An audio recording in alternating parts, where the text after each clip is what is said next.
Hey again. So here we gonna see everyone mocked his weakness but he returned with infinite power. Manhwa recap. Here's a short description. In a world where humanity was blessed with the superhuman awakening, he was always seen as powerless, mocked for his pitiful skills. Little did they know, hidden deep within him was an X-rank trait. A power beyond comprehension, but he realized too late. His true potential was dormant now. After a chance at redemption, he returns stronger than ever. With infinite power that shatters all limits, those who once ridiculed him now face the terrifying consequences of underestimating his rise. Moving to the video. Block it. You must block it at all costs. People let out desperate cries as they fought against horrific monsters. My leg. The battlefield was filled with screams everywhere. The situation was overwhelmingly disadvantageous for humanity. The front lines were being pushed back by savage beasts and monsters, creating a hellish scene that seemed to foretell impending doom. In a corner of this infernal battlefield, a man stood dazed, watching the chaos unfold as if resigned to his fate. This is the end. Even if the Sword Emperor and the Martial Emperor returned, we couldn't win this. His gaze turned toward a distant figure, a Death Knight standing solemnly alone, emanating a dark aura. So that's the master of the sixth night. Its sheer presence surpasses all the previous masters of the night. Tonight will mark the end of humanity. He muttered inwardly, letting out a bitter smile. Humanity wasn't always so powerless. 16 years ago, during an era of peace when human civilization flourished, and the Earth's population was estimated to have surpassed 10 billion, it appeared out of nowhere. 7 nights when the entire Earth was plunged into darkness, as if all the lights in the world had been extinguished. After that bizarre phenomenon, a message appeared in the sky, visible to any intelligent life form. The population of Earth has reached 10 billion. From now on, Earth will become the stage for a trial. Humanity must overcome the 7 nights to come. A preparation period begins before the nights arrive. Blessings upon humanity's future. It was a strange event. The message in the sky was written in an unfamiliar language, yet everyone could understand its meaning instinctively. Initially, countless conspiracy theories circulated, claiming it was the apocalypse or divine judgment. However, it was neither the simple end of humanity nor divine punishment. It was, in fact, a great upheaval in the world. From that day forward, humanity gained the ability to possess powers called traits, transcending human limitations and even touching the realm of the divine. At first, it seemed like a gift, granting wings to the ever-advancing humanity, but it didn't take long to realize that this upheaval was no blessing. With humanity's awakening came monsters and gates as a counterbalance. These creatures, impervious to conventional and advanced weaponry alike, brought despair to humanity. Only superhumans who had awakened could fight against them. It signified that humanity was no longer the ruler of Earth. Thus began an era of coexistence between humans and monsters. At first, humanity adapted to this new order, uniting to fight against monsters reminiscent of those from fiction. However, as time passed, selfish individuals emerged, prioritizing personal gains and the interests of their groups. Humanity gradually began to forget the warnings delivered by the initial message. Then came the gate break. It occurred 7 years after the upheaval began. Monsters and beasts poured out of gates worldwide, causing humanity to lose significant territories. National borders collapsed, and the existing human order crumbled. It was a catastrophe, a trial for humanity, yet humanity persevered, enduring the hardships without falling. But that was not the end. The 7 nights, mentioned in the initial message, marked the prelude to humanity's extinction. Just as humanity was beginning to adapt to the gate break, the meaning of the nights was still a mystery. As a result, the trial of the first night dealt a massive blow to humanity. Humanity was too complacent. If we had even tried to understand the meaning of the night's trials, we wouldn't have fallen this far. At the time of the gate break, only a few remembered the trials of the nights. Consequently, humanity was entirely unprepared for what lay ahead. The first night's trial was devastating, reducing the population that had survived the gate break by over a third. A year later came the second night's trial, inflicting another severe blow on humanity. One by one, the trials of the nights continued, gradually eroding humanity's foundations. By the 6th night, humanity was on the verge of extinction. Had the 6 thrones, including the Sword Emperor and Martial Emperor, estimated to have surpassed the 8-star rank, not fallen so easily during the 5th night's trial, humanity might not have been driven into such dire straits during the 6th night. If only back then. Boom! The man's train of thought was interrupted by a sudden, overwhelming force. Help me! Damn it, this is impossible to win. The Death Knight, who had been merely observing, took a single step forward. That one step was enough to render a third of the elite forces fighting on the front lines incapacitated. Witnessing the overwhelming power of the Sixth Knight's master up close, the man trembled at his own helplessness. If only I had discovered my trait a little earlier. The man's rank was barely 6-star compared to the superhumans currently classified as first tier, who had surpassed 7-star. The gap was significant. Though the man possessed a trait with infinite potential, it had awakened too late, leaving him no time to catch up with the frontrunners. As the man's thoughts spiraled, the Death Knight moved once again. Swish! The sound of a sword being drawn. In that moment, the world turned pitch black. That was the last sight the man ever saw. During class, one student was lying face down on his desk, groaning softly. Anyone could tell he looked uncomfortable. Noticing this, the instructor approached the boy with a worried expression. Tap tap Sungshik? Are you okay? Are you feeling sick? Despite the instructor's question, the boy remained silent. Watching the boy, who was sweating profusely and still slumped over the desk, the instructor gently shook him awake with a concerned look. What's going on? Sungshik opened his eyes and was startled by the unfamiliar scene before him. Seeing Sungshik's surprise, the instructor was startled as well. Sungshik, you don't look well. Jiwon, could you help him to the infirmary? Yes, sir. Sungshik, come on, get up, let's go. Sungshik needed time to process the situation unfolding around him. I couldn't stop the Death Knight's attack, could I? Despite his confusion, he obediently got up and followed the student out of the room. Hey, you were fine just a moment ago. Why are you suddenly sick? You're not faking it, are you? The boy spoke with a playful smile, and Sungshik found his face oddly familiar. Are you Jiwon? What are you saying? Of course I'm Jiwon. Who else would I be? Did you not sleep well? Sung Jiwon. He was a friend Sungshik had been fairly close with during their days at the Superhuman Training Academy. That's Jiwon, and this looks like the Superhuman Training Academy I used to attend. A ridiculous thought crossed his mind, and his head filled with confusion. Hey, Jiwon, is it really 2121, or wait, 2120? What's with you? It's 2120, of course. Are you sure you're okay? Watching Jiwon ask seriously if he was unwell, Sungshik thought to himself. It's 2120? Is this a crazy dream? Every student at the Superhuman Training Academy is assigned a private dormitory room as the academy was considered critical to the future of humanity. The support it received was immense, extending even to the students' welfare. The dormitories within the academy are so well equipped that they rivaled 5-star hotels, resulting in over 80% of students opting to stay in them. Sungshik was one of those students.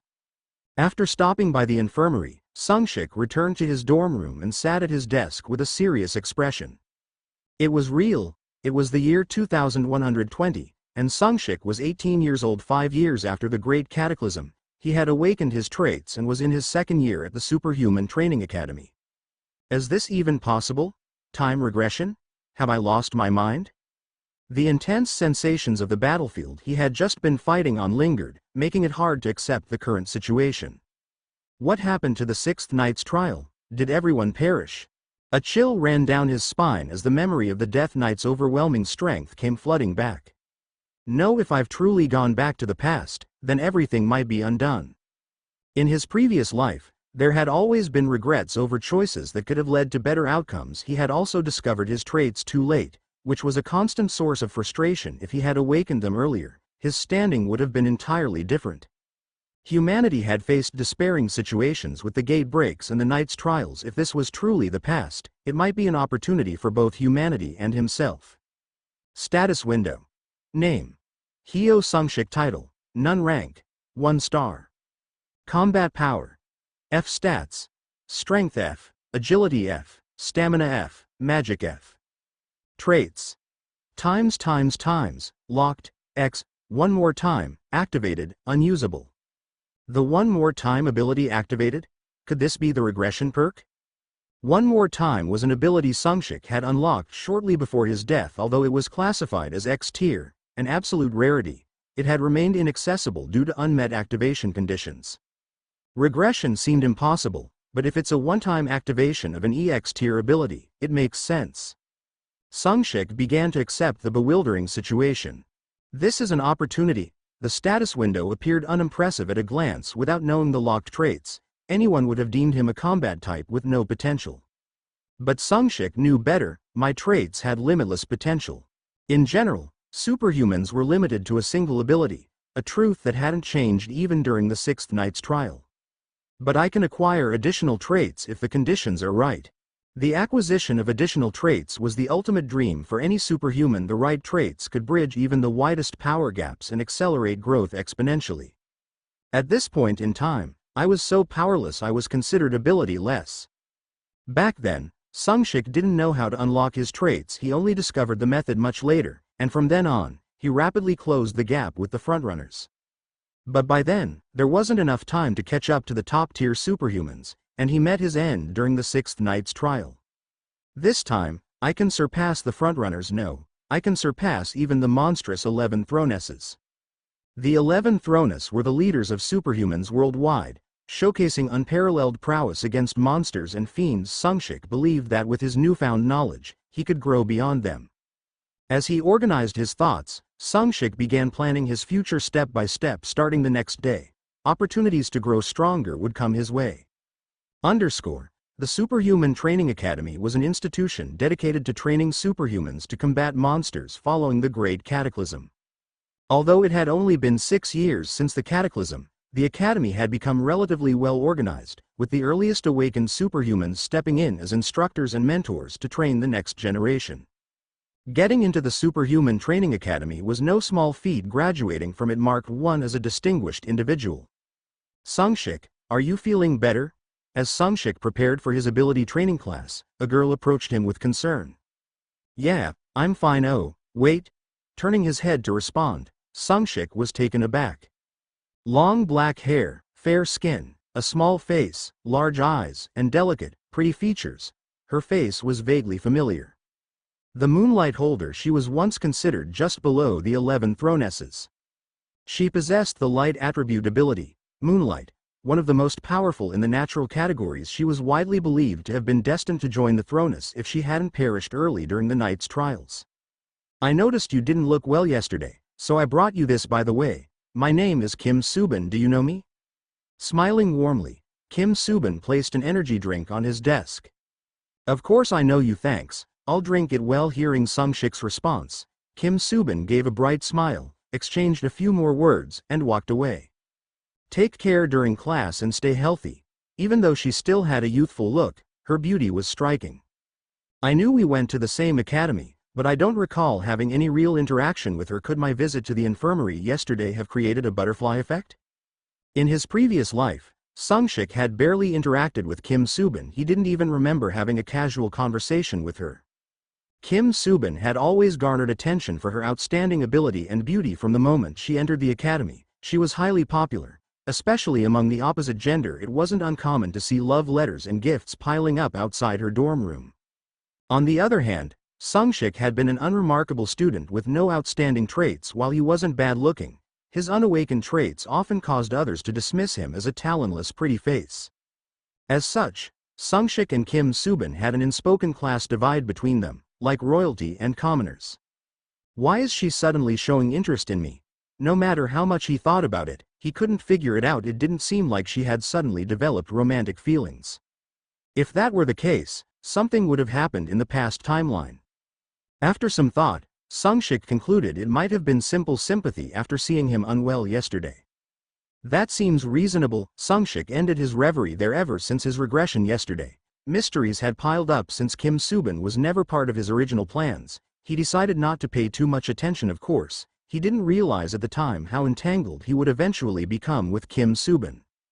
Just then, he felt hostility directed toward him. When he turned his head toward it, he saw a boy with reddish hair and skin staring at him. What are you looking at? The boy, emanating hostility, shot a sharp remark. His name was Kim Hoyan. Sungshik remembered who he was, though many details from the past were hazy. He remembered Kim Hoyan vividly. Looking at him, Sungshik shrugged and turned his head away. That kid probably liked Kim Subin back then. He was likely right. He'd once thought Kim Hoyan's fiery red hair symbolized the burning passion he held for Kim Subin. There was another reason Sungshik remembered Kim Hoyan so well. He was one of the punks who occasionally tormented Sungshik in the past. Underscore. The Superhuman Training Academy balanced theory and practice equally in its curriculum. While it seemed that practice would take precedence in an academy where combat made up 80% of the focus, the foundational knowledge of traits, tactics, and battle basics could not be overlooked, making theory equally important. That's why, even if someone doesn't excel in practice, they can still be selected as an exchange student if they stand out in theory. Exchange students. A program where exceptional students were chosen to participate in exchange classes with academies from other countries. This was the stepping stone Sungshik aimed for in his first leap forward. I need to obtain the trait embedded in the relic at the Japanese Academy. I absolutely must acquire it. After the theory exam, exchange students for a 1-month program in Yan would be selected. This selection represented the first opportunity for Sungshik to acquire an additional trait as planned. That trait would exponentially accelerate his growth rate. It was one of the traits he absolutely had to obtain. The problem is how to get selected as an exchange student. With his unimpressive body, which had yet to manifest any traits, excelling in practice seemed impossible. Thus, he had to distinguish himself in the theory exam instead. For Sungshik, standing out in the theory exam seemed easy. Not only did he possess knowledge about events revealed in the future, but he also had countless real-world experiences. Theory, when broken down, was merely a structured understanding of practical occurrences. Sungshik was confident. Surely, with my cap traits, acing a theory exam is a piece of cake, isn't it? Despite his confident words, Sungshik headed to the library after class. Still, just in case, I should study. They say even when crossing a stone bridge, you should test it first. To ensure he was thoroughly prepared, Sungshik headed to the library. Missing the opportunity to become an exchange student would seriously derail his plans. Since he had awakened later than others, he needed that trade to rapidly increase his growth rate. He couldn't afford to miss the chance due to carelessness. Hey, Kuruma. As Sungshik walked across the academy grounds toward the library, he heard someone behind him call out, Kuruma, bringing back old memories. Kuruma, a Japanese word meaning cart. It was a nickname given to Sungshik, suggesting he would end up as nothing more than a gate porter due to his lack of traits. Kuruma, it's been a while since I've heard that. Was I really that incompetent back then? Still, later on, after meeting the Sovereign King, he became a super rookie who exceeded expectations. As he reflected on the past and turned around, there stood the boy with reddish hair and skin, glaring at him. Kim Hoyan. Yeah, what do you want? When Sungshik asked what the matter was, Kim Hoyan chuckled. Do I need a reason to call you? Suddenly, Sungshik remembered his pre-regression daily life. This guy would occasionally take out his frustrations on him, especially when his attempts to get close to Kim Subin didn't go well. I'm in a really bad mood today. Guess whose fault that is? How should I know? Ha, you're even talking back to me now. Kim Hoyan was incredulous at how Sungshik, usually meek around him, was now responding confidently. Has this bastard lost it? It seemed like the perfect time to teach him a lesson. Crack. Kim Hoyan cracked his knuckles and strode toward Sungshik. You seemed awfully close to Kim Subin today. Who told you to act all cocky? Ah, so that was the reason. When Sungshik realized why Kim Hoyan was picking a fight, he chuckled. He had suspected it but now confirmed it. Oh, you think this is funny? Kim Hoyan's eyes flared up as he saw Sungshik chuckle. It was infuriating to see the person he'd always regarded as a nobody act so defiant. It's been a while since you've had a beating, hasn't it? With that, Kim Hoyan swung his fist. Let's start with one punch, huh? Kim Hoyan was shocked when Sungshik effortlessly dodged his attack. It wasn't the movement of the Sungshik he thought he knew. What's going on? Did you awaken or something? Who in their right mind would get hit by such a basic attack? At Sungshik's nonchalant response, Kim Hoyan was visibly enraged. You bastard! Kim Hoyan's eyes began to glow faintly red as his mana surged around him. Seeing this, Sungshik's eyes sparkled with interest. The mana Kim Hoyan wielded was substantial. Far more than a 1-star or 2-star level should have possessed. Past Sungshik wouldn't have known this, but the regressed Sungshik understood. This isn't the mana of someone at a mere 1-star or 2-star level. Kim Hoyan's mana seemed dense enough to be at the 3-star level. As Kim Hoyan's mana flared up, Sungshik furrowed his brow slightly. With his current mana and physical cap traits, he realized a direct confrontation was not an option. Hup Kim Hoyan lunged with his right fist charged with mana, but Sungshik narrowly dodged by twisting his body to the left. Whoosh, a faint warmth followed the trajectory of Kim Hoyan's punch, a testament to his immense power. Could he already have reached the 3-star level? No, that couldn't be. If he had, he would have been promoted to the 3rd year already. There was no reason for him to remain in the 2nd year. Having thrown himself off balance with his hasty punch, Kim Hoyan wobbled slightly. He hadn't expected Sungshik to dodge, which threw him off. He dodged. Kim Hoyan hadn't anticipated this and was momentarily flustered. He realized that today's Sungshik wasn't the same old Kuruma he used to know. Still, Kim Hoyan's eyes flared up again as he charged toward Sungshik. Tisk! He can't even control his power. His attacks are shapeless and simple. Clicking his tongue inwardly, Sungshik dodged Hoyan's attacks again. After evading a couple more strikes, Hoyan's initial excitement seemed to subside slightly. Huff, who are you? How are you dodging all my attacks? Such predictable attacks, I couldn't get hit even if I wanted to. Suppressing a laugh, Sungshik responded with a grin. With such simple attacks, how could I not dodge them? Fortunately, Kim Hoyan, despite his considerable power, was still just a rookie who couldn't fully control his strength. This is manageable. While Sungshik felt confident, Kim Hoyan's simmering anger reignited. Crack! Kim Hoyan felt as though he could hear the veins in his forehead popping. To be disrespected like this by Kuruma was utterly infuriating. He still struggled to control the side effects of wielding his fire-based powers, such as easily flaring up in anger. Kim Hoyan's trait allowed him to link with a fire spirit, a rare and unique trait. The fire spirit's natural element classification made it one of the top-tier traits, provided its drawbacks could be overcome.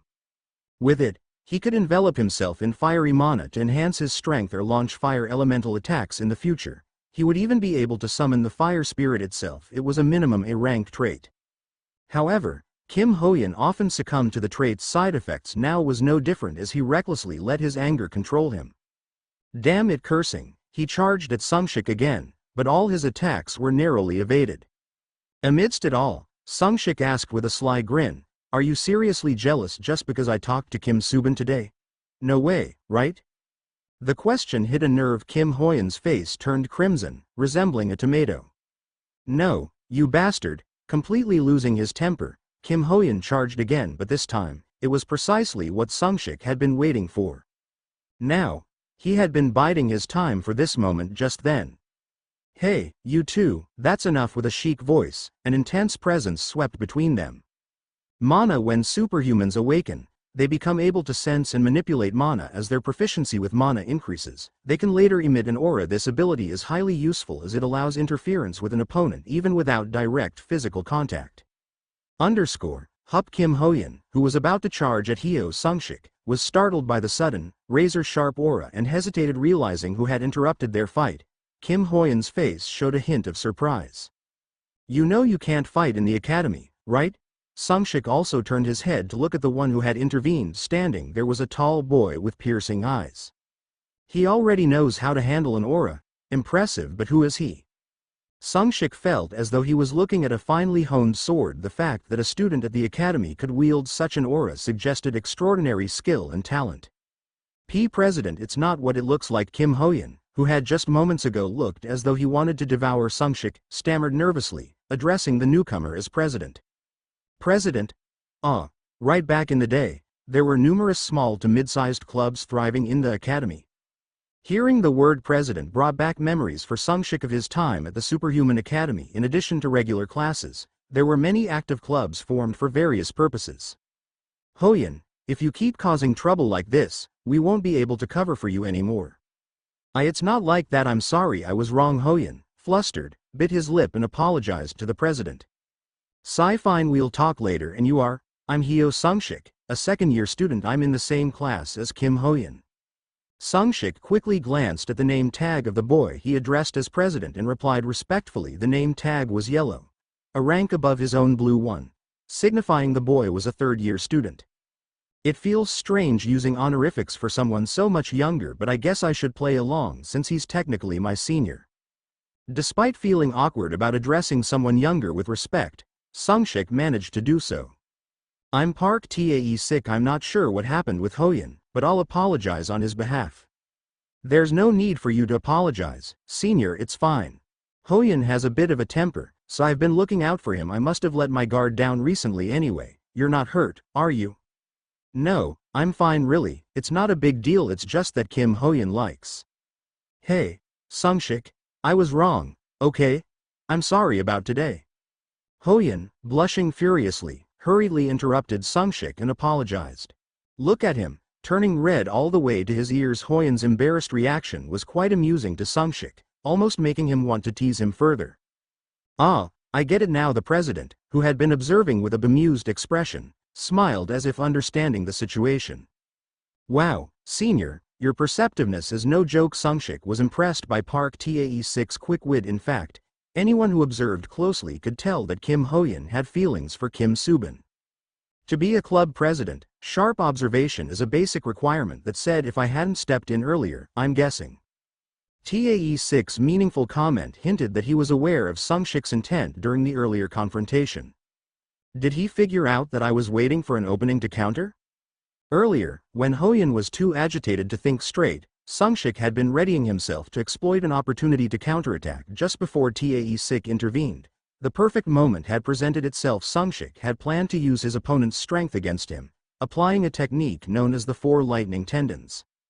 It seemed Tae-sik had picked up on that. Not bad. The name Park Tae-sik felt familiar. It was likely that he was among the notable students back in the day. Well, I was ready to make a quick escape. Huh? Is that so? Alright, I'm sorry for today. Let's grab a meal sometime to make up for it. Hoyan, apologize properly, and let's head back to the club room. I'm sorry for earlier. Hoyan, now visibly deflated, bowed slightly to apologize before following Tae-sik. Things are eventful right from day 2 of my return. After exerting himself, Sungshik felt the reality of his regression sink in. At the Superhuman Academy, the school year was divided into 4 quarters, with comprehensive exams at the end of each quarter. The written tests, in particular, were notorious for their difficulty, requiring thorough understanding rather than rote memorization. Even students who excelled in practical exams often failed the written ones as a result. The library was packed during exam season, resembling a battlefield.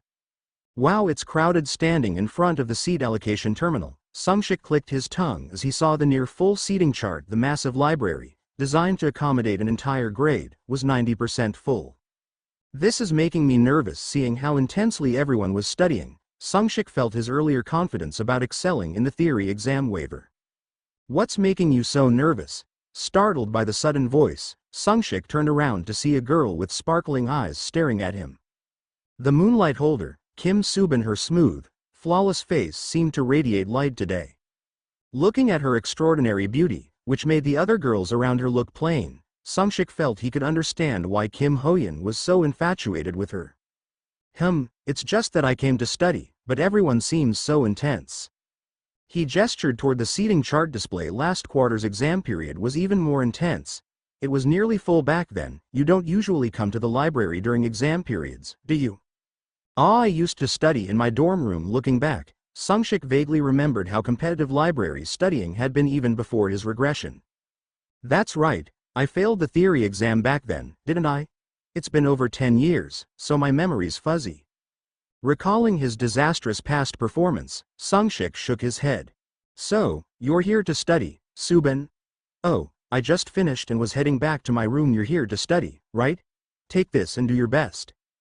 Subin rummaged through her eco bag, pulled something out, and pressed it into Sungshik's hand before giving him an encouraging pose with clenched fists and leaving.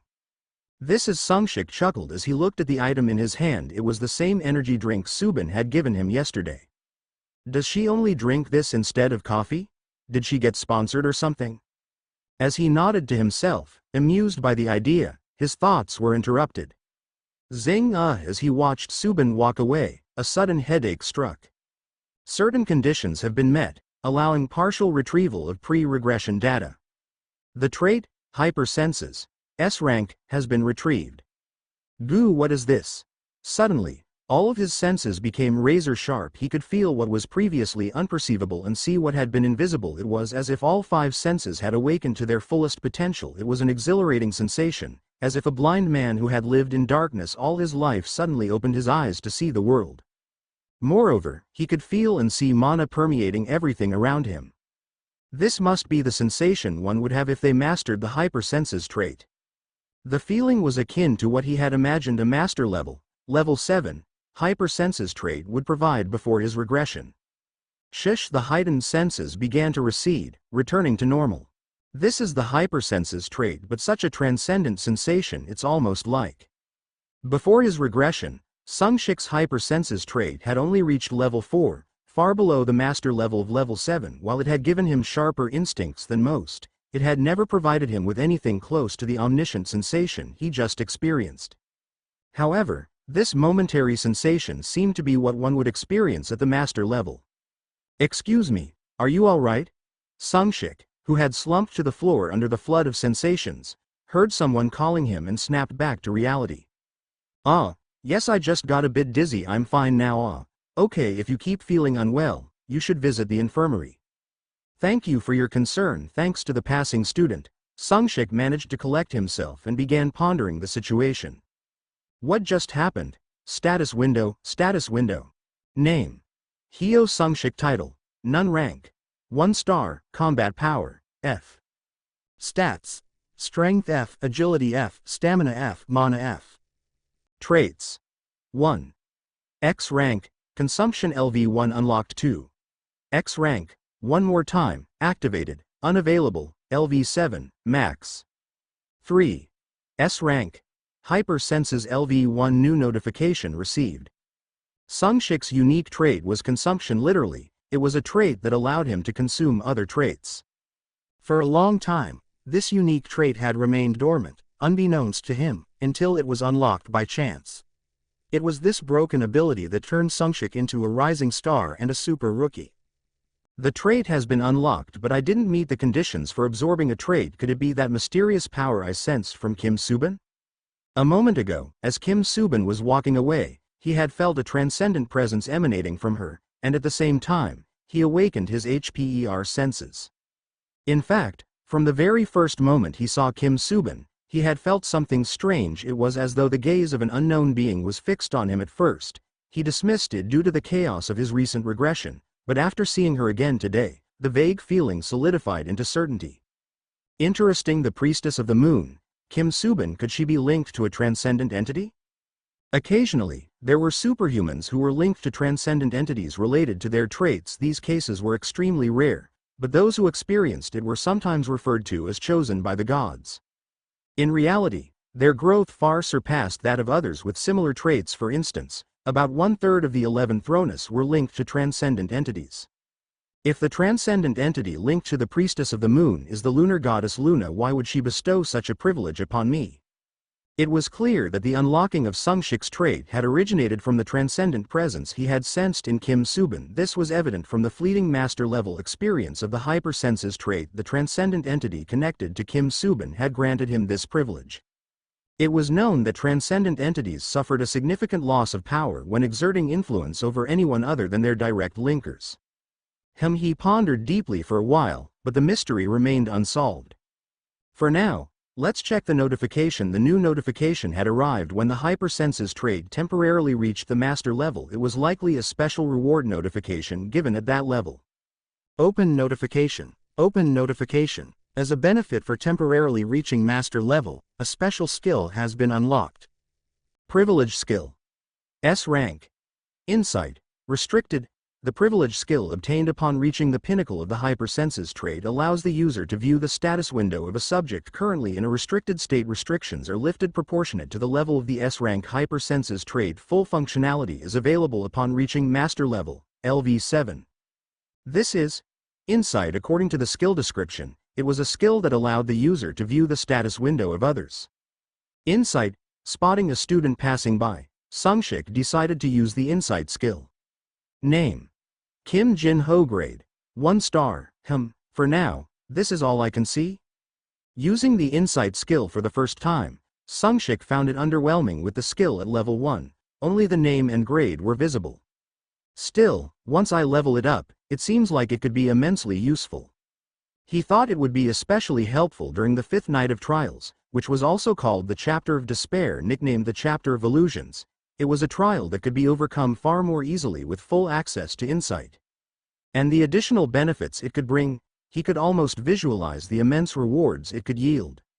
An unexpected windfall. Could it be the moon goddess Luna who provided this aid? Whoever it was, I won't forget the favor. The moon goddess Luna. An upper-tier transcendent known for wielding the power of the moon on nights of the full moon, she was said to demonstrate miraculous feats that no one could easily surpass.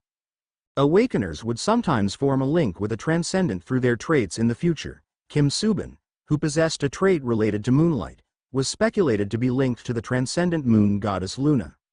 Many believe that during humanity's first trial, the first night, Kim Subin's use of the moon's power in the self-sacrifice spell saved humanity from suffering losses of more than half, rather than the third it had endured.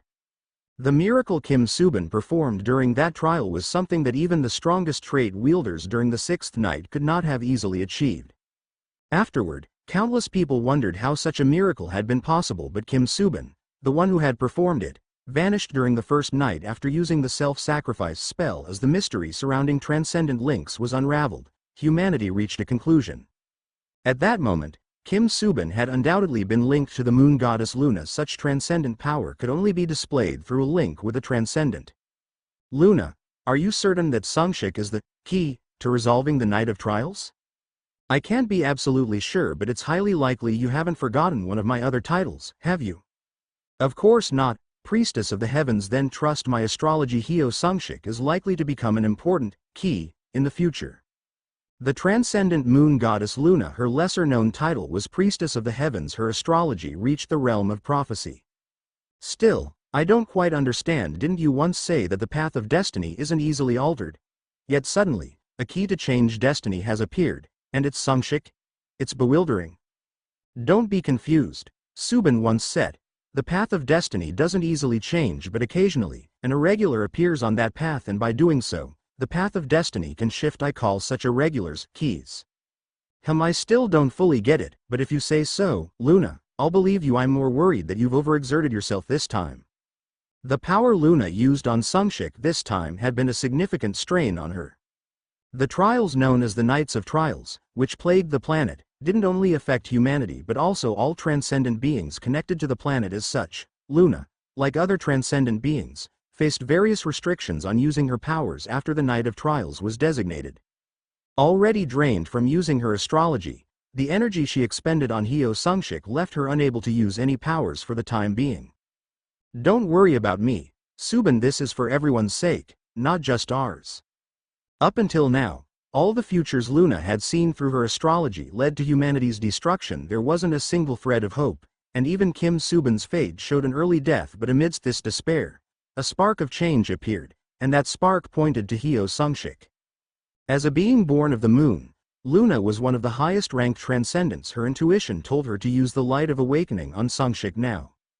Despite knowing this would place significant restrictions on her powers and limit Subin's growth, Luna bet on Sungshik. She believed this was the path to save humanity and possibly change Subin's fate as well. Though she didn't say it outright, her feelings must have reached Subin, who smiled with slightly reddened eyes and said, "Thank you, as always, Luna _ While contemplating how to use his newly gained privilege skill alongside the hypersenses trait, the time for the theory exam approached. The test was conducted in the usual manner. Why are the questions so hard? This feels so much tougher than last semester. Don't even get me started. I think I'm going to fail seriously. The questions are way too difficult."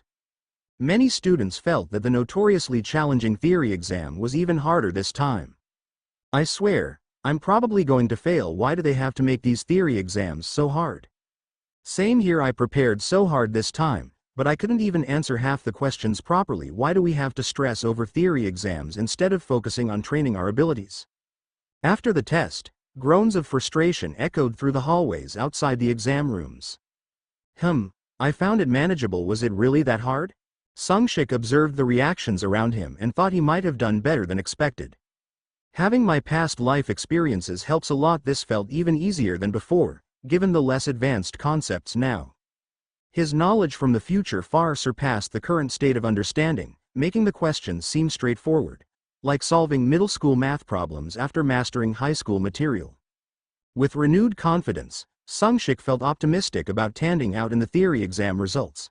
Potentially securing a scholarship, it seemed like the first step of his plans was off to a smooth start. Feeling upbeat, he logged into the Academy's community, Superhuman Academy Student Union, SASU. Best, title. Is the difficulty of this monsterology exam even real? Author. Anonymous content. This test was insanely hard. I want to grab the professor and make them solve it themselves. For real. No way the person who made this test could get full marks either. Feels like they just pulled the hardest questions from some obscure corner of the Monsterology handbook. I swear, if anyone gets a perfect score, I'll run from the academy entrance to the library in just my underwear while doing a chicken dance. Captured for posterity lol.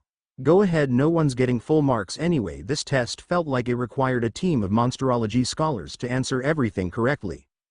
Browsing the posts, Sungshik saw that complaints about the exam difficulty were dominating the forums. Everyone, I found the test easy, pretty sure I got full marks. After reading some posts, he casually left a comment mentioning how he thought the test was simple. Yeah, sure. Mr. Delusional not lying, it was honestly easier than expected. So many attention seekers today. The moment he posted, replies flooded in. Many were clearly venting their frustrations over the exam, reacting strongly even to lighthearted comments. Amused, Sungshik chuckled and closed his phone. I guess most people really found it hard. I'm even more confident now. Feeling reassured, he couldn't help but smile. Hey, Sungshik, you're smiling during this disaster of an exam. Did it mess with your head that badly? Jung Jiwon, looking exhausted with dark circles under his eyes, approached and spoke to Sungshik. I'm smiling because I think I did well. Hearing this unexpected response, Jiwon stopped in his tracks, wearing an expression that said, "What kind of nonsense is that? I get it, you must be in denial about reality right now. I understand how you feel. Let's go, I'll treat you to chicken. Let's forget this nightmare, even for a moment, with the help of the almighty chicken and a cold soda." Sung Jiwon, who had been hanging out with Sungshik ever since the regression, said this. At first, interacting with Jiwon had been awkward, but now, even just seeing his face felt familiar and comforting. Okay, if you're treating, it's always an autocall. Watching Jiwon, who had been dragging himself around like a zombie but now was excitedly babbling about chicken, made Sungshik laugh naturally.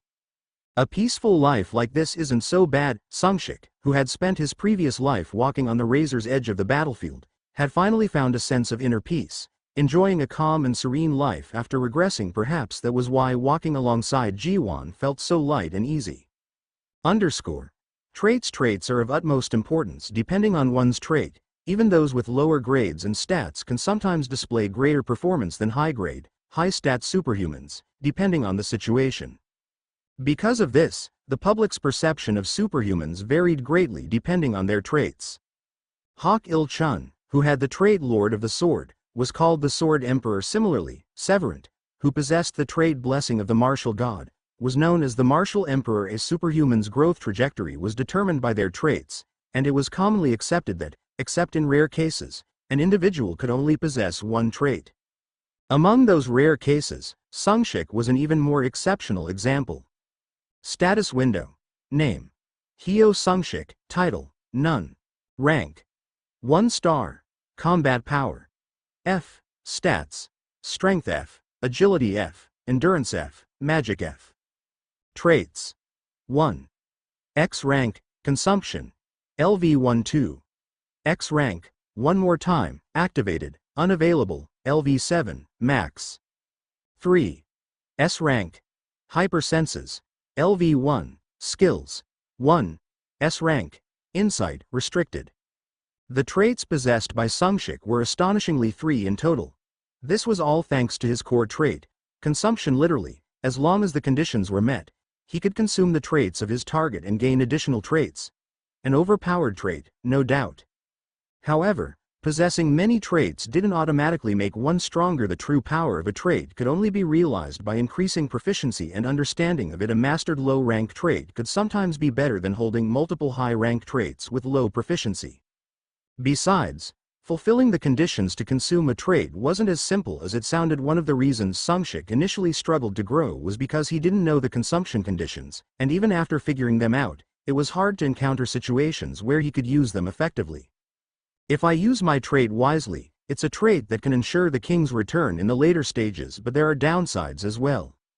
It was hard for Sungshik to acquire the traits he needed, and even if he did, the level of the additional traits gained through consumption could only rise as high as the level of his consumption trait. In other words, the growth of other traits was limited to the level of consumption. But if I can get that trait, the story will be different. That's right, there was always a way out of any situation. Having returned from the future, Sungshik knew which traits could complement his weaknesses. But to do that, I need to be selected as an exchange student at the Japanese Academy this time.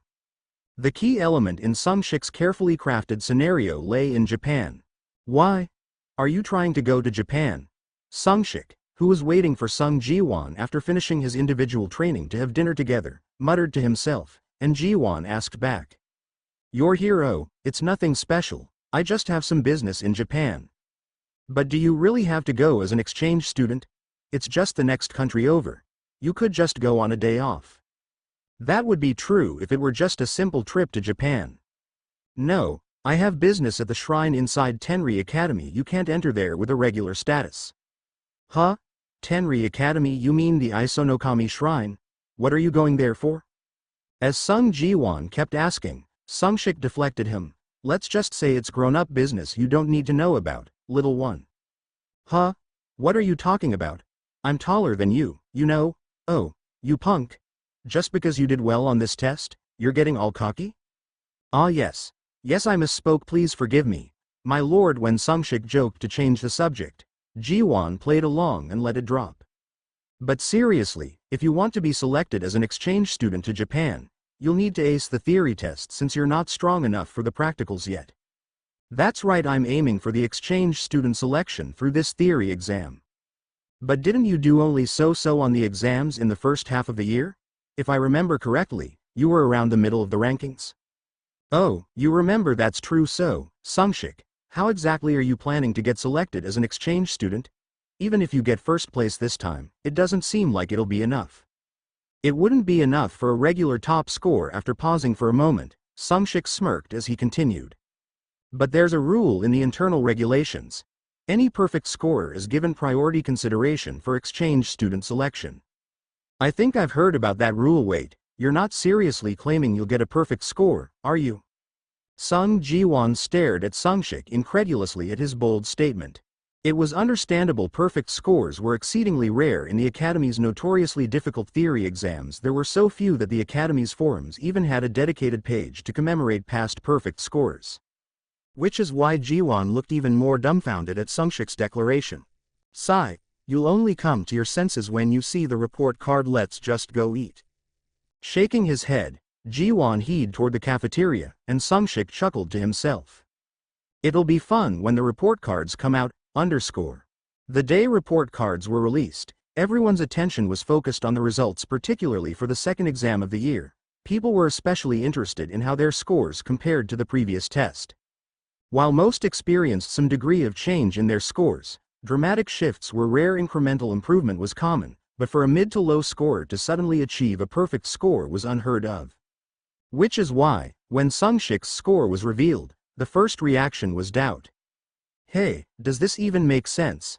Even Park Ji-sang, who was last time's top scorer, got a lower score this time, but someone who was barely mid-tier suddenly got a perfect score.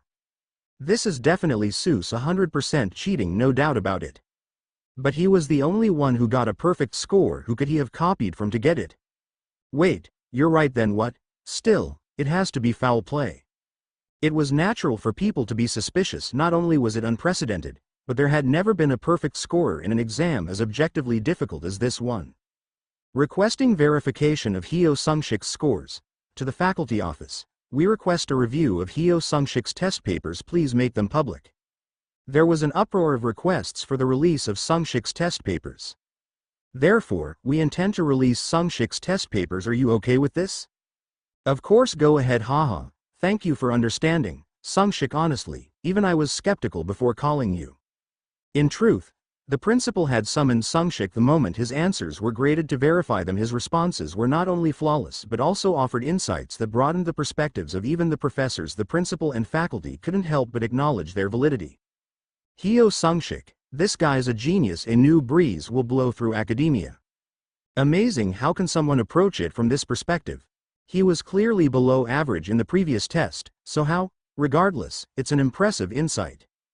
While there were still some lingering doubts, most professors acknowledged Sungshik's abilities.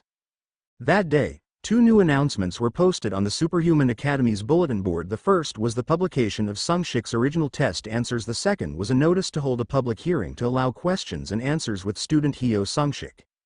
Publishing the answers of a perfect scorer wasn't unheard of. It served as a foundation to enhance knowledge among all students, and past top scorers willingly agreed to such practices. However, holding a hearing due to suspicious circumstances was unprecedented in the history of the Superhuman Academy. A single misstep in the hearing could tarnish Sungshik's reputation, leaving him as the only perfect scorer in history with a blemished name.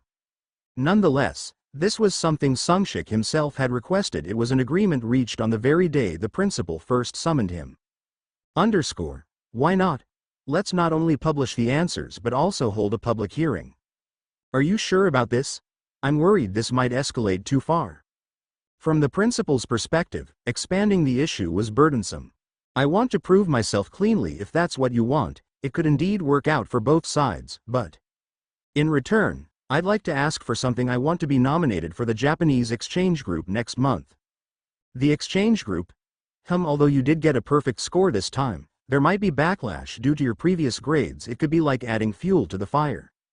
That's why I want the hearing. I'll prove my abilities. Besides, the internal regulations state that perfect scores are given priority for consideration. It doesn't violate any rules. That rule does exist. All right, if the hearing resolves this matter cleanly, I'll try to push for it. Just don't get your hopes up too much. At the principal's answer, Sungshik gave a sly smile and replied, "Good, I trust you'll look into it properly." And from the Academy's perspective, having a perfect scorer caught up in such controversies isn't ideal. Trust me, I'll clear this up neatly. All right, I'll trust you this time, Sungshik. Thus, their discreet agreement was sealed. The hearings at the Superhuman Academy were typically held to assess whether the subject met the qualifications for their position. Never in the Academy's short history had a hearing been held to uncover the truth behind suspicious allegations. This unique nature of the hearing drew significant interest. Hey, do you think Hyo Sungshik really cheated? Probably. Think about it. If I suddenly got first place in the next test, would you trust my grades? Ah, I get what you mean now. Still, you never know. What if he suddenly awakened a related trait or something? At his age, winning the lottery seems more likely. Rationally speaking, it was a situation where anyone would have doubts. That's why everyone was curious about what Hyo Sungshik would say, having accepted the hearing without hesitation.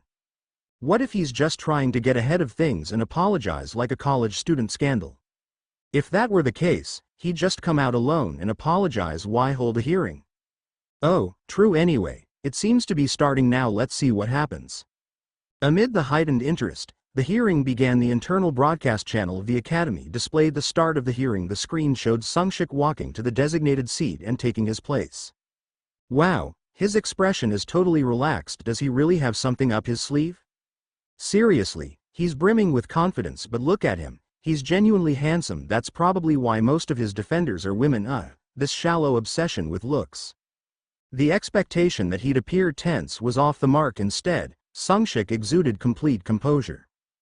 Good afternoon, I'm Kim Man-chul, a third-year student and today's chairman of the hearing. This hearing is to verify the grades of student Hyo Sungshik. First, I'd like to thank the review panel and attendees for joining us. Given the public interest in this matter, we'll skip formalities and get straight to the point now. The issue at hand involves the suspicions surrounding Sungshik's perfect score in the recent test. Sungshik, what are your thoughts on this matter? As soon as the chair finished speaking, the spotlight shifted to Sungshik. Despite the intense focus, he maintained a calm demeanor as he opened his mouth to speak. After starting to speak, Sungshik briefly glanced around and then continued with a sly smile. I fully understand your suspicions. If I were in your position, I would probably think the same thing. Speaking in a calm tone, Sungshik proceeded to articulate his thoughts with composure. However, I can confidently and without shame say this. The score I received on the recent exam was not achieved through cheating, as many have speculated. So, are you saying that the score you received reflects your actual ability? As soon as Sungshik finished speaking, a girl sitting among the verification panel asked him directly. Yes, that's correct, but you do realize that the drastic difference between this score and your previous performance makes it hard for us to believe you, right? Of course, and that's precisely why I said I understand your suspicions. Okay. Then hearing Sung-shik's calm acknowledgement of their doubts, the girl on the verification panel momentarily felt as though they might be unjustly accusing someone who had legitimately achieved such a score. Can you take full responsibility for those words? When the girl stammered, a boy with sharp eyes and glasses sitting next to her sharply interjected. Of course, that's exactly why I came here. Sung-shik finished speaking with a bright smile, prompting a soft murmur of admiration from the female spectators watching the audience's reaction. The bespectacled boy furrowed his brow and continued. Anyone can claim they'll take responsibility. What we want to know is whether you can prove your words here and now. Exactly, talk is cheap. Prove it. Despite the sharp words and agreement from various corners of the audience, Sung-shik maintained his composure and replied calmly. Of course, I came here to prove myself, otherwise, this hearing would be meaningless. After glancing at the clock on the wall of the hearing room, Sung-shik added. So many people have come to this hearing today. Honestly, I've given this a lot of thought. I can prove my claims at any time, but I didn't expect so many attendees initially. I thought I'd take as many questions as possible to foster the atmosphere of a hearing, but I've changed my mind. I skipped lunch earlier and now I'm feeling hungry. Haha. Judging by the atmosphere, it seems that most of you would be satisfied if I simply demonstrated the reason behind my improved performance, so I'll prove it to you swiftly, Chairman. As Sung-shik quickly shifted gears, he looked at the chairman. Yes, Sung-shik, go ahead. I've invited someone who can help verify my claims. May I bring them in? Yes, you have my permission. With the chairman's approval, murmurs erupted among the spectators. Why is he bringing in a third party to prove his score? What if he coached the person beforehand and it's all staged? Let's wait and see. He must have some plan. As the atmosphere grew unsettled, Sung-shik raised his voice.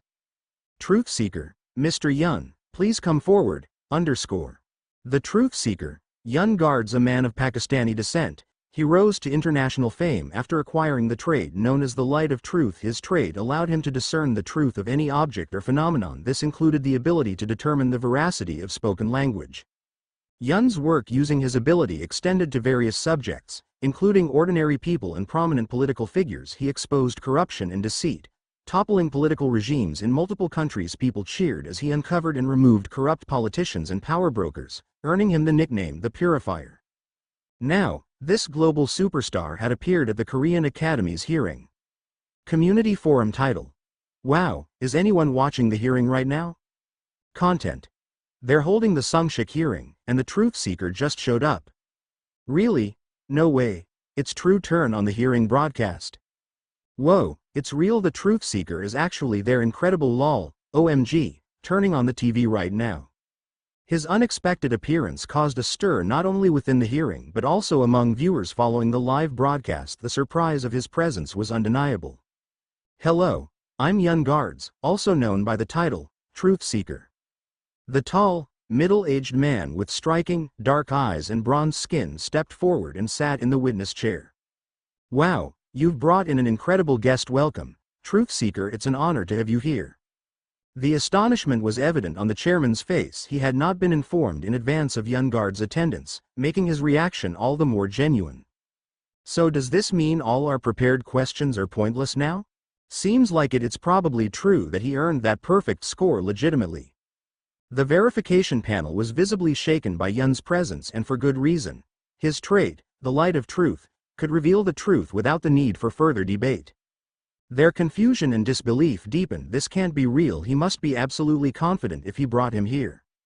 Last semester, he ranked 567th out of 997 second years, and now he scored a perfect score in just half a semester. How is that possible? Originally, the verification panel was already convinced that Sung-shik had cheated on the exam. Logically speaking, it didn't make sense for a student who had consistently been below average during his first year and even the first half of his second year to suddenly achieve a perfect score. After all, the theoretical studies taught at the Superhuman Academy were no easy feat. I don't even know anymore. Let's just see how this turns out. In front of Yun Guards, who had been brought by Sung-shik, the verification panel could only wait to see the outcome. Amidst the chaotic atmosphere, the chairman of the hearing gathered himself and spoke up. All right, let us proceed with the hearing. Like all of you, I am also quite flustered right now. However, it is an honor to witness the Light of Truth of Mr. Yun Guards, whom we've only heard about in stories. Wow, I'm so glad I came today. Witnessing this firsthand is amazing. Also, if it turns out that Ha Sungshik didn't cheat, I'm curious to see how the verification panel reacts. They've already stirred public opinion by claiming he cheated. Right? They'll have to bow their heads and apologize. Some of them were acting all high and mighty just because they're on the student council.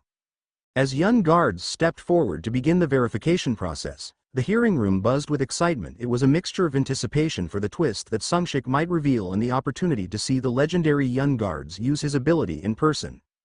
This feeling of exhilaration, it's been a while, thought Sungshik, savoring the atmosphere. The flustered expressions of the verification panel alone gave him a thrill. While he had kept his composure, the constant accusations against him had secretly been getting on his nerves.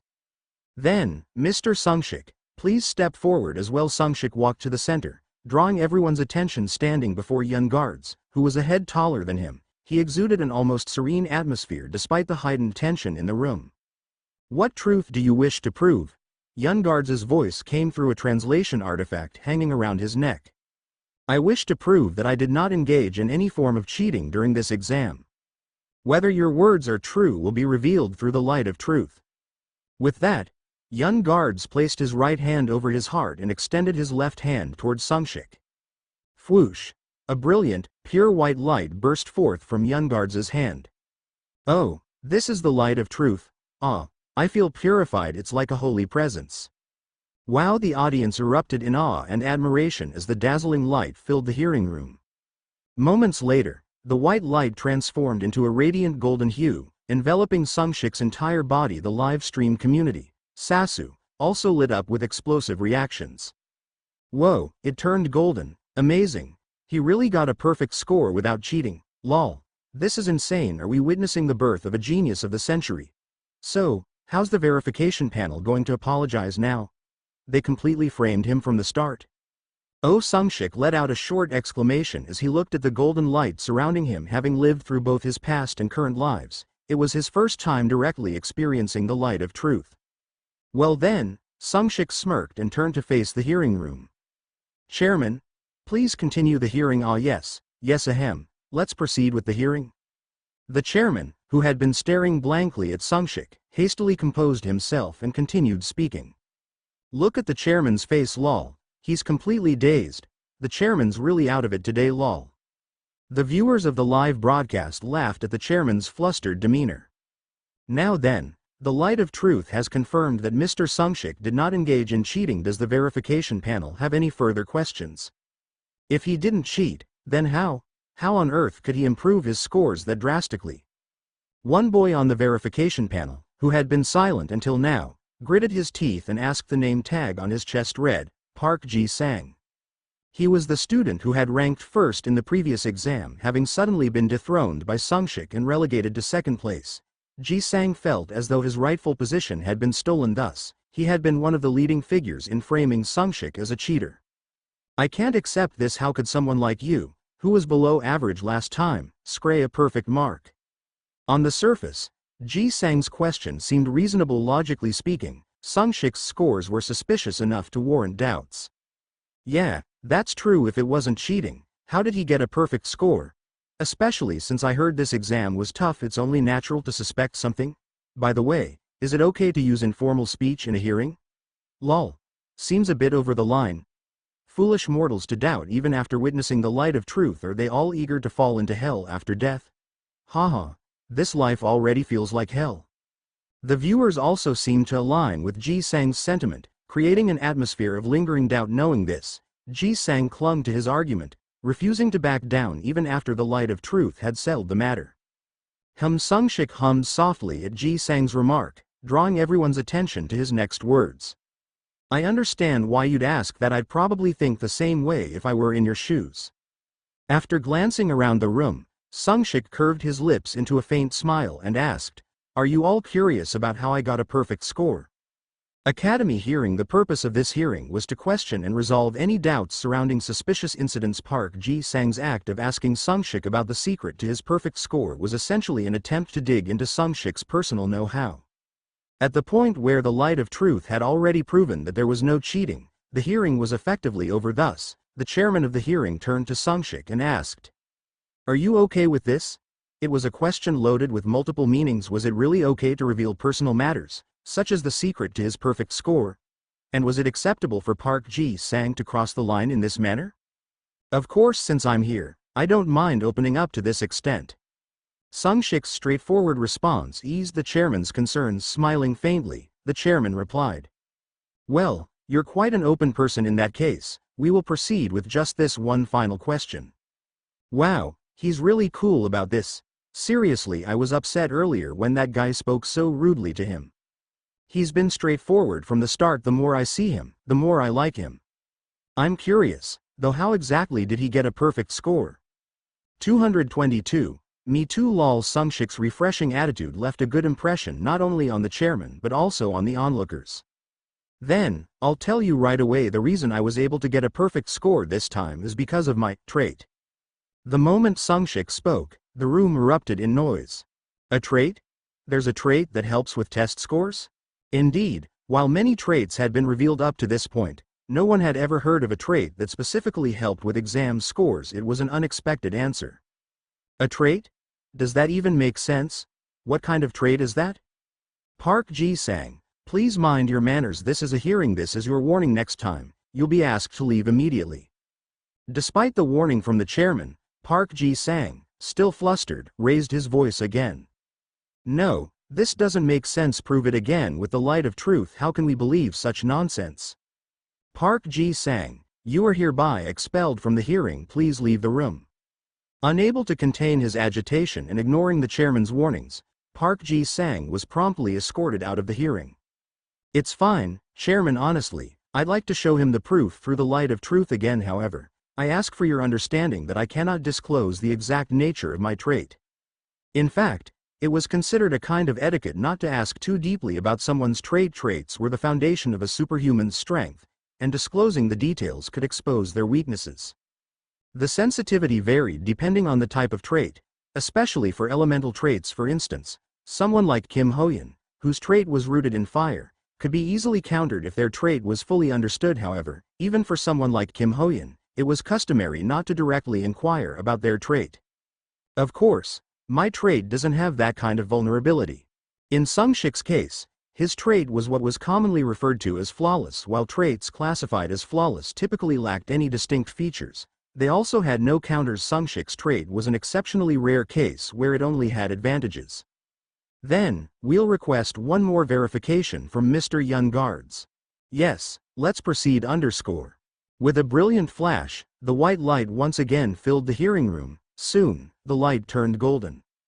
No way, this can't be real. A trait like that is just unfair. When the light of truth verified that Sung-shik's words were true, Park Ji-sang cried out in denial.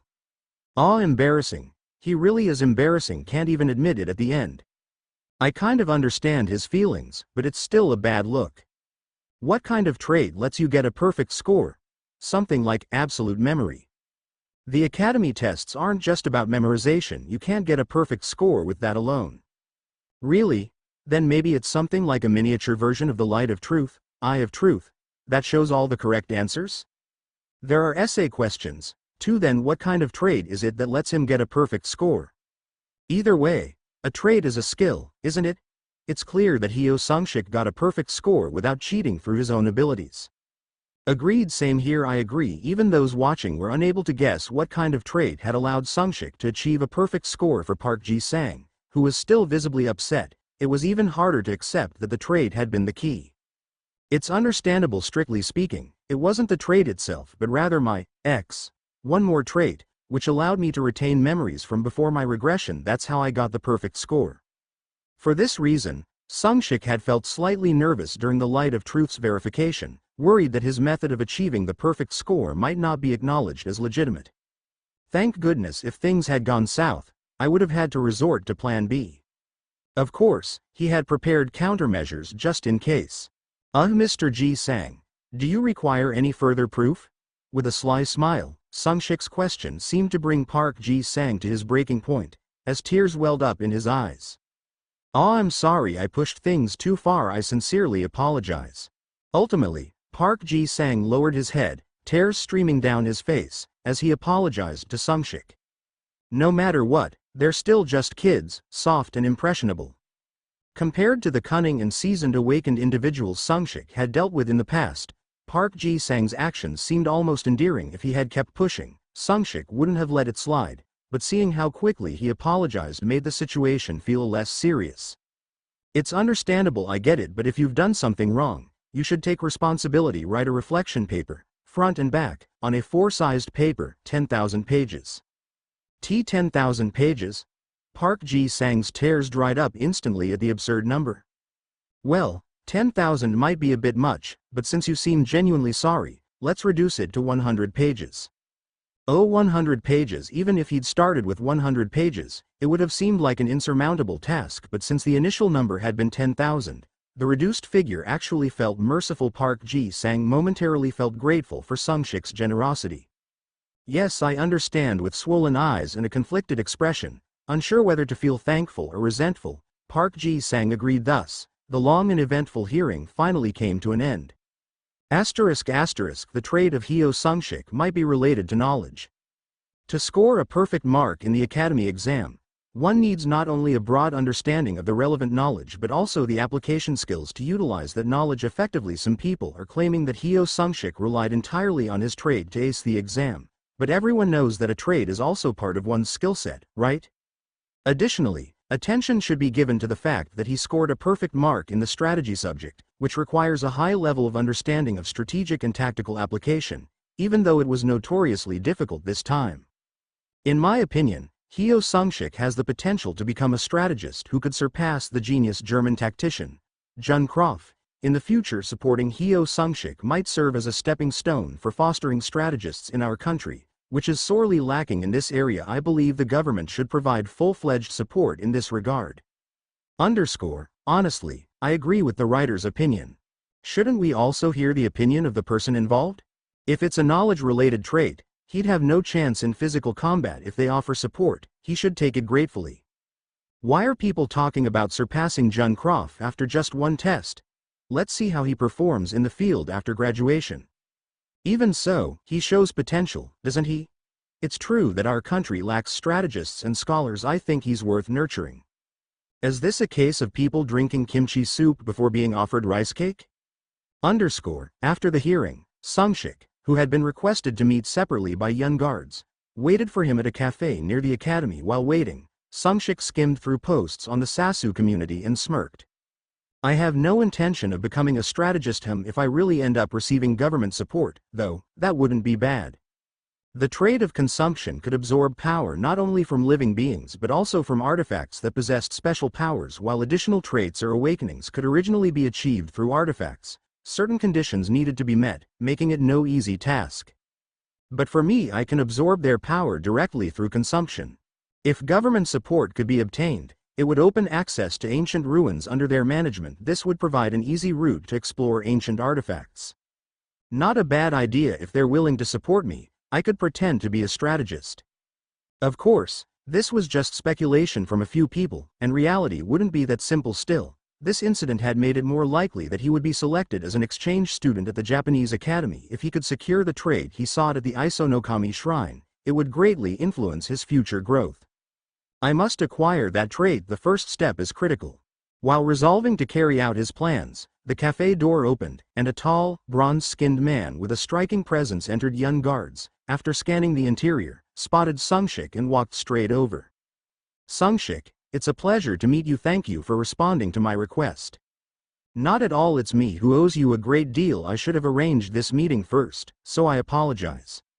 At Sungshik's words, young guards smiled and replied, You would have proven the truth even without my help, Sungshik. Hearing this, Sungshik was momentarily surprised by young guards' confidence. Before being informed by the principal that young guards might assist him, Sungshik had already prepared his own methods to prove the truth. Haha, you flatter me. Even if I had other methods, they wouldn't be as definitive as your light of truth. If you think so, I'm honored. Exchanging compliments made the atmosphere considerably lighter. By the way, while I did hear from the principal that you would be helping, I can't help but wonder, do you have a connection to our country? Despite receiving young guards' assistance, Sungshik had been curious. Why would a globally renowned figure come all the way to Korea to assist a mere academy student like him? I had a minor connection with the principal in the past. Ah, so the principal must have gone to great lengths to ask for your help. No, actually, I was the one who contacted him first to offer my help. Pardon? Why? And how did you even know about this matter? At Sungshik's surprised question, Young Guards smiled even more deeply and replied. What I'm about to tell you is the reason I wanted to meet with you personally. As humanity underwent great upheavals, numerous changes occurred among them. The transcendence remained enigmatic even before Sungshik's regression. The little he knew about the goddess of the moon, Luna, stemmed from the fame of Kim Subin, who was once considered a candidate for the 12th star of the thrones. Aside from a few well-known transcendents, there was little information about their origins or their reasons for lending power to linkers. That's why there was a conspiracy theory that the transcendents were the ones who instigated the night trials. While this idea now seemed absurd, it underscored how little was known about the transcendents. Through his experience before regression, Sungshik reached a single conclusion about the transcendents. Their identities and goals might be unclear, but it was certain they sought to protect Earth from the night trials. This fact was verified through linkers, if nothing else. Thus, Yun Guard's words carried credibility as he spoke to Sungshik. In truth, I am linked to the transcendent known as Saint Peter, the first pope. Speaking with a serious expression, Yun Guards continued. Saint Peter, who holds the keys of heaven, has always been concerned about the despair and challenges humanity will face recently. He mentioned that someone resonating with his key had finally appeared. The notion that humanity's future despair had been foreseen surprised Sungshik. Seeing this reaction, Yun Guards paused briefly before locking eyes with Sungshik and asking. Sungshik, do you happen to know the true meaning of the 7 nights? The 7 nights words that were inscribed in the sky at the time of the Great Cataclysm. The population of Earth's humanity has reached 10 billion from this moment. Earth becomes the stage of a trial. Humanity must overcome the 7 nights that will come before the nights arrive. A preparation period begins. May blessings be upon the future of humanity. Initially, most people interpreted this message to mean that the 7 nights referred to major disasters that would befall humanity. However, as time passed, as the abilities of the superhumans grew stronger and as monsters beyond the gates were eradicated, humanity began to grow complacent. The 7 nights? Well, honestly, looking at the strength of the current rankers, I don't think there's much to worry about. The 7 nights, could it be that we've already unknowingly passed them? Now, 5 years after the Great Cataclysm, the number of people who dismissed the 7 nights as insignificant gradually increased. This was because new orders and rules had taken root as time passed, bringing stability and peace. And that stability and peace were a poisoned chalice for humanity. At a time when unity was crucial, they were fighting among themselves. Indeed, as humanity found stability, guilds, regions, and nations began engaging in conflicts of varying scales, driven by their respective interests and greed. During this time of petty disputes among a well-fed humanity, the gate break occurred, tearing apart the foundation of humanity. If they had handled the gate break properly from the start, they could have faced the subsequent trials of the nights much more easily. But for now, there was nothing Sungshik could do. The gate break will occur in 2 years. I can't prevent the gate break even if I cry out about it. There's no way my voice will reach the entire world. When the best option isn't feasible, one must settle for the next best. Sungshik decided to come up with ways to warn people as much as possible near the time of the gate break. Moreover, he intended to personally take advantage of whatever benefits could be gleaned in the aftermath of the gate break. Ultimately, what needed to be prevented were the trials of the nights. To prevent the trials of the nights, Sungshik resolved to maximize his own strength. As Sungshik visualized the future ahead, his gaze grew heavy. He finally opened his mouth to answer Yun Guards, who had been waiting for his reply. Yes, I believe it refers to 7 trials beyond humanity's ability to endure. Yun Guards let out a murmur, as if Sungshik's answer had taken him by surprise. As expected, someone foretold by the Ark's messenger would naturally have some grasp of the meaning of the 7 nights. The Ark's messenger? Sigh at Sungshik's question, Yun Guards let out a brief sigh and continued speaking. Indeed, I am actually a member of a secret organization called Noah's Ark. It must be unfamiliar to you. Our organization, Noah's Ark, was founded to protect humanity from the 7 nights. At Yun Guard's words, faint memories from the past surfaced in Sungshik's mind. When the trial of the first night began, the ruler of the night did not immediately appear. Humanity, fragmented and chaotic, lacked the time to unite and consolidate their strength. Fortunately, before the ruler of the first night fully emerged, humanity had managed to consolidate and begin responding to the trials. Later, as the trials of the other nights unfolded, humanity came to realize that the ruler of the first night had appeared much later than the rulers of the subsequent nights. Back then, there were rumors that it was the sacrifice of a secret organization called Noah's Ark that delayed the ruler's emergence during the first night.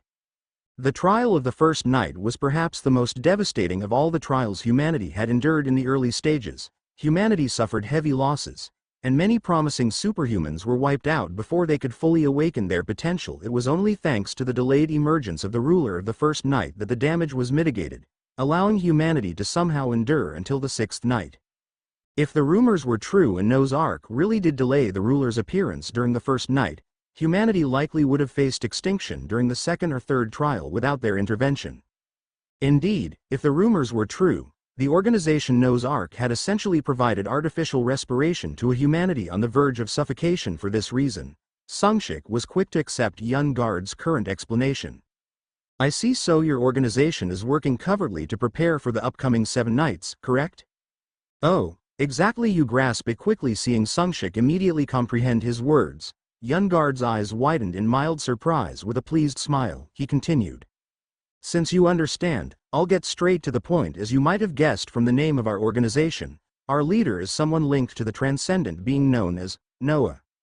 As expected, the leader is Noah's linker. Nodding as if he had anticipated this, Sungshik listened as Yun Guards delved into a longer explanation. Our first leader intended to use Noah's power to construct our own ark once the trials of the nights began, but soon they realized this was not the way forward for humanity. From that point, we sought to determine what the true path for humanity was, yet Noah told us that none of the options we considered would provide the answer. Yun Guard's eyes darkened, as if recalling the struggles of that time. In the midst of such uncertainty, we too were growing weary. It was then that my transcendent being, Saint Peter, revealed that a person who resonated with the key of heaven had appeared. Indeed, a glimmer of possibility in a time of hopeless wandering. That person was you, Sungshik _ Steam rose from a piping hot bowl of ramen. Slurp. After taking a bite of ramen, Sungshik picked up a piece of fiery red kimchi and popped it into his mouth. Crunch, crunch. Ah, ramen just isn't complete without kimchi. Draining the broth to the last drop, Sungshik leaned back in his chair and patted his stomach contentedly. Things are going better than I expected. A faint smile played on his lips as he recalled his conversation with Yun Guards earlier that day. Actively supporting me, it was good, a very favorable flow. Yun Guards, who revealed himself to be a member of Noah's Ark and the linker of St. Peter, his transcendent being, claimed that Sungshik would serve as the key in this situation. Sungshik promptly retrieved a small, golden key, roughly the size of an adult's palm, from his inventory. This is the key of heaven, grade. Category. Even attempting to analyze it revealed nothing but the name. Everything else about the item was marked as. Its purpose remained a mystery. Yun Guards also confessed he didn't know what the key was for. He merely mentioned that St. Peter had said there would come a day when the key would be absolutely necessary. It didn't seem like something that would be immediately useful. However, since Sungshik had been identified as the possibility, the group decided to provide as much support as they could. Well, that's a win for me. The size and influence of the Noah's Ark organization were unclear, but it didn't seem to be a group of amateurs. While not immediately relevant, they appeared likely to provide significant help when Sungshik began executing his long-term plans. At least, I might finally put an end to the Japanese exchange student selection process. Although he thought he'd taken a major step forward through the hearing, there was still some lingering anxiety about the student selection process. Now, it seemed possible to firmly sway the outcome. The unexpected positive turn of events brought a smile to his lips. Still, there weren't events like this in the past. Is my being a regressor affecting fate? And did these so-called transcendent beings detect that? In the past, no one had approached Sungshik with such claims. The very premise of investing this much effort into someone like Sungshik, who was a nobody at the time, would have been absurd. Still, he reminded himself to remain cautious about excessive goodwill. It doesn't seem like a cult, at least, but even if it were a cult or they had ulterior motives for using him, it didn't matter. Whoever tried to manipulate him, Sungshik would simply crush them having returned from the future. He possessed both the ability and the confidence to handle such matters. Leaning back further in his chair, Sungshik let himself relax. Well, if they help me access ancient ruins or National Museum treasures, I wouldn't mind walking into the lion's den. When he had broached the subject during their earlier meeting, young guards had given a positive response despite the difficulty for ordinary people to access such places. Their attitude suggested that the organization wielded considerable power. It felt as though fortune had rolled into his lap after the hardships of the future. Life post-regression seemed to spoon-feed him opportunities. Yu Sungshik whistled contentedly as the night quietly descended. That's him, isn't it? Whisper. He looks even better in person, right? Overnight, people who recognized Sungshik had drastically increased, and for good reason. Yesterday's hearing had already been a notable issue, but young guard's appearance had poured oil on the flames of attention. The hearing, restricted to students of the Superhuman Academy, achieved a peak viewership of an astonishing 42%. It wouldn't be an exaggeration to say that over a third of the Academy students had seen Sungshik's face. This is kind of nice. Actually, it was the sort of attention someone with a slight streak of showmanship might enjoy. Of course, Sungshik didn't consider himself to be one of those people. No way, I'm definitely not a show-off. Wow, you're Sungshik, right? You were amazing yesterday. I'll be cheering for you. Good luck. A first-year girl passing by shouted her encouragement, causing Sungshik's LPS to involuntarily curl upward. At moments like this, he thought, maybe being a show-off wouldn't be so bad. This kind of life isn't bad at all. Each time a student passing by recognized him, his grin grew wider and wider. What's got you grinning so much? The voice from beside him broke his reverie. He quickly masked his expression and turned to see Jiwon standing there with a teasing smirk. Your smile's practically reaching your ears. Ahem. I don't know what you're talking about. You must be imagining things. Despite his older mental age, he felt a twinge of embarrassment at being caught enjoying the attention from younger students. Wow, blushing a bit, aren't you? Cute anyway. I'm just glad the charges got cleared. I knew you'd be fine. You believed in me? Sungshik squinted skeptically at Jiwon. Hey, you can't seriously think you'd score a perfect score. Is this real? Come on, be honest. You cheated, right? Huh? This makes no sense. As soon as news of Sungshik's perfect score had spread, Jiwon had cornered him, demanding the truth. The memory of Jiwon lying on the ground in disbelief, lamenting, "Is this even my country?" was still fresh in his mind. Ha ha ha, of course. I totally believed in you, Sungshik. Ha ha. Sungshik stared at Jiwon with a deadpan expression while Jiwon avoided his gaze, beads of sweat forming on his forehead. Eventually, their eyes met in midair. After a brief pause, both of them broke into a chuckle. Hey, seriously, congratulations on clearing your name. I was honestly worried for you. Thanks. Sungshik, congratulations. This was the phrase he had heard most often since the hearing ended. Did your traits awaken this time? Questions about his traits were nearly as frequent. Thanks, yeah, you could say that, but the details are a secret. Despite not being naturally outgoing, Sungshik answered every question with a smile, remaining courteous. Building a good reputation won't hurt. His smile was calculated to lay the groundwork for positive impressions, even if it was a little tedious. Especially since it might affect the Japanese exchange student selection. Sungshik, you were so cool yesterday. Here, a little gift to celebrate your perfect score. A cute girl with a ponytail handed him a candy before walking off. He. He quickly adjusted his face to suppress the grin that threatened to stretch across his cheeks. Oh, look at you, you're loving this, aren't you? Jiwon, who had been observing from the side, spoke with an envious, mocking tone. If you're jealous, why don't you score a perfect score yourself? I'll admit, I'm jealous. Unable to come up with a rebuttal, Jiwon grumbled before reluctantly acknowledging his envy. The two continued their playful banter until a sharp voice cut through their conversation. Look at you two, wasting time. Kim Hoyeon, a superhuman who could wield the power of the fire spirit.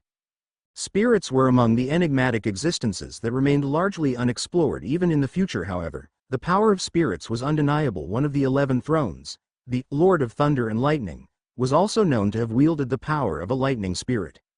The destructive power of those who controlled the forces of nature was formidable, to the extent that they ranked higher even among those of the same class. However, there was a clear drawback as well.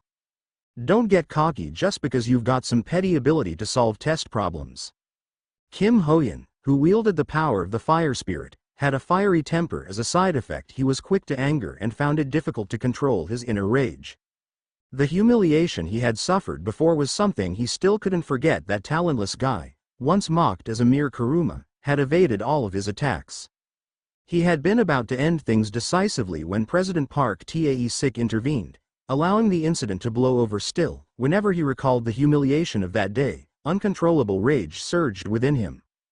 To think I had to apologize to that Kuruma, though it was an apology forced by the president, it had left a deep scratch on his pride. The chairman's warning and the inexplicable unease Hoyan had felt from the guy that day made him wonder if there was something hidden up his sleeve. But it turns out it's just a petty ability for solving test problems. He felt more and more as though he'd been duped. Seeing Hyo Sung-shik bask in the attention of those around him while he himself was boiling with anger made his fury rise to an unbearable level. Unable to hold back any longer, Hoyan approached Sung-shik, his eyes glaring fiercely. "You again?" The voice that responded was drained of energy, brimming with annoyance. The tone, as if Hoyan wasn't even worth considering, caused his face to flush red. "You little damn it!" He struggled to suppress the anger that was boiling over. With class about to start, he couldn't afford to cause a scene. Then, sensing eyes on him, he glanced to his left. There stood Kim Subin, watching the scene. In that moment, an unbearable sense of embarrassment swept over him. It felt as if he had just been exposed as a childish kid jealous of a classmate who excelled in a test, in front of someone he liked. His anger boiled over. He felt that everything, this entire situation, was Sung-shik's fault. Damn it all! Before anyone could stop him, Hoyan summoned his ability, his fist engulfed in the fiery energy of his spirit, and launched it towards Sung-shik.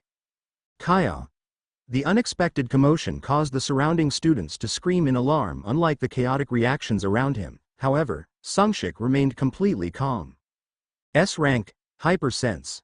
Level 1. The S-rank Hypersense was extraordinary. From the moment Hoyan decided to throw his punch, Sung-shik's senses had begun to ring alarm bells. Even before Hoyan's fist moved, Sung-shik's brain had already triggered a rush of adrenaline. Soon, the world around him slowed, as if he were watching a video in slow motion. The wide-eyed look of shock on Ji-won's face, a girl clenching her eyes shut as she screamed. The astonished gazes of the surrounding students. Sung-shik took all of it in. "It's slow." He naturally leaned his upper body to the side. The fist sailed past him. Hoyan's expression betrayed his shock. Off balance, Hoyan's upper body tilted toward Sung-shik. Still seated, Sung-shik extended his left hand, spreading his palm wide as he placed it against Hoyan's abdomen. "I think I can do it now." Bzzzt pop, ding, special skill explosive strike has been activated. Hoyan coughed, spitting saliva, his body jerking upward. Clutching his abdomen, he staggered backward before collapsing flat on his back. "Whoa, what just happened? Are you okay?" "No, how did that even happen?" Ji-won blinked in disbelief, stunned by the sequence of events that had unfolded in an instant. From his perspective, it had looked as though Hoyan had been throwing a punch, only to suddenly clutch his stomach and fall to the ground. Sung-shik reflected on the sensation from just moments ago. Even as Ji-won exclaimed in shock beside him, his words didn't quite register with Sung-shik. The internal energy that had radiated through Sung-shik's palm had burrowed into Hoyan's body, delivering a sharp impact. The technique, commonly referred to as D, was a high-level skill. Typically, only those who had mastered martial arts-based abilities could use it. "That's the cleanest execution I've ever done." Sung-shik's stats were generally weak, so the impact's power was negligible. Yet, executing such a clean explosive strike was something he had rarely achieved, even in the future. Back then, because he had acquired martial arts-related traits late through the consumption trait, he had lacked the time to truly master them. As a result, his success rate with explosive strike, a high-difficulty skill, was abysmally low, working maybe 2 or 3 times out of 10 attempts. "This is strange." Something felt off. His body moved far more naturally than he had expected. Just as it had during his previous confrontation with Hoyan, his BDY had followed his intentions flawlessly. Even with his future experience and combat instincts, the stark difference in stats between him and Hoyan should have made such an easy victory impossible. Moreover, Hoyan had partially tapped into his ability's power just now. Before his regression, Sungshik's physical aptitude had been unremarkable. He had required significant effort and training to compensate for him to execute explosive strikes so effortlessly should have been unthinkable without substantial practice. This feels like I've entered the realm of those so-called prodigies. Of course, it was still too early to draw conclusions, but there was no denying the feeling that something about his body had fundamentally changed since his regression. I'll need to investigate this properly later. A slight smile formed on his lips regardless. This change was a welcome development for him. As his thoughts subsided, his surroundings came into view. In front of him lay Kim Ho-yeon, clutching his abdomen. Sprawled on the ground, students had gathered around, checking on his condition nearby. Ji-won was noisily overreacting. Most of the other students looked on with unabashed expressions of disbelief, struggling to process what had just occurred. It seems I used to be underestimated a lot. Their expressions made it clear they had thought him to be a mere worm, but now they realized that stepping on him revealed a snake capable of baring its fangs and biting back. Reflecting on the disdain he had once endured, a chuckle escaped his lips. It's annoying to think I was treated like that, but things will change from now on. As he once again took in the stares directed his way, a subtle sense of exhilaration coursed through him. I want to grow stronger, and soon, power. That primal desire ignited a fire in Sungshik's heart. Hey, does that even make sense? Most people, when hearing a story that contradicts their common sense, start with denial. This time was no different.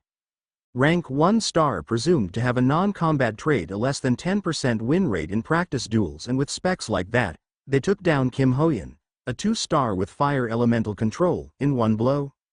You might as well say Hyo Sungshik is actually a protagonist from a novel who regressed from the future with an EX rank trait and is on a journey to become overpowered. Indeed, it was something that shouldn't have been possible by any normal standards. The difference in rank was absolute. It was like a kid who just started elementary school trying to fistfight a full-grown adult man. Logically, if there was a rank difference, it was almost impossible to win. Moreover, Kim Ho-yeon possessed what was presumed to be an A+ rank skill related to fire elementals. Absolutely ridiculous. If that's possible, it would disrupt the ecosystem entirely. Despite such a stark disparity in rank, to take him down in one blow was considered an upset, even if it was a fight among lower ranks. That's why even some cadets at the academy began to pay attention to the incident caused by Sungshik. Tisk, those stares, like I'm some kind of fascinating animal, are getting on my nerves. As Sungshik walked, he occasionally felt the gazes following him, causing him to frown slightly.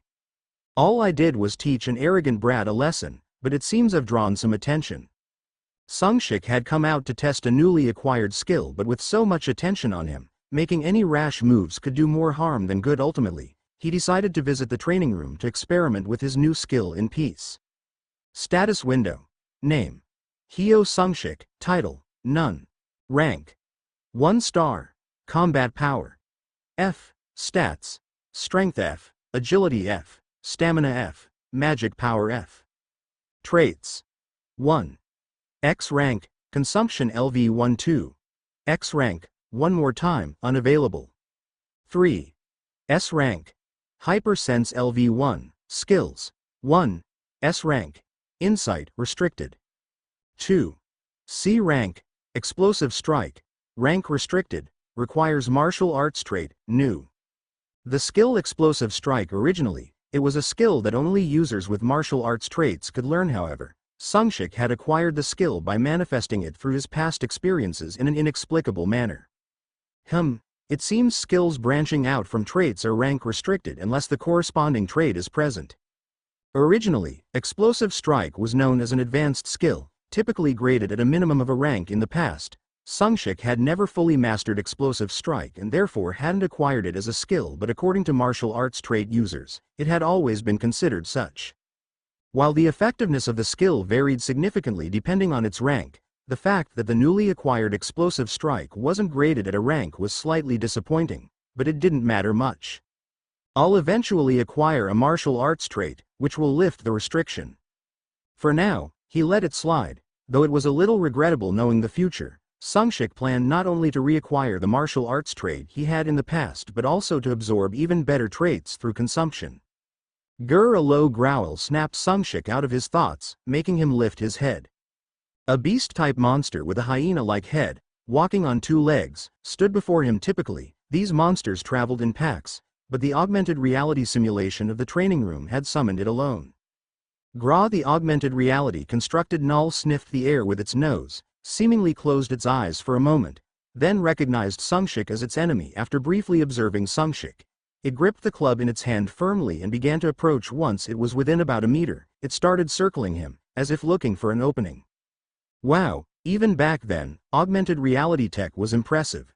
Noticing the Null's detailed behavior, from its habits to its subtle movements, Sungshik muttered in admiration, something he hadn't noticed before due to rarely using such facilities in the past. Alright, if I slightly show my side like this. As the Null circled, Sungshik turned his body slightly away from it. This feinting motion was meant to exploit the Null's tendency to attack when it detected an exposed flank or back. Gra, the Null, standing at about 15 meters tall, smaller than Sungshik, bared its sharp fangs and lunged at him, drooling menacingly. Whoosh! As soon as Sungshik presented an opening, the Null charged forward, swinging its club. One step. With a single step, he avoided the attack by the slimmest of margins. The fluidity of Sungshik's movements was impeccable, enough to draw admiration. Possessing the hypersense trait and precise control over his body, such micro-level maneuvers came naturally. With big movements came big vulnerabilities. It was effortless to place his hand on the Null's exposed side as it missed its attack and left itself wide open.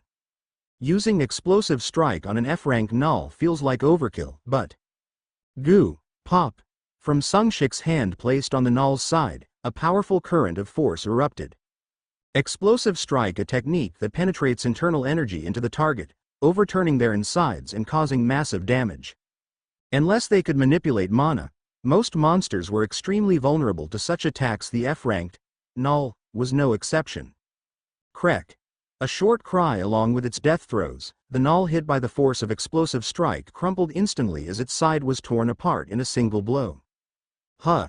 At the unexpectedly graphic scene, a small sigh escaped from Sungshik's lips. The destructive power was far stronger than he had anticipated. Ding, the Null has been eliminated with all designated monsters defeated. Augmented reality simulation will now terminate. A notification sound indicated the end of the augmented reality simulation. Impressive. It was more than he expected. Although he thought the technique had executed cleanly, the successful implementation of explosive strike surpassed even his expectations. The destructive power was stronger than imagined. Even more surprising was the fact that his body felt almost no fatigue despite releasing such force. Usually, exceeding the limits of what the body can handle leads to physical strain. Sungshik's physical stats were currently at 1-star rank, with both physical and magical stats at a lowly FA pitiful state, to say the least. Despite that, his body had successfully executed a high-level technique like explosive strike without feeling much strain. That was strange. Before his regression, Sungshik's body certainly didn't possess such remarkable potential. Such physical aptitude was typically seen only in a few of the 11 constellation or monsters with unique constitutions. Yin-Yang constitution, Heavenly Demon constitution, and similar traits. These innate or acquired exceptional traits were said to allow similar levels of performance in the early stages. However, such unique constitutions were exceedingly rare. Moreover, I was definitely ordinary. His constitution had been mediocre, if not downright poor, yet something had undeniably changed. In any case, it's a good sign. I'll figure it out with time. If this was due to a unique constitution, it would likely manifest and appear in his status window as he grew stronger. For now, he decided to remain patient until he discovered the nature of this change. Sungshik stared at his open palms for a moment before clenching them into fists. A confident smile crept onto his face. The scholarship selection program. Such programs have existed in educational institutions since ancient times. The superhuman academies that emerged after the Great Cataclysm were no exception. Among the various scholarship programs, the Superhuman Academy had one known as the International Exchange Scholarship. Hey, but what's so great about that International Exchange Scholarship? Well, for one, you get to interact with local students and learn from renowned superhumans in that country. The exchange period was usually around a month. Though brief, the program allowed students to interact with and learn from their counterparts abroad. Hearing Sungshik's explanation, Jiwon blinked and then yawned. Doesn't sound that interesting to me, especially not with Japan. This time, The international exchange program was set in Japan even now. Remnants of rivalry and hostility toward Japan persisted in South Korea from past conflicts. Honestly, I'm not that into Japan either really? But haven't you been dying to join this exchange program with Japan? That's because I've got some personal business there. Oh, write something about the shrine at Tenri Academy, right? That's right, Sungshik's true goal was the shrine at Tenri Academy. One of the artifacts stored in the shrine was the reason for this visit. Yeah, I've got something very important to do there.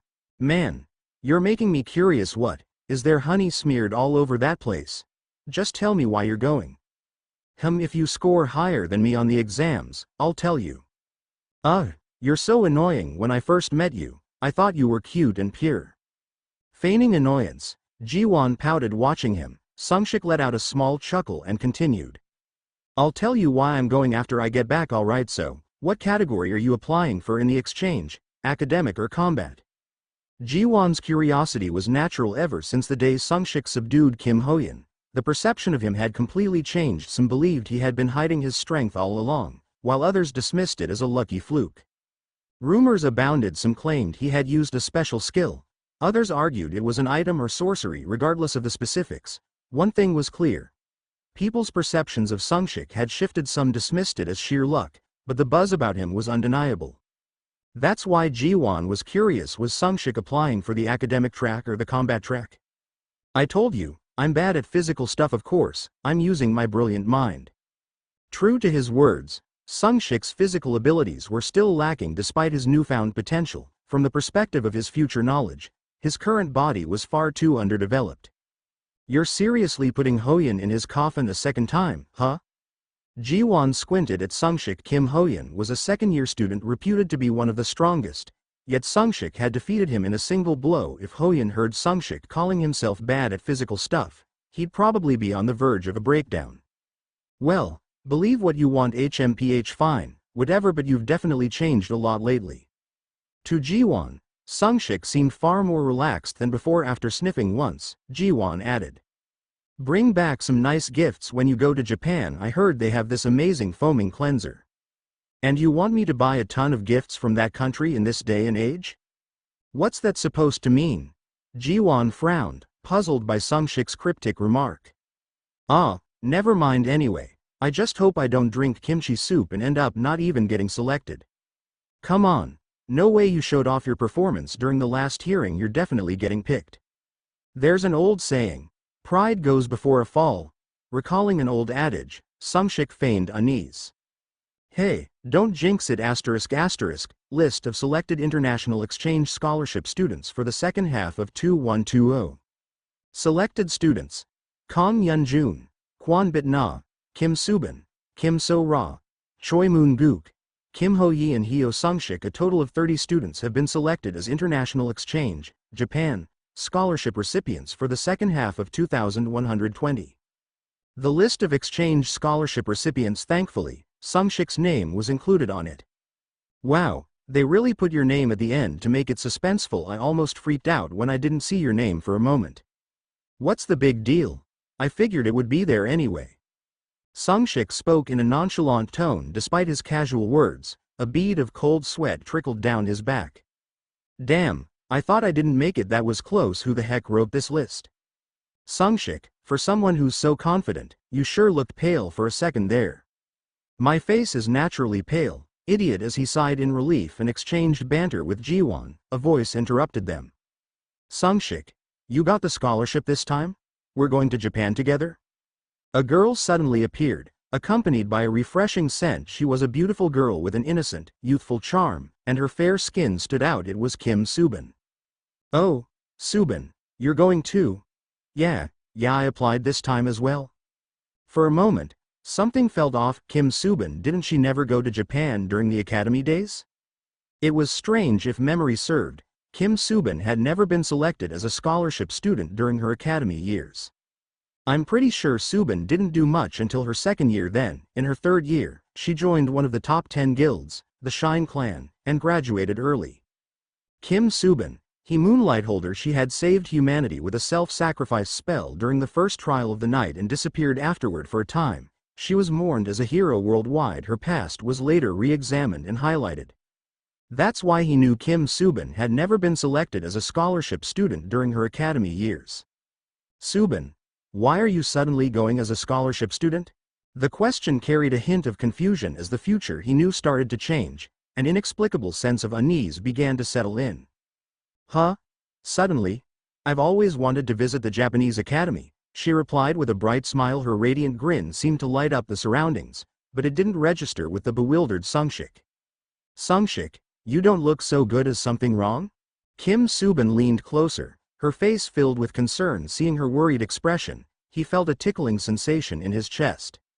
Well, this isn't the outcome I expected, but I did brace myself for changes in the future.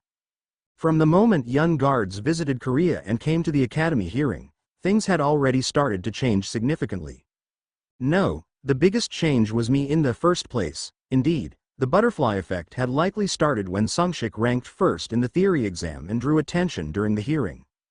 The end result is the same anyway. For now, let's stick to the plan and focus on what I need to gain from this trip to Japan. No matter the path, the destination remained the same. He reaffirmed the purpose of the trip to Japan in his mind. No, I was just lost in thought for a moment. By the way, Subin, do you know Jiwon? Next to them, Jiwon, who had been awkwardly standing and sneaking glances at Subin, flinched when he was mentioned. Oh, yeah, I've seen him around with you a few times. So, your name is Jiwon? Hello, I'm Kim Subin. Ah, yeah, hi, I'm Sungshik's best friend and unofficial caretaker, Sung Jiwon. Nice to meet you. Jiwon greeted her with an overly enthusiastic smile. Oh, caretaker? Sungshik seems like the type who can handle everything on his own. Ah, no, Sungshik might look like a nobleman, but he's actually really clumsy. He's such a scatterbrain that I have to take care of him like, the other day. When Subin played along, Jiwon became overly talkative, rattling off stories in excitement. Watching him, Sungshik couldn't help but chuckle. By the way, Jiwon, aren't you going to Japan? Ah well, I don't really like Japan, so I decided not to go. The two had grown closer in no time, casually dropping formalities. Jiwon's innate sociability was undeniable, Sungshik thought. It's not that you decided not to go, but that you couldn't go, right? Hey, what's that supposed to mean? If I had wanted to, I would have studied hard for the exam. Jiwon bristled at Sungshik's remark. Huh? What rank did Jiwon get on this exam? Ah, Subin. Well, didn't you have a 7 at the start of your rank? Hey, why are you bringing that up? Flustered, Jiwon scrambled to respond, much to Sungshik's amusement. 7? Did you rank 70th? Try adding another 0 to that? 700th? Wow, Jiwon, you're really bad at studying. Hey, it's just because I wasn't focused this time. If I remember right, you stayed up all night with nosebleeds to prepare, didn't you? Fine, I'm bad at studying. So, Subin, what rank did you get? I got 5th place this time. This rotten world, ha ha ha. Laughter filled the air as the three of them joked around. However, someone watching them from afar ground their teeth in anger. Grit. Hyo Sungshik, just you wait. The boy, consumed by thoughts of revenge against Sungshik, glared at them with fiery red eyes. The neighboring country, Japan. Despite being a neighboring country, those who studied Korea's history often ended up disliking Japan. Invasion colonization. That was the reason during the era when Korea was still called Joseon, there were invasions, colonization, and numerous wrongdoings committed by Japan. Even afterward, Japan never genuinely repented for its past actions toward Korea. As a result, the emotional rift between the two countries' citizens grew deeper with time. Tourism and cultural exchanges, which were once frequent, dwindled to the point where they could be considered nearly non-existent. It seemed as though the relationship was on the verge of erupting, like a volcano ready to blow at any moment. Then, the great cataclysm began. Gates, dungeons, monsters. The emergence of monsters, a shared enemy of humanity, redirected the focus of both nations to this common threat. I'm visiting Japan for the first time. I never thought I'd get to go to Japan. Right? I want to visit Shinjuku in Tokyo and do some shopping this time.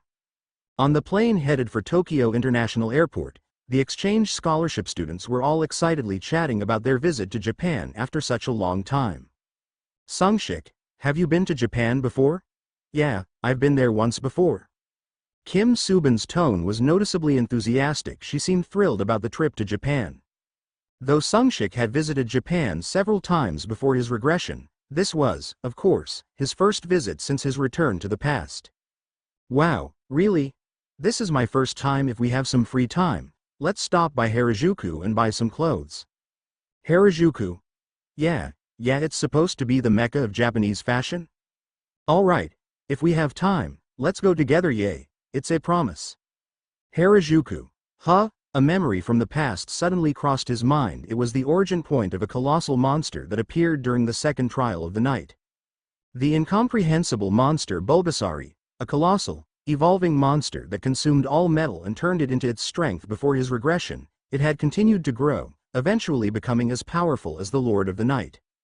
And as a result, Japan was half destroyed. Indeed, Japan was devastated not by the Lord of the Night but by a secondary monster known as Bulbasaur at the time. There were even emotional reactions from some quarters that took pleasure in Japan's downfall. However, with the massive catastrophe of the trials of the night looming over humanity, it was not appropriate to view Japan's situation emotionally before his regression. Japan had fallen swiftly, receiving no aid from others. But now, it was time for everyone to join forces. This time, I must stop it. This time, he planned to prevent Bulbasaur from undergoing its wild growth. And if the source of that monster's growth is its unique trait, perhaps Sungshik could consume that power for himself. Sungshik, I'm so excited for this trip. Yeah, I'm really looking forward to it too. Looking at Kim Subin smiling brightly beside him, Sungshik smiled back warmly. Welcome to Tenri Academy. A large banner with a welcoming message hung over the main gate of Tenri Academy. Seeing it made the reality of visiting a Japanese academy as an exchange student sink in. Wow, the academy grounds are massive. The Korean students were amazed at the scenery visible through the windows of the shuttle bus. The grounds of Tenri Academy were far larger than they had imagined. Before long, the students arrived at the dormitories within the academy and followed the directions to their respective rooms. Each student was assigned a single room. Building B. Room 303 feet. The room assigned to Sungshik was in Building B. After unpacking his belongings in his room, he stepped out onto the terrace to enjoy the night view, only to frown slightly. He felt a prickly gaze coming from the terrace next door. Turning to confirm the source of the gaze, his frown deepened. Everything's great, but why is that guy in the next room? You should consider yourself lucky for getting away with it last time. The owner of fiery red hair and eyes, an appearance that would draw attention anywhere, was none other than Kim Hoyan. His words were sharp as ever. Just as Sungshik was about to grow irritated at the endless hostility, he sighed deeply and asked, "Look, let's just get this straight. What exactly is your problem with me?" He was genuinely curious. Before his regression, Kim Hoyan had never shown such animosity toward him. That made him even more curious. From what Sungshik could guess, the only thing he might have done to upset Kim Hoyan after his regression was becoming closer to Kim Subin.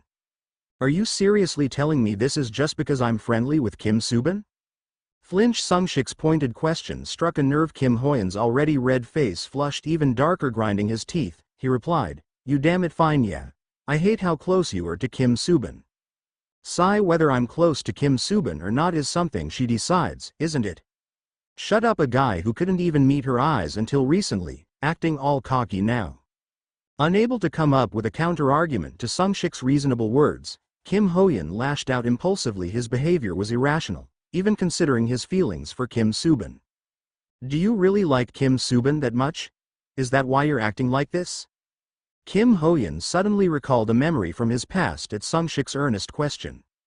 Chaebol. Kim Hoyan's family was a prominent Chaebol family with a long lineage. Even before the Great Cataclysm, the family had always valued pure bloodlines, emphasizing heritage. Marriages were conducted through arranged unions between prestigious families. No way. Over my dead body will I ever allow this marriage. A story straight out of a morning drama. His father, Kim Hojang, the youngest son of the family, fell in love with Shin Hyeon, a woman who had worked at a bar. Their relationship, as expected, was not approved by the family. Like the plot of a cliched morning drama, they eloped, defying the vehement opposition of their household.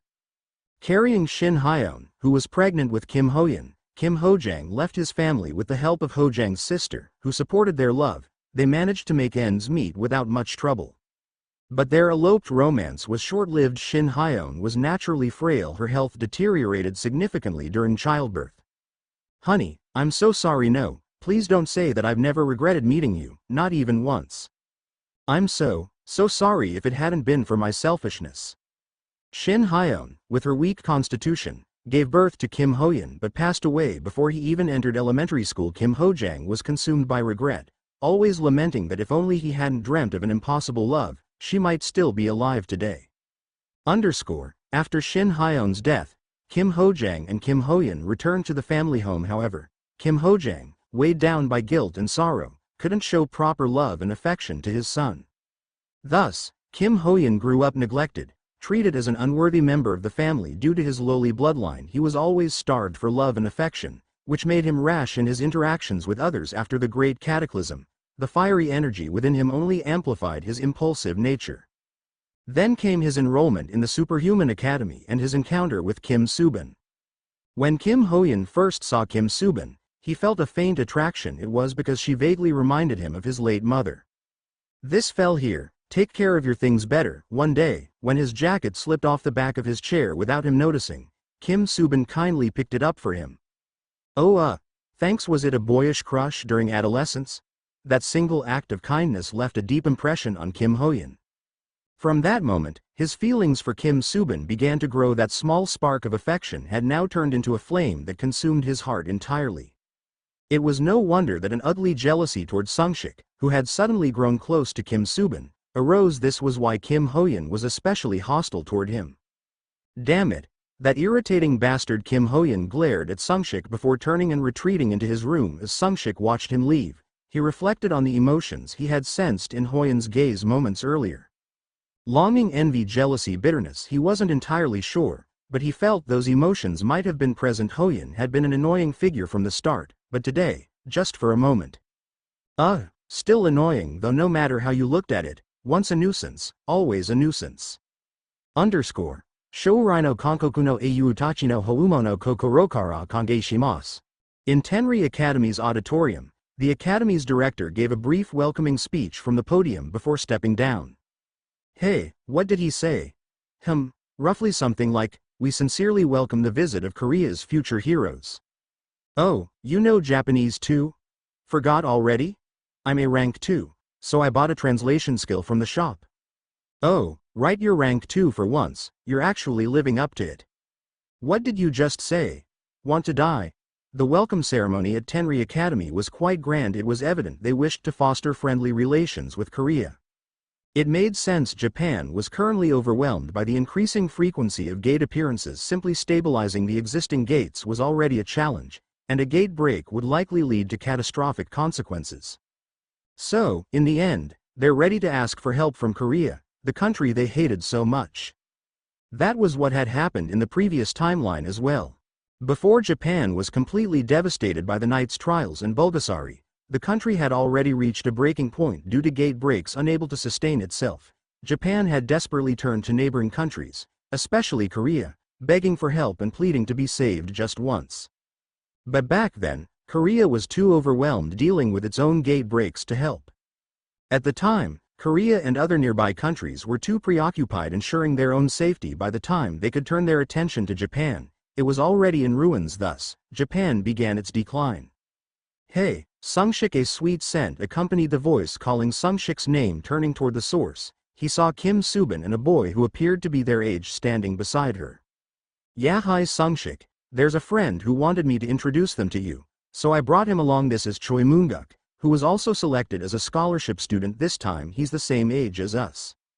At Kim Subin's words, Sungshik glanced at the boy called Choi Moonguk. He had a short buzz cut, sharp eyes, and a slim build, giving off a sleek impression.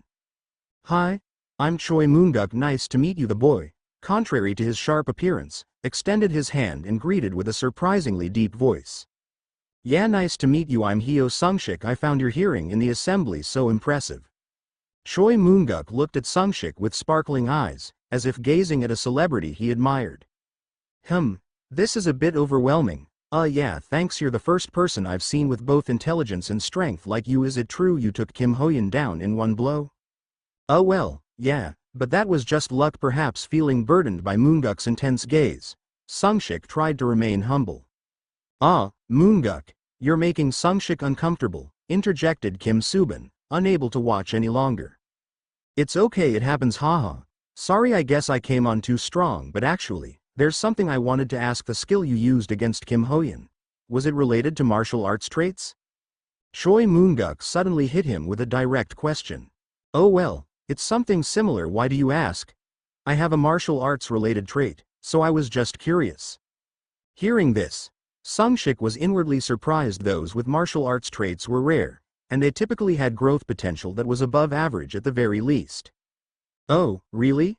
Should we talk about it sometime later? What? Why? What's it about? Let me join too. Listening in, Kim Subin clung to the conversation, insisting on being included. Well, that might be difficult, Subin. Sometimes men need to have private conversations. What? But I've gained weight lately. My weight is like a man's. Where on her slender frame was she claiming to have gained weight? Pretending to pinch non-existent belly fat, she acted as though she was heavier, looking quite adorable. At that moment, a young Japanese instructor appeared on the podium and began giving directions. Good day, everyone. We've prepared a welcome event for the heroes of Korea. Please proceed to the designated area under the guidance of the staff at the exit. Oh, I guess we're moving now. The process was swift. Tenri Academy had organized a grand event to welcome the Korean scholarship students. Many professors and student council members were involved in preparing the reception. It was an occasion that drew the attention of many within the academy. Tonight was the opportunity. There's no need to delay, I'll move tonight. This was the first step in Sungshik's post-regression plan. Obtaining his first additional trait, the journey to fastening the first button of this plan would begin tonight. For the passionate friendship between Japan and Korea. Clink. In the large hall, over 50 people clinked their glasses together. Ah.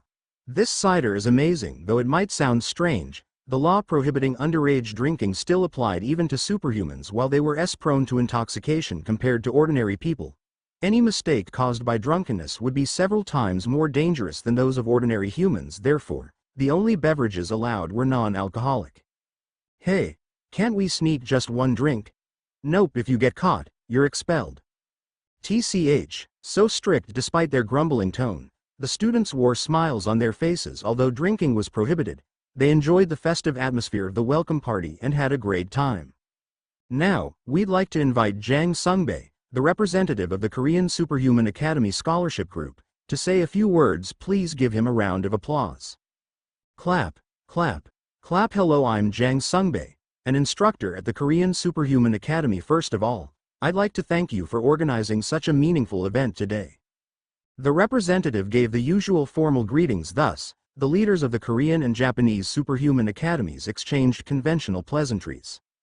Just as the atmosphere was starting to get dull, now, we'll have a Ask Anything session. If you have any questions about Tenri Academy, feel free to ask anything at all. A Q&A session about Tenri Academy began, and questions started pouring in. Questions about the schedule, the curriculum, and even whether the food was tasty.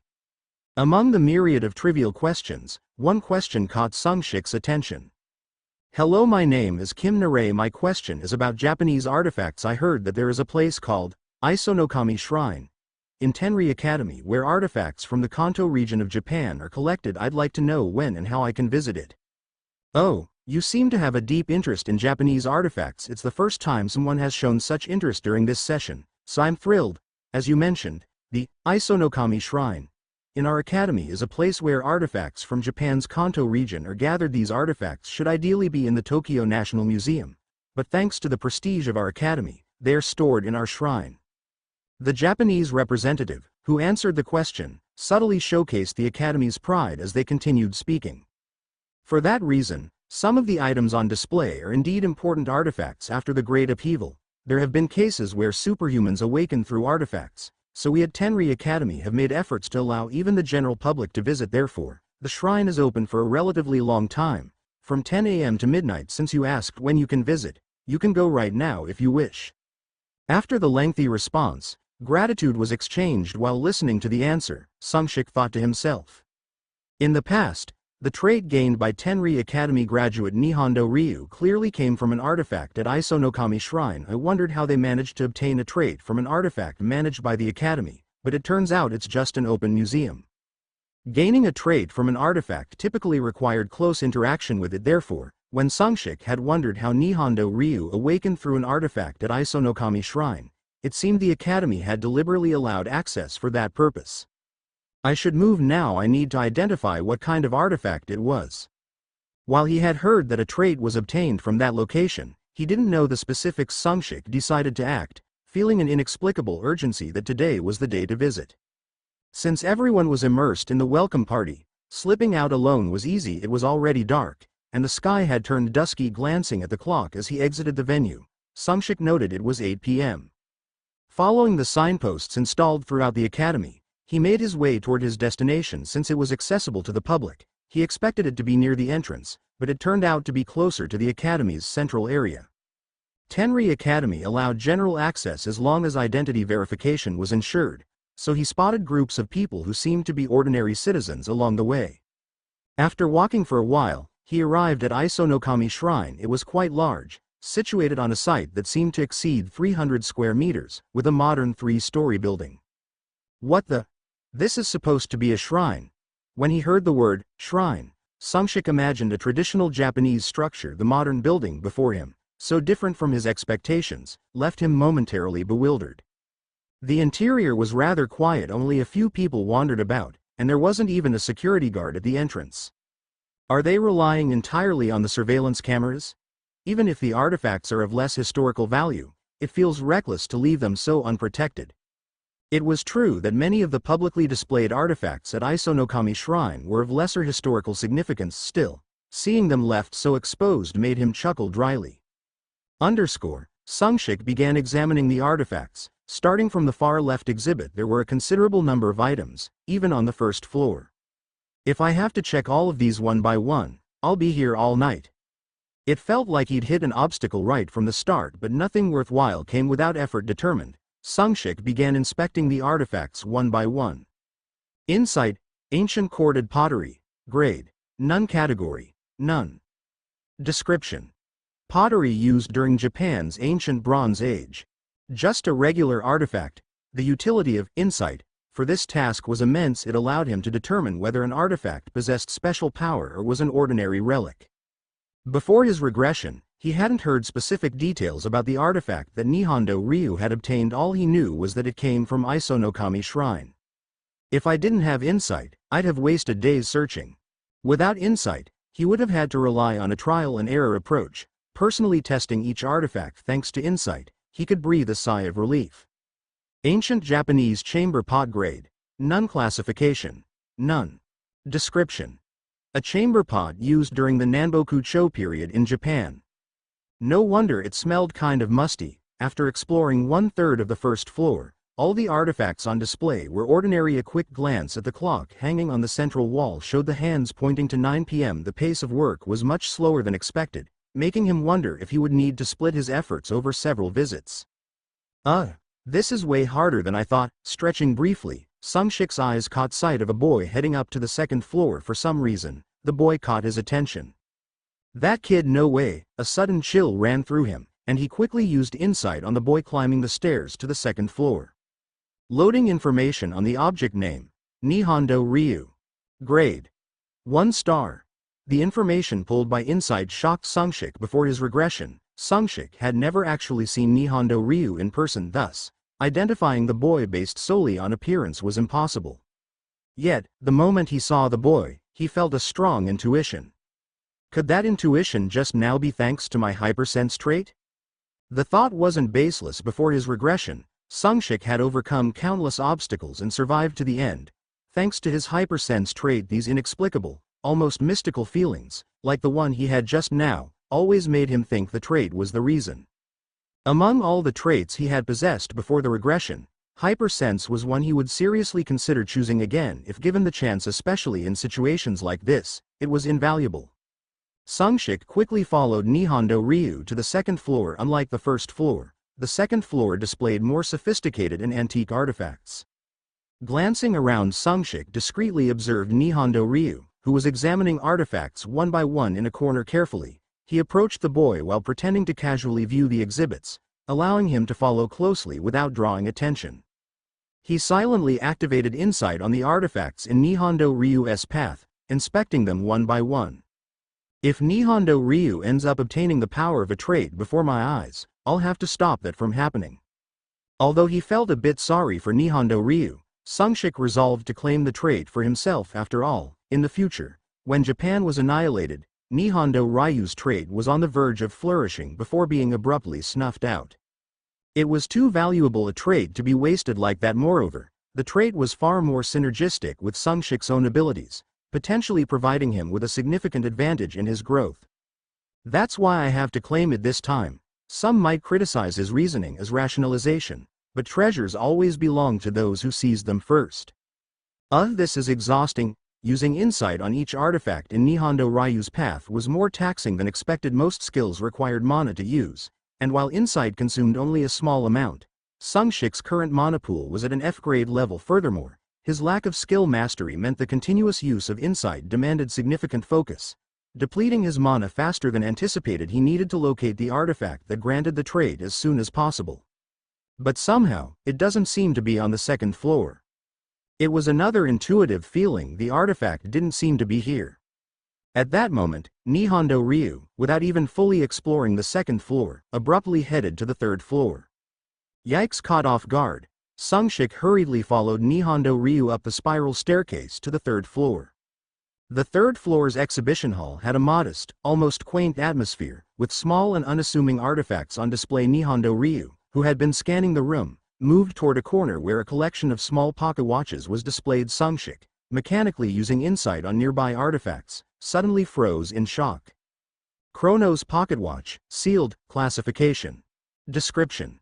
This is it. He didn't know the exact form of the artifact that granted the trait, but the moment he saw it, he felt certain. Sungshik nearly sprinted toward it, as the distance between the collection of pocket watches and Nihongo Ryu was less than 100 meters. As he passed by quickly, his eyes met Nihongo Ryu's. It lasted for a fleeting moment. Please. Though unlikely, Sungshik felt as if Nihongo Ryu's eyes conveyed a silent plea to entrust the matter to him. The absurdity of the thought made him chuckle. It was a situation that could have raised Nihongo Ryu's suspicions, but fortunately, the boy simply returned his gaze to the artifacts. Now, what do I do? Having identified the artifact with special power, Sungshik hesitated. There were too many people around to claim it outright. If he were absolutely certain it was the right artifact, he might have taken the risk, but he couldn't be 100% sure the pocket watch was the one. I thought I'd be able to confirm it with insight, but maybe my level is too low. The information is incomplete. Sungshik deliberated. His unique trait, consumption, allowed him to absorb the power of a target. However, if the target was an inanimate object, such as an artifact, it often resulted in damage to the item after its power was absorbed. In other words, using consumption could damage the artifact's exterior, creating potential issues for its subsequent handling. Now that I think about it, how did Nihongo Ryu acquire this trait in the first place? As Nihongo Ryu passed by nearby, something happened. Boom. Like the roar of thunder, an earth-shaking rumble erupted, causing the ground to tremble violently. Tenri Academy, the most prestigious institution in Japan for nurturing superhumans. Within Tenri Academy, many high-ranking superhumans had been invited to reside. Among them was a 6-star superhuman who had inherited the power of ancient feudal samurai. His name was Shiraya Ken. Considering that there were only about 300 6-star superhumans worldwide, it was almost a waste for someone of his caliber to remain as a mere instructor at an academy. When someone asked Shiraya Ken why, he answered as follows. The most important virtues in Bushido, TLN. A code of honor and conduct that was followed by the samurai class in pre-modern Japan, are loyalty and righteousness. That was his reason. Shiraya Ken had grown up in an orphanage and, even as an adult, lived a life where he had to worry about his daily meals. Then, one day, he unexpectedly awakened as a superhuman. However, with his days consumed by the struggle for survival, Shiraya Ken had neither the time nor the resources to properly develop his powers. It was the first president of Tenri Academy who took him in and helped him rise to become a world-class 6-star superhuman. Out of gratitude, Shiraya Ken turned down many lucrative offers to remain at Tenri Academy, dedicating himself to nurturing the next generation of talent. As usual, Sharia Ken was returning to his dormitory after finishing his training at a private facility. Having just finished an intense session, his sharpened senses were still on high alert. Swish! Thanks to those honed senses, he detected a suspicious presence that had infiltrated Tenri Academy. Swish! Sharia Ken leapt into action, swiftly tracking the intruder. However, the infiltrator was no ordinary individual. The moment they realized they had been discovered, they bolted toward their destination with astounding speed. Their pace was so incredible it was as if an athlete, burdened with 100-kilogram weights on each limb, had thrown them off and began sprinting at full speed. "Who are you?" The intruder didn't respond, only quickening their pace toward the shrine. Realizing the direction they were heading, Sharia Ken bit his lip hard. "Ha!" Stopping briefly, Sharia Ken drew his sword and unleashed a barrage of crimson sword energy. The energy spread out like a net, its speed surpassing even that of the fleeing intruder. The intricate web of sword energy left no room for escape. Realizing evasion was impossible, the intruder turned to face the oncoming assault. They wore a pitch-black mask over their face.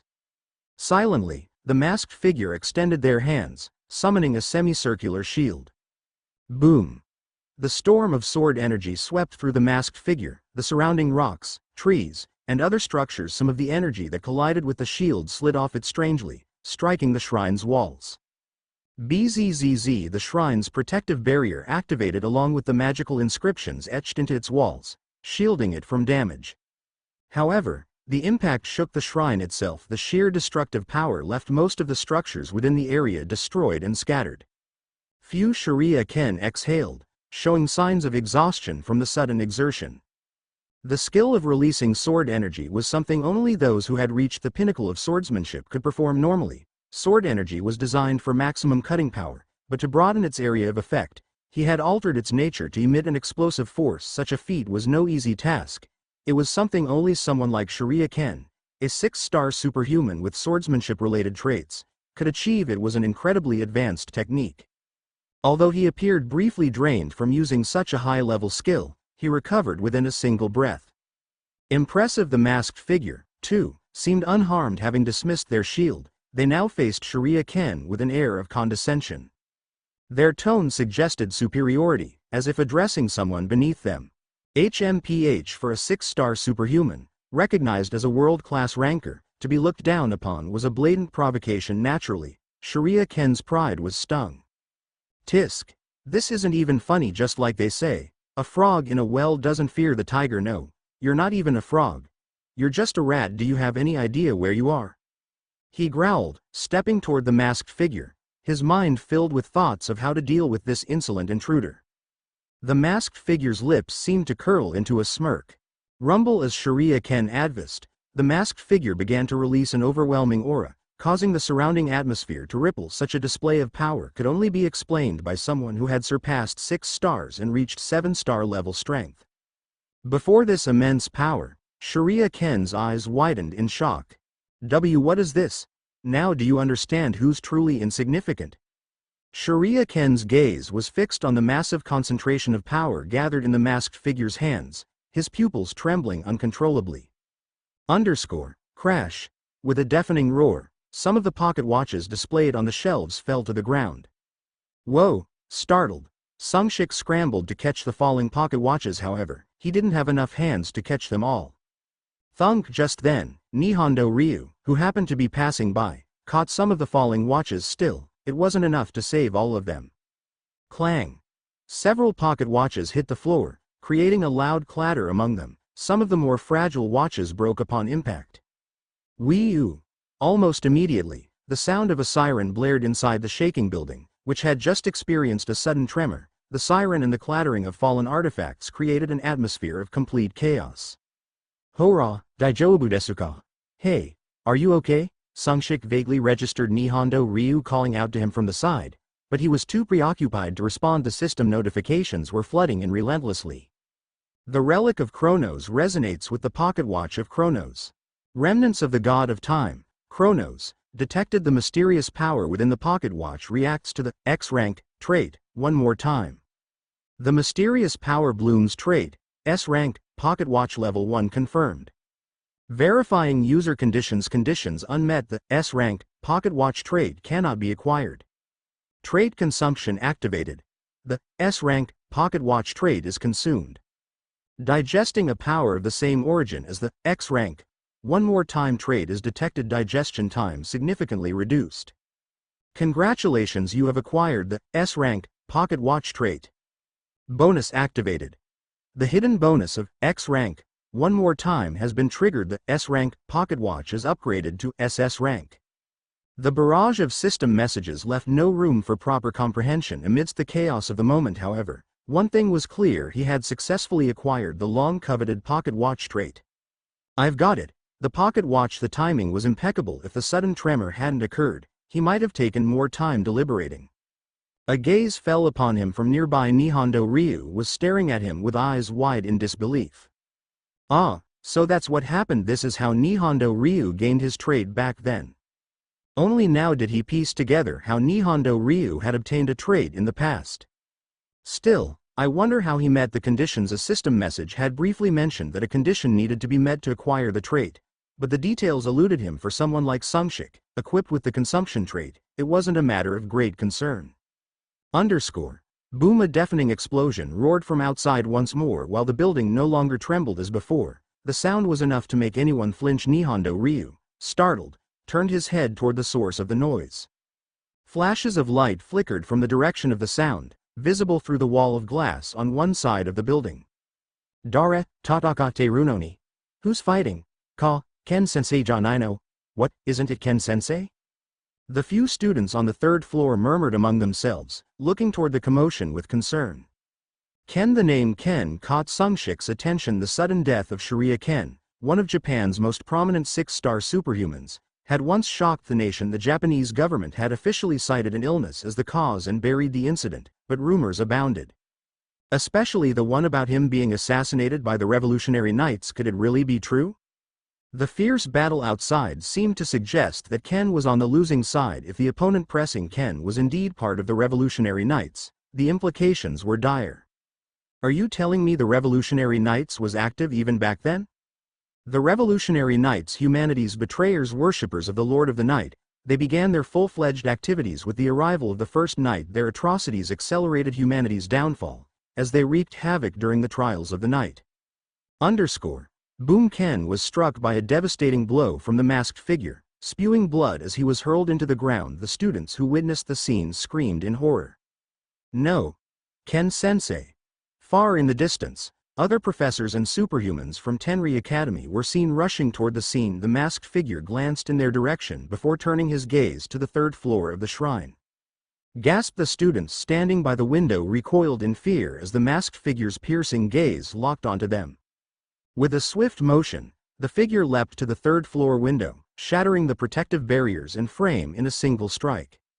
The masked figure exuded an overwhelming aura of menace. Several students fainted under the oppressive presence. Ignoring them entirely, the figure's gaze darted around before locking onto the fossil relic in the center of the room. He immediately moved toward it. That the fossil relic was something Sungshik recognized instantly. The scale of the starfish indeed. It was the fossil containing the scale of the incomprehensible monster, starfish, which had once devastated more than half of Japan. So that's how it was. I'd always wondered how such a creature had appeared, and now it makes sense. It was their doing. The concealed truth sent chills down Sungshik's spine as he pieced it together. Stop right there. Just as the masked figure clutched the starfish fossil to his chest, several superhumans burst onto the third floor. They charged at the intruder, only to be met with a devastating energy blast that forced them to retreat in unison. Crash! Amidst the chaos, the masked figure broke through the opposite wall and vanished into the night. Damn it! Don't let him get away! Chase him! An unprecedented crisis had unfolded. The academy, regarded as a sacred, inviolable ground, had been attacked. Casualties had occurred, the shrine was destroyed, and the relic had been stolen. A catastrophe unlike any other. If word of this leaked out, Tenri Academy's reputation would undoubtedly plummet. Determined to prevent that, the Academy's superhumans pursued the masked figure with their lives on the line. There's no way they'll catch him. The power disparity is too obvious. This incident, in his previous timeline, had only been briefly mentioned as Ken's disappearance. So they covered it up for the sake of the Academy's reputation. Clicking his tongue, Sungshik turned to look at the spot where Ken had fallen. The healer-class superhuman was there, shaking their head grimly. A giant like Ken has fallen today. I know his trait was related to swordsmanship. I'm sorry, but I have to take that power for myself. Sungshik's body moved instinctively toward the fallen Ken.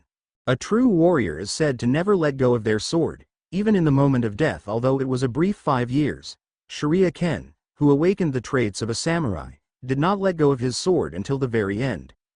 You're not someone who should have gone like this, my friend. Say something, anything.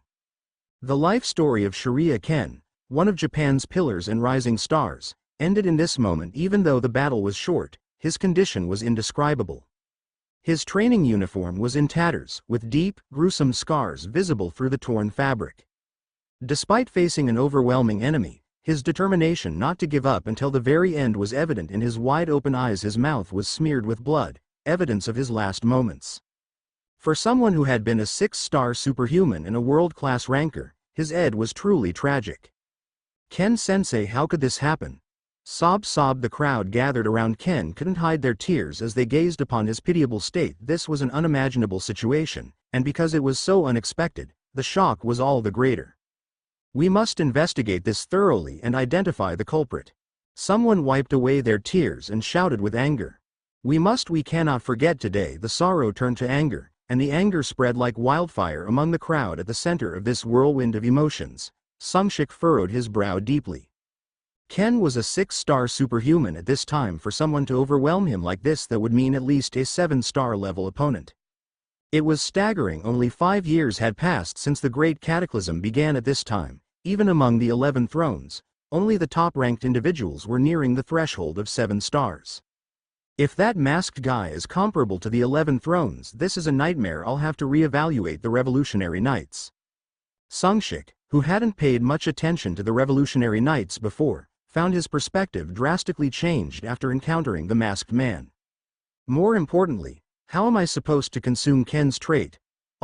If only I could absorb traits from a distance. The limitation of the consumption trait was that direct contact with the subject was necessary. Touching Ken's corpse under the current circumstances wasn't easy. And, though Sungshik had witnessed countless deaths in the future and thought he had grown used to it, he realized that wasn't the case. Shiryu Ken, whom he had no direct connection to and had met for the first time today, still managed to evoke a sense of emptiness in him as he watched others mourn for him. I'm still too soft. There's no time for sentimentality. He steeled himself, casting aside his weakening emotions. Growth traits. Among traits, there are growth traits. Traits, by default, typically do not grow beyond their initial rank. However, rarely, there are traits that can evolve. These traits grow by accumulating experience or fulfilling special conditions. Amazing. The trait Sungshik obtained this time was one of them. In the process of helping with Shiryu Ken's funeral arrangements, he managed to create an opportunity to use his consumption ability briefly. The trait he acquired was a ranked sword demon. Initially, he thought he had simply obtained a decent trait that could serve as a stepping stone, but when he returned to his dormitory and examined it closely, Sungshik couldn't help but exclaim in awe. A ranked sword demon. LV1. Growth trait can evolve to the next rank by gaining experience or achieving enlightenment. The spirit of the sword greatly enhances talent with the sword. Substantially increases the rate of proficiency gain for sword-related traits. Current. A rank. Sword demon. Future growth paths. S rank. Sword sovereign. SS rank. Sword saint. SSS rank. Sword master. X rank. Sword god. When Sungshik confirmed the details of the trait, he was stunned. He knew that one of the 11 thrones, the sword sovereign, had possessed the S rank sword sovereign trait. It wasn't a growth trait but was fixed at S rank. Yet, even with that fixed trait, the sword sovereign had climbed to the top of the 11 thrones. But this trait could grow all the way to X rank, to become the sword god. This is insane. Of course, whether it could actually grow to X rank remained to be seen, but the mere possibility of such growth was extraordinary. This wasn't mere chance. The special option of the pocket watch, SS, trait allows the substitution of the Swordmaster, S, trait with the growth trait Sword Demon, A, substitute, Y or N. It was thanks to the pocket watch, SS, trait that he had acquired a growth trait. Who would have thought the pocket watch trait had such a hidden option? When Nihongo Ryu had obtained the pocket watch trait in the past, the conditions for acquiring other traits were so limited that this hidden option hadn't been revealed. The pocket watch trait is even better than I thought. Special effect activated. The hidden bonus of X rank one more time is triggered. S rank pocket watch is upgraded to SS rank pocket watch. The system message that had appeared when he first acquired the pocket watch, he hadn't had time to investigate it then, but now he realized just how extraordinary it was. Trait. Pocket watch, SS, LV1. The pocket watch of Chronos, the god of time, deals with the power of time as it relates to growth. Increases all experience gain rates by 100%. When acquiring a trait, there is a certain probability of obtaining a growth trait instead. Sungshik focused on the last sentence. It is an option that allows you to replace a growth type trait with a certain probability when acquiring a trait. According to this statement, it was possible for Sungshik to continue to obtain growth type traits in the future. If he could continue to obtain growth type traits in the future, it would be a factor that could greatly contribute to Sungshik's power increase. And that wasn't the end of it. When the pocket watch trait was upgraded to SS rank, it became all experience gain rates increase by 100%, which was a higher experience gain rate than the S rank pocket watch in the past. The pocket watch trait, S rank, that Nihongo Ryu had acquired was all experience gain rates increase by 70%. In the current situation, experience gain rates increased by around 30% at LV1. It raised hopes that from LV2 onward, the rate of increase might grow even further. The option to increase all experience acquisition rates didn't seem impactful at first. However, it affected not only the overall grade but also the characteristic LV and even skill proficiency beyond what the system displayed. It allowed the user to understand and absorb life experiences much more quickly. In other words, the characteristic granted extraordinary mental acuity, enabling even dull minds to transform into brilliant ones. With just the S rank pocket watch, Nihongo Ryu began his journey as a superhuman late but approached the level of the 11 constellations faster than anyone else. Nihongo Ryu, who was assessed to have easily reached the 11 constellations had he had more time to grow, had a purely late-game focused kingly return characteristic. This is it. With this, the most critical foundation has been established. The recent acquisition marked the most crucial step forward. Unexpectedly, the trip to Japan has brought great rewards. Should I consider accelerating my plans? Originally, Sungshik intended to use the pocket watch characteristic acquired in Japan to solidify his foundation within the academy before proceeding with his next plans. The next plan was gate clearing. This approach offered the fastest way to grow through experience gained from clearing gates but came with significant risks. Therefore, he had intended to grow as much as possible within the academy before tackling the gates, but the newly acquired characteristic suggested a revision of his plans. Especially obtaining the growth type characteristic. This will undoubtedly synergize immensely with the pocket watch. Before his regression, Sungshik's primary weapon was the sword. He had planned to acquire characteristics related to swordsmanship, and now he had obtained the growth type characteristic, rank A sword demon. It felt as though someone was pushing him forward to become overpowered. At this rate, I might end up single-handedly handling the Lords of the Night. This wasn't mere empty confidence. The situation provided ample grounds for such belief. Alright, let's go all out. A deep smile spread across Sungshik's face. Tenri Academy, Japan's top institution for nurturing superhumans. It was home to many renowned superhumans and distinguished figures within Japan. At such an academy, an intruder had infiltrated, murdered Shiraya Ken, one of Japan's iconic rising stars, and looted relics from the Isanowami Shrine. This was an unprecedented event in the Academy's history, which, although brief, had never encountered anything of this magnitude. Should this incident become public, Tenri Academy's reputation would be severely tarnished, and Japan would undoubtedly face immense shock. Moreover, exchange students from Korea's Superhuman Academy were present at this time.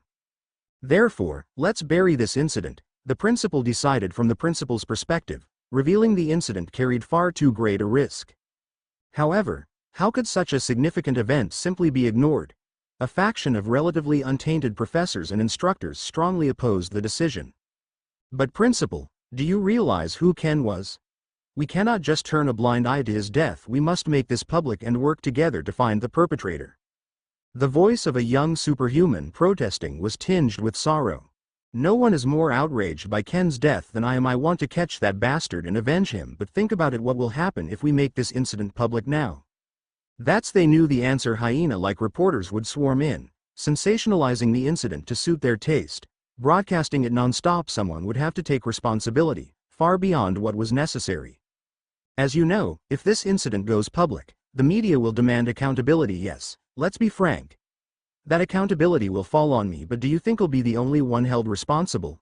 You too will inevitably be dragged into this mess. I want to make this incident public too. I want to share this outrage with the public and issue a nationwide manhunt to capture the perpetrator. But think carefully, that bastard overwhelmed even Ken. At the very least, he was on the verge of 6-star, possibly a 7-star superhuman. He hasn't shown himself until now. What do you think that means? But I understand your feelings completely, but emotions alone are not enough to handle this incident. Let's first identify who he is and whether he has any affiliations. Once we have that information, it won't be too late to decide how to proceed. There's nothing to gain by making this public now, and let's not forget, we have Korean exchange students here as well. Ultimately, some professors and instructors had no choice but to follow the principal's reasoning. Even if the incident were made public, there was no guarantee the culprit could be caught. Moreover, with Korean exchange students present, it would lead to international embarrassment, and they themselves wouldn't escape responsibility. Right? This is like being struck by lightning out of nowhere. Why should I, who did nothing wrong, have to take responsibility? Let's bury it. There's no choice. Finding the culprit ourselves will be faster. In the end, they compromised with reality, but there was one more problem. By the way, 2 of the Korean exchange students witnessed the entire incident. One of them was even right next to the culprit when he stole the relic. If that student talks, it's only a matter of time before the incident becomes widely known, isn't it?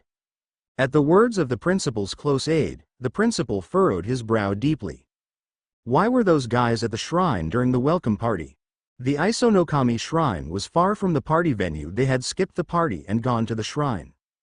We can somehow keep the Japanese students' mouths shut, but we can't control those Korean students.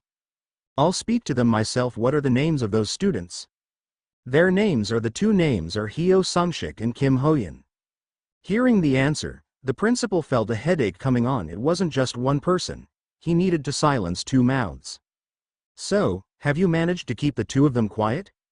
Well, as for Hyo Sungshik, we sent him back to the dormitory that same day, and we summoned him this morning under the pretext of being a witness to the incident.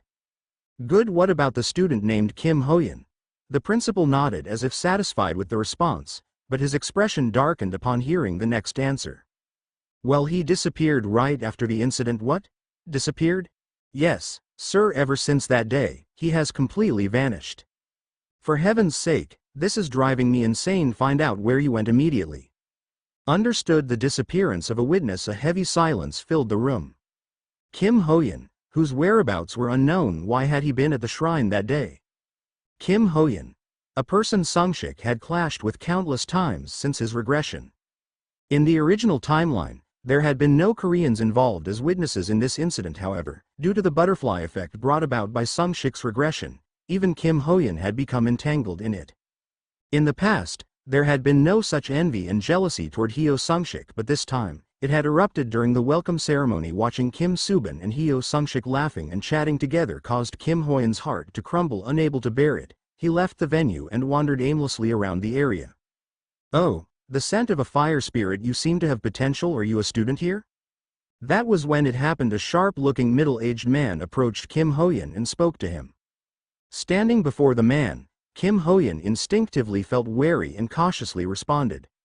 No, I'm from Korea. The middle-aged man's words carried a strange authority, compelling Kim Hoyan to respond submissively. Even his typically edgy demeanor softened as he answered. If you wish to grow stronger someday, come find me here. When Kim Hoyan regained his senses, the middle-aged man was gone, leaving only a business card in his hand. Surprisingly, the card was written in Korean, listing a name and contact information. Perhaps the man had given him a Korean card upon hearing his nationality. Do people carry different business cards for each country nowadays? Though the man had spoken in Chinese, thanks to his translation skill, there had been no difficulty in communication. Still, it was curious that a Chinese man had handed him a card written in Korean. What was even stranger, however, was the feeling that followed. But why does this feel so familiar? Though it was his first time seeing the man, he felt an odd sense of familiarity, like running into an old childhood friend after many years. Then, a signpost caught Kim Hoyen's eye, pointing toward the shrine. Feeling aimless, he decided to follow the sign and continued walking. As he approached the shrine, a massive explosion erupted ahead, causing the air to tremble. Ordinarily, he would have turned back, overwhelmed by the sheer power he sensed, but that day, Kim Hoyen pressed forward. As he approached, he saw a masked figure facing off against Sharia Ken.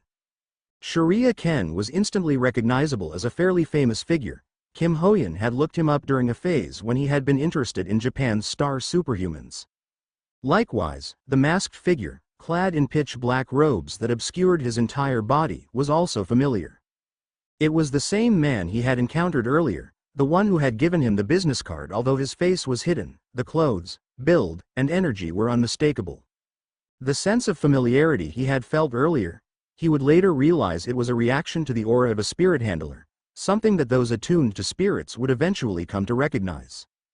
The masked figure and Sharia Ken squared off briefly before engaging in combat. When Kim Hoyen saw the energy gathering in the masked man's hands, he was stunned. The energy the man wielded was the same elemental power Kim Hoyen himself used. In that moment, he was certain the masked man was indeed the middle-aged man he had encountered earlier. Watching the masked man overwhelm Sharia Ken, Kim Hoyen made a decision. He resolved to follow that man, to learn how to wield his power. And so, that night, Kim Hoyen disappeared from Tenri Academy. Breaking news. Japan's brightest star falls. The death of Sharia Ken. Mysterious masked figure? Tenri Academy under attack? Relic stolen from Isonokami Shrine. Perpetrator estimated to be a 6-star superhuman or higher. Japan was shaken by the shocking news. Sungshik, reading the deluge of real-time articles, felt a dull ache in his head. The future has changed, he muttered under his breath. In the past there was no disappearance incident. He couldn't recall whether Kim Hoyen had been selected as an exchange student to Japan in the original timeline, but he was certain that there had been no incident involving Kim Hoyen's disappearance or the early return of the student delegation. And now there's the masked man's attack, Kim Hoyen's disappearance, and even Ken's death. Particularly shocking was the death of Sharia Ken, a 6-star superhuman regarded as a global ranking powerhouse. Speculation about the perpetrator was rampant. Someone capable of overpowering Sharia Ken must be at least at the peak of 6-star rank. Possibly even a 7-star yet. There were fewer than 10 known individuals at that level worldwide, and none of them wielded the same power as the masked figure. After much deliberation, Sungshik picked up the phone. Beep beep. Oh, Sungshik, I was just about to call you. How timely. I heard Tenri Academy is in chaos. Are you alright? Yes, I'm fine. While he had been involved in the incident, he decided to keep his words brief to avoid unnecessary chatter. That's a relief. I was worried you might have been caught up in the incident and hurt. Wow, how did you know I was at the scene? Haha, don't underestimate our intelligence network. I've put a lot of effort into building it. You know though, since Tenri Academy is in a state of emergency, I couldn't get the full details. If I'd had just one more day, I would have known exactly where you were and what you were doing that day. Oh ho. That's a bit creepy. I didn't know Master Young Guards had a hobby of stalking, but regardless, that's impressive. Haha, it's just a manner of speaking. It doesn't mean I track every single move, so you can put that creeping feeling back away. Indeed, the person Sungshik was talking to on the phone was Young Guards, the seeker of truth. Anyway, what's the reason for your call? Well, since you're already aware of the incident at Tenri Academy, this will be quick. Do you have any information on the perpetrator behind the attack on Tenri Academy? We've already begun our investigation into it. I'll let you know as soon as the results come in.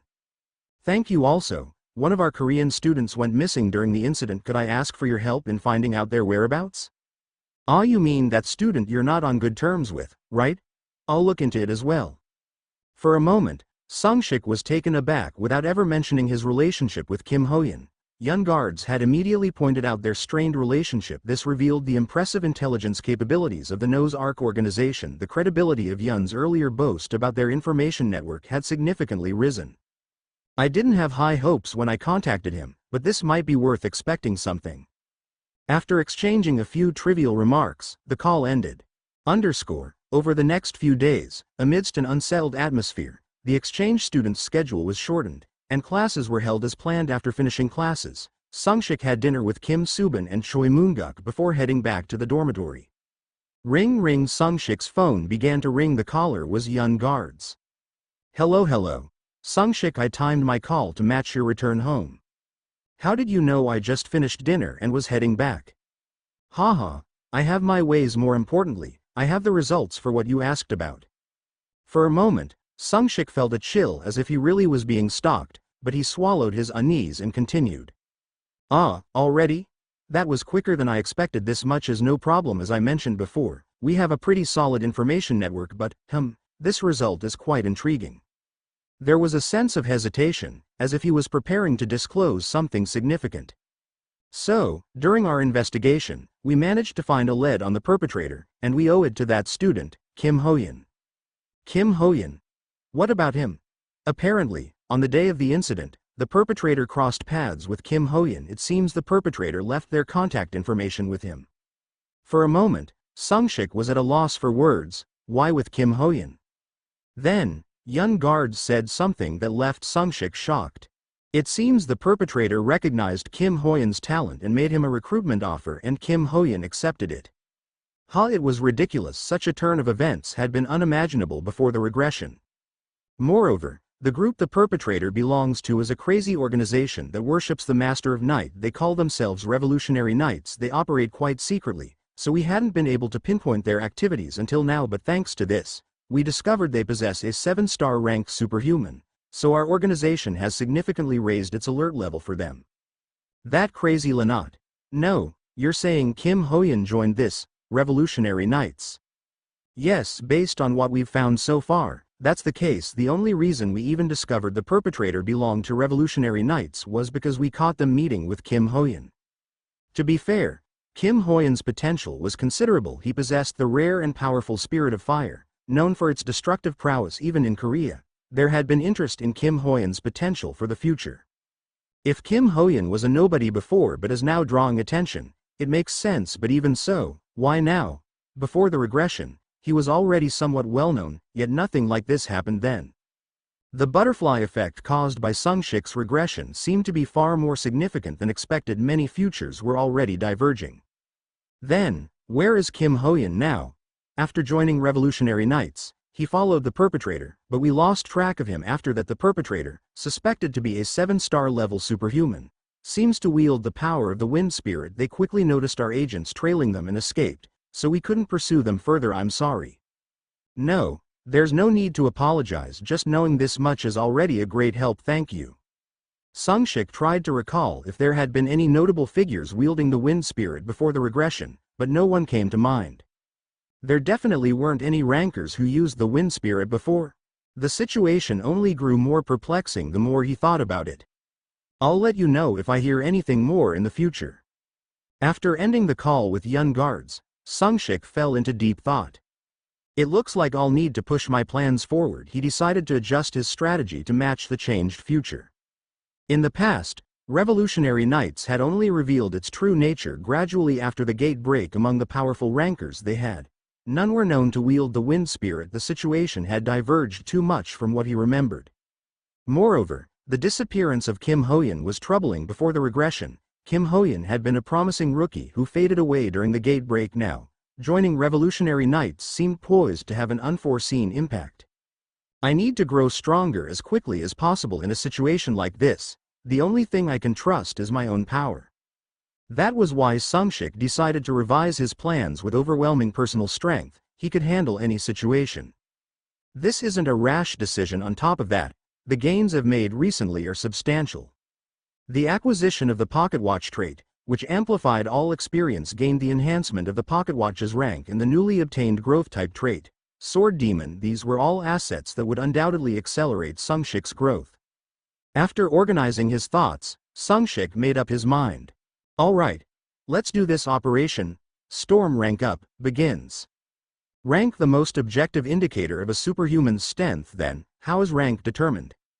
The answer is that a superhuman's rank is determined by their combat power. In other words, a combination of stats, traits, and skills collectively decides the rank, as combat power is ultimately derived from the interplay of these elements. Wow, So if traits are as rare as stars in the sky and skills are as hard to come by as beans in a drought, that means the only thing left to raise is stats to increase combat power, right? It wasn't wrong. While Sungshik had the unusual ability to continuously acquire new traits, for most people, the trait they received upon awakening was both their first and last. Skills were also typically tied to these traits, making the avenues for acquisition limited. As a result, increasing stats was the fastest way to enhance combat power. So, how do you increase stats?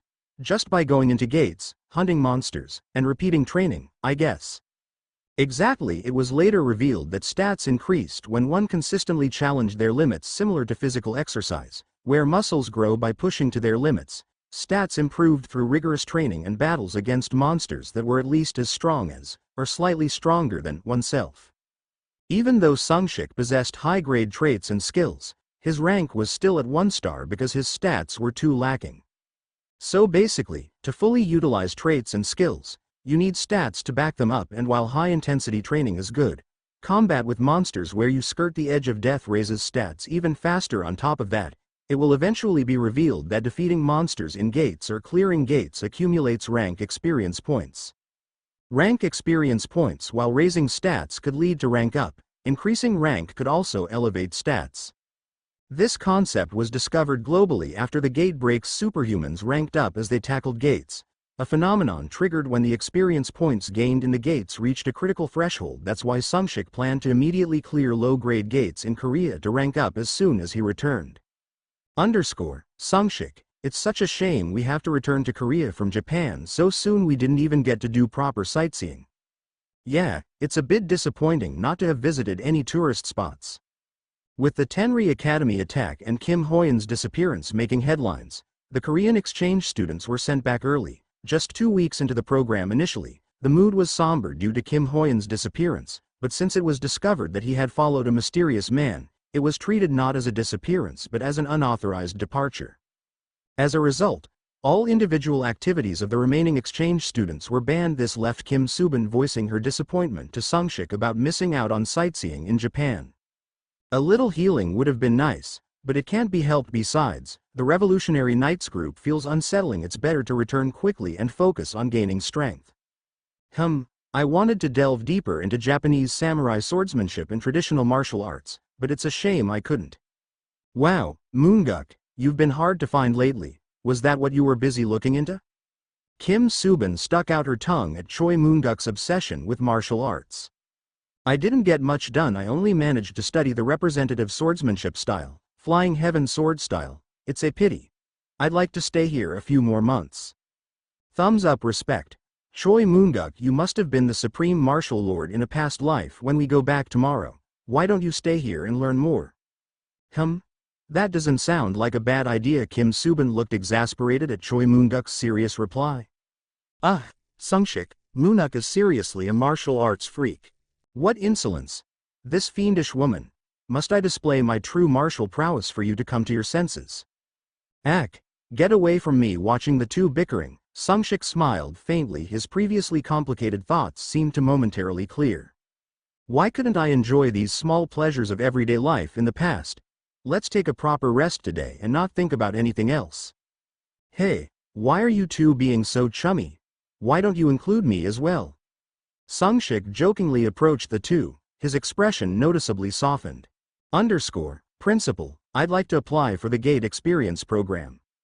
The GATE Experience Program was a special system provided by the Superhuman Academy. It allowed students to gain practical experience by permitting them to use gates managed by the Academy.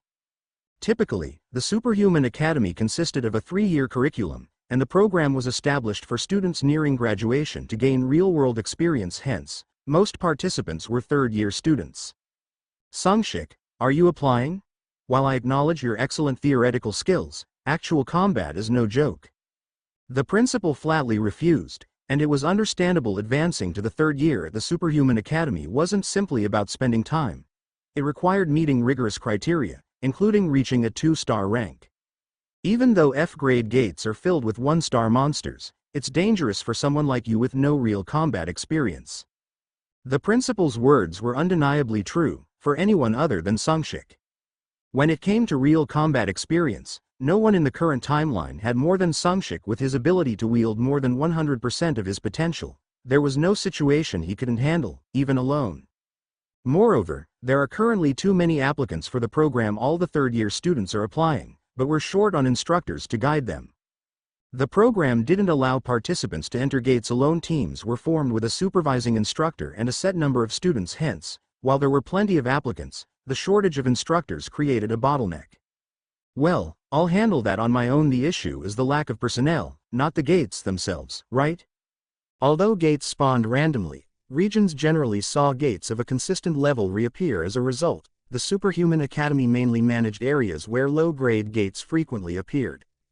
That may be true, but don't you have no experience with gates? Entering one alone is extremely dangerous. I've thought it through. You don't need to worry about me. Seeing how confident you are, I see. Have you perhaps advanced to 2-star recently? If that's the case, I might reconsider. No, I'm still 1-star. At Sungshik's reply, the dean looked at him as if he were a madman ready to throw away his life. Good heavens, you're practically asking to die. What on earth are you relying on? Do you think just because you scored perfectly in theory, real battles will be a joke? Theory and practice are worlds apart. The dean let out a deep sigh. Watching him, Sungshik gave a sly grin. You're aware of Lord Yunguards, with whom I've recently formed a connection, aren't you? I've received solid training in gate strategies from his organization, Noah's Ark. What? How did you? Wait, Yunguards is part of Noah's Ark. Noah's Ark was a group shrouded in rumor and secrecy, so the dean was utterly shocked, even more so to learn that Yunguards was affiliated with it.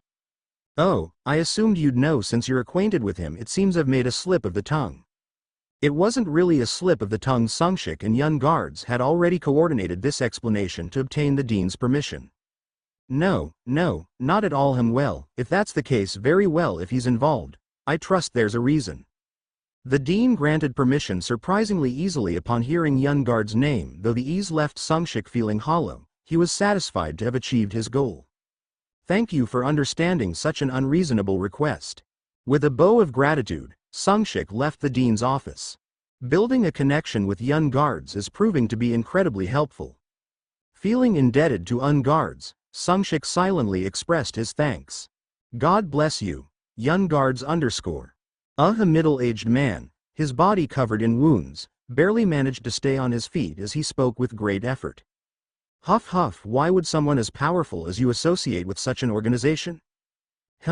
Calling it such an organization is quite rude. Everyone has their own convictions. I'm merely following mine. So what you desire is the destruction of humanity? Well, to someone like you who doesn't know the full story, it might seem that way, but I have no intention of explaining myself to you. That said, you're impressive. I didn't expect the Seeker of Truth to also be so strong in battle. Indeed, the man standing there, his body riddled with injuries, was none other than Yunguards, known as the Seeker of Truth. Ha ha. In a world that's changed this much, wandering alone with a weak body would have sent me across the river Styx long ago. But what exactly are you trying to accomplish by taking those relics, both in Japan and here in Russia? I don't know the specifics either. I came to retrieve them at the behest of my leader, but I'm curious myself about their purpose. By the way, doesn't Noah's Ark have a number of shamans? It seems even they couldn't figure out what these relics are for. The masked man who had killed Sharia Ken in Japan and looted relics from the Isonokami shrine was the same person who had cornered Yunguards this time. To think someone this strong is merely following orders. From the masked man's words, Yunguards inferred that he was acting solely on the orders of his organization's leader, and he couldn't help but be astonished. Someone with such overwhelming combat ability was nothing more than a pawn. And furthermore, do you even know which group I'm affiliated with? Of course, Noah's Ark, isn't it? I've heard of it a few times. This was a shocking revelation. While the existence of Noah's Ark as an organization was somewhat known in rumors, the fact that Yunguards was a member had been carefully kept under wraps. That the Revolutionary Knights already knew this raised alarming suspicions about the organization's intelligence-gathering capabilities, or possibly the presence of a spy within. Well, more importantly, we're out of time. I hear people approaching from the commotion. If you stand in my way like Ken did, I won't be able to show you mercy. I value my life, so I'll stop here. Unlike Ken, you're a wise man truly deserving of the title, Seeker of Truth. Haha, I have a feeling we'll meet again someday. Until then. As young guards took a step back, the masked man disappeared into the shadows with lightning speed. It was truly astonishing. Moments later, Russian superhumans arrived at the scene where young guards had collapsed in tatters. They were shocked at the sight of him. What is this? Young guards, are you all right? Ha ha, I'm still alive but I'm a bit dizzy, please let me rest for a moment. With those words, he surrendered to unconsciousness. Ken, that stubborn friend, he must have resisted to the very end against that monster. With regret for Ken's fate and the thought that perhaps he, too, could have survived if he hadn't resisted, young guard's consciousness faded. Breaking news. Relic stolen from Russia's Burton Museum. Is the perpetrator of the Russian museum heist the same as the one who attacked the Japanese shrine? Russian government remains silent. What exactly was the relic stolen from the Burton Museum? The attack on Russia's Burton Museum and the theft of its relic had caused a major stir, especially since it followed a similar incident in Japan. This is certainly different from my previous life. In his past life, such events had never made headlines. The situation was clearly diverging from his previous timeline, but Sungshik no longer felt surprised by these deviations. Things seem to be changing a lot, but in the end, I just have to focus on myself. With his regression, the future's trajectory was inevitably altered. What mattered most was not how the future changed, but how Sungshik himself would evolve. And the key to that evolution is power. Standing at the entrance to an F-class gate, Sungshik took a step inside.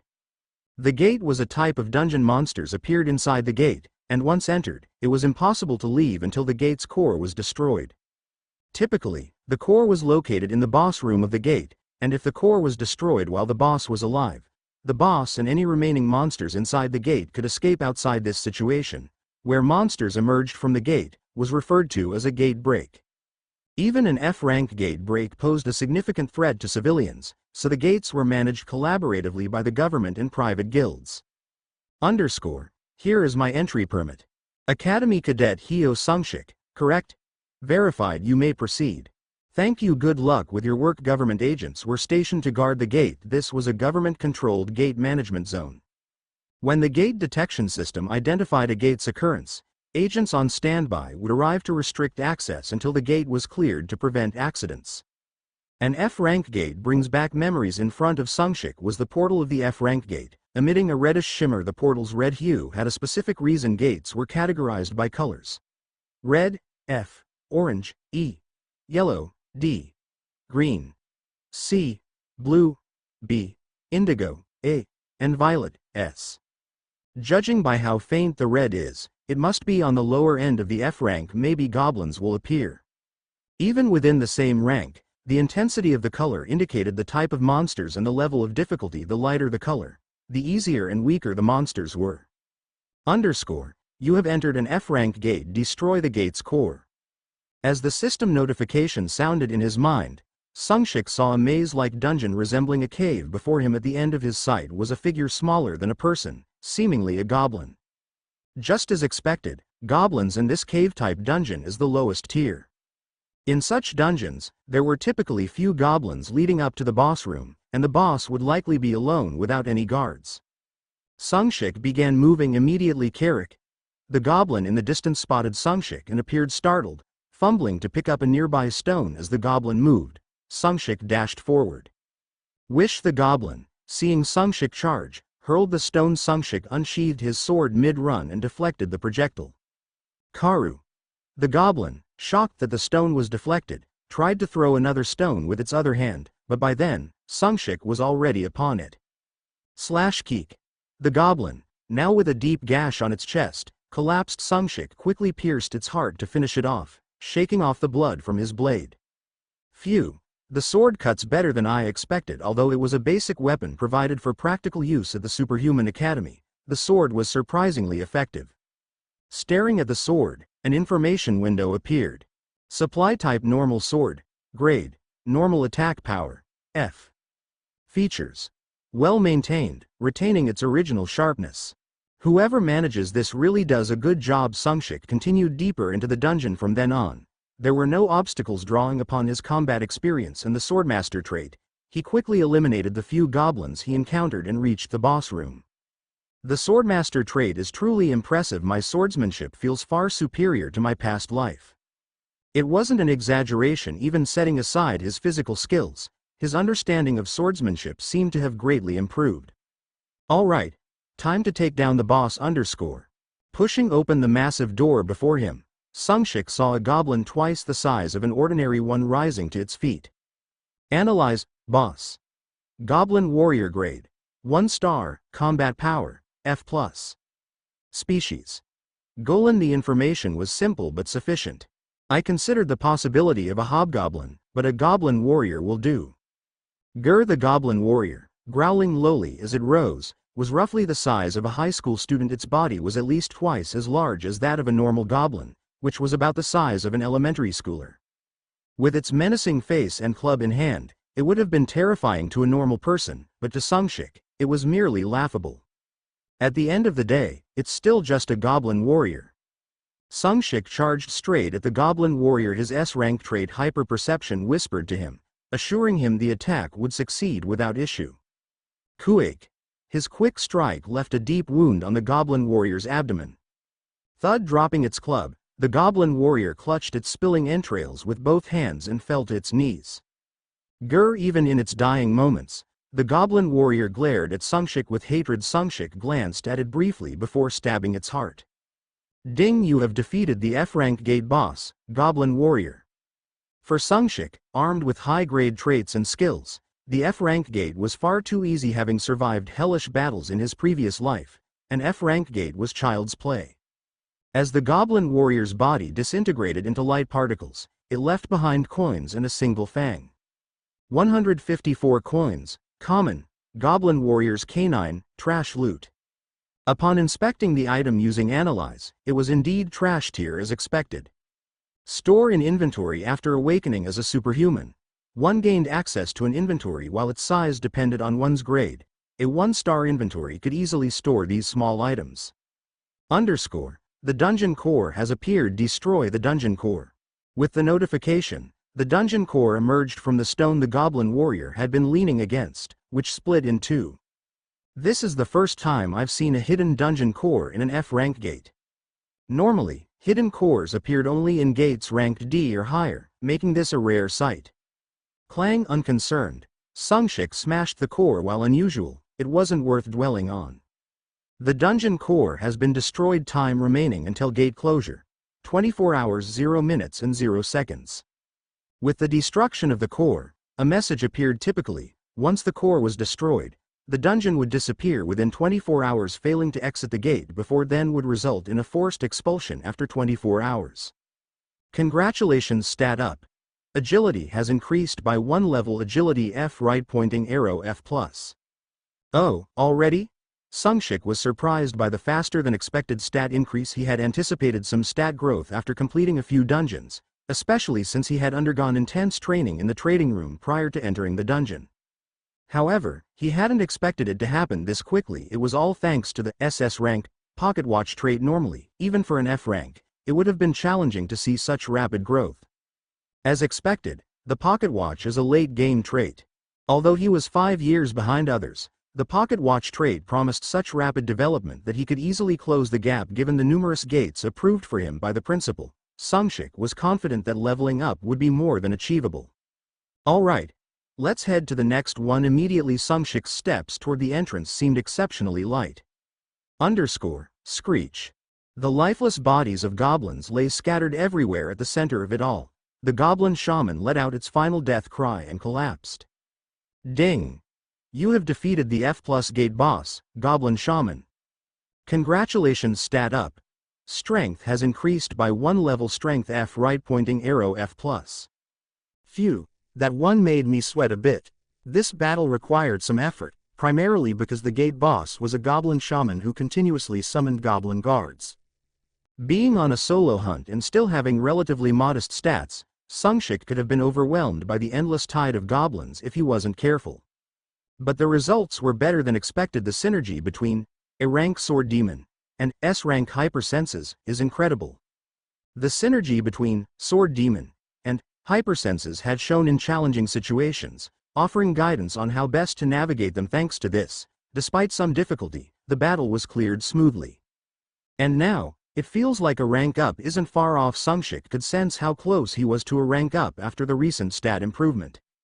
Status window name. Hyo Sungshik title, None rank, 1 star. Stats.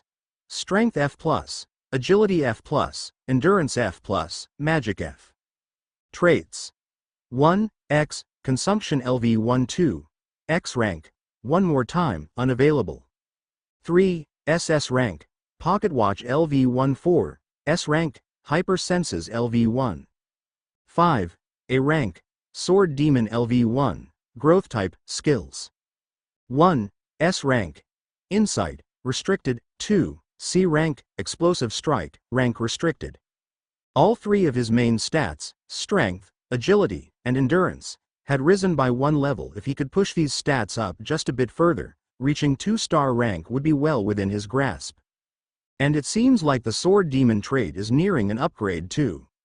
Although he couldn't see it, his instincts told him that the Sword Demon trait was close to gaining enough experience. Even if he couldn't increase his stats further, an upgrade in Sword Demon alone could propel him to the next rank. Alright, let's keep grinding hard, no time for breaks, onto the next gate. Just as Sungshik was about to stride confidently toward the exit, he hesitated and turned back. Inventory storage -85 coins acquired. Normal, Goblin Shaman's Explosive Orb. It was, once again, just junk this time. The dropped item was the Goblin Shaman's Explosive Orb. When thrown, it would detonate upon impact, making it excellent for destroying inanimate objects. However, it was nearly useless against monsters that had natural resistance to physical projectile damage.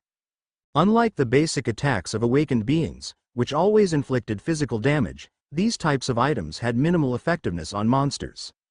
Such items were categorized as junk, offering little value. Still, selling them at a general store could net even a single coin.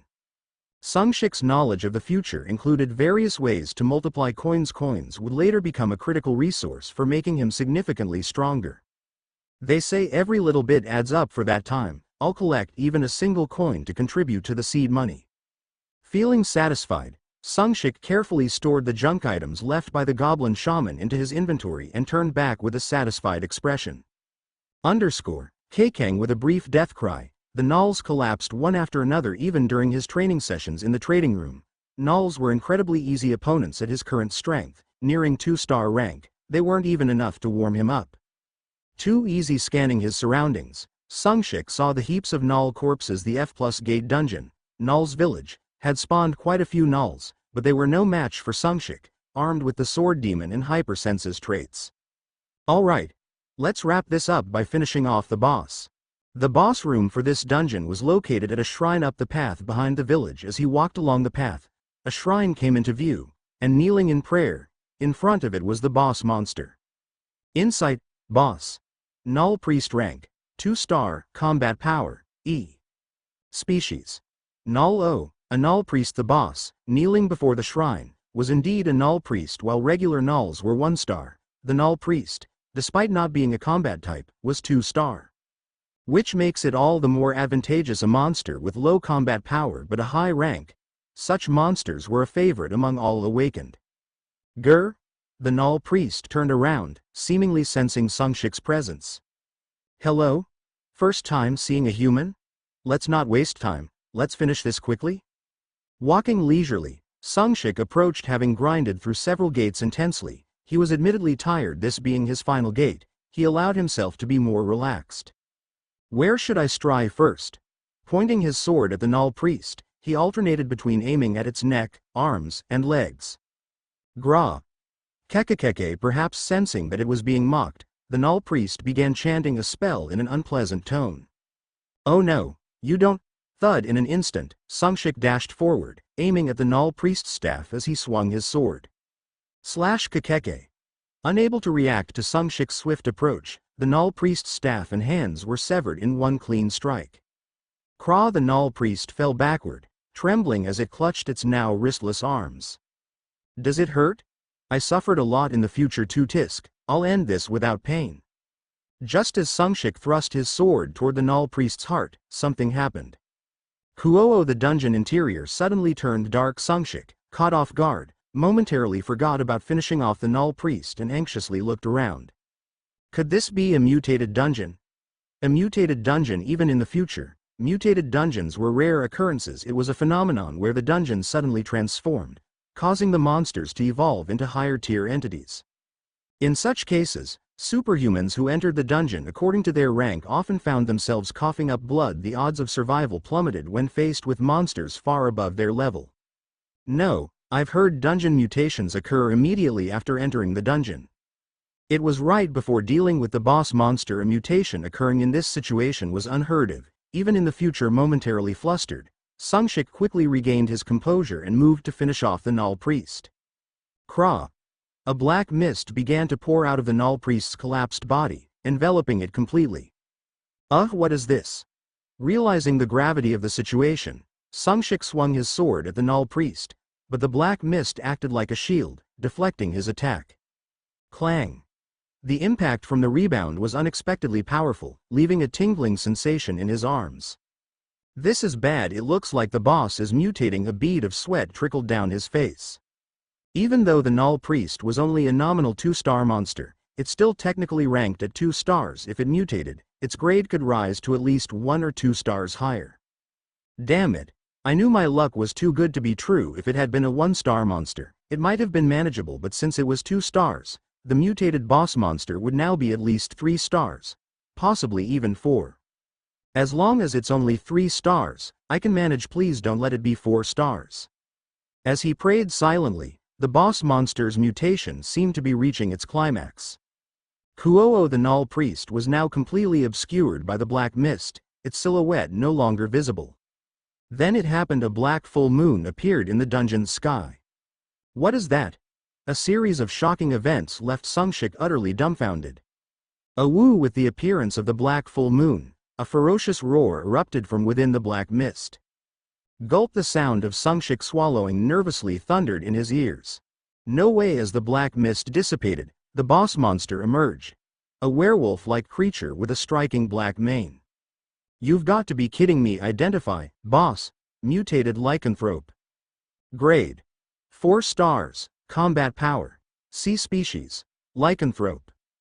Traits: mutated under an unknown dark energy. Combat power significantly increased. Lycanthropes were typically 3-star monsters, while their superior counterparts, werewolves, ranked at 4 stars. Yet this boss, bearing the descriptor mutated, had risen a full grade.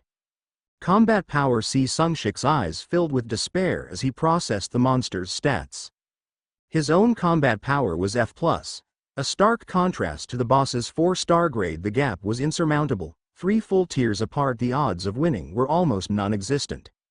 Even a single rank difference from F to E was already vast, but as the ranks climbed, the disparity became as significant as the difference between heaven and earth. With F+ combat power, his unique traits, and his combat experience from the future, he could manage up to E or even D, but against a C-grade opponent, it was a different story entirely. The creature's powerful physique was revealed as the black mist vanished. It was far stronger than the null priest had been. The beast stood over 2 meters tall, its entire body packed with rippling muscles. Thick black fur covered its frame, and its glowing yellow eyes gleamed with vertical, blood-red pupils. As soon as it noticed Sungshik, it charged at lightning speed. Arg! Just as its claws were about to reach him, Sungshik rolled to his left, narrowly avoiding the attack. If not for his heightened senses, he would have been gravely injured. The monster's speed and precision were terrifying. Seeing that its attack had missed, the creature stared at Sungshik with a puzzled expression, as if wondering how he had dodged. Damn it, I can't keep up with its speed. Think, Sungshik, you've survived worse than this. Having endured 6 nightmarish calamities, Sungshik had faced more dire situations before. Even in the most hopeless moments, he had survived to the very end of humanity. Frustrated by Sungshik's defiance, the creature let out an ear-splitting roar. The roar carried an aura of fear, momentarily freezing Sungshik's body against his will. Flash! The monster didn't waste the opportunity and lunged again on the brink of life and death. Sungshik's heightened focus allowed him to roll away just in time. Only his keen senses and combat experience from the future allowed him to dodge. This isn't working. How can I? As he steadied himself, Sungshik's gaze landed on the black full moon hanging in the dungeon's sky. The moment he saw it, his entire body screamed in recognition. That's it, that's the key to this situation. The source of the creature's power had to be the black full moon. The realization struck him like a bolt of lightning. He immediately retrieved a common goblin shaman's explosive orb from his inventory. The orb couldn't harm monsters but could deal significant damage to environmental objects. If the black full moon were classified as such, it would surely be vulnerable. But he couldn't throw it right away. The monster wouldn't sit idly by and let him attack. Then, unexpectedly, Gruk the creature made a strange noise and stumbled, unable to steady itself at the same time. The black full moon, which had been radiating a menacing aura, dimmed slightly. This was his last chance. Without hesitation, Sungshik hurled the explosive orb at the black full moon. Boom! Sungshik threw the explosive orb, which naturally hit the black full moon. The boss room, where the altar had been, was only about 10 meters to the ceiling, so even with Sungshik's F+ strength, which was on a different level from that of ordinary people, hitting something floating at that height was like taking candy from a baby. Click. One side of the black full moon, which Sungshik had hit, began to shatter with a loud noise. It's done, huh? The black full moon, which seemed like it was about to fall apart, remained floating in the air despite some damage to its form. Sungshik no longer had a way to strike the black full moon again, which put him in a tough situation. However, the fact that he had partially destroyed the black full moon had a significant effect. Suddenly, the lycanthrope, holding his head with both hands, let out a scream. Black energy began to escape from his body like steam. Eventually, a considerable amount of black energy escaped from him, and his color changed from a dark black to a deep gray. Analyze, boss. Mutated lycanthrope, status, power drain, instability. Grade: 3-star, down-pointing arrow. Combat power: D, down-pointing arrow. Species: lycanthrope. Characteristics: mutated by unknown dark energy, but much of the energy has escaped in an unstable state. Combat power has significantly decreased. Got him. After observing the lycanthrope's state, Sungshik silently rejoiced. The combat power and grade had dropped by 1 level, now being 3-star D. Although this level was still difficult for Sungshik to handle, there was a good chance of victory. I can do this time. Sungshik made the first move. He seized the opportunity when the lycanthrope was disoriented and launched a surprise attack. Wham! Sungshik rushed in and swung his sword. Target: left thigh. I'll take away his mobility. Swish! Gra! The lycanthrope, who was still mentally disoriented due to the sudden bodily changes, was struck by Sungshik on his left thigh, leaving a deep wound. The lycanthrope reflexively swung his hand, but Sungshik easily dodged by leaning to the side and swiftly moved inside his opponent's range, aiming his sword horizontally at the lycanthrope's abdomen. Grrrk! The lycanthrope screamed and grabbed his abdomen, retreating backward. Usually, when someone is injured like this, the tide of the battle would shift significantly. However, the lycanthrope's regeneration ability was impressive. Although not as fast as a werewolf, it was noticeable that he was healing at a rapid rate. If I give him time, it'll be disadvantageous. I need to press the attack while I have the advantage. Sungshik continued to relentlessly press the attack. The lycanthrope received injuries in several places in a split second, but Sungshik couldn't deliver a finishing blow. The lycanthrope bared his teeth and retaliated against Sungshik. Sungshik used his super sensory ability to deflect the lycanthrope's attack and countered. Amid the intense exchanges, the momentum slowly began to swing in Sungshik's favor.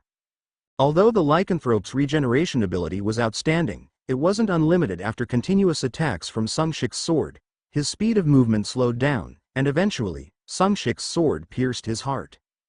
Ding! D-Class Gate Boss Mutated Lycanthrope defeated. Unbelievable achievement. You have defeated an opponent of a higher rank solo. You will receive a title as a reward. Stats up. Congratulations, your stats have increased. Level up. Congratulations, you have reached 2-star. With various messages filling his body, Sungshik felt a surge of power. The fact that he had leveled up was something he could feel deeply with his body. Compared to before his regression, it was still a small step, but the feeling of growing stronger was something he enjoyed in any situation. Moreover, the speed at which he leveled up was much faster than expected. Although he had only advanced from 1-star to 2-star, even someone with the talent of the 11 constellations would struggle to level up by going through gates within just a few days. This was entirely due to the effect of the SS class trait, the pocket watch, all experience gain plus 100%, and the enhanced physical power that Sungshik possessed, which was different from his previous self.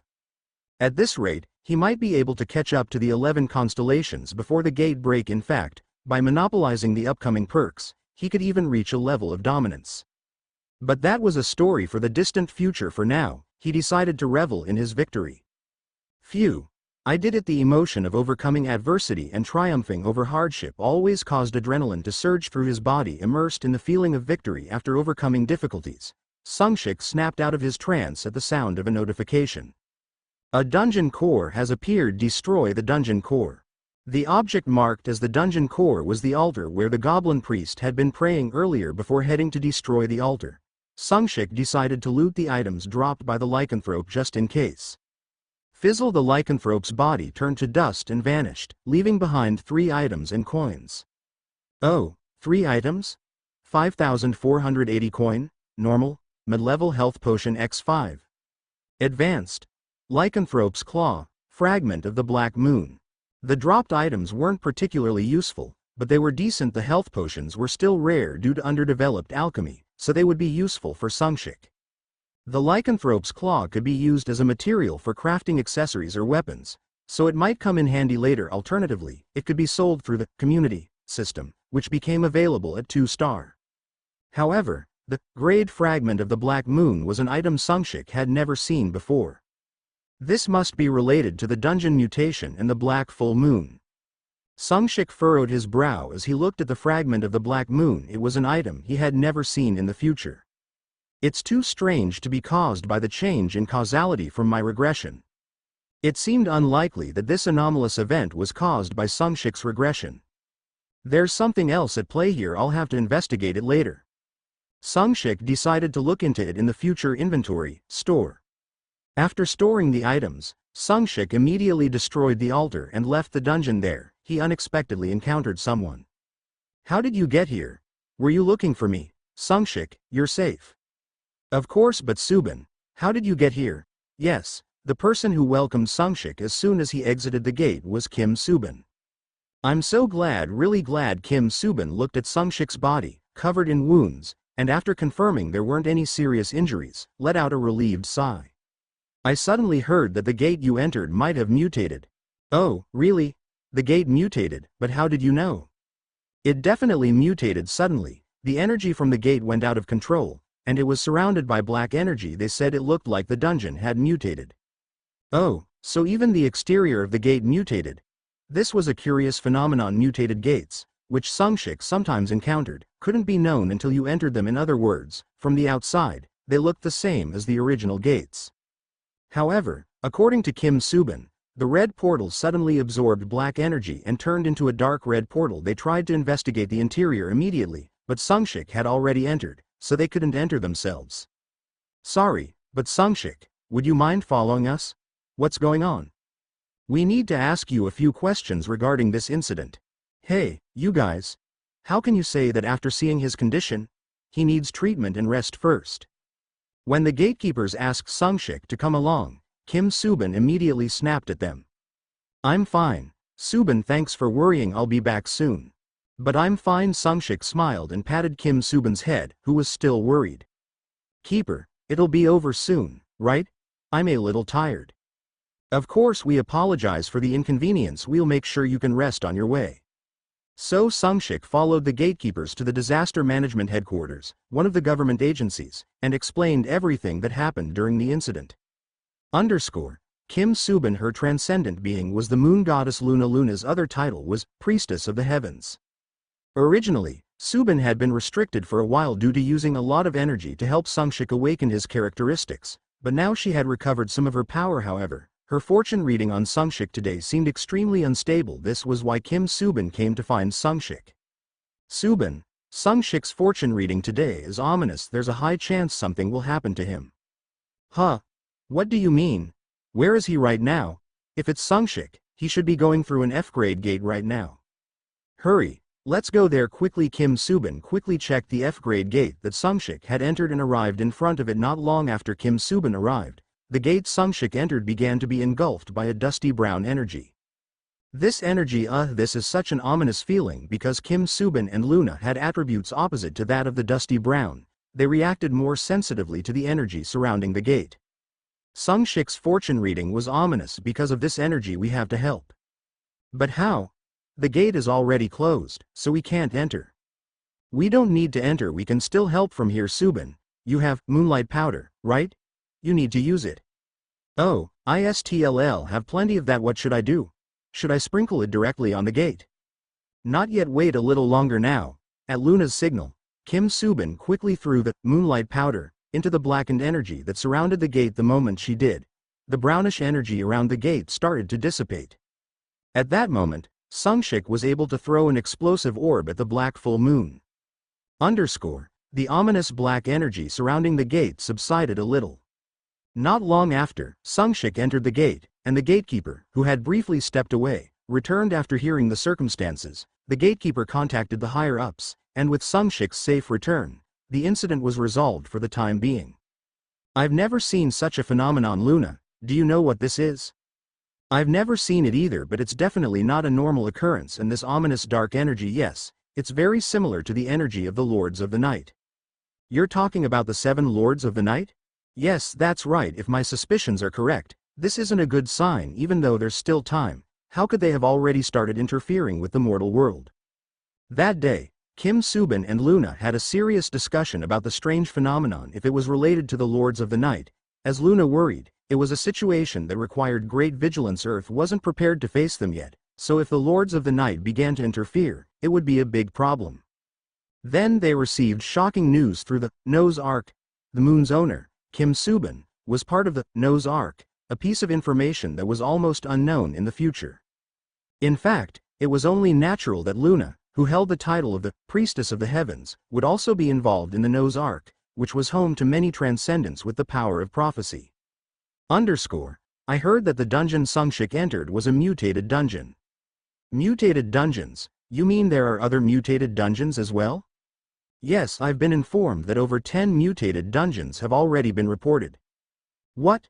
How is that possible? This was truly surprising. The fact that more than 10 mutated dungeons had been reported meant that similar events could continue to occur, and the concerning part was that the Revolution Knights were considered the most likely culprits behind these incidents, but the reason behind their actions remained unknown. Even the Nose Arc's prophecies or readings couldn't provide clear guidance on the future of these events, which was frightening. Furthermore, as news of this incident began to spread, public anxieties started to grow.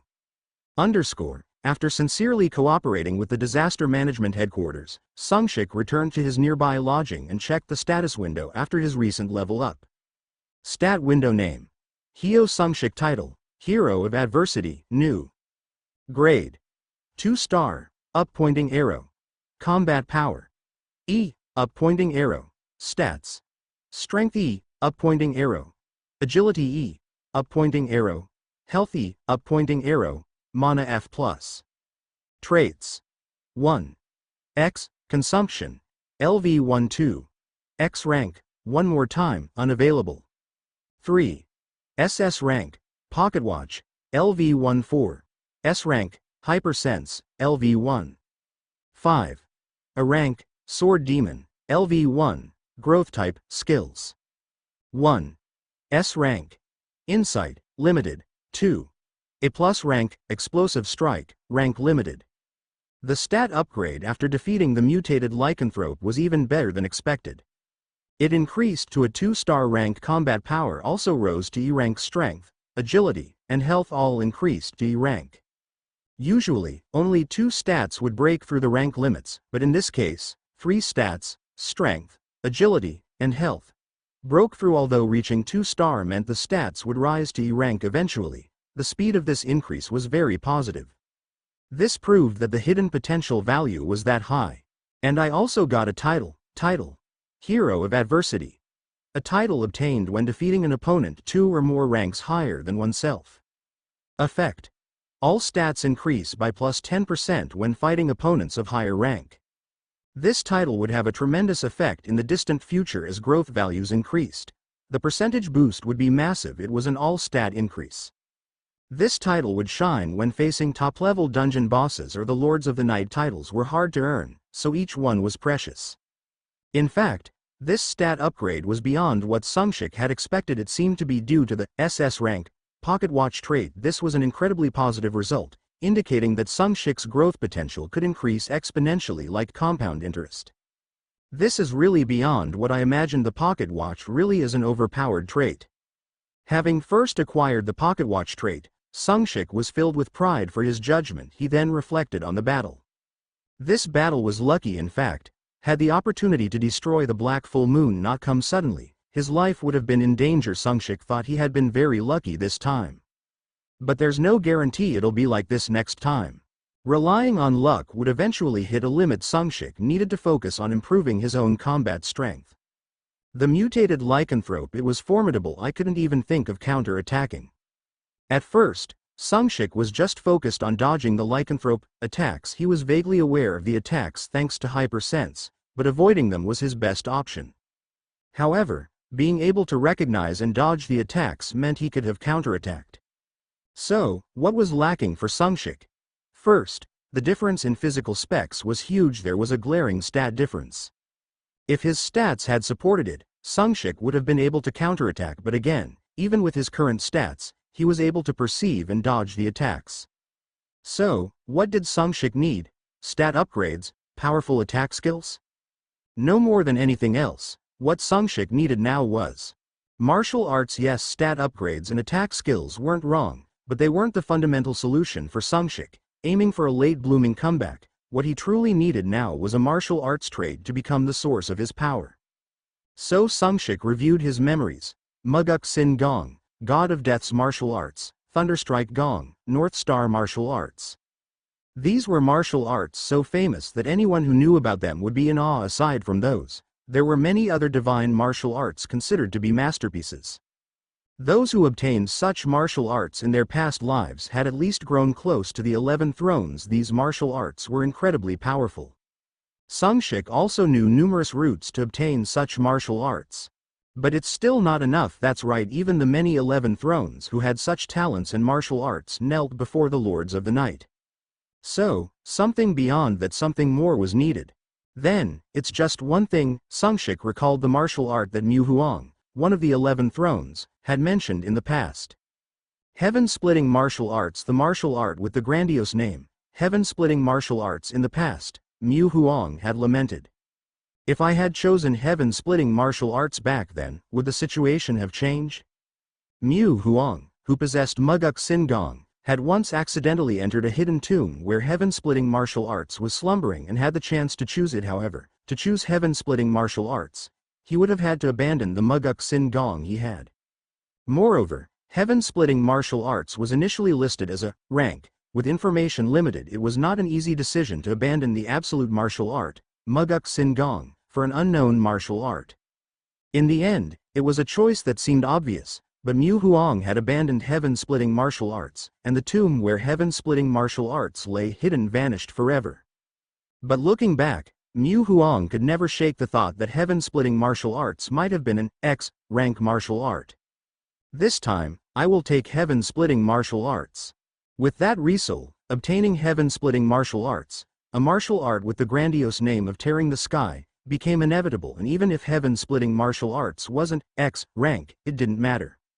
Since Sungshik had the consumption trait, he could acquire various traits, so he could learn heaven-splitting martial arts and, if it wasn't suitable, learn another divine martial art. They say strike while the iron is hot. I should prepare right away. Sungshik began to prepare to move to the place where the heaven-splitting martial arts tomb was located, recalling the location he had once heard from Mu Huang.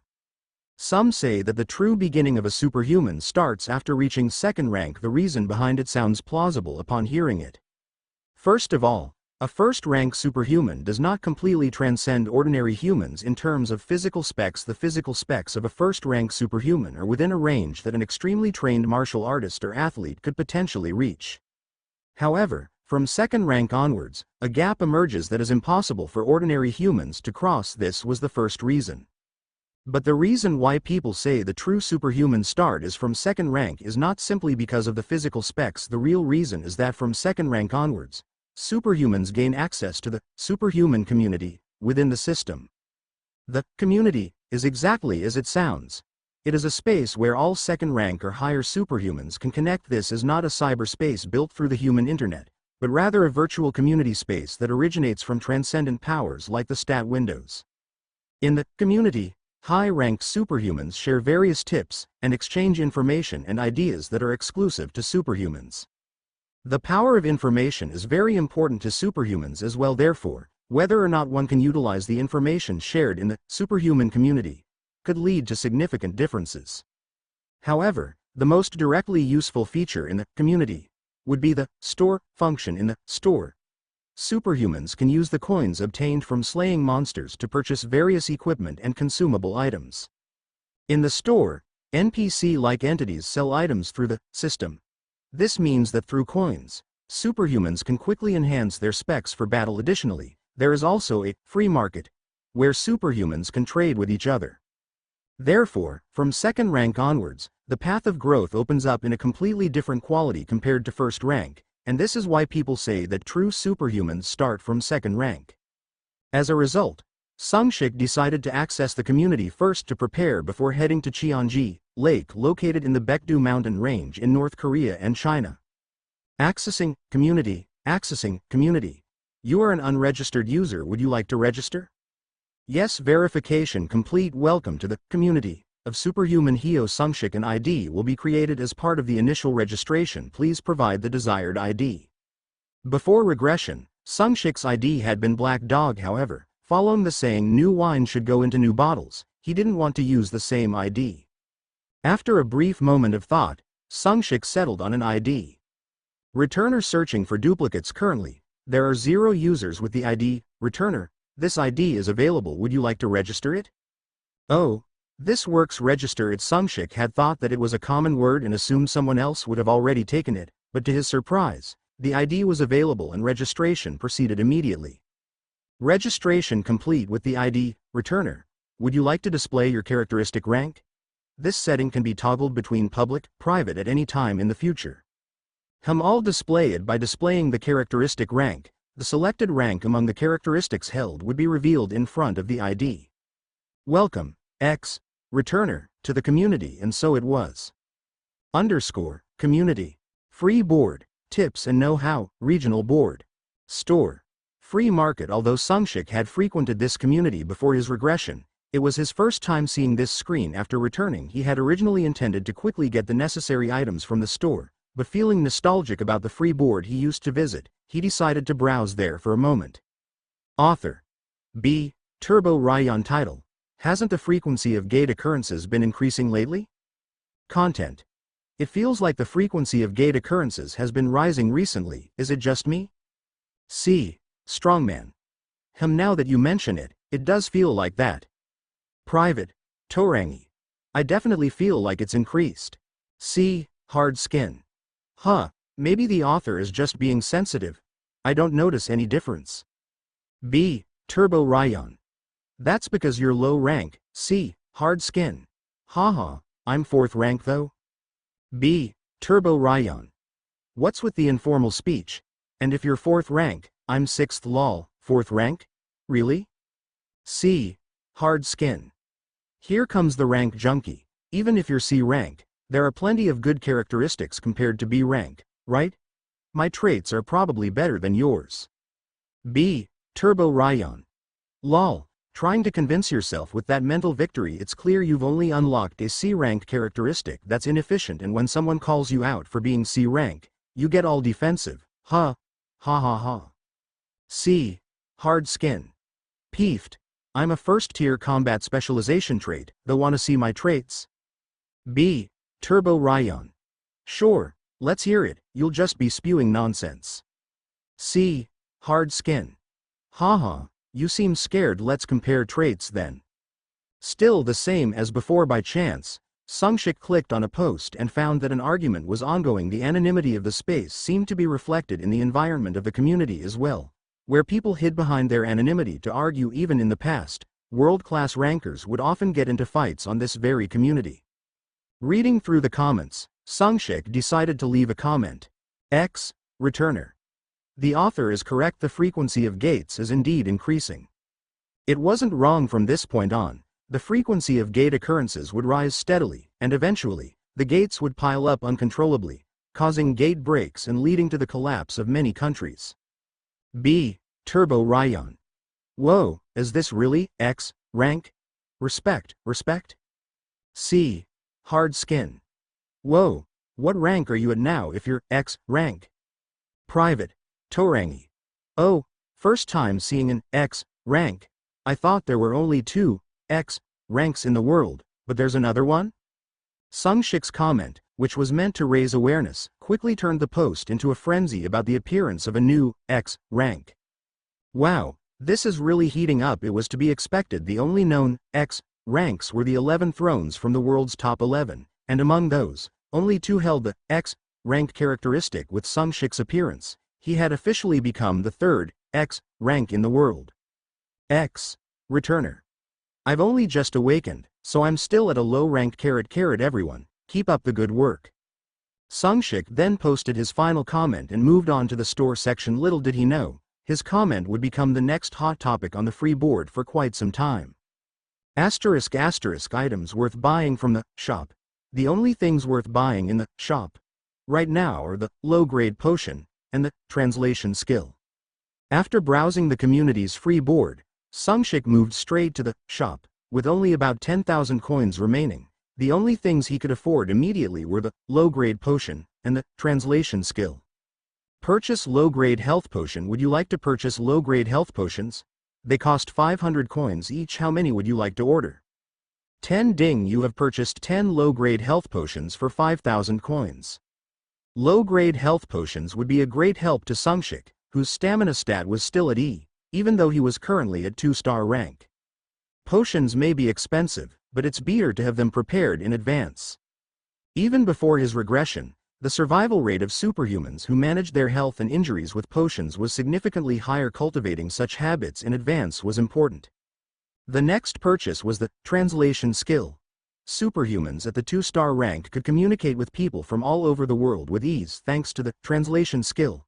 Sold in the shop, remarkably, it was only 500 coins. Despite being a skill, because of this, it was a must-buy for 2-star superhumans. After purchasing the translation skill, Sungshik began looking for items needed for field operations. Search for standard grade 1-person sleeping bags. Standard grade 1-person sleeping bags have been found. Purchase standard grade 1-person sleeping bags. Sungshik stocked up on various necessities and field equipment. Most items cost about 500 coins each, so he was able to prepare everything he needed without much financial burden. Show me all swords above legendary grade. While planning to exit the shop, Sungshik decided to search for high-grade equipment out of curiosity. Searching for items matching the keywords sword and above legendary grade results. Moonlight Blade 7-branched sword Excalibur. A lineup of legendary swords whose names were universally recognizable. Among them, one name especially caught Sungshik's attention. Oh, Moonlight Blade? They're selling this here? The Moonlight Blade was a weapon wielded by the Sword Emperor in the past. Its signature feature was the moonlight trails left behind when the blade was swung, creating an almost painting-like beauty when the sword sovereign danced with it. View Moonlight Blade. Moonlight Blade, grade, legendary. Description: a legendary sword said to have been carved from a fragment of the moon in ancient times. As a blade made from the moon's fragment, it has extraordinary effects against malevolent energy. Attack power. SS options: plus 30% attack power under moonlight, plus 30% resistance to mental attacks, plus 10% strength and magic. Additional options unlocked upon meeting certain conditions. Price: 100 billion coins. With SS grade attack power, its capabilities were already incredible. The options accompanying it made it clear that this was no ordinary legendary weapon. But 100 billion coins? Are you serious? Its exorbitant price was shocking. To be fair, it made sense. From legendary grade and above, items were unique, meaning there was only one of each in existence. Once purchased, no one else could buy them. Still, 100 billion coins is ridiculous at this point in time. Collecting 100 billion coins would require pooling resources from superhumans worldwide. Even then, it might barely be possible. But that's not feasible, and buying it at full price is insanity. It was understandable even for a legendary item, 100 billion coins was outrageous. These high-grade items sold in the shop were often tied to related scenario quests, which allowed buyers to purchase them at significantly lower prices as rewards. I don't remember much about the Moonlight Blade quest, but I think I can find it if I look for it. I'll check it out after stopping by Qianji. Legendary grade and above weapons were always tied to specific narratives. Completing the associated quest would unlock the weapon at a much more reasonable price since Sungshik had decided on swords as his main weapon post-regression. Acquiring a weapon like the Moonlight Blade would be immensely valuable as a long-term main weapon. After browsing through several items in the shop, Sungshik searched for another category of items. Disguise Ring. Reverse Function Ring. These rings were used to conceal one's appearance or identity. Sungshik was currently in the middle of a gate simulation class. If his movements beyond the permitted southern Gyeonggi province area, all the way to Baekdu Mountain, were discovered, he could face significant trouble. Moreover, being caught as a superhuman academy student outside his jurisdiction could lead to even more complicated issues. He searched for items to subtly alter his appearance but found them prohibitively expensive. Why do basic disguise items cost tens of millions of coins? While their rarity and utility justified their price to some extent, they seemed overpriced to someone like Sungshik, who prioritized combat power over everything else. Additionally, shop items often felt unnecessarily expensive. No choice but to reach out there, so Sungshik sought help from someone specific. Haha, fortunately, we have a few related items. I'll send them to you through our staff. Oh, as expected of Yun Limo. Yun Guards. Thank you. By the way, I heard you were injured recently. Are you feeling better now? Thanks to your concern, I've already recovered. Haha. With Yun Guards' assistance, Sungshik finished preparing for his trip to Baekdu Mountains Qianji. However, at this moment, Sungshik had no idea he wasn't the only one heading to Qianji. Baekdu Mountain, also called the Sacred Mountain of Our People, is the tallest mountain on the Korean peninsula, situated along the border between the northern tip of our country and Jilin province in China. Baekdu Mountain stands nearly 3,000 meters tall. Since ancient times, it has been considered a mountain imbued with mystical energy and is known for its vibrant wildlife. Perhaps because of this, after the global gate break occurred before the regression, Baekdu Mountain became one of the forbidden zones teeming with high-grade monsters of all kinds. Back then, there were reports of monsters rated at the disaster level, exceeding 7-star grades, and even the legendary level monster known as the Rainbow Phoenix was supposedly spotted. That says it all. Additionally, there were rumors that a mythical grade monster resided in Qianji, the crater lake at the peak of Baekdu Mountain, although the truth was never confirmed due to the loss of territory to the forces of the night and the lack of strength to reclaim it. Baekdu Mountain became one of those places that were difficult to visit, even if one wished to, in later times. That's why I need to take advantage of this opportunity and gather everything I can while I'm here. With that thought, Sungshik pulled out a map of Baekdu Mountain from his inventory, which he had purchased from the shop, and spread it open. The map was limited to Baekdu Mountain but included a navigation feature that marked the user's current location with a red dot. For Sungshik, who had never been to Baekdu Mountain before, it was an incredibly useful item. Let's see, I need to head in this direction from here. Having reached the area near Qianji, Sungshik decided not to head directly there. Instead, he checked the map and turned toward a valley located halfway up the mountain ridge. Sungshik's footsteps led him to a waterfall near Qianji. Upon spotting the waterfall, he carefully examined the area surrounding it. If I remember correctly, it should be around here somewhere. As he meticulously searched around the waterfall for something, his expression brightened with excitement. Here it is. What Sungshik found was a small cave hidden by the vegetation near the waterfall. It was hard to notice unless one examined the area closely. This cave was the reason Sungshik had diverted his path before heading to Qianji. With a look of anticipation, Sungshik carefully stepped into the cave. Although the entrance was narrow, the interior was surprisingly spacious. Sunlight streamed in through a hole in the upper back of the cave, and the ground consisted of fertile soil mixed with rock, making it a suitable environment for plants to grow. Indeed, the cave floor was covered with soil where various plants were growing. Sungshik's eyes scanned the plants until they stopped at one spot. There it is. At the end of his gaze lay the reason Sungshik had come to this place. It was none other than wild ginseng. Not just one root, but several. Even at a glance, their size suggested they were at least 100-year-old ginseng roots. Among them, one was particularly massive, appearing to be at least 1,000 years old. The reason Sungshik came here was that he had heard stories before the gate break about someone striking it rich in this area. He distinctly remembered it because it wasn't just any ginseng but a rare elixir that could increase magical power.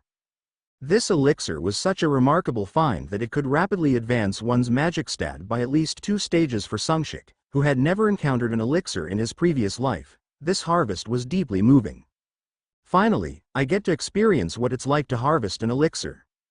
Approaching the ginseng carefully, Sungshik began to dig them out one by one, employing the methods he had only heard about before. 100-year wild ginseng, high grade, has been obtained. 100-year wild ginseng, high grade, has been obtained. 100-year wild ginseng, high grade, has been obtained.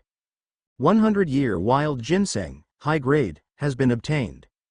He managed to harvest 4 roots of high-grade wild ginseng, but that wasn't the end of it. There was still the grand finale left. The last remaining, largest ginseng root. Compared to the ones he had just harvested, this root was so much larger that it seemed like the others were mere children by comparison. Sungshik's movements grew even more cautious to avoid damaging even the smallest side root. Finally, Sungshik's hands reached the massive root, and he carefully lifted it from the ground. Yes, I've struck gold. Holding the giant ginseng delicately with both hands, Sungshik expressed his joy at that moment. A notification sound rang out. Ding! Congratulations! You have obtained 1000-year wild ginseng, legendary. A legendary grade elixir. Wow, is this why people become herbalists? A shiver ran down his spine as a thrilling sensation coursed through him.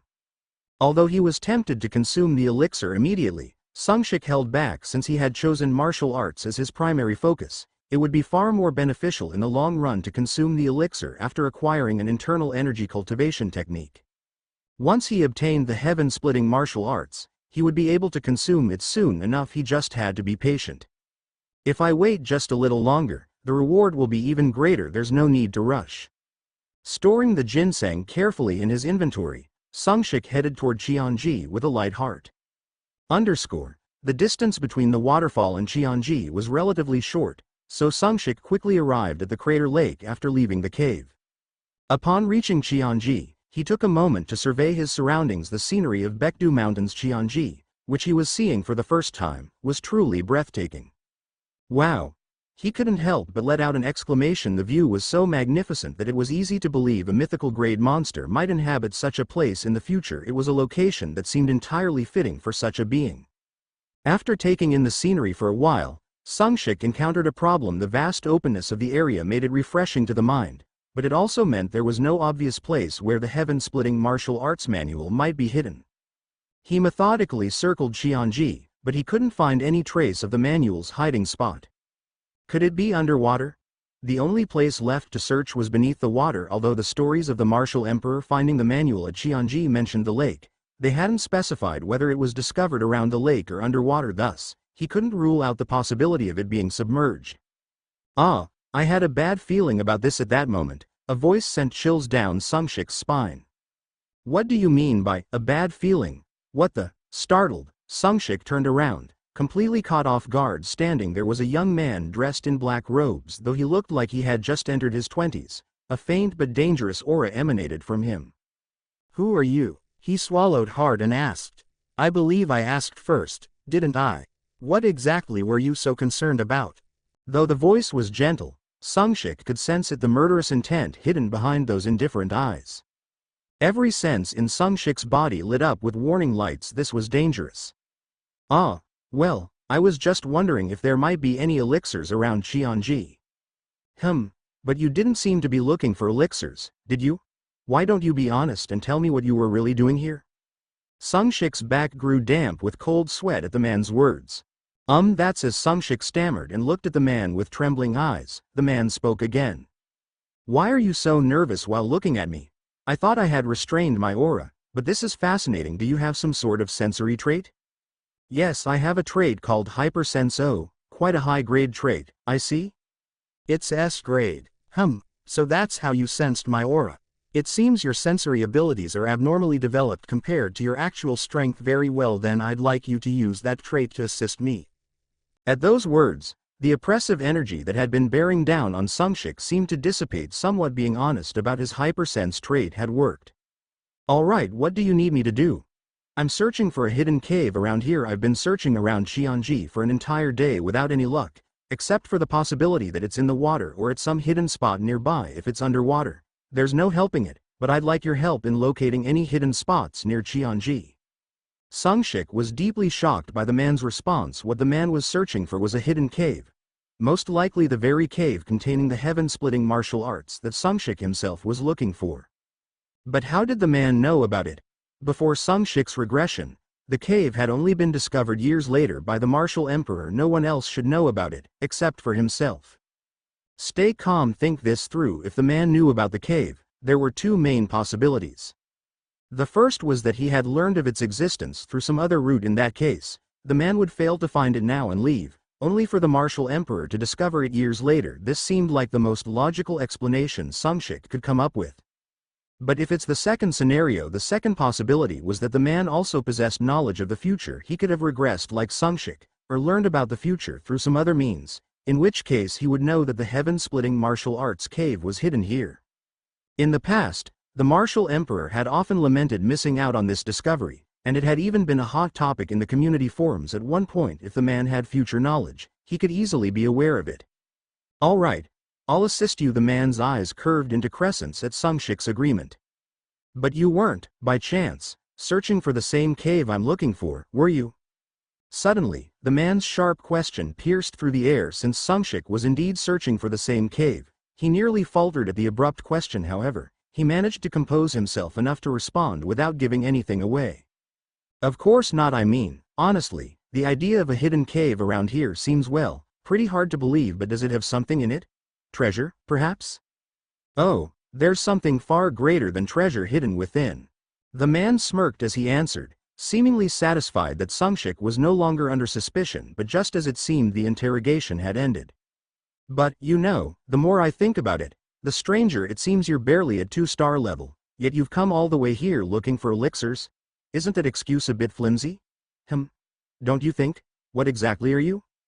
The man abruptly changed his demeanor, releasing a vicious aura that pinned Sungshik in place. Why are you doing this all of a sudden? It's not sudden. I intended this from the beginning.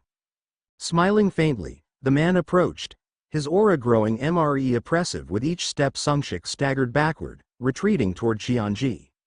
Now, tell me, was the thing you were looking for the same thing I'm after? What are you talking about? I've never even heard of a cave like that. Gritting his teeth, Sungshik forced the words out, enduring the man's overwhelming aura. Is that so?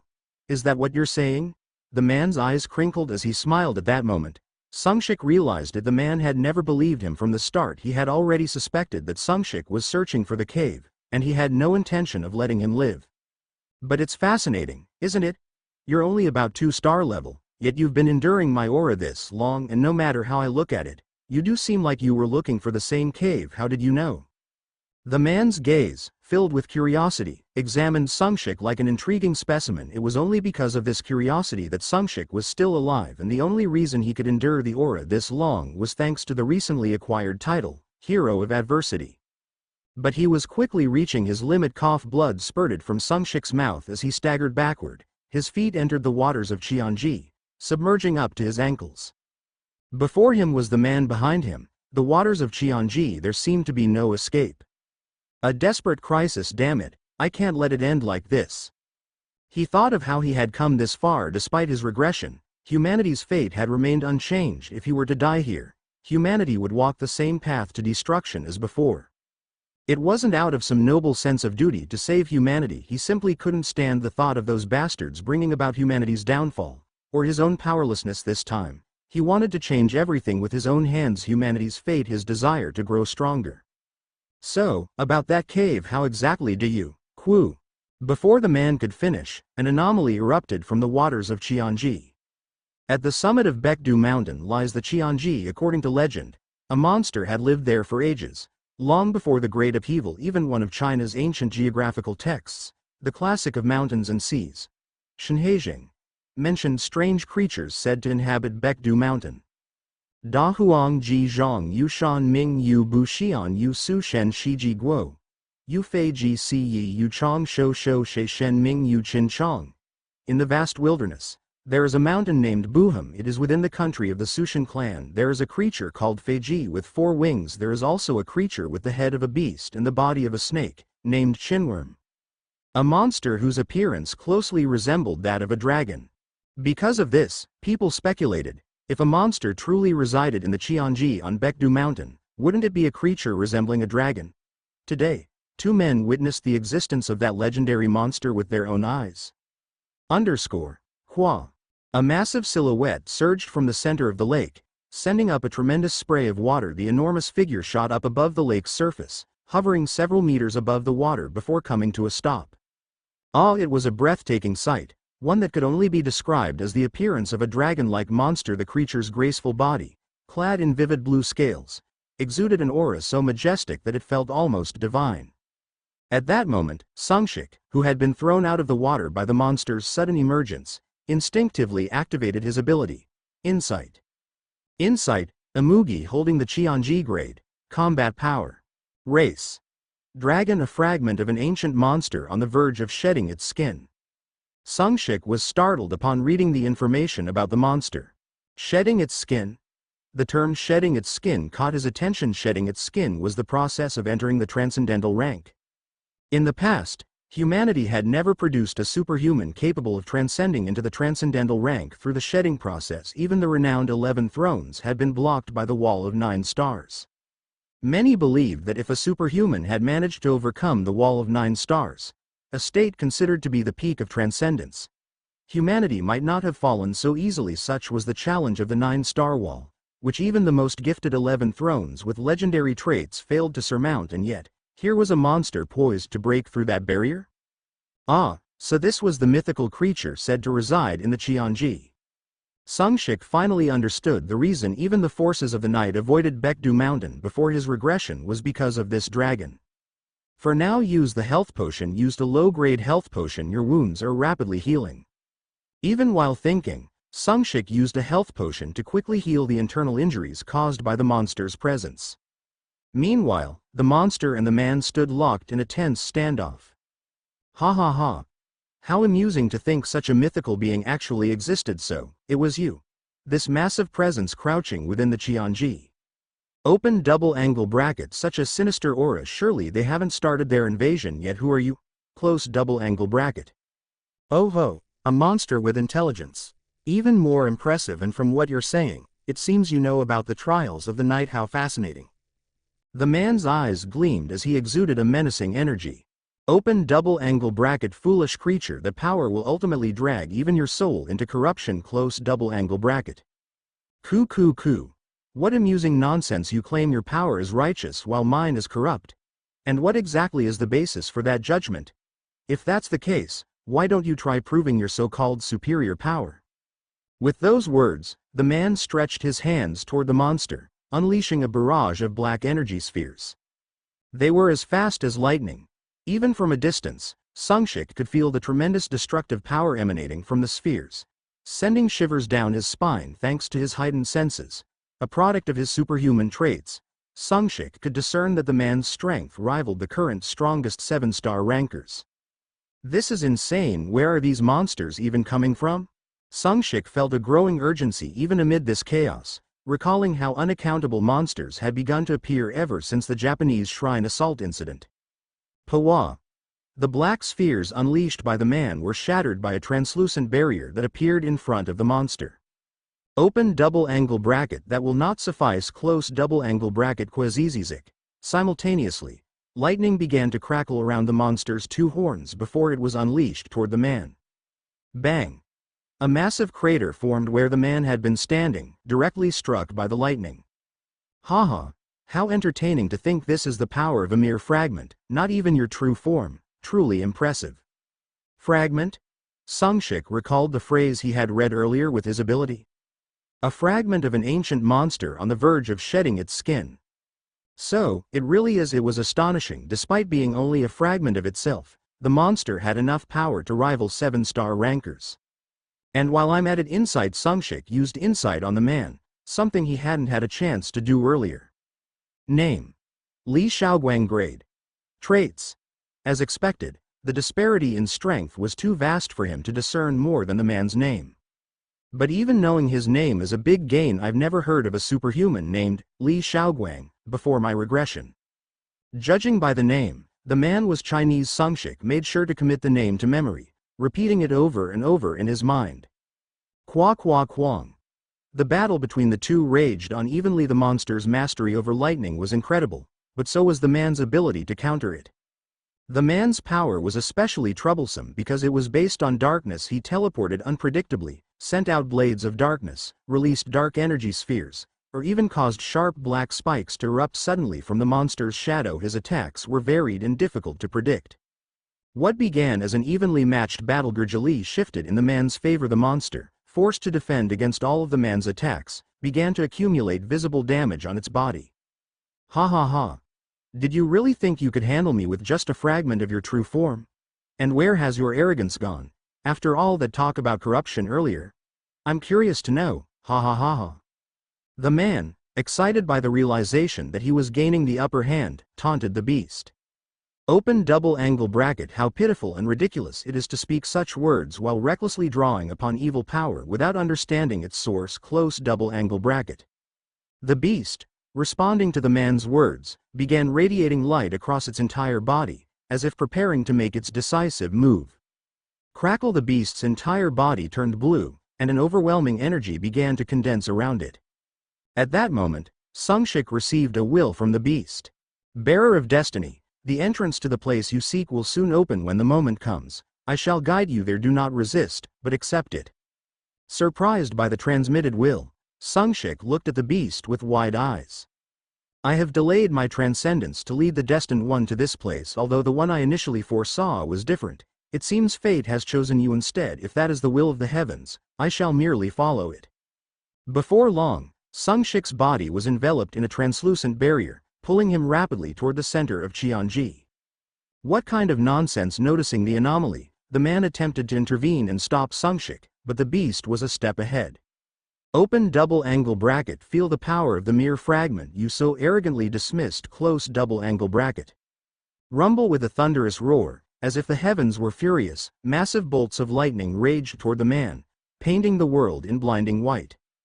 TCH, this unfinished serpent. As the man's gritted teeth echoed in the distance, Sungshik was swiftly drawn into a vertically elongated rift that had appeared at the center of Qianji.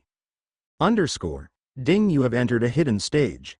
Having been sucked into the rift sent by the beast, Sungshik lost consciousness momentarily. The sound of a system notification reached his ears as he began to awaken. Lying sprawled on the ground, Sungshik clutched his head as he slowly pushed himself into a sitting position. Where is this? Looking around, he found himself in what appeared to be the interior of a cave. The space, roughly 20 pyong in size, was dimly illuminated by something resembling a luminous pearl embedded in the ceiling, which emitted a yellow glow. The faint light from the pearl gave the cave an eerie and mysterious atmosphere. As Sungshik continued to survey his surroundings, his eyes fell on a book placed on a pedestal at the far end of the cave. The moment he saw it, he knew. That's the secret manual of the heaven-splitting martial arts. His pulse quickened at the sight of the manual. After collecting himself, Sungshik stood up and began walking toward the book. It was placed atop a pedestal that resembled an altar. The cover bore the characters Hatenbu, which his translation skill identified as heaven-splitting martial arts. The book looked new, as if it had been recently created. Sungshik, however, knew that it appeared pristine because it was either a trade book or a skill book, given that it was likely the complete heaven-splitting martial art manual and not a partial excerpt. It would be classified as a trade book rather than a skill book. As he reached out to grab the manual, Sungshik hesitated. I think I heard somewhere that it's customary to perform a ritual bow in situations like this. It was a superstition from the martial world. When discovering a secret manual left by a predecessor, it was customary to perform a ritual bow as a sign of respect. It's not difficult to do, so why not? Nodding to himself, Sungshik stepped back from the manual and began performing bows in earnest. Once, twice, 3 times Sungshik bowed sincerely, as if paying respect to a master. It was when he completed his bows that it happened. Ding. The condition for acquiring heaven-splitting martial arts has been fulfilled. Condition: Before he could process the unexpected notification, another alert followed. A hidden perk for learning heaven-splitting martial arts has been activated. Flash as a bright light flared before his eyes, Sungshik's consciousness faded away once more. Roar. A vast plain stretched out endlessly, unimpeded by obstacles from the horizon ahead. A massive horde of beasts and monsters surged forward, their numbers so overwhelming that they seemed to exceed 100,000. Standing against this overwhelming force was a pitifully small human army, numbering less than 10,000. This is madness, we're all going to die here. Clang. A man nearby, wearing a panicked expression, threw his sword to the ground and turned to flee. I don't want to die here, I don't want to die a meaningless death. Fear spread like an infection, and soon the entire army was retreating in a chaotic frenzy. Watching them silently, one man stood alone once everyone else had fled. He remained, facing the horde of monsters with a gesture. The sword lying on the ground nearby floated into the air and flew into his hand. Gripping the sword, the man muttered a single phrase. Heaven-splitting martial arts, fifth form destruction. He swung his sword toward the monsters, unleashing an immense wave of energy in a fan shape. Boom! All the monsters caught in the energy wave were obliterated as if ground to dust. The sheer magnitude of the attack shook the heavens and the earth. A third of the massive army, which had numbered over 100,000, was annihilated in a single strike. The remaining beasts and monsters that had avoided the attack were overtaken by fear. Having demonstrated such overwhelming power, the man leapt into the air and charged at the remaining horde. What followed was a one-sided massacre, akin to a wolf among sheep. None of the monsters' attacks even grazed the man's clothing. With each movement of his hands and feet, countless monsters and beasts were annihilated. Soon, the vast plain was left empty, with only the man standing alone. At that moment, Sungshik, who had been watching the scene as a spiritual observer, locked eyes with the man. At the moment his gaze met the man's, and as the man's face came into clearer view, Sungshik was utterly startled. It was his own face, and at that moment, Sungshik felt his consciousness being pulled into an endless abyss. Hey, Sungshik, it's time to get up. If you don't want to miss roll call and end up with chores, you'd better get up quickly.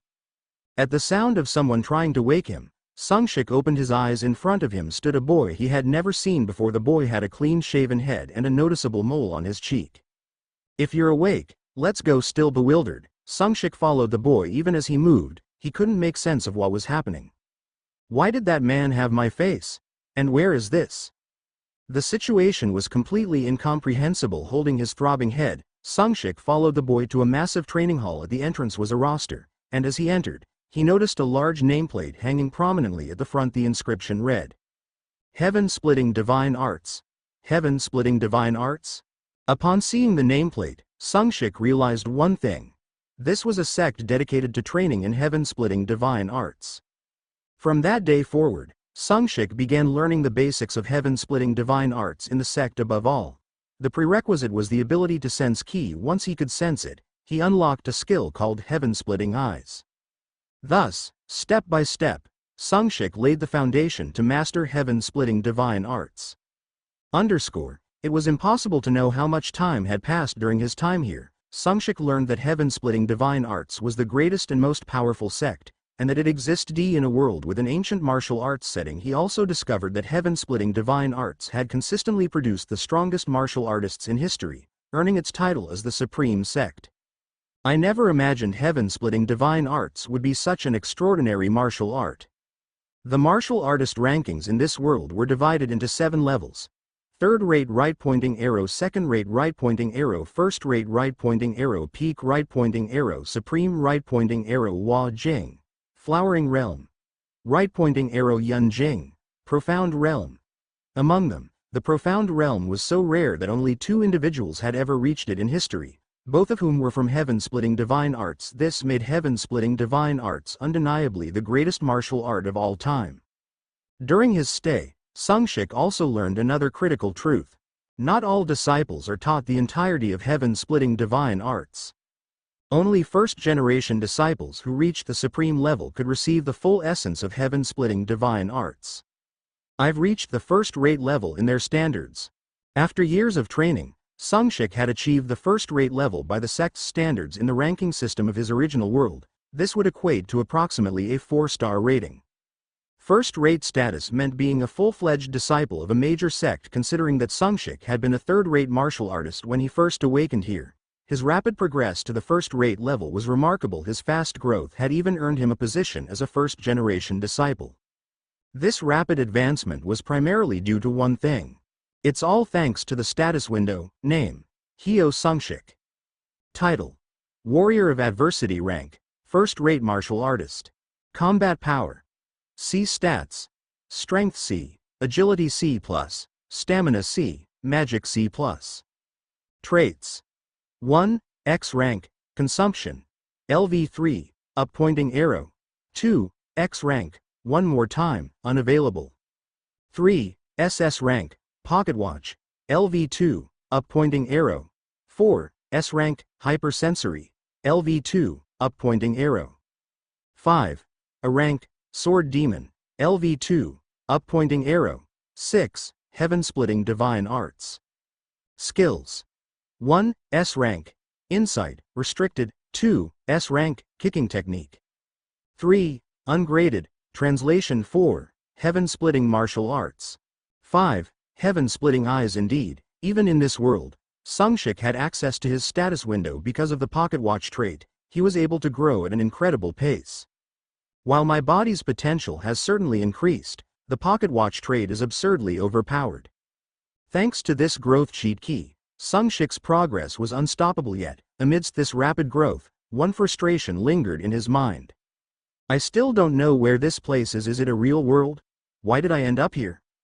Initially, he thought it was a dream or an illusion. However, after living here for several years, he found it impossible to distinguish whether this was reality or not. Every sensation felt as real as the world he once knew. For now, I'll focus on mastering heaven-splitting divine arts. The only option available to Sungshik was to fully master heaven-splitting divine arts. It seemed to him that achieving this might provide a solution to his current predicament. If I can master heaven-splitting divine arts, I might find a way to break through this situation. With this determination, Sungshik headed to the training grounds once more. Thus, many years passed. The Great War between righteous and demonic sects began. The two major forces of the martial arts world, the righteous sect and the demonic sect, were locked in an all-out war. The demonic sect had grown to unprecedented strength and unleashed its accumulated power upon the righteous sect. Despite uniting all their sects, the righteous sect was unable to hold back the demonic sect's overwhelming force. The current leader of the demonic sect was considered the strongest in history, having reached the pinnacle of demonic martial arts and nearing transcendence. At this critical juncture, Heaven-Splitting Sect stepped forward. Over years of peace, Heaven-Splitting Sect had grown stronger, becoming a force to be reckoned with. With Heaven-Splitting Sect joining the fray, the righteous sect managed to reorganize their forces and launch a counterattack. The result was a back-and-forth struggle, and the decisive final battle loomed. Sect leader, perhaps it's time to consider retreating. The man addressed as the sect leader appeared to be in his 70s, but through rejuvenation techniques, he looked no older than someone in his early 20s. His dark robe and jet-black sword complemented his sharp eyebrows and commanding presence, making him resemble a war general. Ha ha ha, we've come this far. Do you think I would accept such a proposal now? If you don't intend to see this to the bitter end, a truce wouldn't be a bad option. I never expected to hear such cautious words from Heaven-Splitting Sect's divine sword, Hyo Sungshik. That's right, the man facing the demonic sect's leader was none other than Hyo Sungshik. Over countless years, Hyo Sungshik had honed heaven-splitting divine arts to its peak, reaching the edge of the flowering realm and now gazing upon the wall of the profound realm. He became the strongest martial artist in the heaven-splitting divine arts sect and earned fame as the heaven-splitting divine sword while fighting against the invasion of the demonic sect. Thus, it was inevitable that he would face the demonic sect leader on a decisive day like this. To be honest, I've also been curious about the swordsmanship of the demonic sect leader. I wonder how fearsome your blade, said to have reached the peak of extreme demonic martial arts, truly is. Kuhahaha. What pleasant words to hear. I too have been curious about the sword of the one called the heaven-splitting divine sword. I have this vague feeling that if I defeat you today, I might finally break through the wall of transcendence. I'm grateful for the high regard. Then, how about we settle the victor of this great war between the orthodox and demonic sects right here and now with our duel? Good, that's exactly what I hoped for. Vice Leader Shin Wolhik, Hear my command. If I am defeated by the sword of the heaven-splitting divine sword here today, the demonic sect shall accept our defeat without argument. As you command, I will obey the leader's decree." At the words of the demonic sect leader, the sub-leader stepped forward from their formation and respectfully affirmed his command. Kuhaha, now then, let's begin. Thus, in front of tens of thousands of members from both the orthodox and demonic sects, the final decisive battle of the Great War began. It was a clash worthy of being called a battle of gods. Each time the two swords collided, the atmosphere trembled and the earth split. It was truly a duel between martial artists on the verge of divine transcendence. The fierce battle raged on for 2 days and nights, finally reaching its conclusion after a prolonged war of attrition. The two ultimately unleashed their final ultimate techniques. Kawang. The final clash between the two martial artists was truly overwhelming. The sky tore, and the earth overturned, making one feel as though space and time had warped for a moment. What is the name of that martial art? Heaven-splitting divine arts. Cough, it's indeed a martial art fitting of such an arrogant name. The demonic sect leader, who coughed up a mouthful of blood, turned into dust and vanished. In the battle between those who had reached the heavens, the ultimate victor was Sungshik. Thus, Sungshik saved the martial world. It was then that Sungshik, having glimpsed the key to breaking through the wall of transcendence during his fight with the demonic sect leader, achieved enlightenment. Ding, you have attained supreme enlightenment. Congratulations. You have broken through the wall of transcendence and reached the realm of Hyongyang, Zanjing. You have entered Hyongyang, Zanjing, undergoing the third cycle of rejuvenation. Successfully completed rejuvenation. You have undergone a process of reversing age. Countless notifications echoed in Sungshik's ears at the same time. He realized that H's perspective of the world had fundamentally changed. The world seemed so narrow and insignificant. And then he understood the overwhelming slaughter of tens of thousands of monsters he had committed before coming here was possible only because he had now reached this stage. Another notification then reached Sungshik's ears. You, who have achieved supreme enlightenment, may ascend to the celestial realm or return to your original world. If you choose to ascend, you will shed your mortal shell and reach the celestial realm. If you choose to return to your original world, you will take with you the seed of what you have achieved here. The choice is yours. What will you choose? 1. Ascend to the celestial realm. 2. Return to the original world. Faced with this sudden choice, Sungshik stared blankly at the options. Over time, his memories of the original world had faded considerably. Moreover, upon reaching the realm of Hyongyang, many of the ties and relationships that once bound him now seemed trivial. Yes, I've done enough. Would anything really change if I went back? Perhaps ascending would be the better choice for me. Indeed, there was no guarantee that his return would alter the future. Lacking a strong sense of duty or a mission to fulfill, choosing ascension seemed like a reasonable option for Sungshik. Yes, I'll ascend. Resolving himself, Sungshik reached out to select the first option, but at that moment, the pendant around his neck began to glow. It was the moonlight gem that Subin had given him the day before he left for Baekdu's Qianji. Sungshik, take this. What is it? It's nothing special, but I think it'll be helpful someday. He had placed it in his inventory, occasionally taking it out whenever this unfamiliar world made him nostalgic for his original one, eventually fashioning it into a necklace he wore now. The gem radiated a bright, golden light. Unconsciously, Sungshik clenched the gem in his hand. Whoosh! At that moment, a flood of memories, once blurred, began to flow back into him. The dire situation of humanity before his return. The day he wept helplessly, lamenting his own powerlessness. The day he resolved to save humanity, albeit with a faint sense of duty. The moments when he had sworn to achieve unparalleled martial prowess and stand alone in supremacy in this life. Lastly, the meaningful bonds he had formed with people in the brief time after his return. Yes, that's where I need to be. He felt his mind clearing, recalling the resolve he had forgotten before arriving in this world. He solidified his decision. I will return to my original world. It was a declaration affirming Sungshik's resolve and a promise to himself he would not forget this determination again. May the blessings of the gods be with you in your journey ahead. Returning to the original world shortly at that moment, the world Sungshik existed in came to a standstill. Crack! The world became faint, and everything except Sungshik began to dissolve into white light particles from the people staring at him in shock to the surrounding trees, rocks, and all the scenery. Everything crumbled away. Finally, even the sword Sungshik was holding, the ground beneath his feet, the clear sky, and the gem in his hand, all disintegrated, leaving only a white space. In this entirely white world, a massive passageway appeared in that instant. Sungshik instinctively understood. Passing through this passage would take him back to his original world. Without hesitation, Sungshik walked toward the passage. Paused just before stepping forward, he glanced back at the now white world, where only scattered particles of light remained, and then leapt into the passage. Flash, congratulations! You have successfully mastered heaven-splitting divine arts. As soon as Sungshik exited the passage, a system notification rang out, informing him that he had mastered heaven-splitting divine arts. Did I return?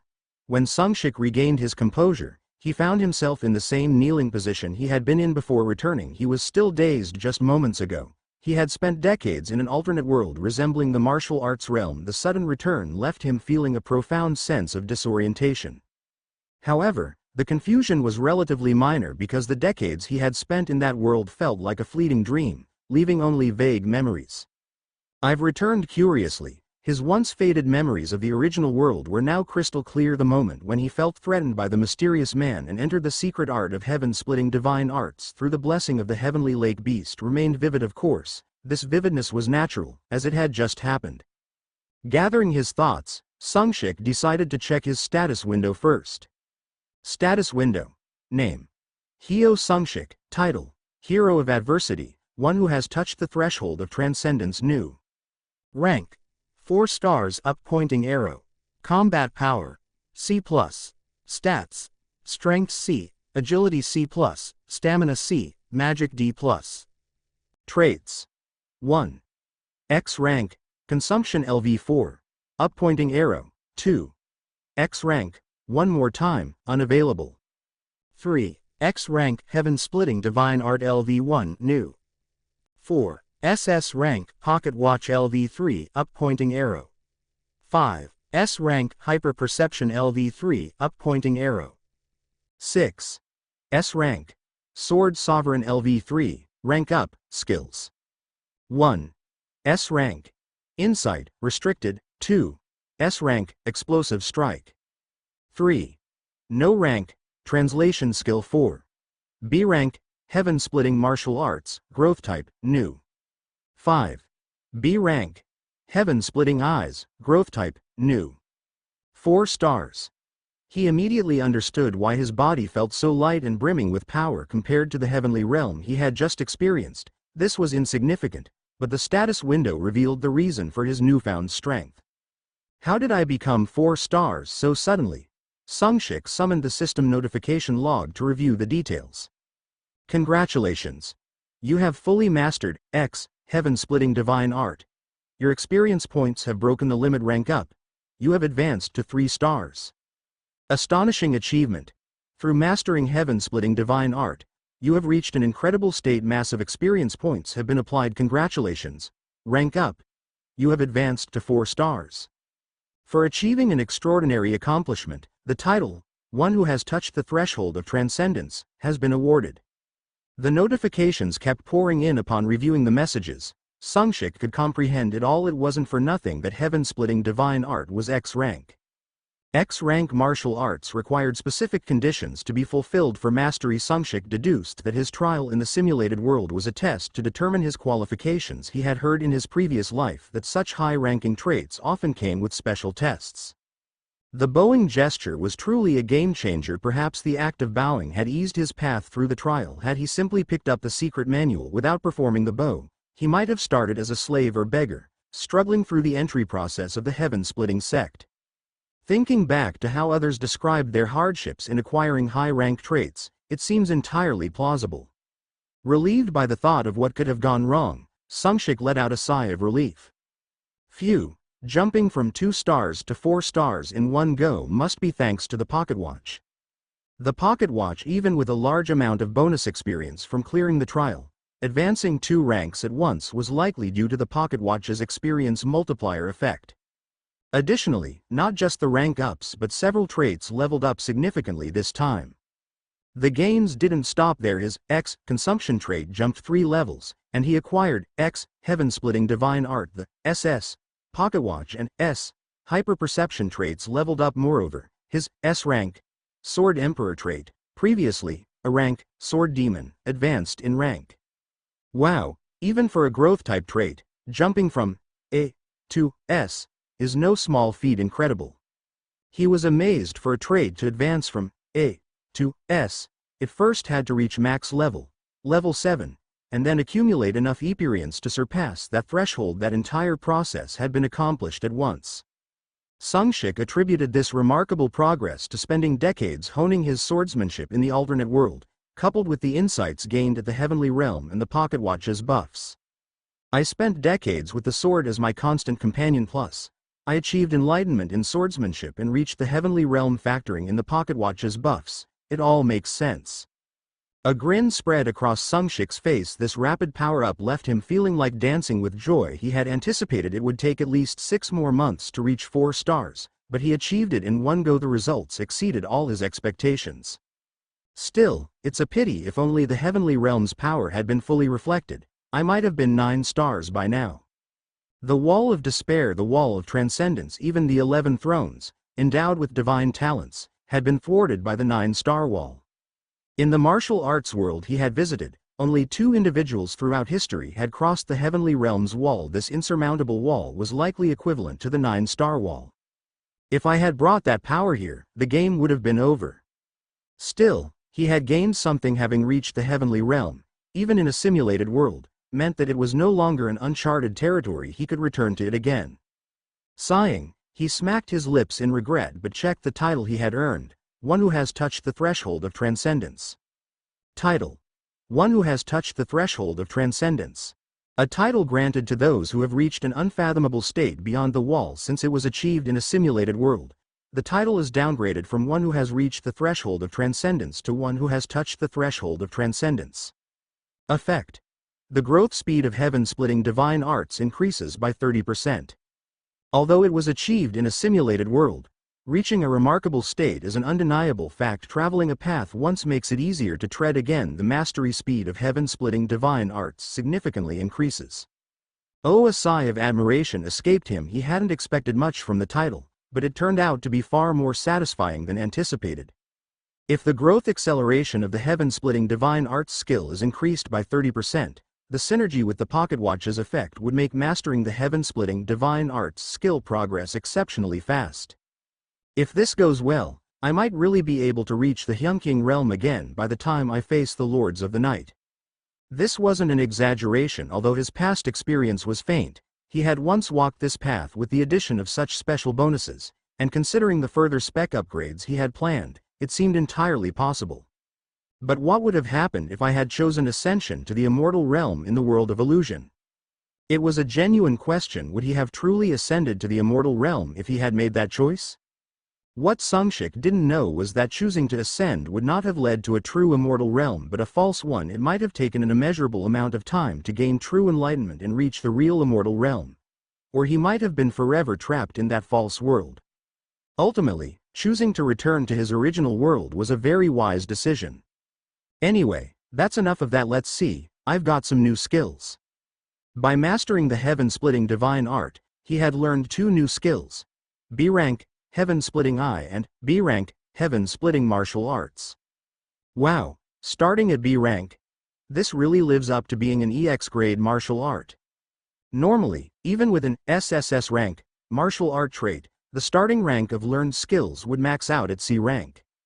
As martial arts were honed, their levels increased, and the skill ranks would rise accordingly. However, lower-tier martial arts often started at F rank for skills, and their maximum growth was limited to the rank of the martial art itself. Thus, it was a given that if the X-grade heaven-splitting divine art was mastered, the skills heaven-splitting martial arts and heaven-splitting eyes would eventually reach X rank. The heaven-splitting eyes granted the power to see the threads of things. Controlling the power of destruction required the ability to perceive these threads when viewing objects through the heaven-splitting eyes. Weak points in their threads appeared as red dots. For now, his current level was too low to see clearly, but once he reached mastery, he would be able to discern numerous threads and effortlessly identify an opponent's weak points. The heaven-splitting martial arts consisted of 7 forms. For now, he could only use the first 3. But he would gradually be able to perform more forms as he advanced. Besides, Heaven-splitting martial arts isn't the kind of martial art that relies on skills like these forms anyway. Indeed, the heaven-splitting divine art encompassed a vast array of techniques, including inner energy cultivation, swordsmanship, footwork, palm strikes, and kick techniques. Mastering the heaven-splitting divine art trade wasn't just about forming skills. It meant he could utilize these techniques in actual combat without being bound by skill effects. Damn, this is a jackpot. The heaven-splitting martial arts really is an EX-grade martial art, but why did the martial emperor give up on it? The martial sovereign had failed to properly pass the trial of heaven-splitting martial arts without becoming a first-generation disciple or a high-ranking member of the heaven-splitting sect. He couldn't fully learn the original form of the heaven-splitting martial arts, thus, he found no significant merit in it compared to his existing martial arts.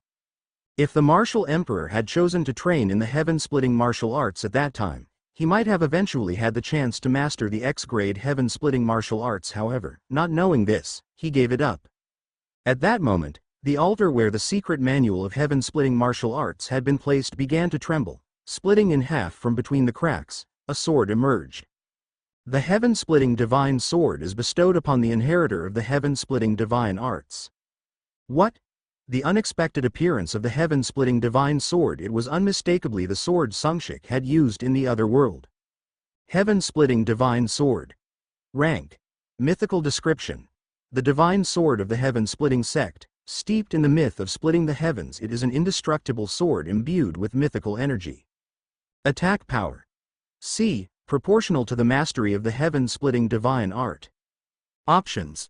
Increases the power of heaven-splitting martial arts by 5%, proportional. Strength and magic power plus 5%, proportional.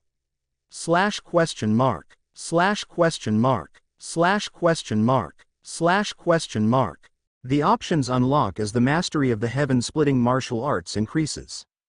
Amazing. A mythical grade, growth-type weapon. When he used it in the other world, it was merely a legendary grade sword, and neither its attack power nor its options scaled proportionally. It seemed that the passage of time had accumulated mythical elements, elevating it to a mythical weapon.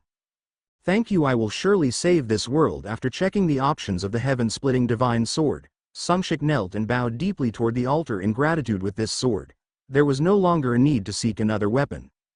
Wow, is it okay for things to go this well? It feels so good it's almost suspicious. Just moments ago, encountering that lunatic Li Shaoguang had left him feeling defeated by his bad luck, but since then, everything had gone so smoothly it left him dumbfounded. Oh, and there's the He Shou Wu too. I'll safely consume that when I get back.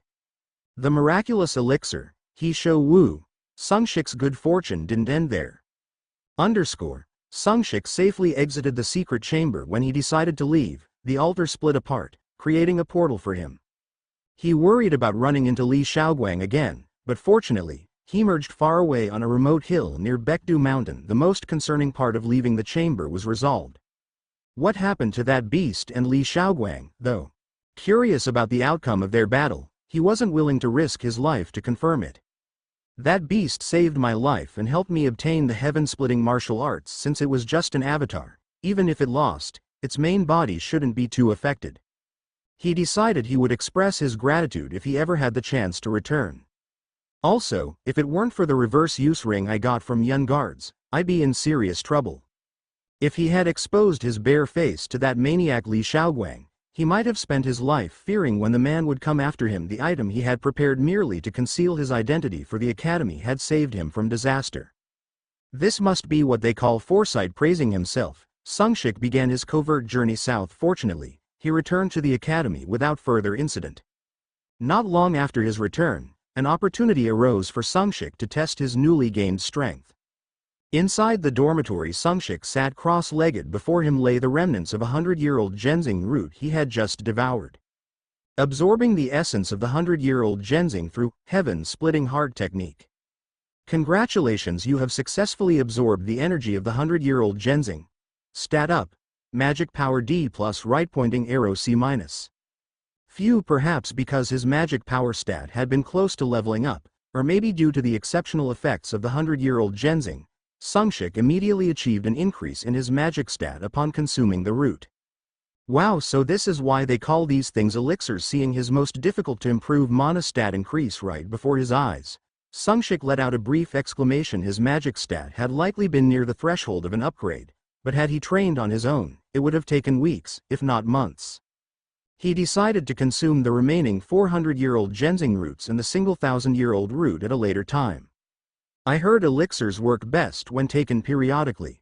As for the 1,000-year-old root, he planned to consume it only after advancing further in the heaven-splitting heart technique to maximize its effectiveness. After observing his internal state, he assessed his physical condition. He felt at his peak. Besides, while the absorption of the 100-year-old ginseng had the greatest impact on his magic stat, he could also sense slight improvements in his strength and endurance. An ordinary person might not have noticed the difference, but with his S-rank trait, hypersenses, Sungshik could perceive even the most minute changes. Now, it was time for him to prepare for the promotion exam to his third year at the Superhuman Academy. Status window. Name: Hyo Sungshik. Title: Hero of Adversity, one who has touched the threshold of transcendence. Rank: 4-star. Combat power: C+. Stats: Strength C, Agility C+, Endurance C, Magic power C. Up pointing arrow. Traits: 1. X rank, Consumption, LV42. X rank, one more time, unavailable. 3. X rank, Heaven-splitting divine art, LV14. SS rank, Pocket watch, LV35. S rank, Hypersenses, LV3. 6. S rank, Sword Sovereign, LV3. Skills: 1. S rank, Insight, restricted. 2. S rank, Explosive strike. 3. Non-ranked translation. 4. B rank, Heaven-splitting martial arts, growth type. 5. B rank, Heaven-splitting eyes, growth type. The average specifications for third-year students, the final year of the Superhuman Academy, were typically around 2-star rank with combat power ranging from E to E+. However, Sungshik was already at 4-star rank. With this, he could graduate immediately and receive his certification without issue. Considering that even students graduating with honors usually had a 3-star rank and combat power between D and D, his current growth made remaining at the academy unnecessary. I should take the third-year promotion exam now and apply for early graduation next year. With his progress accelerating beyond expectations, there was no need to stay in the academy any longer. The fastest path to growth was to graduate quickly, claim the remaining special privileges, and start running dungeons. Guess I should open my books. The third-year promotion exam placed significant weight on the written test. If he wanted to score well again, he had to prepare thoroughly. Studying was as dull as ever, he muttered as he moved to his desk and opened his textbook. How did heaven-splitting martial arts become the greatest martial art of all time? It was likely due to the fundamental principles underlying heaven-splitting martial arts. The core principles of heaven-splitting martial arts are destruction and structure. Destruction involves breaking all things, while structure manipulates the composition of all things. However, since structure precedes destruction, it serves as the foundation of heaven-splitting martial arts. Heaven-splitting martial arts, third form, Pa Som. Slash. With Sungshik's sword strike, the lycanthrope before him was instantly severed in two, cleaved cleanly from the waist. Mutated lycanthrope has been eliminated. All designated monsters have been defeated, completing the augmented reality simulation. It was astonishing just a short while ago. Facing this mutated lycanthrope had been a near-death experience. Now, he had slain it in a single blow. I've improved. He could feel his advancement in martial prowess deep in his bones. Heaven-splitting martial arts truly deserves its X rank. The martial art was remarkable since its foundation lay in manipulating structures. He could now sense weak points, vulnerable spots in his targets. Furthermore, by combining it with heaven-splitting eyes, he could even predict their movements and energy flow. This was truly extraordinary. It meant that in a battle against an opponent of similar skill, he could completely dominate them. I've only mastered the first 3 techniques, but even without them, my fundamental strength has skyrocketed. It made sense. Not only had he gained control over structures, but the destructive force of destruction had seeped into his every attack, drastically increasing his damage output. After reviewing his newfound power in the training room, Sungshik couldn't help but marvel at his growth.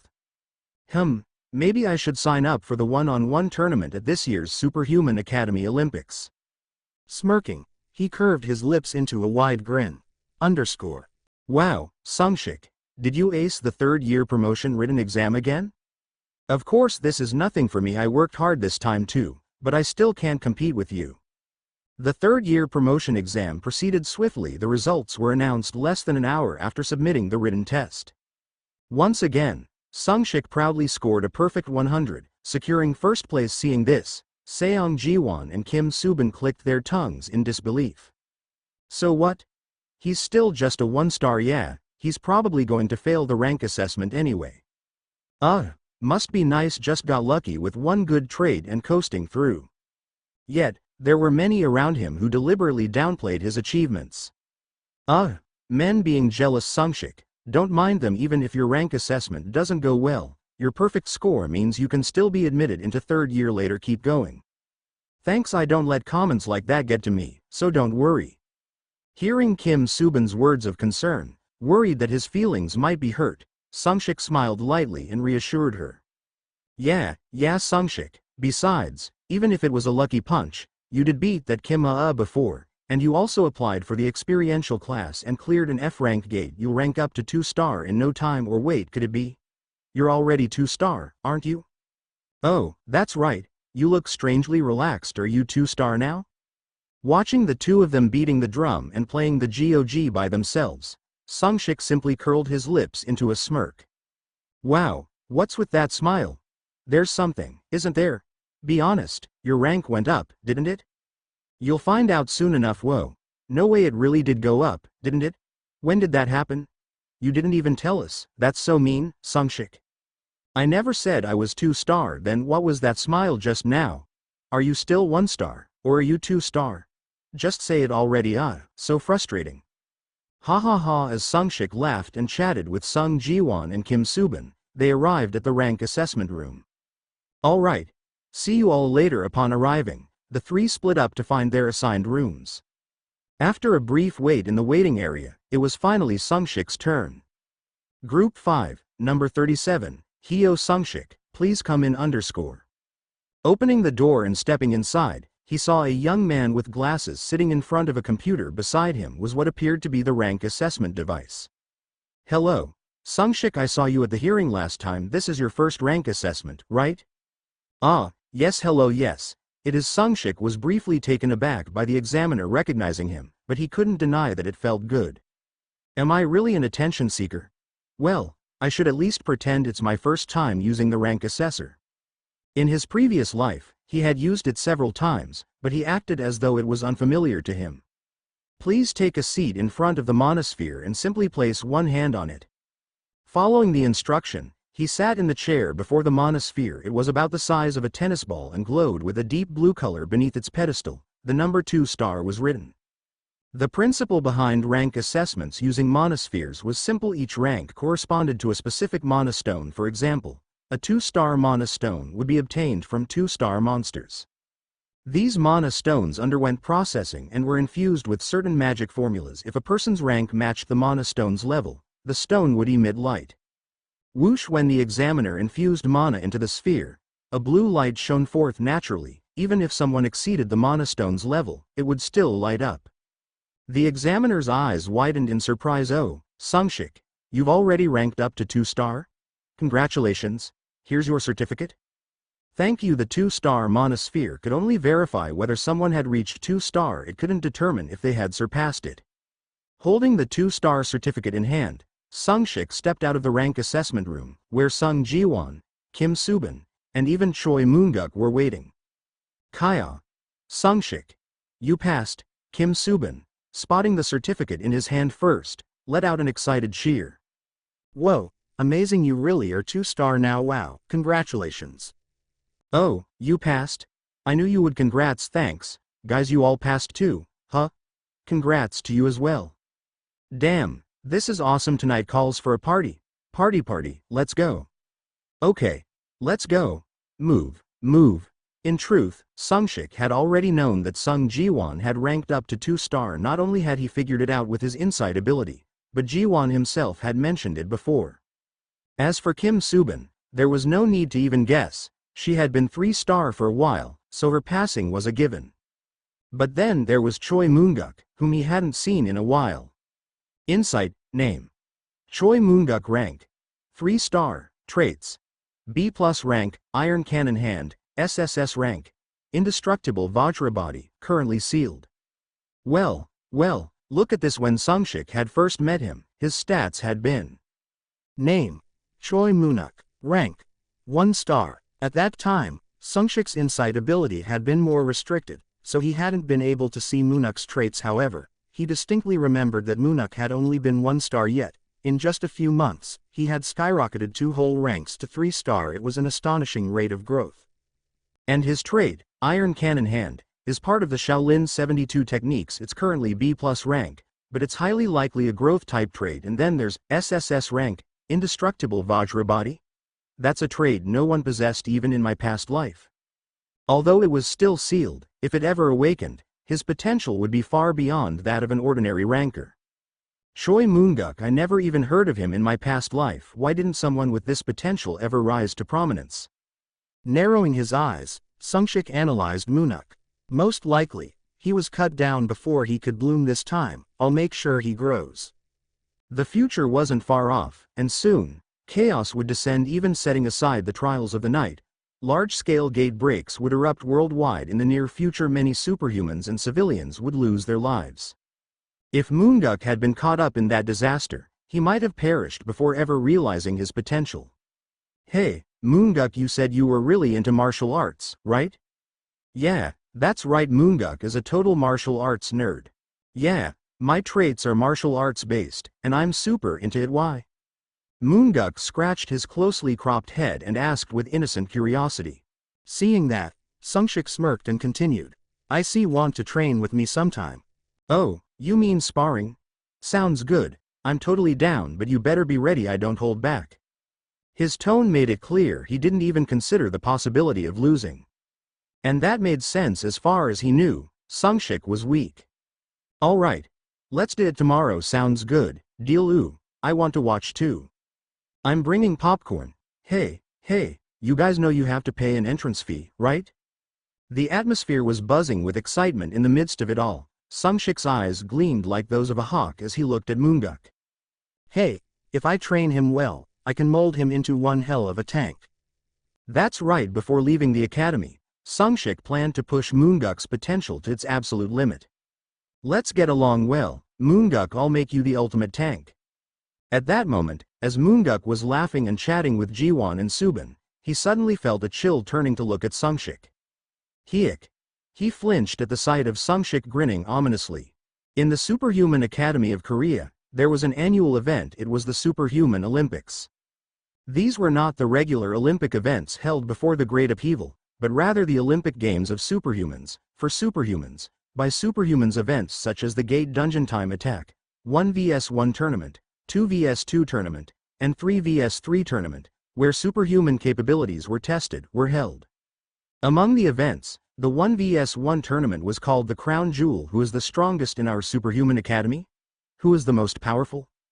This was, without a doubt, a topic that stirred the primal instincts of humans, sparking the competitive spirit in those who thought they were strong. Therefore, it was the most watched event, and the prize money or rewards were the largest compared to other events. Wow, Sungshik, you should definitely join the 1 vs 1 tournament. You might win a prize. Right? Why have you suddenly gotten so strong? Did running through the gate and fighting in real battles help? Kim Subin and Sung Jiwon, with their mouths open, stared at Sungshik. It made sense, considering the sight of Choi Moonguk lying sprawled in front of Sungshik. Sungshik and Choi Moonguk had held a celebration party for their promotion as promised, and the following day, they proceeded with a sparring session. Sungshik did not know it, but Choi Moonguk was a student known for his exceptional combat sense and strength. Knowing this, Kim Subin and Sung Jiwon had predicted Choi Moonguk's victory, but the result was. That's not how you defend. Don't try to predict the opponent's movements with your eyes, feel them with your instinct. You shouldn't fall for such simple fake moves. Sungshik was overwhelming. Moreover, throughout the sparring, he pointed out Choi Moonguk's weaknesses as if he were the instructor. Haha, Sungshik, you're really strong. Choi Moonguk, lying flat on the floor, said joyfully. Why is H laughing even though he got beaten like a sandbag? Isn't Moonguk? What? You know, And what, seriously? Upon hearing the two whispering about him, Choi Moonguk quickly wiped the smile off his face. I heard everything. It's not M. Your hearing is incredibly sharp. Is it because of the M? Damn it, just shut them up. Sungshik, watching the three, chuckled. Choi Moonguk, you're more than I expected. Sungshik replayed the sparring in his mind. Choi Moonguk's combat sense was better than expected. Armed with higher specs and traits than Choi Moonguk, Sungshik had thought that Moonguk wouldn't even be able to follow his reactions. However, once the fight started, Moonguk managed to follow his movements to some extent. Even though he doesn't even have a trait like mine, something like hypersenses. Was this talent? Sungshik felt satisfied. It was like finding a diamond lying on the street. Choi Moonguk, if you're rested, get up, let's continue. You're really good at sensing when I've recovered some energy. Are you a dog? Moonguk groaned but quickly stood up. The one-sided sparring continued. This time, I'll go even harder. Are you really going to go harder? Yes, fine, I'll focus as well. Come at me, Moonguk said that with a smile, and Sungshik charged in the wooden sword, imbued with the secrets of the heaven-splitting technique, relentlessly attacked Moonguk. Wow, he might seriously hurt him. Should we stop this? Even Sung Ji-won and Kim Subin, who were watching, were worried. However, Sungshik had a reason for pushing so hard. New at _SSS rank, indestructible Vajra body, currently sealed. Sealed for unknown reasons. The first clue condition to break the seal. 1. Toughness. 2. 3. One of the conditions for breaking the seal of the SSS rank indestructible Vajra body was toughness. Therefore, Sungshik enjoyed beating Choi Moonguk even more. This feels good. What did you just say? Sorry, I put too much strength in my hand. No, you just said it felt good. Ow, not there. It looked as though Sungshik was beating Moonguk like a dog catcher would beat a dog. This isn't me relieving stress. It's all for Moonguk's sake. Yeah, that's right. And so, the one-sided beating continued until the two onlookers stepped in to stop it. Having poured all his energy into developing Moonguk's traits, the day of the Superhuman Olympics arrived. Sungshik was only planning to participate in the 1vs1 tournament. Sungshik, are you really not going to join the team event? While filling out the application form for the 1vs1 tournament, Sung Ji-won came up and asked. Yeah, the maximum is 3vs3. You three do it if you join. Sungshik, I'll gladly sit out. No, it's better for you three to play. It's balanced well in terms of positioning. Should I be your coach? I'd rather pass on that. At the mention of coaching, Choi Moonguk, who was standing next to them, quickly refused. Sungshik smiled and finished filling out the 1vs1 tournament application form. At that moment, hey, looks like that guy is entering the 1vs1 too. Who? That guy, Lucky Puncha, the guy who just goes for lucky hits. They mocked loudly enough to make sure they could hear. Isn't he talking about Sungshik? Looks like it, but let it be. Seriously, now even those nobodies are trying to pick a fight? Sungshik glanced over toward where the voices were coming from. One was a boy with a shaved head and a menacing look, and the other looked like a quick-witted weasel. After glancing once, Sungshik didn't bother paying them any more attention to him. They were nothing but air, not worth considering. However, Sung Ji-won was different. Hey, what's your problem? Sung Ji-won, feeling more agitated, stepped forward and confronted them. Who is that guy? I don't know. He's probably just a follower of the Lucky Hit guy. It's obvious that he's another weakling hanging around the Lucky Hit guy. The two boys ignored Sung Ji-won and dismissed him with disdain. As their behavior became too much, Sungshik looked at them again. If they were trying to attract attention, they had succeeded. New at name, Jo Jungchi. Rank. 2-star. Trait. E rank, Assassin's Virtue. Name. Kim Sangsu. Rank. 2-star. Trait. E+ rank, Enhanced Strength. What's this?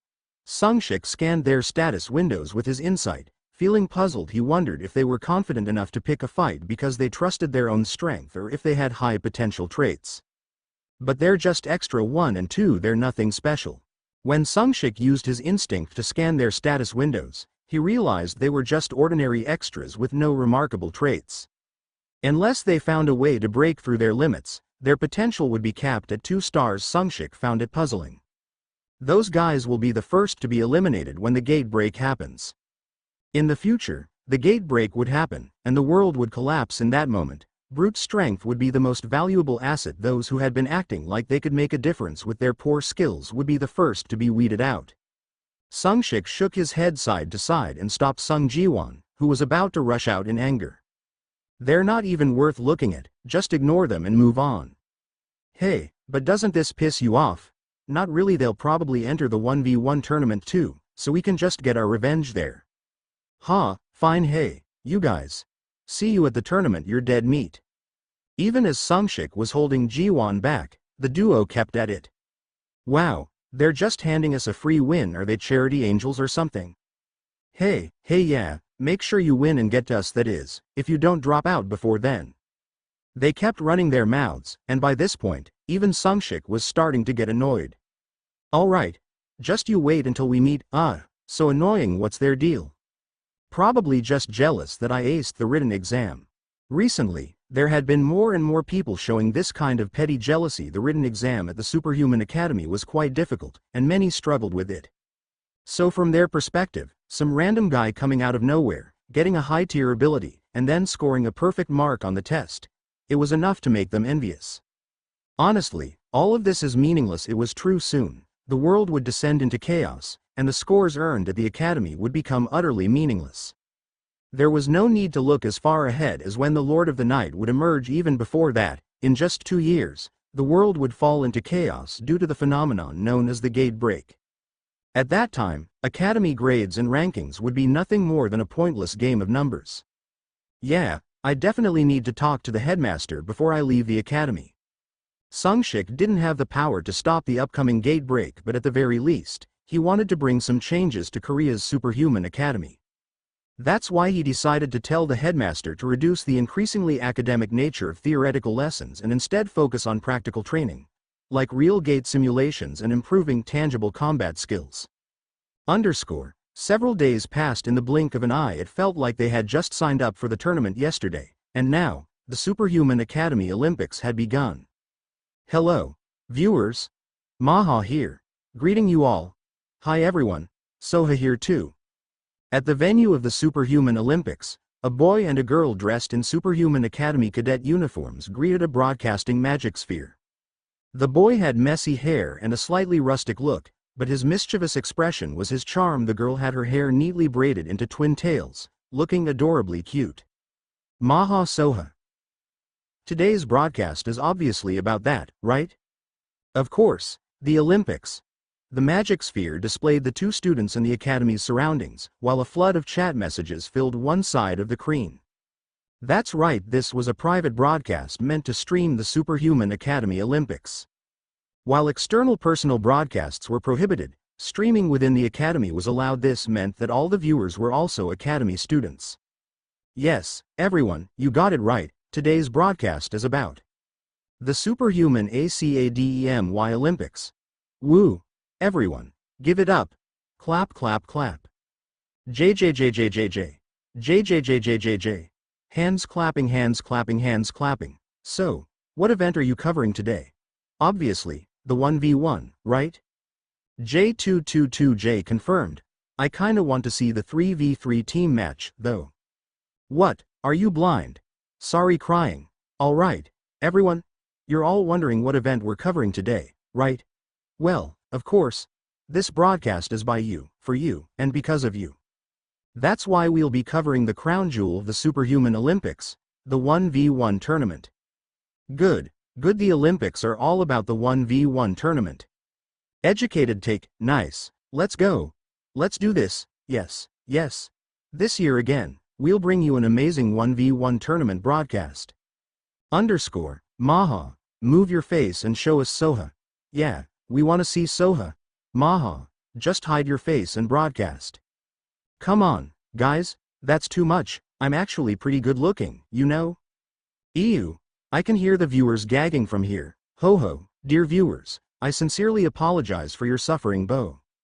I almost threw up, but then I saw Soha and felt better. You too? Me too, shining Soha, only you understand our hearts. Alright. Since you all want it, let's have Soha take over. Maha, step aside, please. HMPH, what a filthy world obsessed with appearances. Quiet down, ugly. Now then, we'll be covering the 1v1 tournament preliminaries. Oh, but first, a surprise event. Guess the champion. If you have a prediction for the winner, tell us now. Among those who guess correctly, we'll be giving out some small prizes. Owusik. Right? Who's Owusik? Obviously, Park Tae-sik is gonna win. You mean that third-year Park Tae-sik? Yeah, to give a quick explanation, this is his final year before graduation, but he's a monster who won the tournament as a first year, he won again as a second year, and if he wins this time, it'll be a triple crown. Wow, he won as a first year.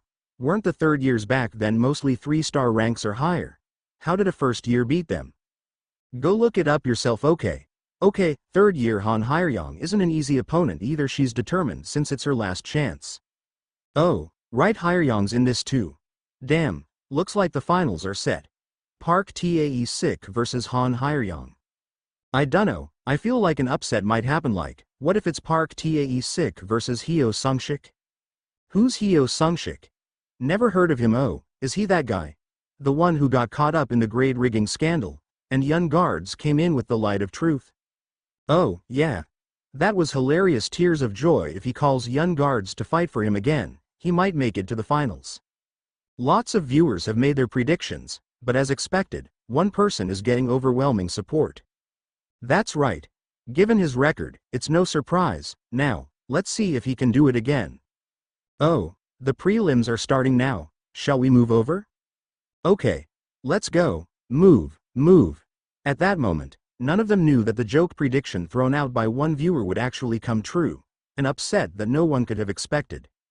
1vs1 tournament, the most popular event at the Superhuman Academy Olympics. The only students restricted from participating were those who had failed promotion or graduation exams and had stayed at the academy for more than 3 years. Apart from that, any cadet at the academy could participate, but only within their first 3 years after admission. As a result, the number of participants was always high. The Superhuman Academy, based in Seoul, had approximately 2,700 students across 3 years.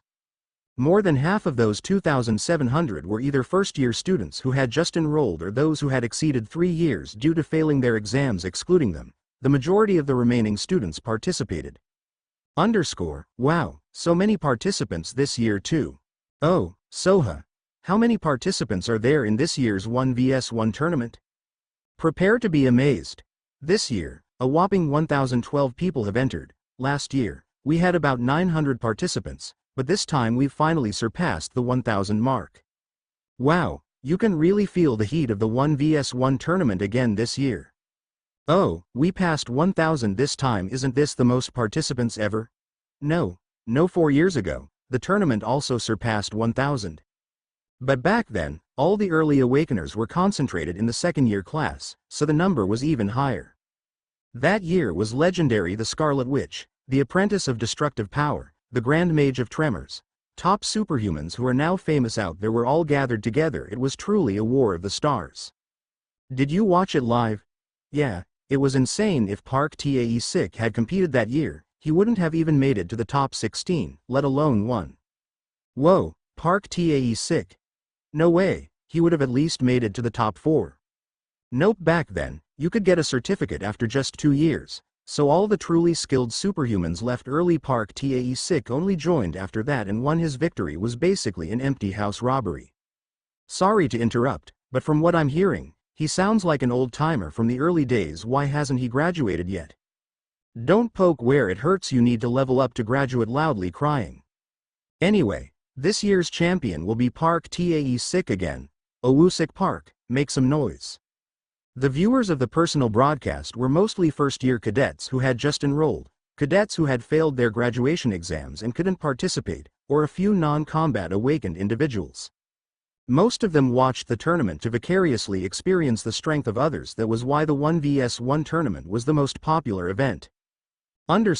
Now, let's move on to the preliminary group assignments. So, Soha, how are the groups arranged this year? Yes. As you know, manhwa, the preliminary groups are once again divided into a total of 32 groups. Only the winners of each group will advance to the main tournament. Aha! So, if someone loses in the preliminaries, they're out immediately? Yes, exactly, it's a strict tournament format. I see, but with 32 groups and 32 participants per group, that would require 1,024 participants. We only have 1,012. What happens to the remaining 12 spots? Great question. Out of the 32 groups, 12 will have only 31 participants. That means 12 lucky individuals will automatically advance past the first round without a match. Oh, I see. Thanks for the clear explanation. Oh, so the 12 with a bye will go straight to the round of 16 in the preliminaries? Yep, that's right. How are those 12 chosen? Groups are usually assigned randomly, so if you're lucky, you get a bye. Crap, even here, it's just another gotcha pull.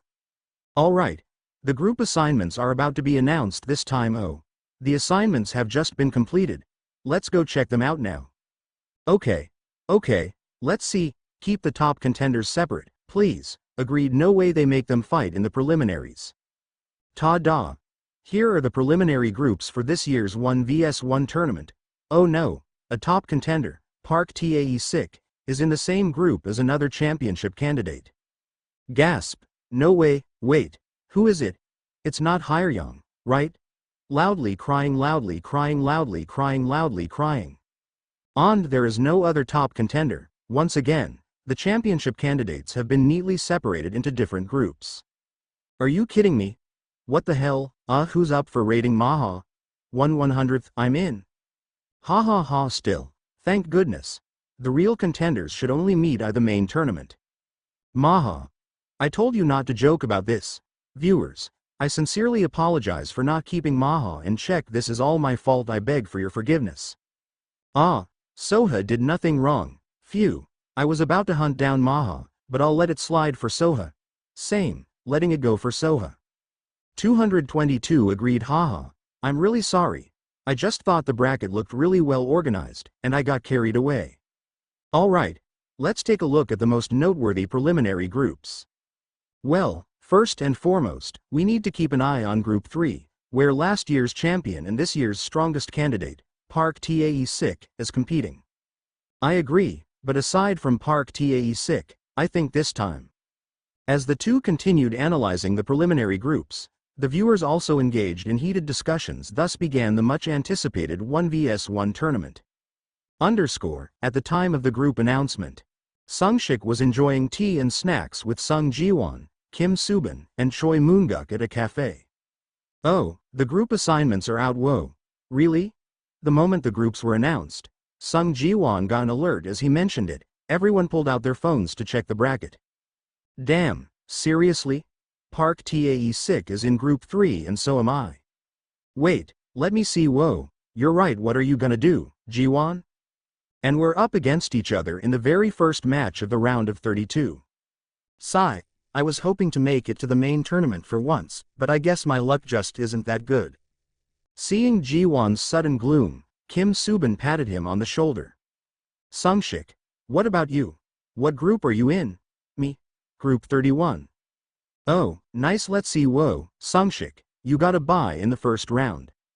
Indeed, in groups 21 to 32, one person per group automatically advanced to the round of 16. Sungshik was one of the lucky ones.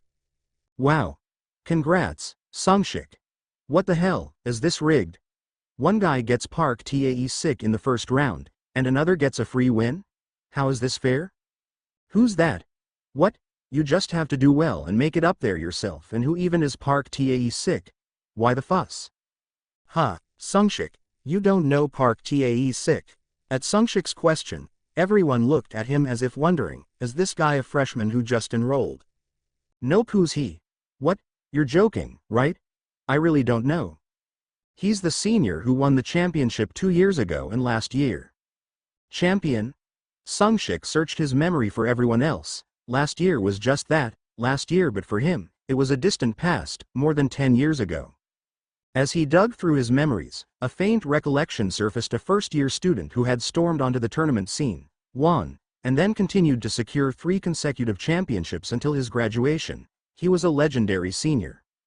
Right, he's the one I mediated between when I was with Kim Hoyeon last time.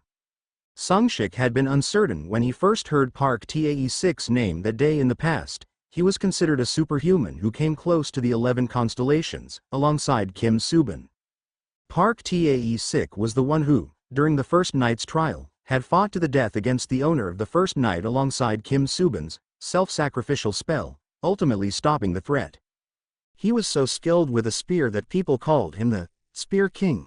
Since Sungshik had no personal connection with him and only remembered his alias, he hadn't recognized the name right away. I had a feeling when I heard the name that day, and it turns out I was right. Recalling this, Sungshik gave Jiwon a pitying look. Yeah, Jiwon, you don't stand a chance against him, just try to come back in one piece. From the faint traces of his memory, he recalled that Park Tae-sik had displayed performance that required at least a 4-star ranking at this stage. Since Jiwon was only at 2-star, even surviving would be tough. Fine, I give up, but look at you. An automatic win and no famous opponents in your group. Wow, you're going to the finals. Really? I honestly didn't even check who else was in my group. Wow, look at this guy. He's acting all chill just because he got a little stronger. Jiwon grumbled beside him, but Sungshik had every reason to be confident at the moment. The highest ranking in the Superhuman Academy was only 3-star. Even among the top contenders, only a few, including Park Tae-sik, reached 4-star, and even they could be counted on one hand. Sungshik, already at 4-star with an EX ranked trait, had no reason to be nervous. In fact, even if Park Tae-sik showed up, he was confident he could win. Well, it makes sense. Sungshik is strong. Choi Moonguk, who was standing nearby, chimed in. Having sparred with Sungshik recently, he understood his strength better than anyone. From what I've seen, he's at least on Park Tae-sik's level. Moonguk had gained a lot of confidence in his combat abilities after reaching 3-star. He loved sparring, constantly seeking out the strongest opponents, and had built up an impressive win record. His confidence was sky high. But that confidence crumbled the moment he faced Hyo Sungshik.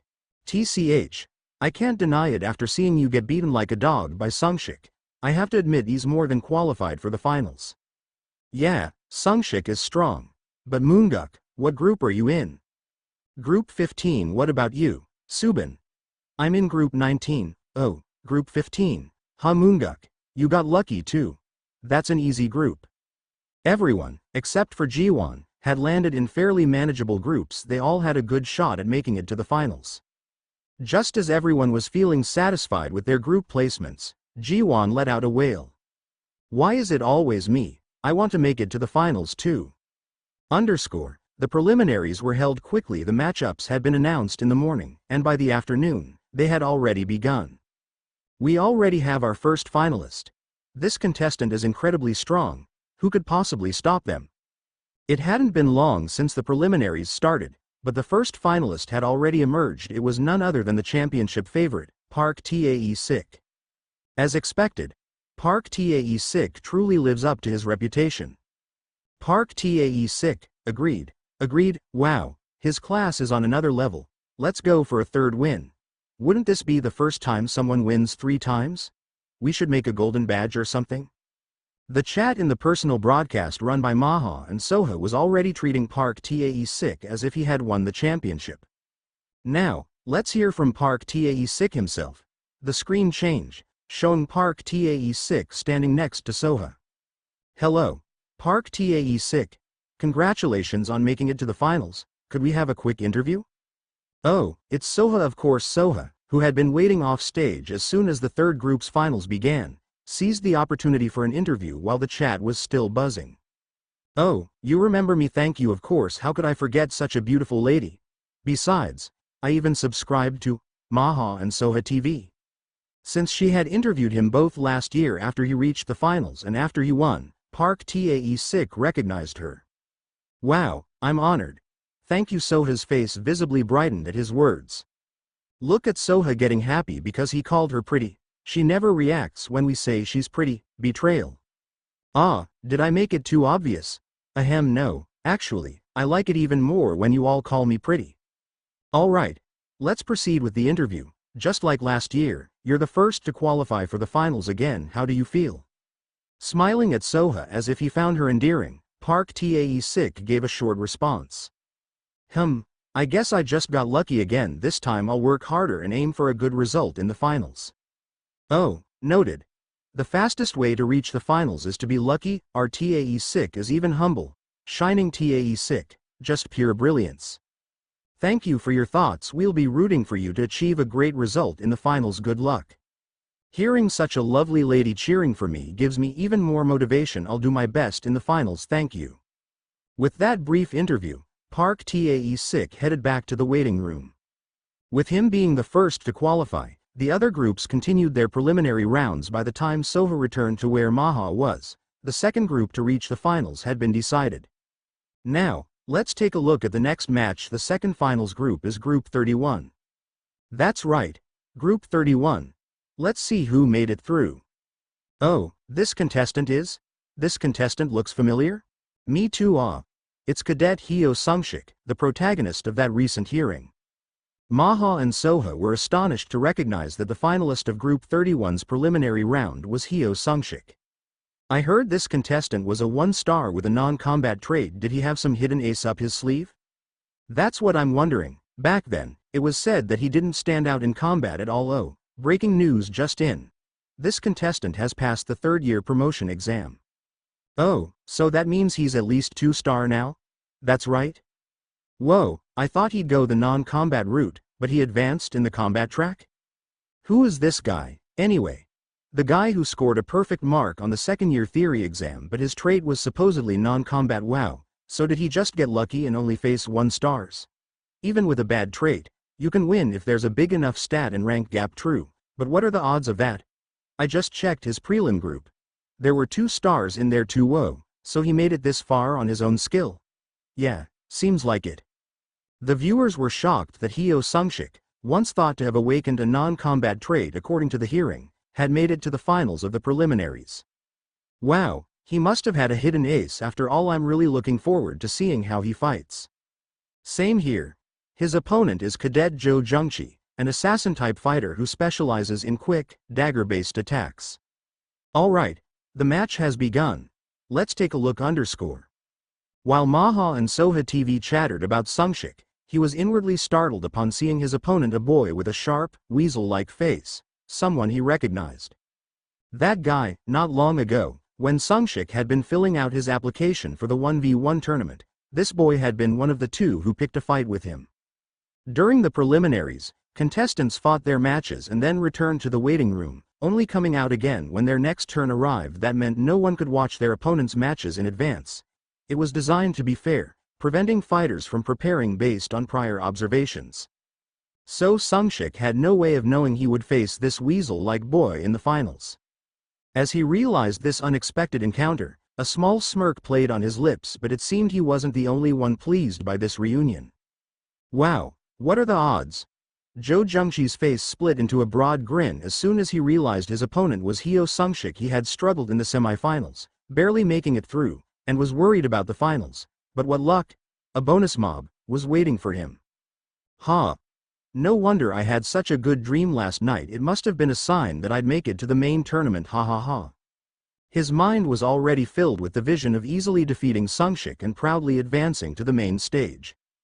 To him, Sungshik was nothing more than a weakling with 0 combat ability, who had somehow fluked his way past Kim Hoyeon. He was convinced that anyone could beat Sungshik without breaking a sweat. The idea that Sungshik had reached the finals on merit never even crossed his mind. And that was the beginning of Jo Jungchi's tragedy, though. Even if he had known the truth, it wouldn't have changed much. Alright. How should I cook you up? Jo Jungchi tapped the palm of his left hand with the dagger in his right, contemplating how to defeat Sungshik in the flashiest way possible. As he strode confidently forward, Sungshik merely stood there, sword dangling from his right hand, showing no reaction whatsoever. Already frozen in fear, scared, regretting facing me now. Seeing Sungshik unresponsive, Jo Jungchi's excitement grew, and he started mocking him. I can't stand guys like you, pretty face, no skills, but lucky enough to get a free ride. Let's be honest here. This prelim, wait, how did you even make it to the finals?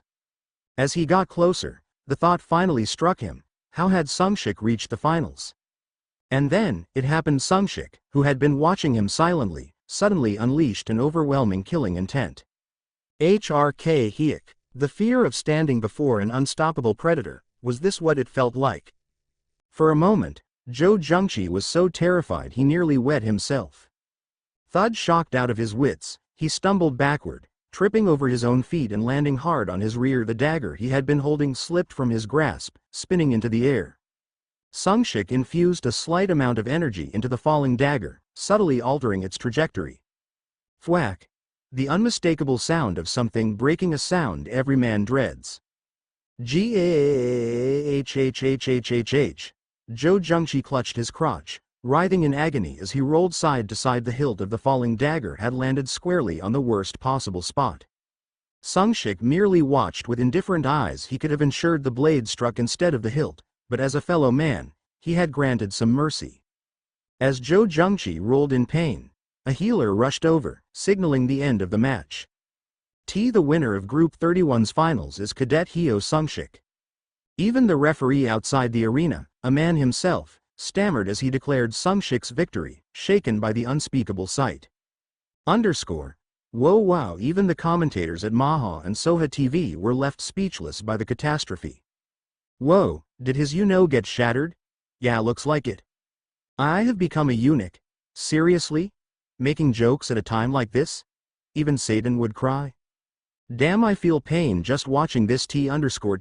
But if he gets high-level healing, won't it regenerate? Yeah, with advanced healing, it should be fixable, but the emotional trauma and pain. I don't even want to think about it. JJ wow yu, I don't even want to imagine it. The chat was also flooded with condolences for Zhou Zhengqi. Ahem. Well, there was a bit of a disaster, but in any case, Hyo Sungshik won, right? Yes, this can only be called pure luck. His opponent tripped over his own feet while approaching, and the weapon he dropped just happened to hit that spot. Isn't this the kind of luck where you should go buy a lottery ticket?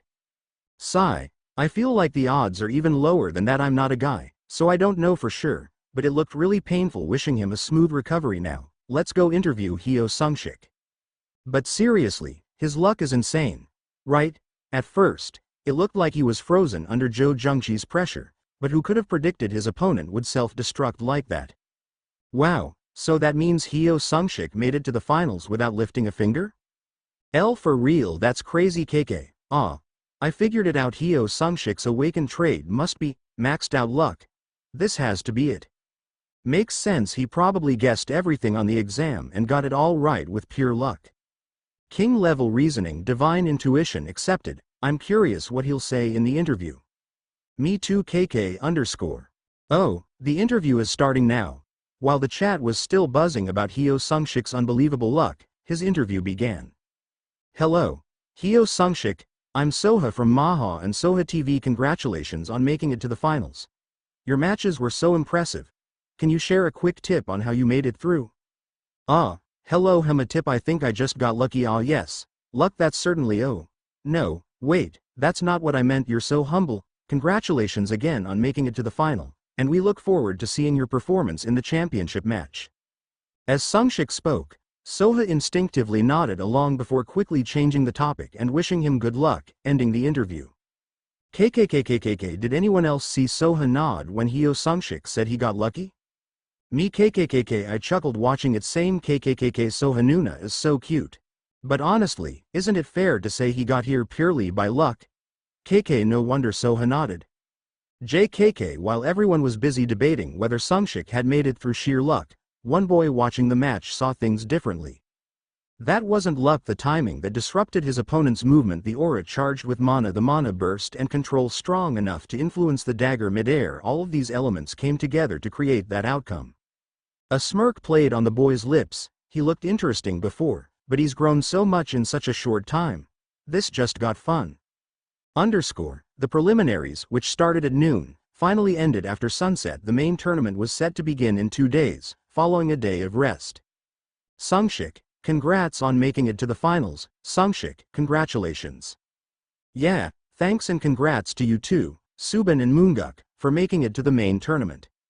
Along with Sungshik, Kim Subin and Choi Moonguk had all advanced to the main tournament, congratulating one another, except for one person.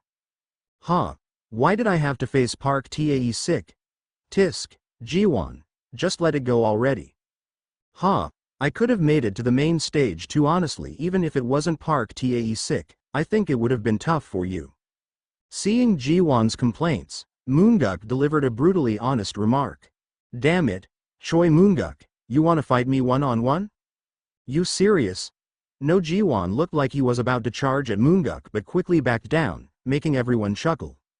I mean, I know I probably wouldn't have made it either, but can't you at least let me vent a little? Do you have to rub it in? In reality, aside from Ji-won, everyone else was ranked 3-star or higher since all main tournament participants were at least 3-star. His chances of advancing were slim even if he hadn't faced Park Tae-sik. He knew this, but he couldn't help feeling left behind. Alright, next year, let's make it together. More importantly, look, the main tournament brackets are out. While Ji-won and Moonuk were bickering, Subin brought over the bracket. Subin, you're in Group A. Yeah, I see that, but whoa, isn't Group A death group? Park Tae-sik and Han Hyeryung are both in it.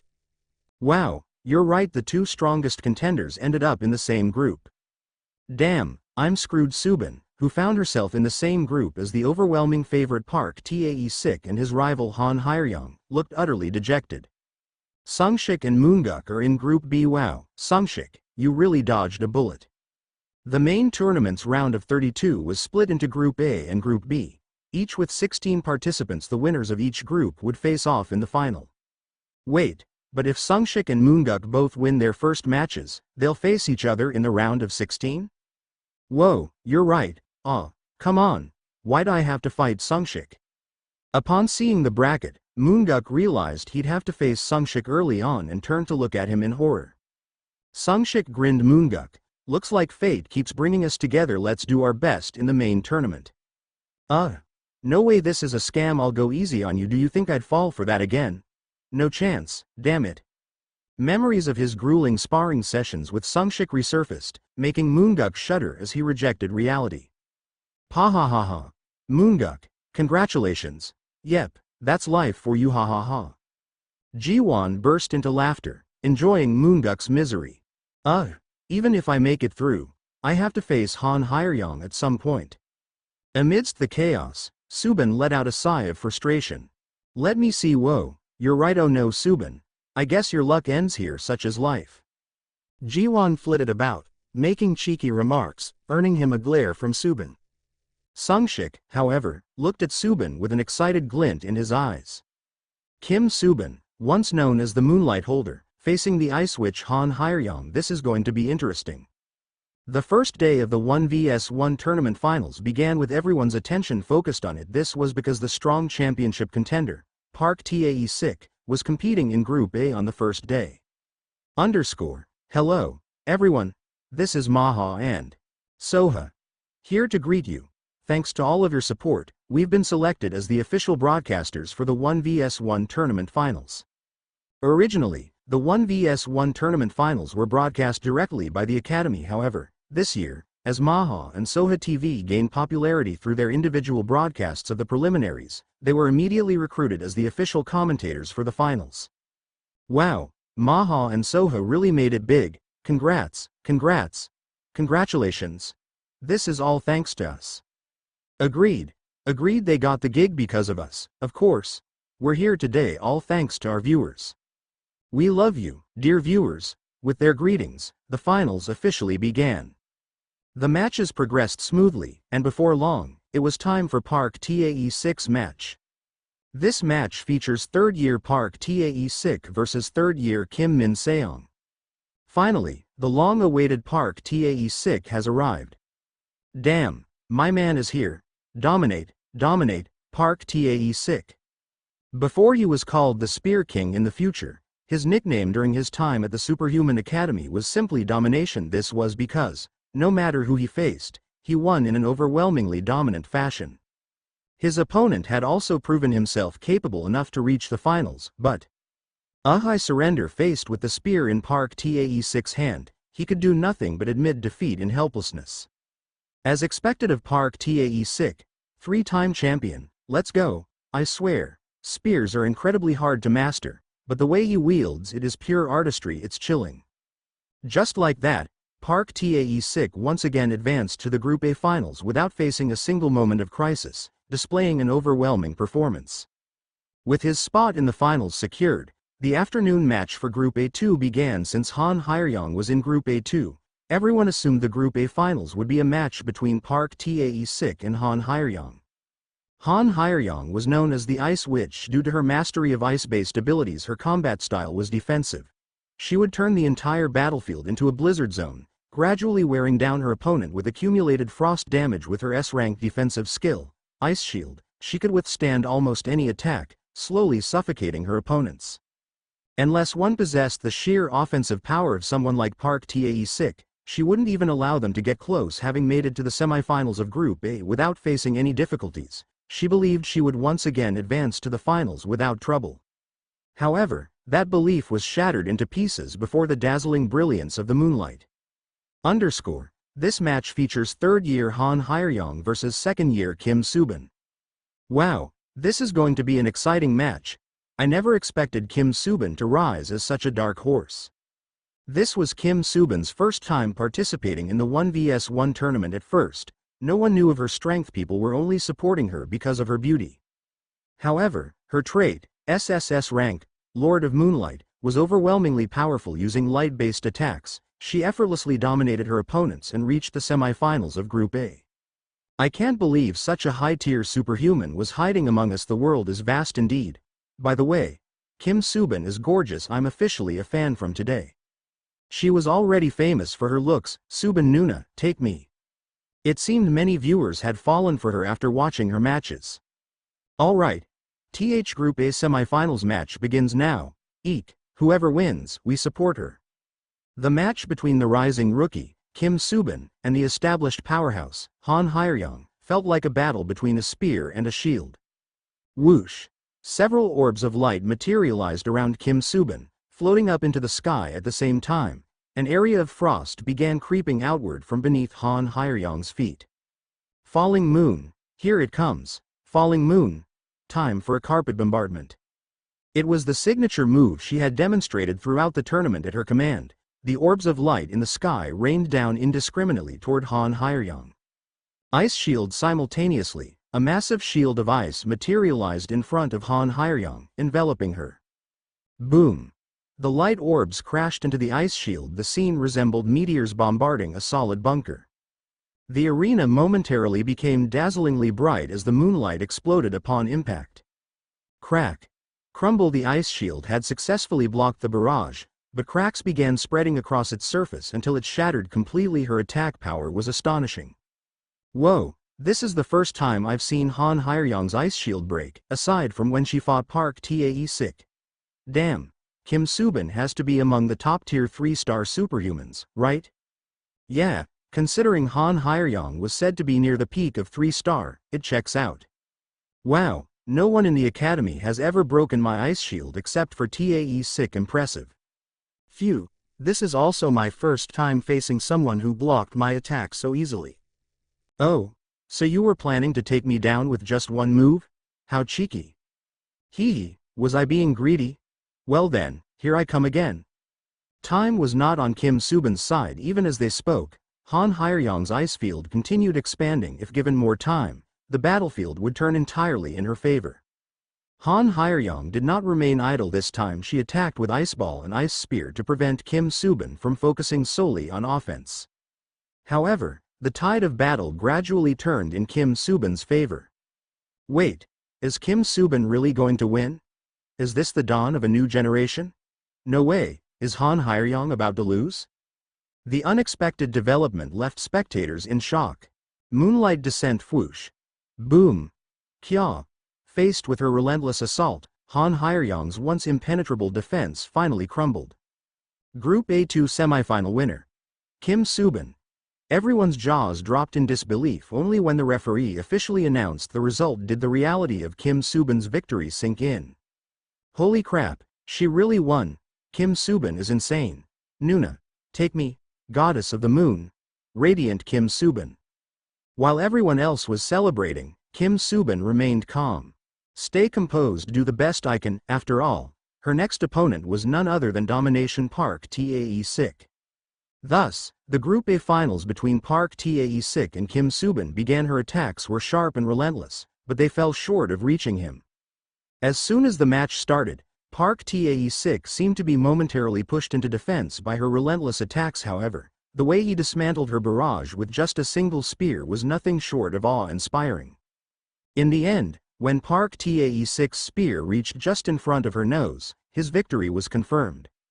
Fought well despite losing. Wow, it's been a while since I've seen Park Tae-sik in defense. This match was basically the real finals of the tournament. Agreed. If Kim Subin had been in Group B, she would have won it. Yeah, no one in Group B is stronger than Kim Subin. Looking at the remaining members of Group B, there was no one who seemed stronger than Kim Subin, so the general consensus was that this match might as well have been the finals. Good job, Subin. Wow, Subin, that was amazing. I never knew you were this strong. Seriously, you did great. I never imagined you'd put up such a good fight against Park Tae-sik. As soon as Kim Subin returned, congratulations were showered upon her. While they had thought she might have a hidden trump card, no one had expected her to make it to the Group A finals and perform so well against Park Tae-sik. She really does deserve the title of the Mistress of the Full Moon. Her attacks were like a carpet bombardment. The only reason she was overwhelmed was because of the difference in rank between her and Park Tae-sik. If they had been of the same rank, the outcome would have been unpredictable. That's how impressive her performance had been. Thank you, everyone, I was lucky to make it to the finals. Kim Subin humbly responded, smiling gently as she spoke. She looked even more beautiful than usual. Tomorrow, let's do our best, Sungshik and Moonguk. Even if I make it through, I have to go up against Sungshik. Choi Moonguk sighed in frustration. I guess we're just meant to be. We keep ending up against each other in places like this. Let's do our best, Moonguk. Sungshik smirked and stretched his hands as if warming up. Moonguk responded with a look of sheer horror. I forfeit. The next day, the matches for Group B began. The first match in Group B was Choi Moonguk's. His opponent was a thin, wiry-looking boy whose ability was summoning phantom beasts. The summoned beast was a 3-star ranked wolf beast. Summoning was considered one of the stronger abilities since summoned creatures typically displayed combat power above their rank. However, Moonguk never lost his upper hand and surprisingly defeated his opponent with relative ease, advancing to the next round. Wow, what's up with him? Why is he so tough? Seriously, when I saw him block that giant wolf's front paw barehanded in counterattack, I nearly lost it. He's got that tank fighter vibe. Lol. Moonguk showcased his immense defensive power, enduring the beast's attacks with his body and launching counterattacks. Given his ability, his high durability was inevitable. But his remarkable endurance was largely thanks to his training, or rather, his beatdowns, during sparring with Sungshik, which had significantly improved his defensive capabilities. Next up was Hyo Sungshik's match. His opponent was a third-year student named Kim Chun-nam. Kojira clone technique. The opponent's primary ability was cloning. As soon as the match started, he rushed forward and initially split into two. Then he kept multiplying until, before long, he had created a total of 30 clones. Wow, this looks like some kind of cell division. 30 vs 1? Are you serious?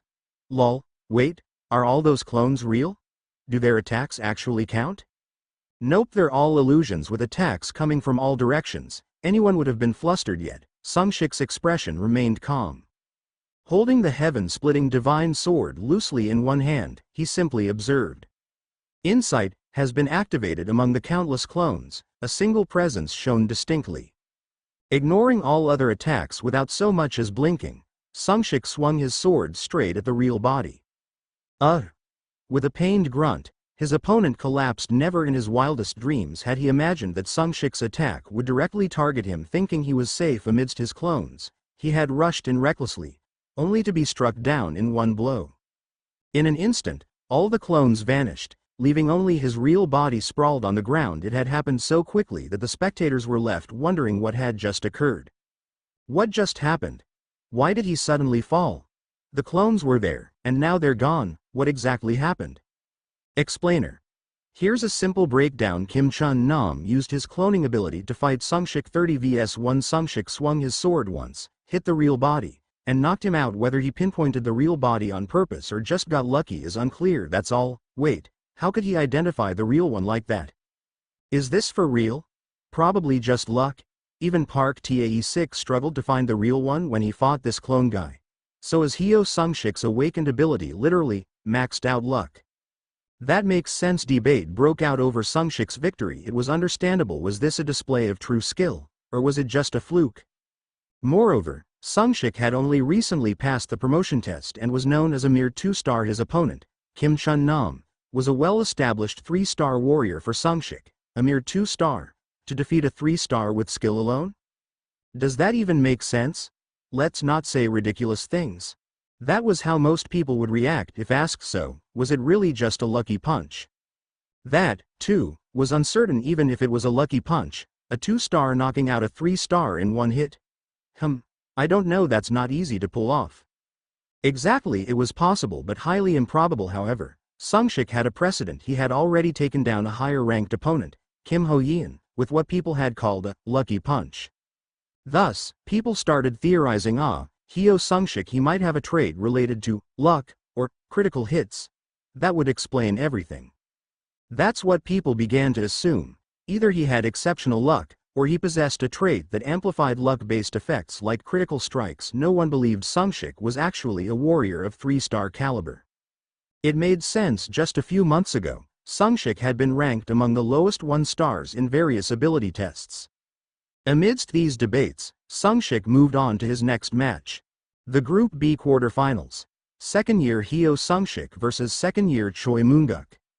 Sometimes, when people witness something utterly absurd, they find themselves at a loss for words. This was one of those moments. Choi Moonguk forfeits. Winner, Hyo Sungshik, advances to the semifinals. What just happened? People were left speechless by Choi Moonguk's unexpected forfeit.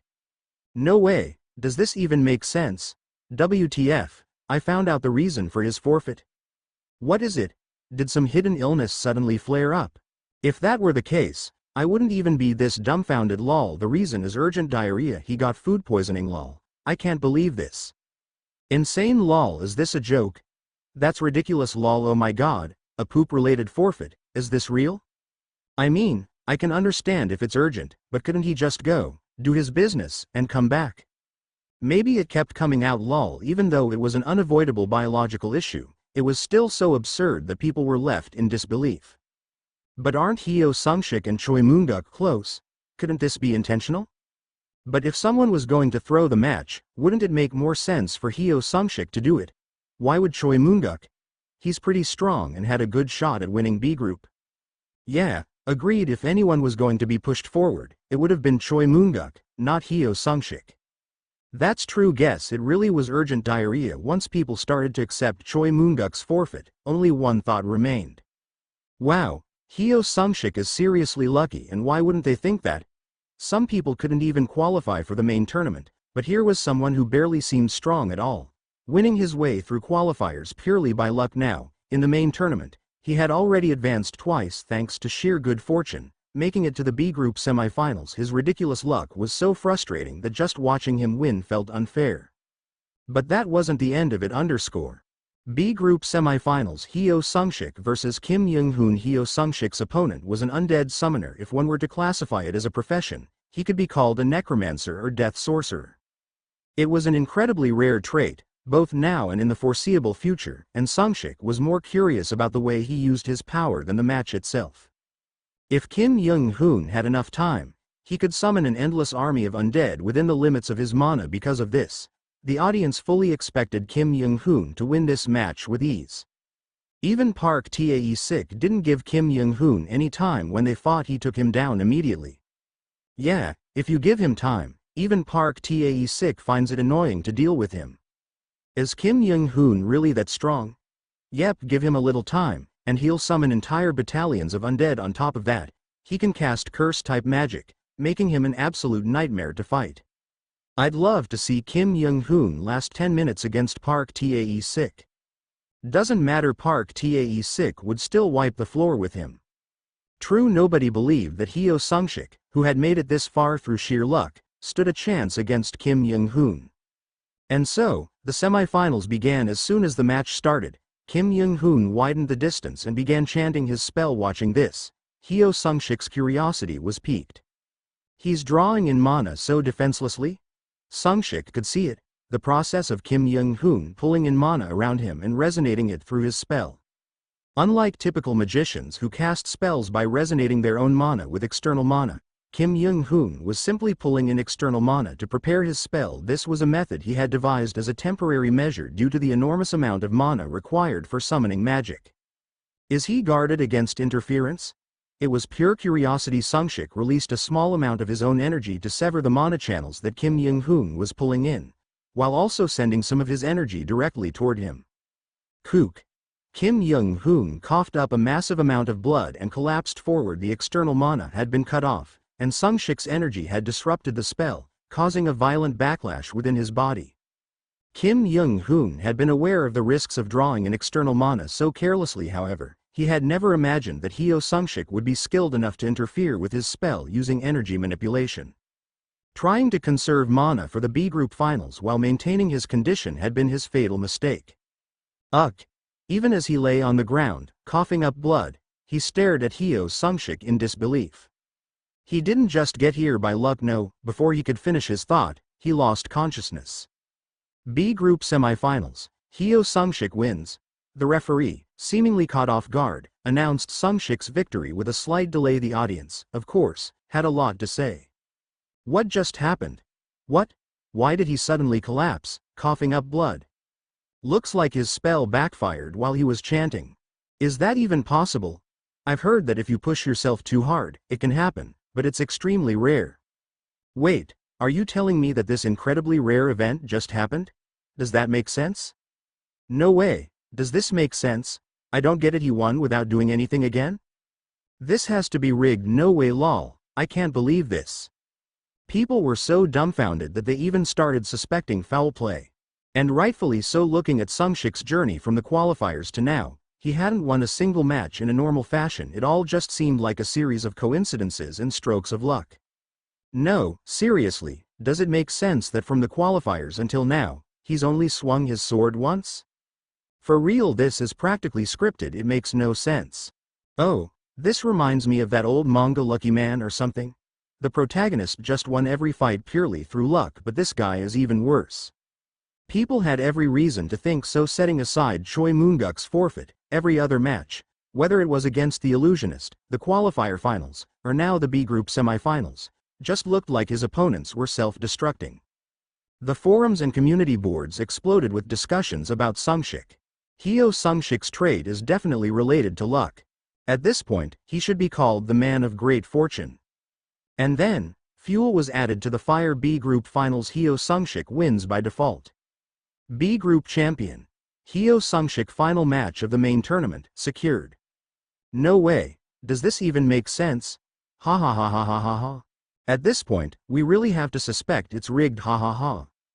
Just how far do his luck go? This is insane, absolutely insane. That's right, even in the final match of Group B, he won by default and advanced to the finals. If his previous matches had at least involved some of his skill, this time, it was purely luck that granted him victory. No, what the hell is going on? Even Sungshik himself was dumbfounded. The situation went like this. The other Group B semifinal match, opposite Sungshik's, featured two contenders not quite at the level of Park Tae-sik or Han Hai-ryong but still considered potential champions. Berserker Young Sang-hoon, Flame Sorcerer Kim Chong-son. Their nicknames said it all. They were superhumans with highly aggressive fighting styles. Their explosive techniques earned them those titles. People were excited. They hoped that at least one of them would reach the final match and give Park Tae-sik a thrilling battle. Their match was fierce from the very beginning, a relentless exchange of blows. The audience was ecstatic watching them fight. Unlike the anticlimactic, almost joke of a match between Sungshik and Kim Jong-hoon earlier, this was a dazzling, intense battle that was truly worth watching. Their duel was incredibly close. Though it was their first time facing each other, their power levels were shockingly even. Perhaps because of that, an incident occurred in their final, all-out assault. Neither focused on defense, and they ended up knocking each other out simultaneously, a double knockout. Double knockouts were extremely rare, but somehow, it happened. And just like that, Sungshik automatically advanced to the grand finals. The aftermath caused the Sasu community to explode. Wow, is this final completely ruined now? Is this even going to be a match? How is Park Tae-sik versus Hyo Sungshik a final? Tomorrow's final is going to be the most boring one ever. But let's be honest, Park Tae-sik was going to win anyway. No matter how it played out, it was always going to be an easy win for him. Looking back, the real final was Park Tae-sik versus Kim Subin. Ha ha ha. In the end, Park Tae-sik is going to graduate with a record-setting 3 consecutive championships. He's going to be remembered as a legend of the academy. The students had zero anticipation for the upcoming final. Park Tae-sik's victory was considered a foregone conclusion. Then, the conversation shifted even further. Guys, you never know what if Hyo Sung-sik is secretly a hidden monster. You'd be better off praying for Park Tae-sik to get food poisoning. But seriously, if Sung-sik's luck is actually part of his ability, something ridiculous could happen, like Park Tae-sik not showing up to the match for some reason and Sung-sik winning by default. If that really happened, wouldn't Sung-sik have won the entire tournament with just a single swing of his sword? Ha ha ha, that would be legendary in its own way. Ha ha ha. Forget One Punch Man, this guy would be One-slash-man. Ha ha ha. At this point, people were jokingly writing scenarios where Sung-sik actually won the tournament. It was all in good humor, but no one truly believed in his victory. Except for the people close to him. Honestly, I think you have a shot at winning, Sung-sik. Choi Moon-guk truly believed it. Thanks for saying that, even if it's just to make me feel better. No, I mean it. I've sparred with both you and Park Tae-sik, remember? And I don't think you're that far behind him.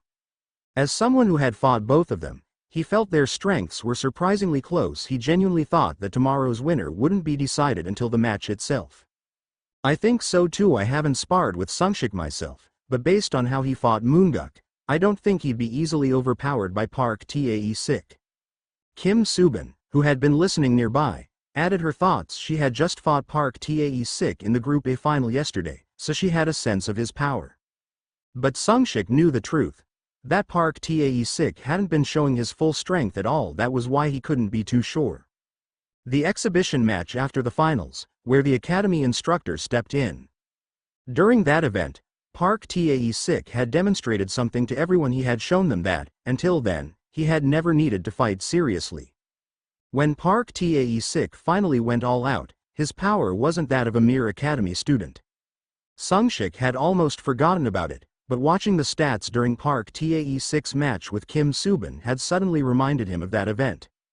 Name: Park Tae-sik. Rank: 4-star. Trait: SSS. Rank: the reincarnation of Liu Bu. Liu Bu, the legendary Chinese warrior, the undisputed strongest in the Romance of the Three Kingdoms.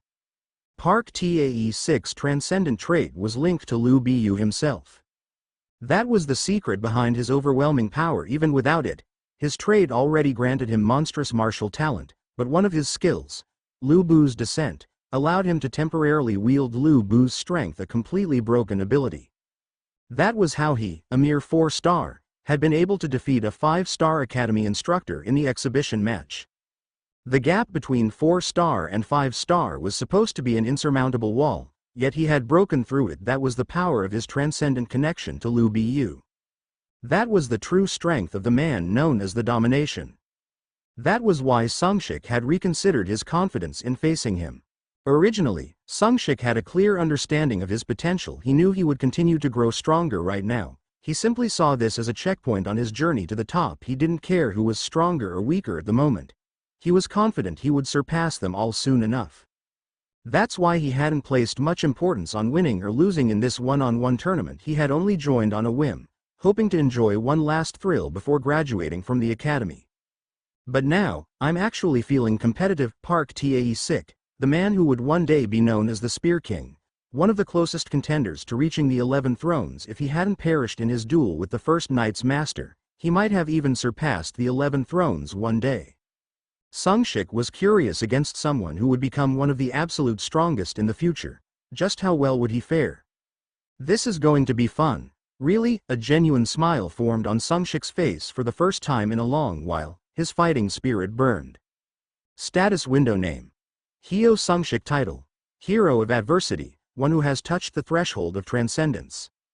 Rank: 4-star. Combat power: B, up-pointing arrow. Stats: Strength: C+, up-pointing arrow. Agility: C+. Endurance: C+. up pointing arrow. Magic. B, up pointing arrow, traits. 1. X rank, consumption. LV42. X rank, one more time, unavailable. 3. X rank. Heaven-splitting divine art. LV2, up pointing arrow. 4. SS rank. Pocket watch. LV35. S rank. Hypersenses. LV3. 6. S rank. Sword sovereign. LV4. Up pointing arrow. Skills. 1. S rank. Insight, restricted. 2. S rank. Explosive strike 3. Ungraded, translation skill. 4. A rank. Heaven-splitting martial arts, growth type, up pointing arrow. 5. B plus rank. Heaven-splitting eyes, growth type, up pointing arrow. While waiting for the 1v1 tournament, Sungshik had not simply been idling, though he had slowed his tempo. Thinking of it as a brief rest period, he continued his training even while sparring with Moonguk. As a result, his heaven-splitting divine art and sword sovereign traits leveled up consequently. His heaven-splitting martial arts and heaven-splitting eyes skills also advanced, but the most remarkable change was, I've raised the tier of my magic stat. Indeed, he had achieved the difficult feat of increasing his magic stats grade, though this was partially due to his heaven-splitting heart technique and pocket watch trait. The greatest contributor was the century-old ginseng he had gathered from Baekdu Mountain. All that sustained consumption to break through the B-rank barrier has paid off. By systematically consuming all the century-old herbs, excluding the millennium-old ones, and diligently refining his heaven-splitting heart technique, he had achieved a breakthrough to B- in his magic stat. This upgrade would be immensely helpful in managing the high magic consumption of his heaven-splitting martial arts. And my strength and endurance stats have increased as well. Even though all he had done was train in the trading room, both his strength and endurance had improved, though C rank was still an accessible stage for stat growth. The speed of his advancement was remarkable. This was due not only to his inherent physical potential but also largely thanks to his pocket watch trait. At this level, I should be able to endure even if he uses Descent of Lu Bu.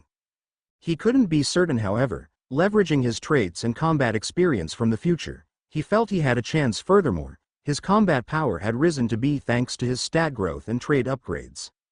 Since B-rank combat power was typically the realm of 5-star warriors, Sungshik was now positioned between the 4-star and 5-star categories. He genuinely believed that as long as he could endure Descent of Lu Bu, he would have a fighting chance. With that in mind, Sungshik continued honing his martial prowess while meditating and simulating his upcoming match against Park Tae-sik, preparing thoroughly. Despite everyone assuming Park Tae-sik's victory was inevitable, the final match drew an enormous crowd, filling the spectator stands. Although the academy had fewer than 3,000 students, over 1,000 had gathered to witness the match firsthand. Even the academy's professors and instructors, themselves transcendents, had turned out in droves. That was how iconic the 1v1 tournament stage was in the Superhuman Academy Olympics. Ah, what a shame Park Tae-sik versus Kim Subin should have been the final match. Right? Then the finals would have actually felt like a real final. I have a feeling this final is going to set a record. What record? The shortest final in history. Lol, hard agree. Lol. Sungshik might get knocked out in one move. Everyone was disappointed. It was disheartening to see such an unbalanced final between a lucky finalist like Hyo Sungshik and Park Tae-sik, the academy's strongest transcendent, in what was supposed to be a grand stage. We meet again? You remember me, right? Of course, it's been a while, senior.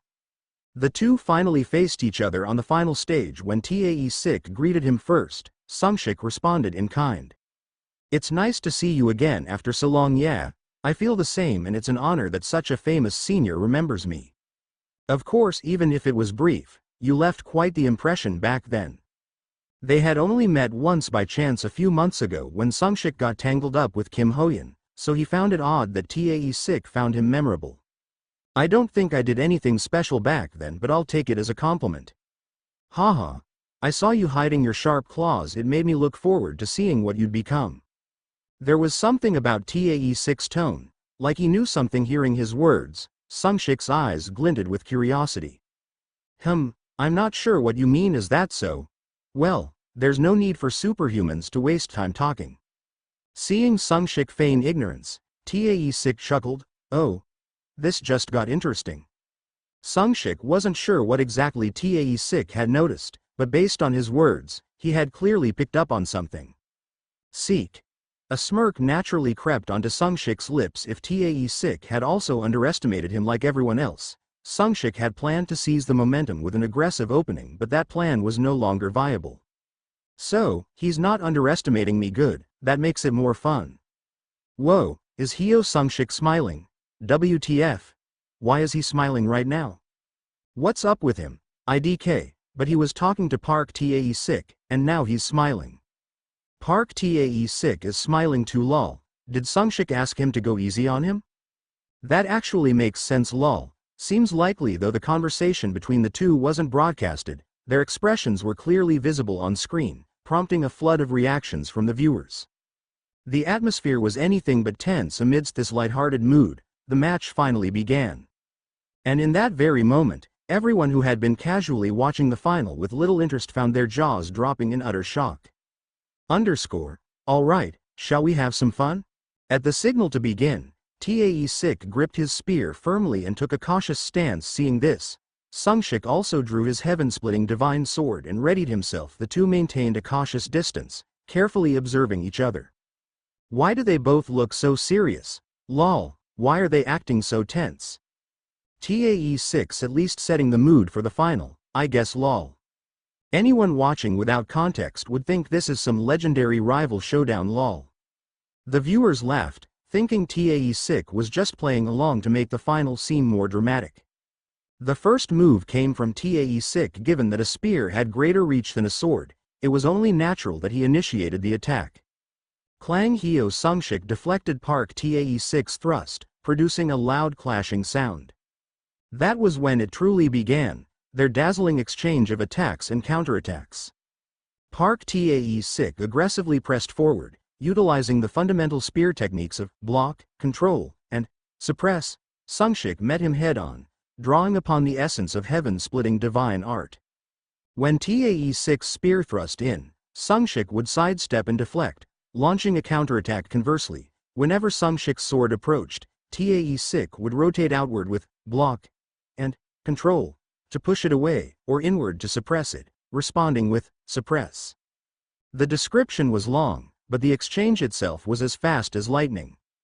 Flash, flash, clang, clang. Every time their weapons clashed, the deafening sound echoed throughout the arena. The pace of these resounding clashes only grew faster. Was this what they meant by an unstoppable force meeting an immovable object?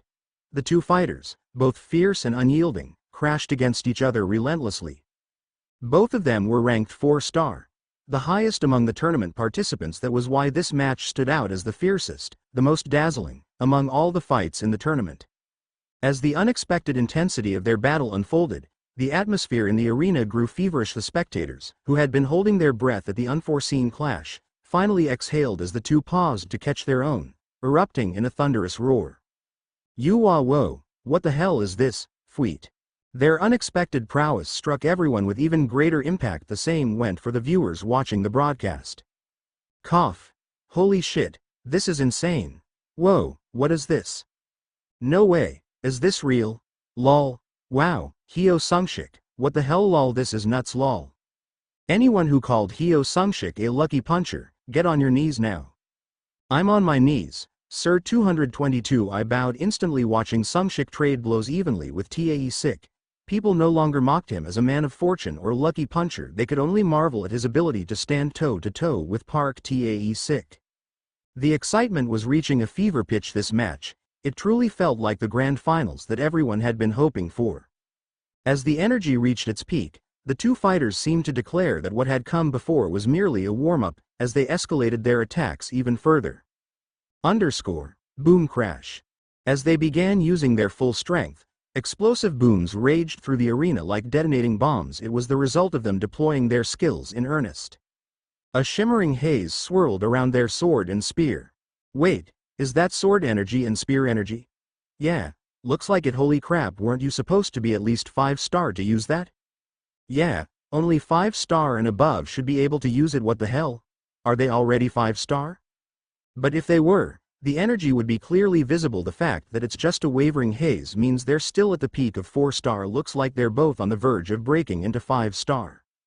Damn, so they're right on the edge of 5-star? Lol, that's insane, both of them just wow. Viewers were right to be amazed by the idea of 5-star. Reaching that rank was a turning point, where the gap between levels became a true wall. The difference between 3-star and 4-star was big, but the difference between 4-star and 5-star was enormous. That was why people were so shocked at how close these two were to achieving it. Oh, this is impressive. 2 students already looking at the wall of 5-star. Indeed, this must be the result of the president's educational philosophy producing such outstanding superhumans. Ha ha ha, I haven't done much. It's all thanks to the excellent instructors and professors they've learned from. The instructors of the Superhuman Academy, watching from the sidelines, were no exception to the surprise. We already knew Park Tae-sik had reached 4-star, but this Hyo Sung-sik, he's quite unexpected.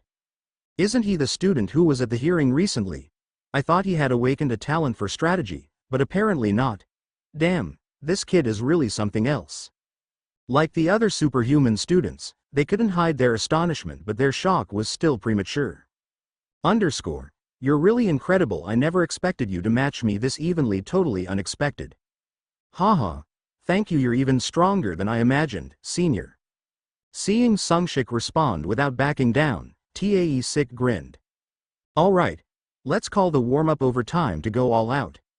Sounds good. This time, I'll take the initiative. With those words, Sung-sik surged forward at lightning speed, unleashing the true martial techniques of heaven-splitting divine art. Heaven-splitting martial art. First technique, weapon-breaking technique. Heaven-splitting martial arts power lay in its essence, destruction. Its techniques were centered on annihilation. The very first move, weapon-breaking technique, was exactly as the name implied, a technique meant to shatter the opponent's weapon. As Sung-sik unleashed weapon-breaking technique, he also activated his heaven-splitting eye, and in that moment, he saw it, the weak point of Tae-sik's spear. Crack.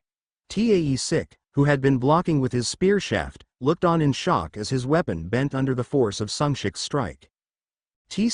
Although it hadn't snapped in two, the deformed spear forced Tae-sik to hurriedly retreat.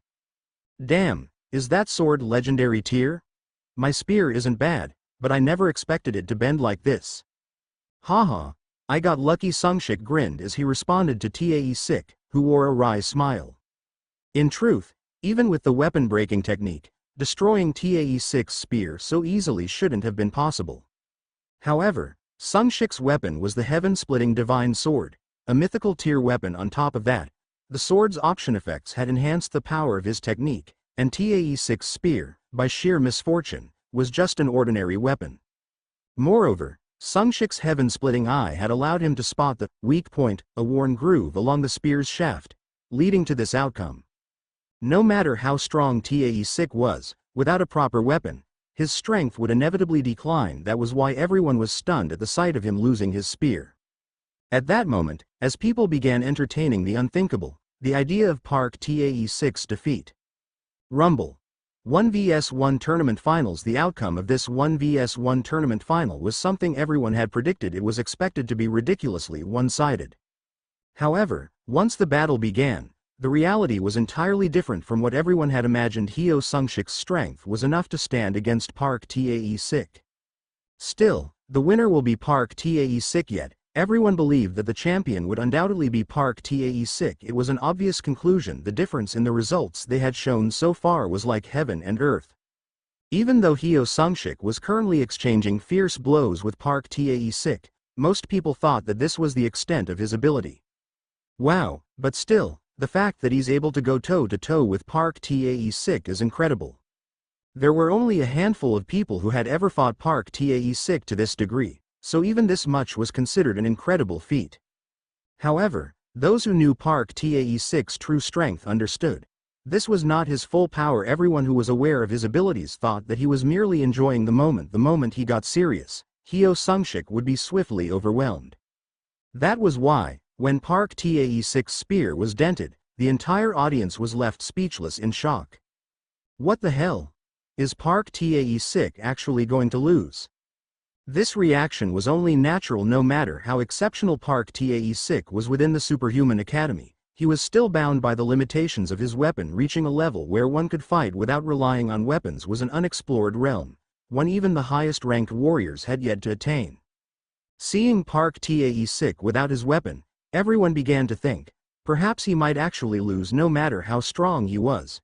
Defeating Hyo Sung-sik barehanded would be a nearly impossible task. Damn, Park Tae-sik has the worst luck. How the hell did his weapon get dented like that? Even in the finals, Hyo Sung-sik's great fortune still holds up? Everyone assumed that Park Tae-sik losing his weapon was just another stroke of Hyo Sung-sik's infamous luck. At that moment, when everyone was beginning to entertain the possibility of Park Tae-sik's defeat, an unexpected turn of events occurred. Gu. A massive surge of energy began to swirl around Park Tae-sik. Facing that power head-on, Hyo Sung-sik felt as if an enormous mountain was pressing down on him. Incredible, I never thought I'd have to use this power. Amidst the growing whirlwind of energy, Park Tae-sik spoke with genuine admiration. This power, Hyo Sung-sik recognized the force radiating from Park Tae-sik. Lu Bu's descent, that skill, I was saving this as my trump card. As soon as he spoke those words, a dazzling light seemed to explode from Park Tae-sik's body. SSS rank, Lu Bu's descent activated. A massive presence enveloped Park Tae-sik. Exhaling slowly, he opened his eyes. Whoosh, his gaze burned like a raging volcano. It wasn't just a metaphor, his originally black irises had turned a brilliant blue, and a vibrant blue aura flickered around his eyes. And that wasn't all skill. Heavenly Halberd, summon. What? A single calm utterance, Heavenly Halberd, summon. At the sound of that name, Hyo Sung-sik's eyes widened to the size of lanterns. Crackle, the air trembled, and the shape of a massive spear began to materialize in the void. Clench the moment Park Tae-sik grasped the spear, zing. A strange resonant hum filled the arena as the surrounding mana violently surged. The atmospheric mana is converging? Indeed, an immense amount of mana was coalescing into the form of that spear. Hyo Sung-sik let out a low sigh at the sheer density of power. When the swirling mana finally settled, Park Tae-sik stood holding a jet-black spear that radiated such intense energy it made one's skin tingle. Park Tae-sik had unveiled his trump cards, Lu Bu's descent, and Heavenly Halberd summon. Fully prepared, his blue eyes gleamed with ferocity, his entire being exuding a terrifying aura, while he gripped a spear that crackled with overwhelming energy. This is insane, isn't this basically cheating? The words slipped from Hyo Sung-sik's lips. It was a sentiment shared by every single spectator. What the hell is this? Something absolutely insane just happened. Wow, is this what they call a Super Saiyan? The protagonist awakening in a desperate moment is such a classic trope. It's over. It's won. Damn it, Park Tae-sik, I never doubted you. Watching the tables turn so dramatically, the audience erupted into a frenzy. A protagonist in crisis. Awakening at the brink of defeat. The most cliché scenario, yet one that never failed to ignite excitement. While the entire crowd cheered, Hyo Sung-sik alone was cursing inwardly. I expected Lu Bu's descent, but Heavenly Halberd too? Having memories from his previous life, Hyo Sung-sik recalled how Park Tae-sik had showcased his abilities after winning the tournament. During an exhibition match back then, he had defeated a 5-star instructor using Lu Bu's descent alone. But he didn't use the Heavenly Halberd skill then? Back then, Park Tae-sik had only needed Lu Bu's descent to win. I thought he wasn't able to use Heavenly Halberd yet, but he simply didn't need to? Indeed, in his past life, Park Tae-sik had never found it necessary to reveal this skill. Damn, I miscalculated. Hyo Sung-sik understood just how terrifying Park Tae-sik had been in his fully unleashed state even without his past memories. The pressure he felt right now was overwhelming. Phew, as expected, you're incredible, this is going to be really tough. Hyo Sung-sik took a deep breath to calm himself and cracked a joke to ease the tension. Park Tae-sik, amused, let out a chuckle. And yet, your eyes are still burning with determination? So you still think you have a chance? Park Tae-sik was right. Despite his words, Hyo Sung-shik's fighting spirit only burned brighter in response to Park Tae-6's transformation. No way Few, alright, then I'll be the one to attack first. Smiling slightly at Park Tae-6's remark, Hyo Sung-shik immediately lunged at him. He knew that if he lost the initiative here, there would be no way to recover. Bang! Hyo Sung-shik's full power offensive was relentless compared to before. It was as if he had only been warming up until now. Boom! Boom! Each time they clashed, a loud explosion erupted, and the shockwaves rippled outward from their center. The strength they unleashed had already far surpassed the average combat power of a superhuman academy student. Wow, insane. At this level, aren't they basically at instructor level? Yeah, they're both displaying 5-star performance right now. Most instructors are 5-star. So they're definitely at instructor level.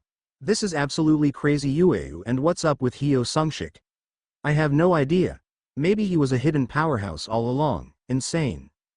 Everyone watching the match was in shock. The two had already surpassed academy graduates and reached the combat level of instructors.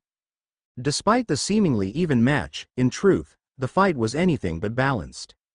I'm losing in strength. He realized it from the first clash. The moment Sung-shik's sword collided with Park Tae-6's heavenly halberd, he had nearly lost his grip on his weapon. The sheer force made his hands go numb. His grip almost tore apart from that first impact alone. I'm also behind in speed. His speed was lacking as well. Tae-6 could read all of his attacks and movements, whereas Sung-shik could barely keep up with Tae-6's movements by relying on his hypersenses trait.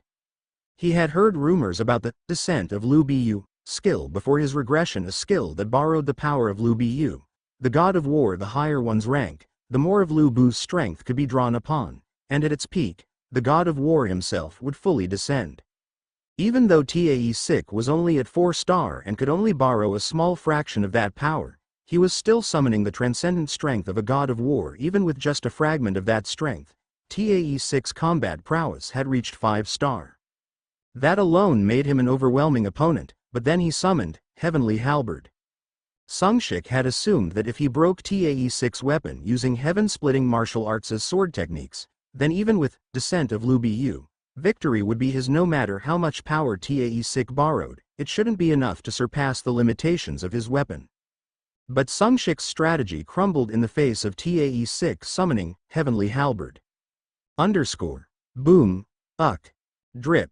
Sung-shik groaned as he was forcefully pushed back, barely withstanding Tae-6's spear strike. After just a few clashes, he was already reaching his limit. Drip. To make matters worse, his grip had torn open, and drops of blood trickled down the blade of his heaven-splitting divine sword. Whoa, Hyo Sung-shik is bleeding, isn't he? Yeah, his grip must have torn open. I thought he was barely hanging on earlier, but I guess this is his limit.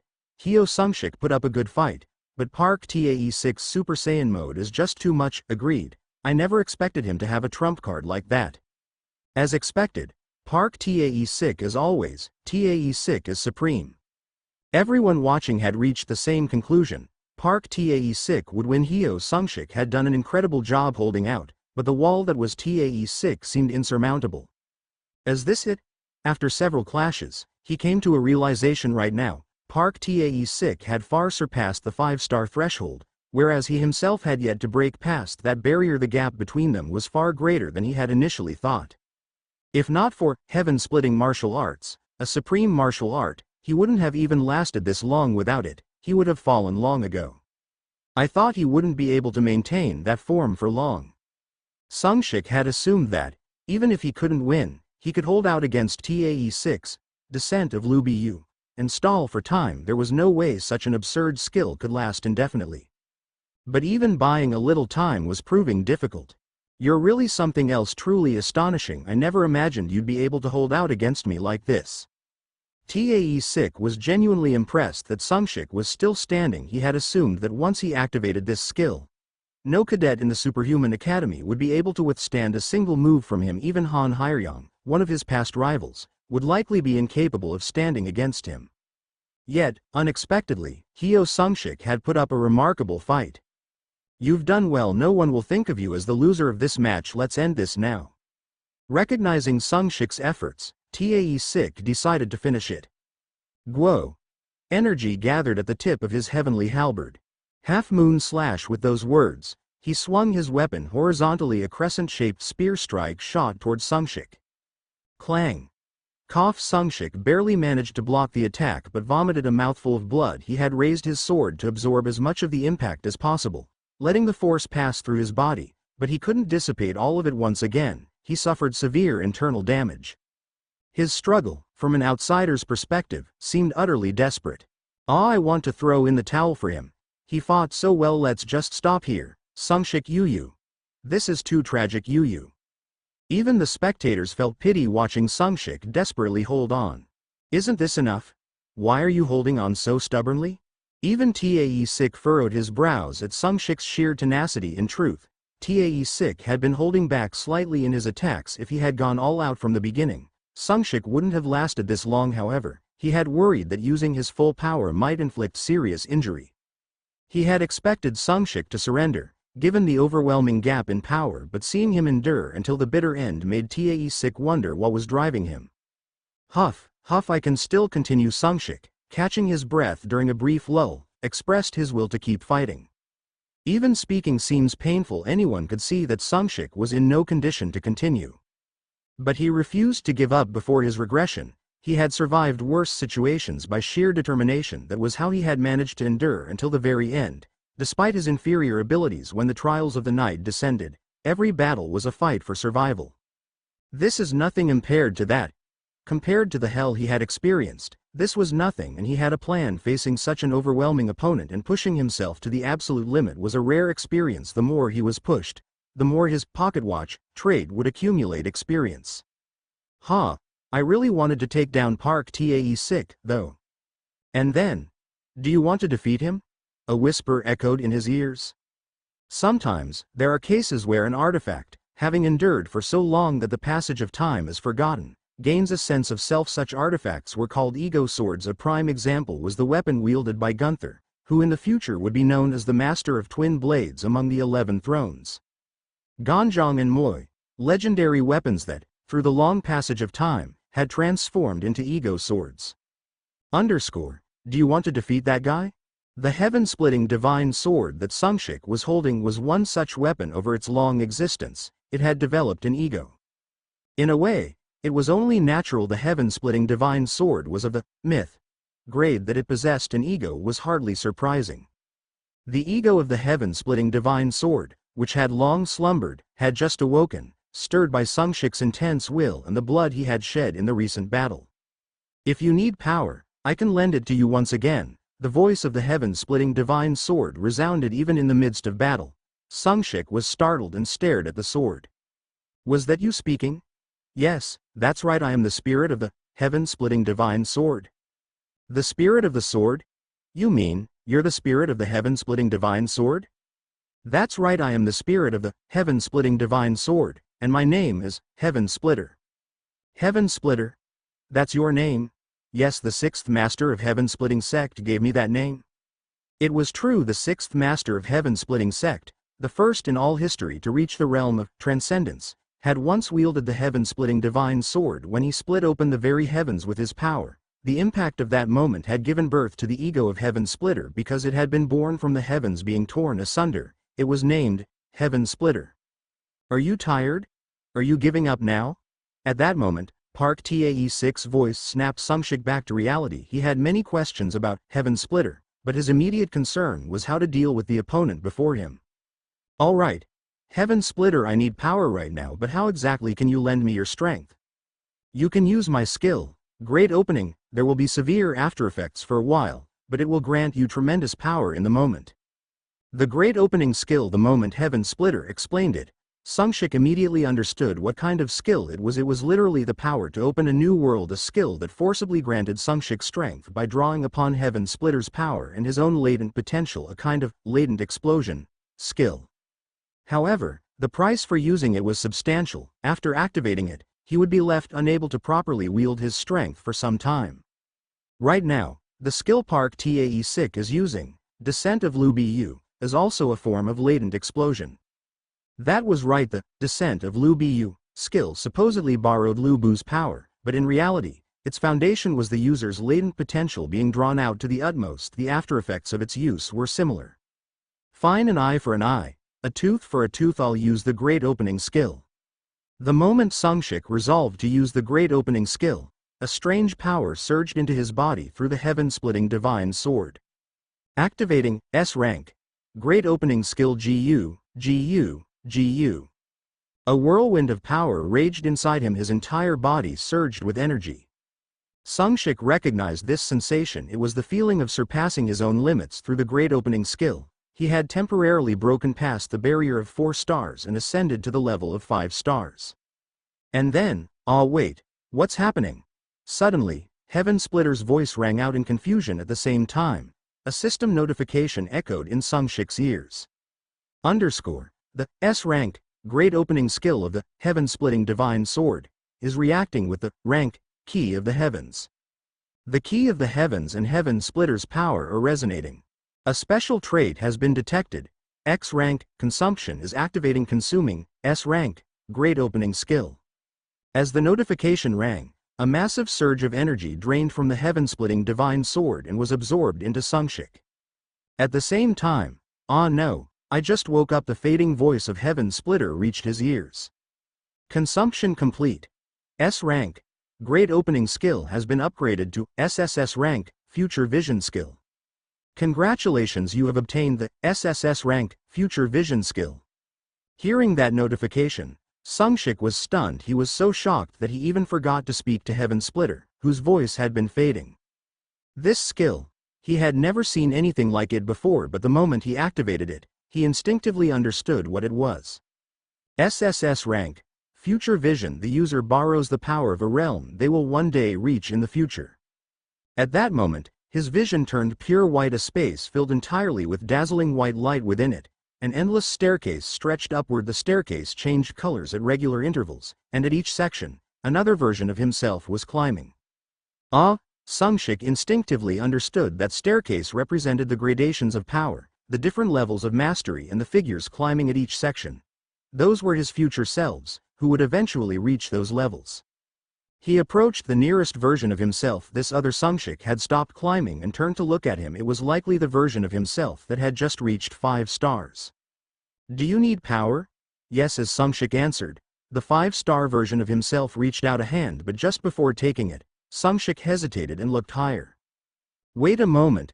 Leaving behind the 5-star version of himself, Sungshik looked up toward the top of the staircase. 5 stars, then 6 stars, then 7, then 8, and then, that's me at the realm of transcendence. The moment he saw the man ascending an emerald glowing staircase, Sungshik understood this was the self he had glimpsed when he obtained the Heaven Splitter martial arts. The self who had single-handedly wiped out 100,000 monsters with overwhelming power. And yet, that self was still climbing beyond the emerald staircase. There was yet another, one that radiated a brilliant, prismatic light. And there, another version of himself undeniably existed. The moment he recognized that existence, he felt a pressure so overwhelming that his very soul seemed to constrict. And then, that place is beyond you for now. Even looking at it is too much. As I ascended the emerald staircase, another version of myself turned around and spoke to Sungshik. The moment those words reached him, the overwhelming presence that had been crushing his very being suddenly dissipated, allowing him to regain his senses. Surprisingly, the other version of himself, standing on that distant emerald staircase, had exerted his influence from afar. The Sungshik before him, the one at the 5-star level, tilted his head slightly as he observed him. "What's wrong? I'll lend you my strength." With that, he placed his hand on Sungshik's shoulder. In that instant, the world flipped upside down. Guo! A surge of power coursed through his entire body. It felt as though he had broken through his limits and been reborn. Sungshik felt an immense energy welling up within him. SSS rank, future sight skill has been activated. I've surpassed the 5-star barrier. Along with the notification ringing in his ears, Sungshik understood he had borrowed the power of his future 5-star self. What the? Park Tae Sik, witnessing Sungshik's transformation in real time, could not hide his shock. Just moments ago, Sungshik had been like a flickering candle, struggling to even stand, but now, as if he had become an entirely different person, he was standing firm, radiating an unmistakable presence. "Thank you for waiting." Senior facing Park Tae Sik once more, Sungshik expressed his gratitude with a slight smile. Huh? Would you look at that, so you had a hidden card too, huh? Park Tae-sik let out an amused laugh. Then I won't hold back anymore, we don't have much time left. Before he could finish speaking, Park Tae-sik launched into a relentless offensive, pressing forward with a storm-like assault. Having borrowed the power of future sight, Sungshik was now able to fight Park Tae-sik, who was using Lu Bu's descent, on equal footing. Their battle became even more dazzling than before, filling the entire arena with an intricate display of combat. The sword aura and spear energy clashing between them only added to the spectacular exchange. Wow, this is insane. What is happening? Did Hyo Sungshik just awaken into a Super Saiyan mid-fight? What is this? Is this Dragon Ball? For real, this is like watching Son Goku versus Vegeta. Lol, this finals is insane, both of them are crazy strong. I knew it, didn't I say there would be an upset? Are you the guy who predicted a Hyo Sungshik versus Park Tae-sik finals? That's right, praise my foresight. Lol, you're getting cocky, I'll acknowledge it if Hyo Sungshik wins. People are getting ahead of themselves, it's obviously Tae-sik's win. The spectators were more fired up than ever and, as if to respond to their energy, the two fighters clashed with their full strength, leaving no room for retreat. After all, the Lu Bu's descent skill Park Tae-sik was using was not an ability that could be sustained indefinitely. Its duration was around 20 minutes, and only about 10 minutes remained. That doesn't mean I'll just focus on defense for the next 10 minutes. Sungshik's future sight had the same duration, 20 minutes. If he were to simply defend for the remainder of the time, his victory would be assured. But Sungshik had no intention of winning that way. Winning like that would mean nothing. His goal was to surpass the 11 thrones and reach a realm where he stood alone at the pinnacle. Of victory gained by stalling for time held no meaning for him. Besides, there's no need for that, because he was overflowing with confidence, the confidence that he could defeat the Park Tae-sik standing before him now that they were on a similar level. No matter what Park Tae-sik tried, Sungshik believed in his own ability to counter it. Their experiences and the years they had endured were different. And now, my talent is more than enough. That was why Sungshik threw himself into the fight with everything he had. Boom. KWA boom. His confidence was well founded. He was pushing Park Tae-sik back, step by step, without yielding an inch. Wait, am I the only one who thinks Park Tae-sik is starting to get overwhelmed? Nope, I see it too. It looks like the momentum has shifted to Hyo Sungshik's side. Whoa, is this for real? Is Hyo Sungshik actually going to win? Kek, this is why they call him always winning Sungshik. Lol. The always winning Sungshik spammer is back, but honestly, it looks like Park Tae-sik is losing. Wait, huh? Didn't always winning Sungshik originally mean, obviously, the winner is Park Tae-sik? What? Wasn't Sungshik referring to Park Tae-sik? Dude, are you trying to shift the narrative? Lol. Epic narrative manipulation. Still, you never know, just wait and see. There's no way overwhelming Park Tae-sik is going to lose. Just as many of the spectators were starting to believe that Sungshik had gained the upper hand. Haha, you're incredible, I admit it. I thought no one at the academy was stronger than me, but that was my arrogance, I acknowledge it. Now the real monster here is you, Hyo Sungshik. You flatter me, senior, but you still have more left in you, don't you? Despite Park Tae-sik's sudden praise, Sungshik remained on guard. No, I'm completely out of tricks now. If this next move doesn't work, I'll admit defeat. Park Tae-sik smiled freely as he spoke. His demeanor made it seem as if he had truly run out of options. But there's no way this is the end. Sungshik remembered he had seen it before in the event match from his past life back then. Even without the Fang Tianhua Ji, Park Tae-sik's final move had been devastating, but now, he had that very weapon in his hands. Alright, take this, it's my final move. As soon as he said that, Park Tae-sik's aura grew even more ferocious. At the same time, a violent energy began to condense at the tip of his Fang Tianhua Ji. Gwu. As that power reached its peak, Park Tae-sik raised the Fang Tianhua Ji diagonally above his head, and then swung it fiercely toward Sungshik unrivaled. Whoosh. A terrifying storm of spear energy surged toward Sungshik. It was a ferocious tempest of raw power, as if it could tear apart the very heavens. Hu Sungshik knew exactly what this technique was. If he focused solely on evading and defending, he could endure it and claim victory. But he tightened his grip on the heaven-splitting divine sword. If I can't break through even this, he loosened his body, took a deep breath. Can I really become the strongest? Smirked. With a cynical smile, Sungshik dashed forward, straight into the raging storm of energy. The technique Park Tae-sik used as his final move, unrivaled, it was a kind of ultimate move. That's why it was such a powerful technique. I can do this, but to Sungshik, it was nothing more than another obstacle to overcome. Heaven-splitting martial arts, second form law-breaking style. The second form of heaven-splitting martial arts, the law-breaking style, a technique focused on dismantling all laws, especially exceptional in breaking through skills, magic, and sorcery. The trajectory of Sungshik's sword was artistic as he advanced. He effortlessly cleaved through all the spear energy rushing towards him like a salmon swimming upstream against a fierce current. Sungshik pushed forward, defying the storm of energy surging toward him. It was an artistic movement, like a painting come to life. Just as he was about to break through the raging storm of energy, Park Tae-sik's face came into view. His expression was filled with shock and bewilderment. He had never imagined that, unrivaled, would be broken through so easily and quickly. Seeing Park Tae-sik's face, a genuine smile spread across Sungshik's lips. That expression was both an admission of defeat and an acknowledgement of Sungshik's victory. Heaven-splitting martial arts, fourth form dragon-slaying strike. A technique designed to slay dragons from the tip of Sungshik's sword. 5 arcs of sword energy extended, taking the shape of the talons of Garuda, the divine bird that devours dragons. The attack tore through the remnants of Unrivaled's energy storm and reached Park Tae-sik.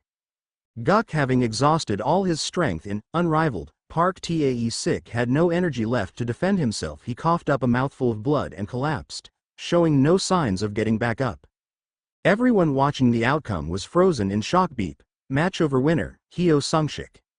Only when the referee blew the whistle did everyone finally grasp what had happened. The greatest upset, something no one had expected, had just taken place. Yuwa. This is insane. Hyo Sungshik.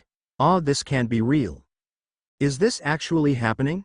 Hyo. The reactions were polarizing. Many showered Sungshik with praise for writing this thrilling reversal drama. However, for those who had been captivated by Park Tae-sik's overwhelming strength and considered themselves HS fans, this was a shocking and unbelievable defeat. This is insane. Wow. Does this even make sense? Wow, Park Tae-sik actually lost? I can't believe it. Me neither. I still can't believe it. Park Tae-sik losing? Huge upset. Lul. Of course, even in this moment, there are gambling addicts. Ohusik. I always believed in you. The champion was always going to be Hyo Sungshik. Elmao. This guy switches sides faster than a spinning top. Lol. Seriously, KKKKK. The Ohusik. You were yelling at first, wasn't this, Ohusik, KKKK? Even among the audience watching the broadcast and the online communities, the reactions were the same. Usually, when a 1v1 tournament final ended, people would talk about the match for a while, but this time, because everyone had assumed Park Tae-sik would win, the unexpected result made it even more explosive. The reactions were as hot as an erupting volcano. It was only natural. Sungshik hadn't been particularly well known, nor had he shown any spectacular performances leading up to the finals. He was just seen as someone who had advanced purely through luck, and more luck, so no one had expected anything from him. Some had even analyzed his odds, concluding that even if his luck was at its peak, his chance of winning was only 0.3% yet. Sungshik had defied that 997% probability of defeat. That was why his victory set the discussions ablaze. To celebrate Sungshik's victory. Cheers, congrats, Sungshik. You were really amazing. Thanks. Everyone. A victory party had been organized after the win. Choi Moonguk and Kim Subin had somewhat expected this outcome, so they congratulated Sungshik with an expression that said, "We knew this would happen.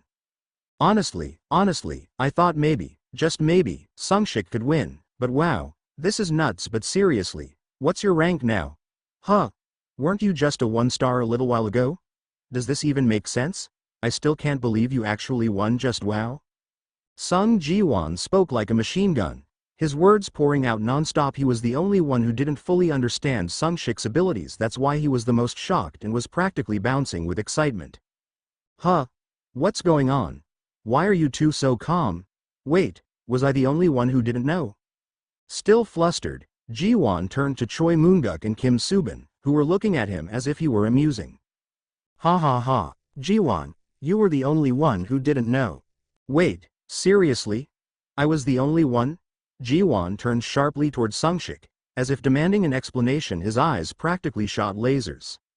Is it really that important to you? Sungshik chuckled at Ji-won's reaction and decided to answer him. Of course, it is. My rank is 4-star now. I don't know when these two figured it out, that's it. Sungshik kept his response short and direct. Wait, you're seriously 4-star now? How what the? Ji-won looked at Sungshik as if he couldn't believe it. And honestly, it was understandable. Not long ago, he had only been a 1-star. Well, I just kept at it, and it went up. If you work hard, you'll rank up quickly too. Oh yeah, haha, so, just doing it makes you rank up, huh? Ha ha ha. Sungshik's subtle teasing left Ji-won with a blank expression, unable to respond properly. By the way, Sungshik, are you planning to apply for early graduation? Kim Subin suddenly brought up an unexpected topic. Sungshik looked at her, surprised that she knew. I was considering it, but how did you know? You asked me about the early graduation rules before. Ah, right, indeed. Sungshik had asked Kim Subin about early graduation regulations before. She had given him such a thorough explanation that he hadn't needed to look it up himself. Now that I think about it, a memory from before his regression surfaced. Subin, you're planning to graduate early too, aren't you? Oh my gosh. How did you know? Kim Subin's eyes widened in surprise. She looked adorable. I just know things. You got me. Yeah, I'm applying for early graduation too. She smiled, seemingly pleased by Sungshik's attention. You've been getting a lot of scouting offers from clans, haven't you? Yeah. But seriously, how do you know all this? Don't tell me you're interested in me? This time, Kim Subin looked at him with a truly surprised expression. Then, she soon started grinning and teasingly spoke to Sungshik. I just happened to find out because I got some offers too. Sungshik chuckled in response. After winning, you must have gotten tons of offers from clans too, right? Yeah, I got quite a lot. So much that it was a bit overwhelming. What about you, Subin? Are you thinking of joining a clan?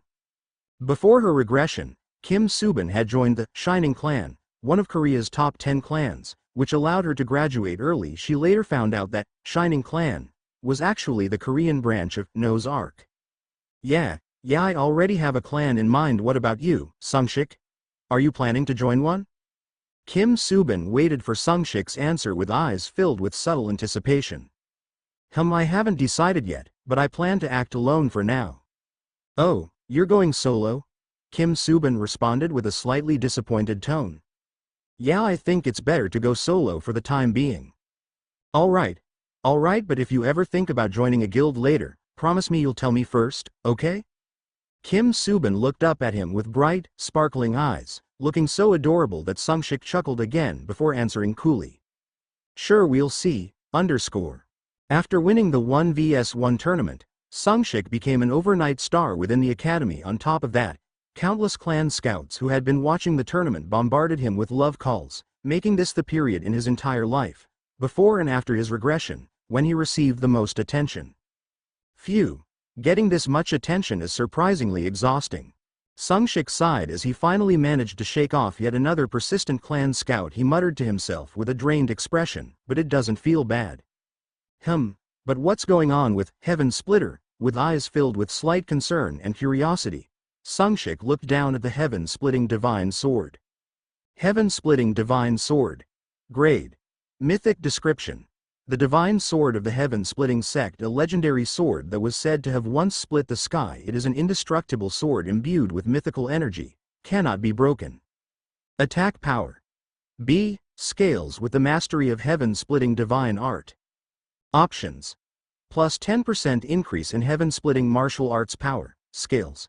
Plus 10% Strength and Magic, Scales, Ego, Great Opening, Sealed. The effects of the options scale with the mastery of Heaven-Splitting Martial Arts. As the mastery increases, hidden options will be unlocked. Currently, the Ego, Heaven Splitter, is asleep for an unknown reason. The spirit of the heaven-splitting divine sword, Heaven Splitter, had awakened during the battle with Park Tae-sik as someone encountering an ego sword for the first time. Sungshik had been intrigued and filled with curiosity, but before he could learn more, it had gone back to sleep. It's not like it's Santa or something I didn't expect it to just give me a skill and disappear. That's right, the suddenly awakened ego, the sword spirit, Heaven Splitter, had gifted Sungshik an outstanding skill, SSS rank, Future Sight. Before vanishing immediately, that sword spirit was truly a generous Santa. Well, thanks to it, I did win according to the description of the heaven-splitting divine sword. The sword spirit, Heaven Splitter, hadn't completely disappeared but was merely sealed away again for now, and based on Sungshik's own speculation, It seems like it exhausted a significant amount of power when the skill Great Opening was absorbed into me. Back during the battle, he had received a system notification. The skill, Great Opening, was being transformed into Future Sight. Consumption. He had never imagined that consumption could consume skills as well, leaving him baffled even now. After the tournament finals, he had experimented to see if he could absorb skills again, but consumption refused to activate. Was it because of this? Sungshik took out a golden key from his inventory. Key of the Heavens. Grade. Type. A mysterious key where everything except the name is marked as. This item had been given to him by Yoon guards when they first met, stating that it belonged to Sungshik. I have no idea what's going on after the tournament. Sungshik had contacted Yoon guards and casually asked about the key, but he also knew nothing about it. After examining the golden key for a moment, Sungshik clicked his tongue and put it back in his inventory. Still, I've grown quite a bit again, not bad, Through his duel with Park Tae-sik, Sungshik had used Future Sight and achieved significant growth. Status window name. Hyo Sungshik titles. Hero of Adversity, one who has touched the threshold of transcendence. Rank. 4-star plus, up pointing arrow, combat power. B, up pointing arrow, stats. Strength. C+, agility. C+, stamina. C+, magic. B, traits. 1. X rank, consumption. LV42, X rank, one more time, unavailable. 3. X rank, heaven-splitting divine art, LV3, up pointing arrow. 4. SS rank, pocket watch, LV35, S rank, hypersense, LV4, up pointing arrow. 6. S rank, sword sovereign, LV4 skills. 1. S rank, insight, restricted. 2. S rank, explosive strike. 3. No rank, translation skill. 4. A rank, heaven-splitting martial arts. 5. A rank, heaven-splitting eyes, up pointing arrow. 6. SSS rank, future sight. Knew the most noticeable change was his rank increase. He had gone from 4-star to 4-star plus once someone reached 4-star. The wall blocking the next rank became distinct, and now even the status window displayed it. This meant he had fully surpassed 4-star and was right on the doorstep of 5-star. It won't be long now. Many people struggle when they hit a wall, but for Sungshik, the 4-star wall was almost non-existent. It wasn't even an obstacle. If he trained just a little more or gained a bit more experience, he could step into 5-star immediately. Moreover, through future sight, he had temporarily entered the realm of 5-star during his fight against Park Tae-sik. Even in that brief moment, thanks to the effects of Pocket Watch, he had achieved tremendous growth. The results? The upgrades of Heaven-Splitting Divine Art, Hypersense, and Heaven Splitter Eye. If he told anyone about his rapid growth, they would find it impossible to believe. It's all thanks to the godly Pocket Watch. The more he experienced it, the more amazed he was by the power of the Pocket Watch. If Sungshik ever reached an unprecedented level in the future, it would be largely due to the Pocket Watch. On top of that, the future sight skill he had gained was completely unexpected. Sungshik immediately checked the details of future sight. SSS rank, future vision, type. Active. The caster borrows the power of a realm they will eventually reach in the future. Duration. 20 minutes. Duration varies depending on the borrowed realm. Cooldown. 24 hours. After use, the caster's abilities decrease by 50% for 24 hours. A skill that allows Sungshik to temporarily borrow the power he will achieve in the future. This was similar to a skill like Descent of Lu Bu but also different. Since it's the power I will eventually reach, the synergy is even greater. After all, something like Descent of Lu Bu was a power borrowed from another divine being. Not his own, but future vision was different since it borrowed the power of a realm he could reach in the future. Of course, there was no guarantee he would definitely reach that realm. It's a possibility through the X rank. One more time trade of Chronos, the god who governs time. Sungshik had felt something faintly during his regression, and when he used future vision this time, he had a vague realization. Fundamentally, future vision was about drawing on the power of open possibilities, not his actual future self. In other words, from a parallel world perspective, the higher level self he saw through the future vision skill was simply a possibility of reaching that realm, not an inevitability.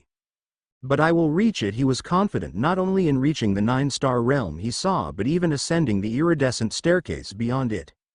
He longed for it, the sensation he felt when he reached the transcendent realm, the overwhelming ecstasy of seeing the world in a new way. He eagerly awaited the day he would experience it again.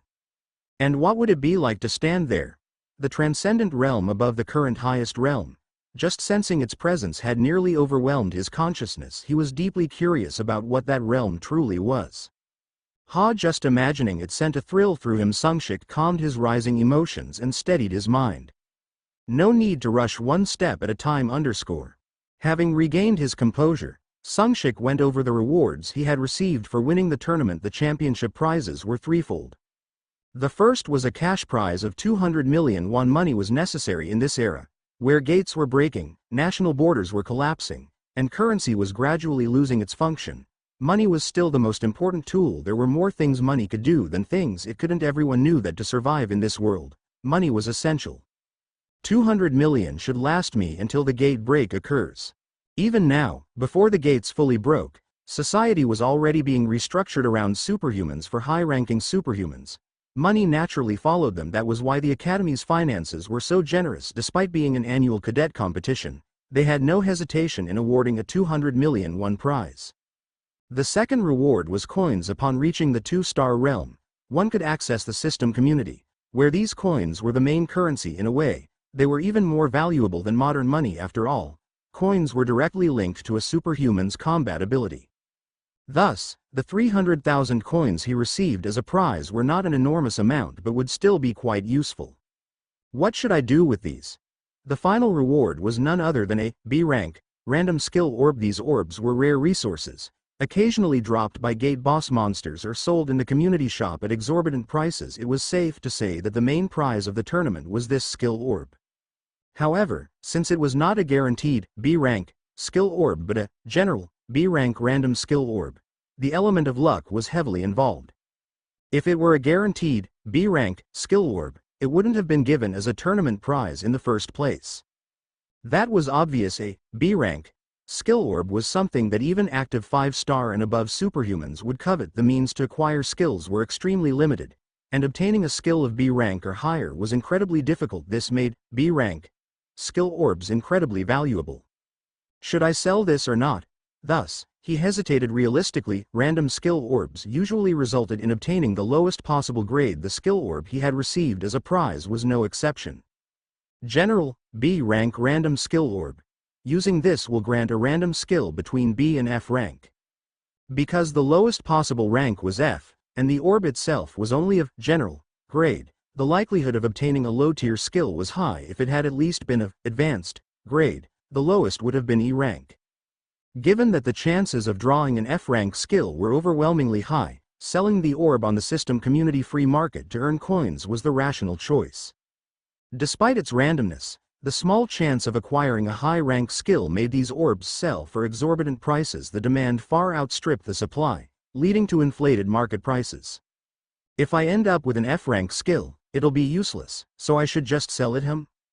At that moment, Sungshik's senses sent a sign L as he held the skill orb and observed it. He felt something, an almost imperceptible sensation. Because of this, his intent to sell the orb wavered, and he focused on it instead. Closing his eyes, he directed all his concentration toward the skill orb. Buzz. Then, he felt it again, that tingling sensation, making the hairs on his arms stand on end. Open in that instant, Sungshik activated the skill orb. Congratulations! You have obtained B rank Wind Scar from the General B rank Random Skill Orb.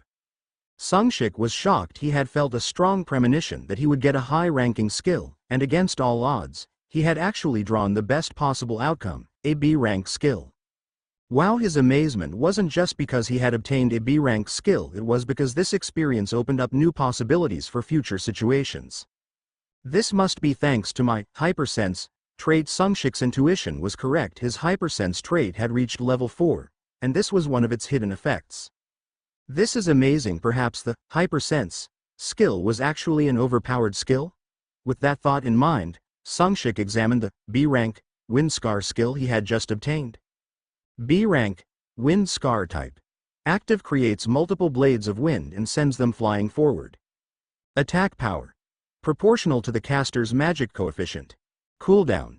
180 seconds. Sungshik let out a brief exclamation as he reviewed the Wind Scar skill. Since he didn't have many area of effect skills, this was a pretty decent one.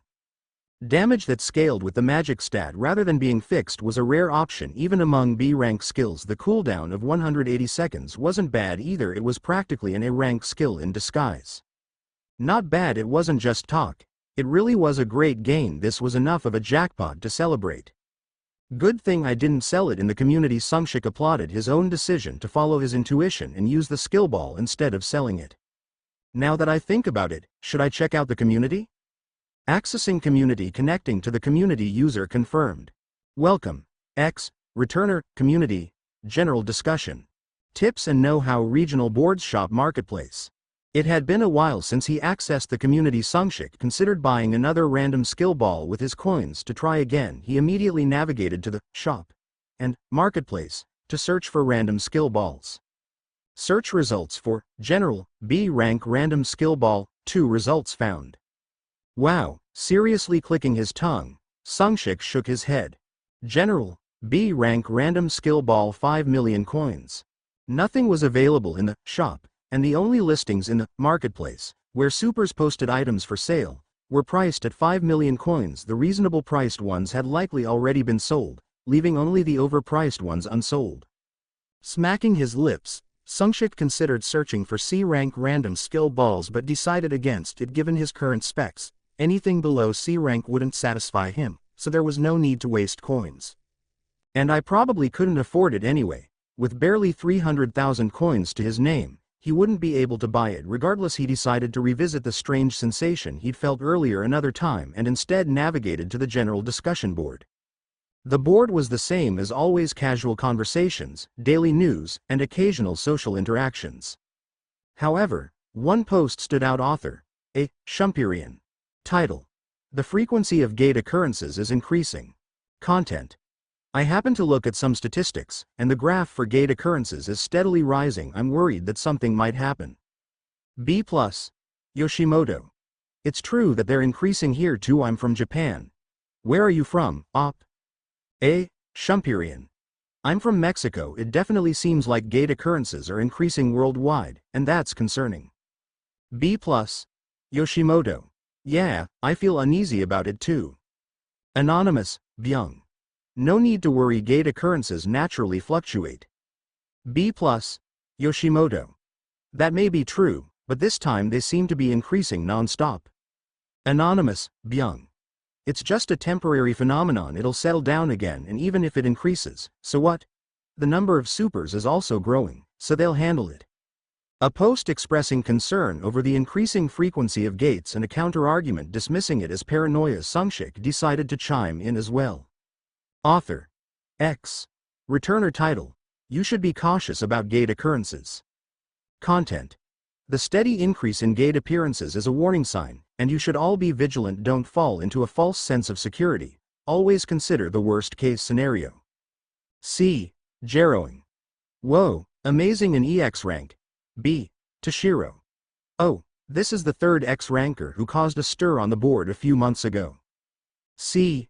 Jarrowing. Is this person famous? A. Swan.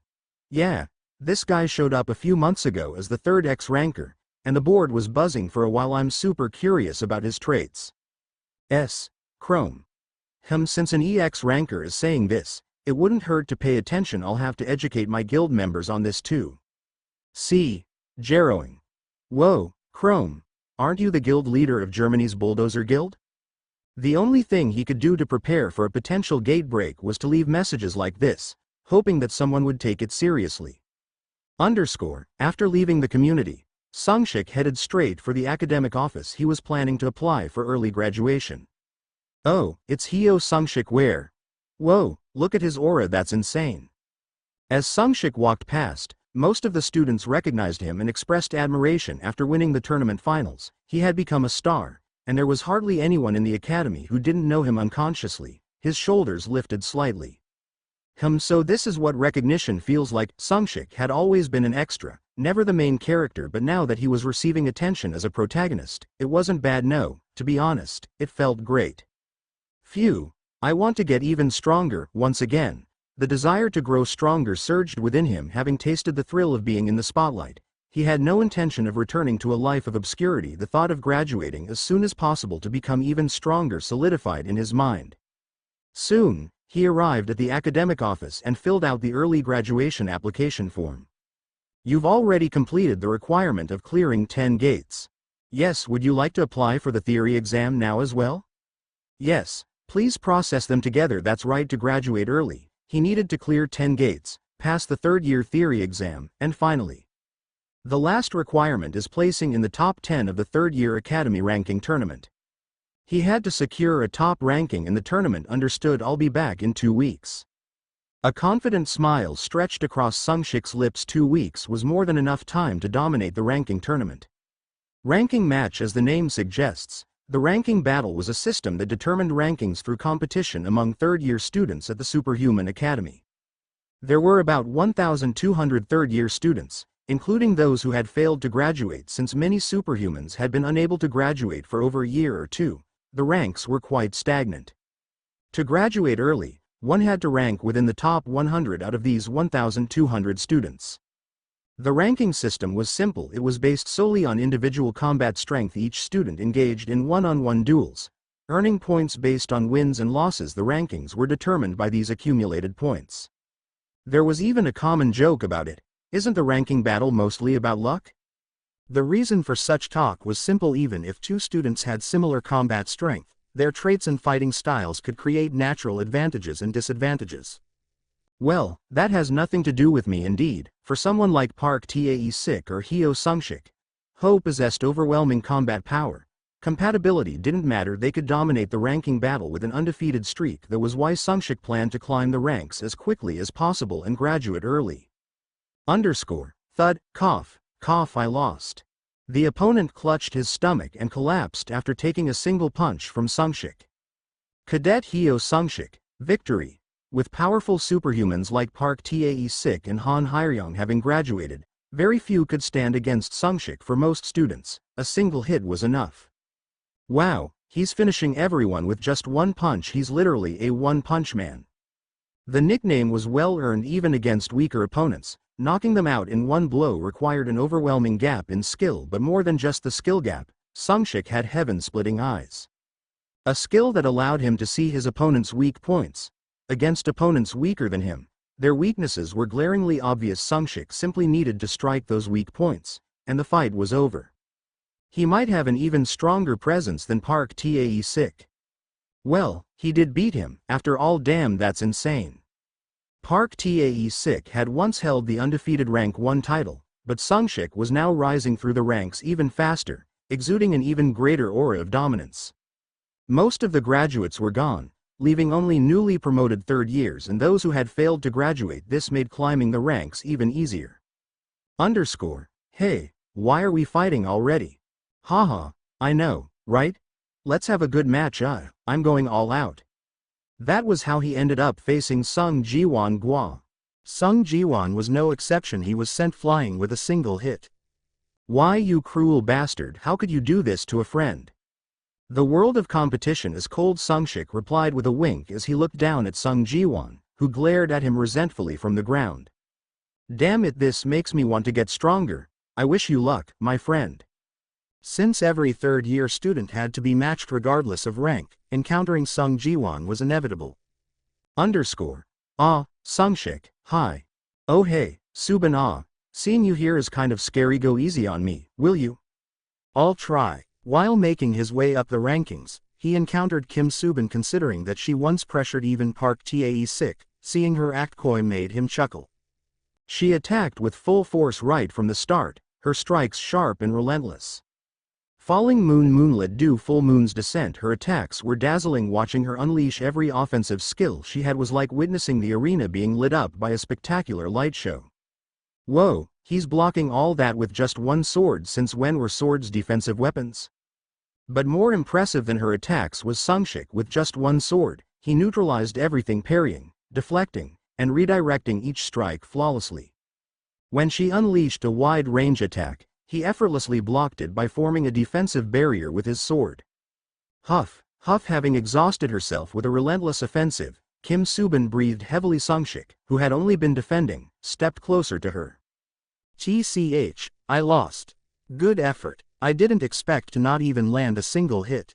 She spoke regretfully. You were amazing, though I couldn't take a single step forward. Peeved. You were totally holding back, and I know it. She wasn't unable to make him move. He had simply chosen to only defend out of consideration for her. She knew that, and rather than being offended, she seemed somewhat pleased. Sticking her tongue out playfully, she teased him, she's cute. Seeing her act like that, Sungshik found himself unconsciously smiling. Feeling his warm gaze, Kim Subin's cheeks flushed slightly.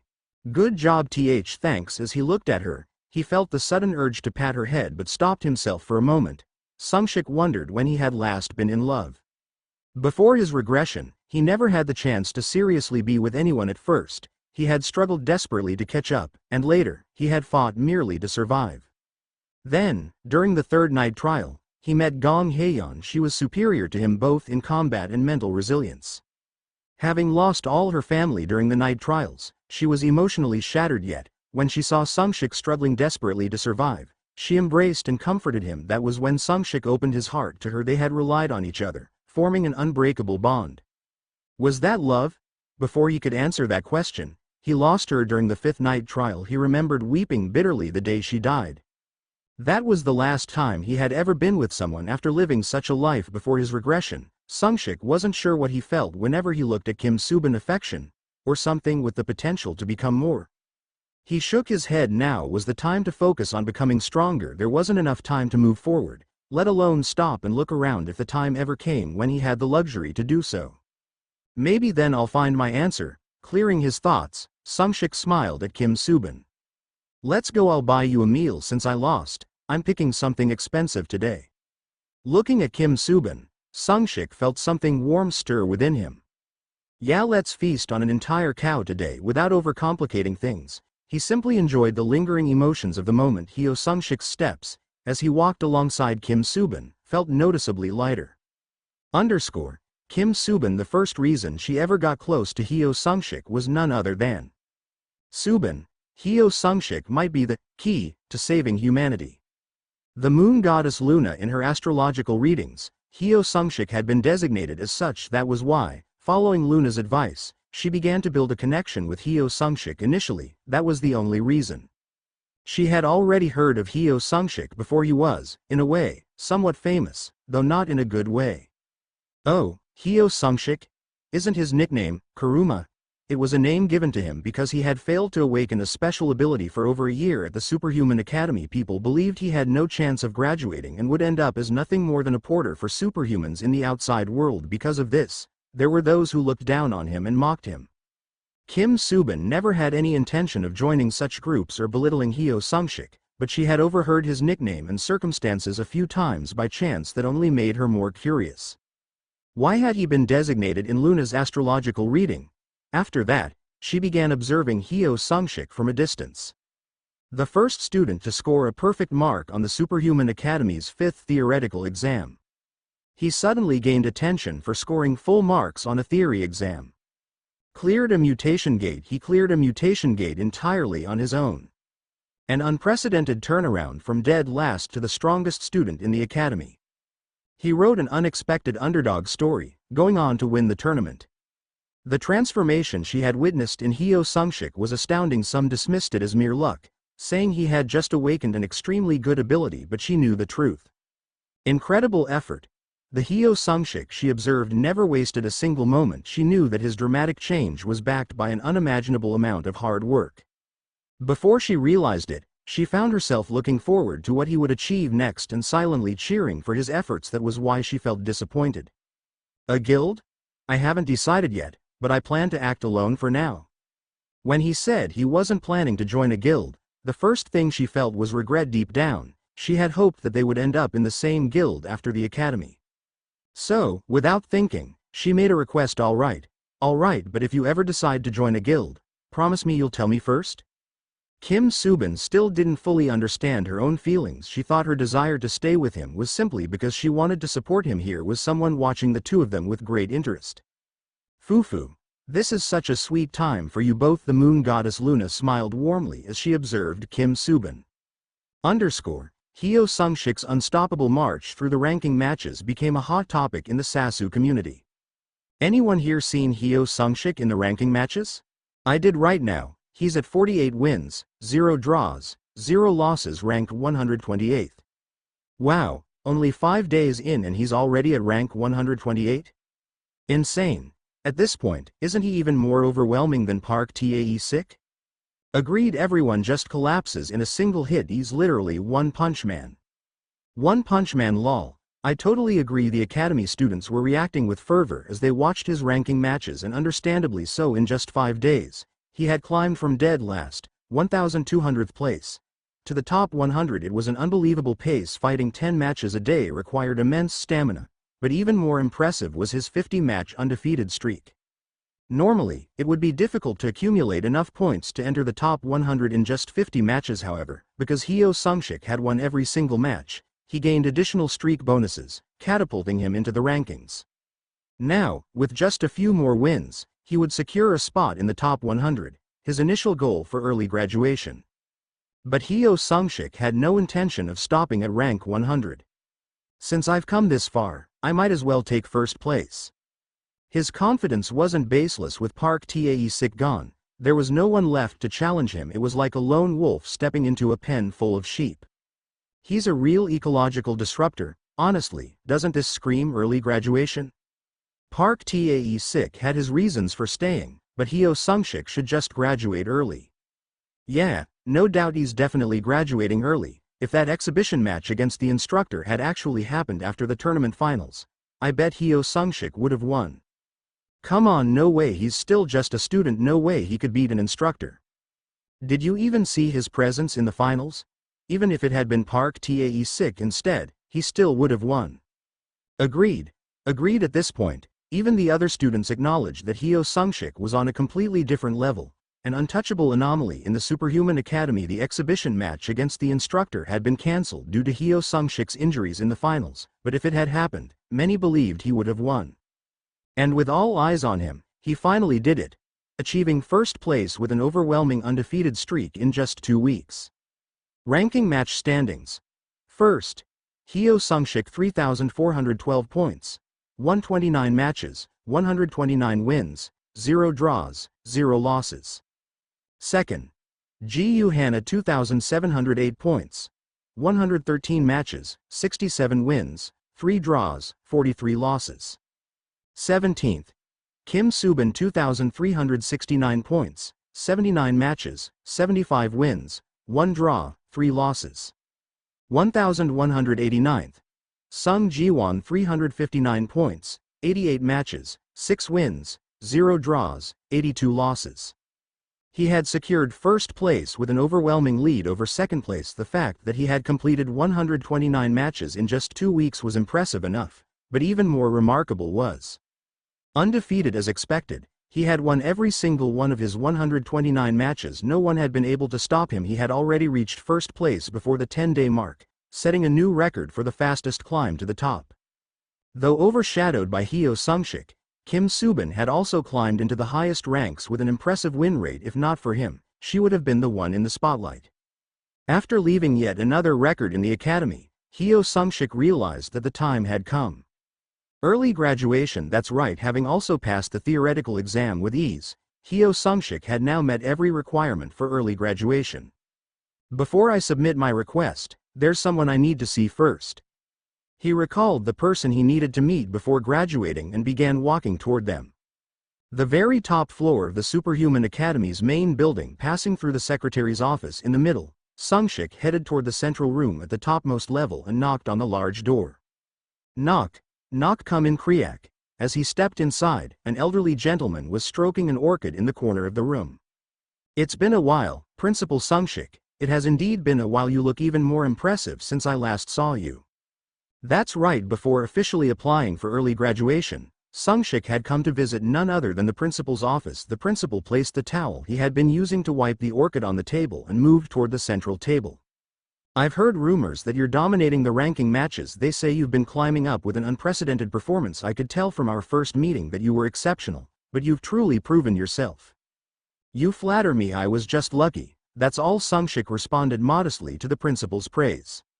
So, I hear you're preparing for early graduation. Is that why you're here? Yes, I've met all the conditions for early graduation, so I plan to submit my application. Impressive. The deadline for early graduation is still, let me see, about 2 months away, and you've already fulfilled all the requirements. That's truly remarkable. The principal praised him sincerely, and rightly so. Once a school year ended and those who had graduated were gone, there were only about 3 months left before the next academic year began.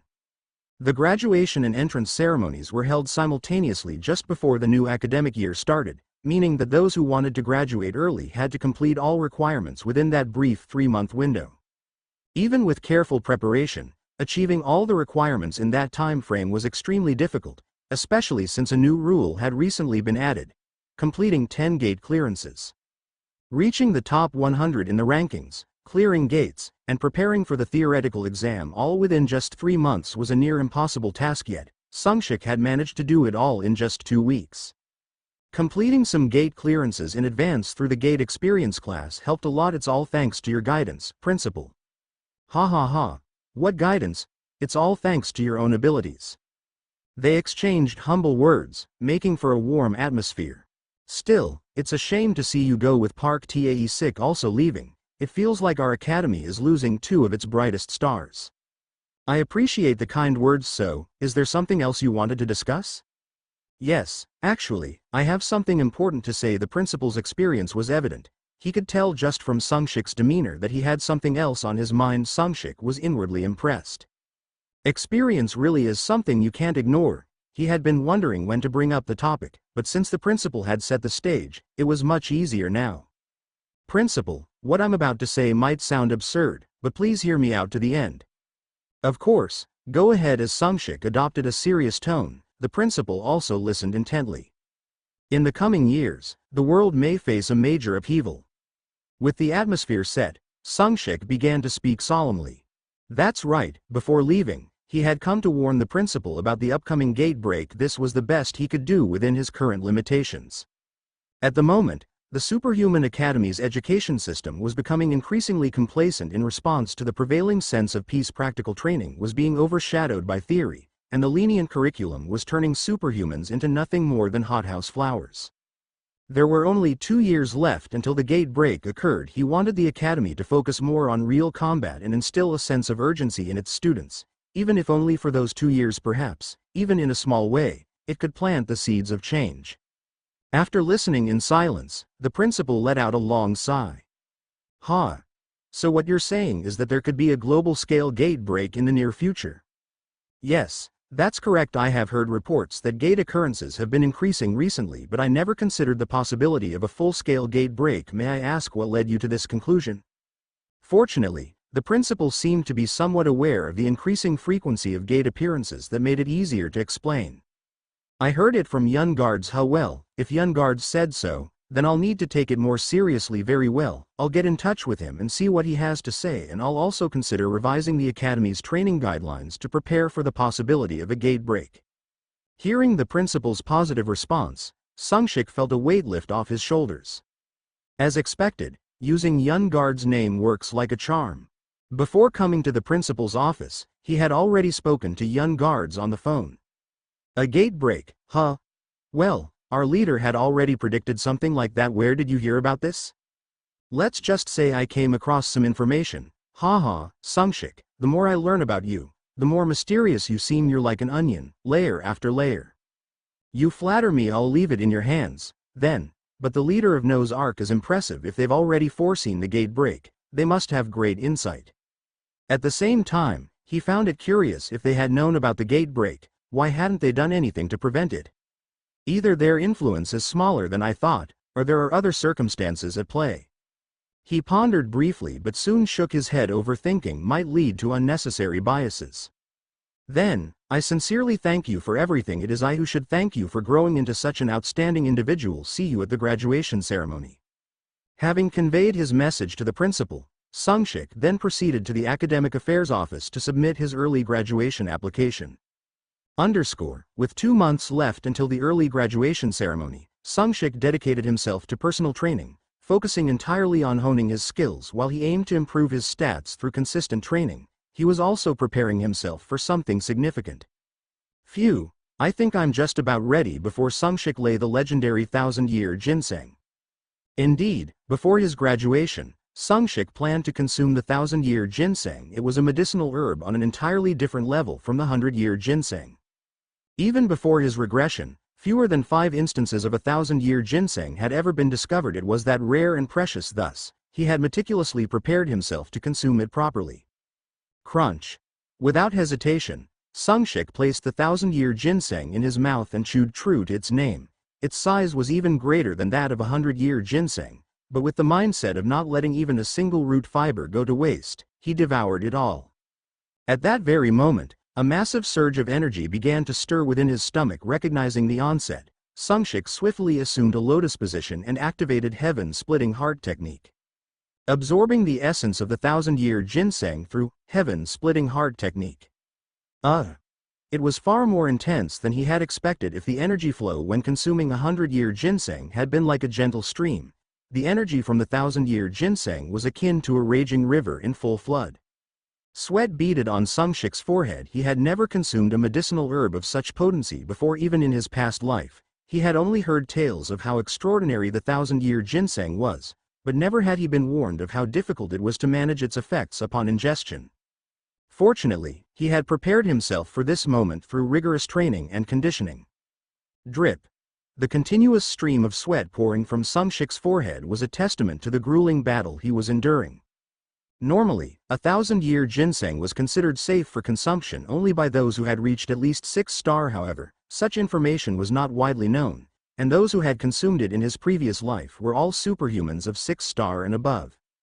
For superhumans below that level, attempting to consume such a legendary medicinal herb would lead to near instantaneous mana reflux, devastating their internal energy channels and potentially leaving them crippled, or worse, dead.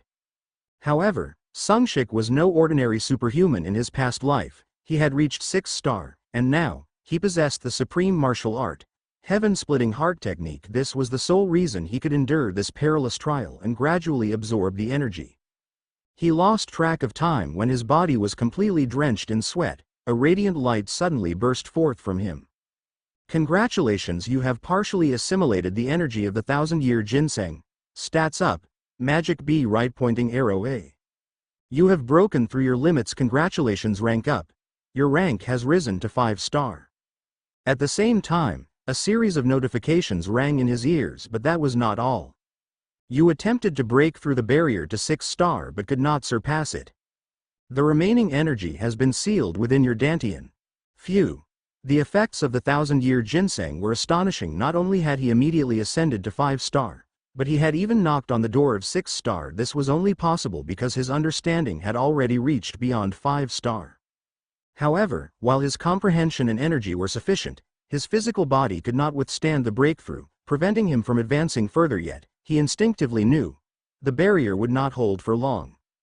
Wow, I really thought I was going to die. It was no exaggeration. It was fortunate that everything had gone smoothly, but in truth, he had been dangerously close to disaster. Had he known how perilous it was, he would never have attempted it. Ignorance is bliss, huh? Well, I guess it turned out to be a blessing in disguise. In a twist of fate, his lack of knowledge had actually worked in his favor. Status window standing up. Sungshik felt lighter than ever and immediately checked his status window. Underscore. Name. Hyo Sungshik. Title. Hero of Adversity, one who has touched the threshold of transcendence. Rank. 5-star plus. Up pointing arrow. Combat power. A. Up pointing arrow. Stats. Strength. B. Up pointing arrow. Agility. B. Up pointing arrow. Stamina. B. Up pointing arrow. Magic. A. Up pointing arrow. Traits. 1. X rank. Consumption. LV5. Up pointing arrow. 2. X rank. One more time. Unavailable. 3. X rank. Heaven splitting divine art. LV4. Up pointing arrow. 4. SS rank. Pocket watch. LV35. S rank. Hypersense. LV4. 6. S rank. Sword sovereign. LV5 skills. 1. S rank. Insight restricted. 2. S rank. Explosive strike. 3. No rank. Translation skill. 4. A rank. Heaven splitting martial arts. Up pointing arrow. 5. A rank. Heaven splitting eyes. Up pointing arrow.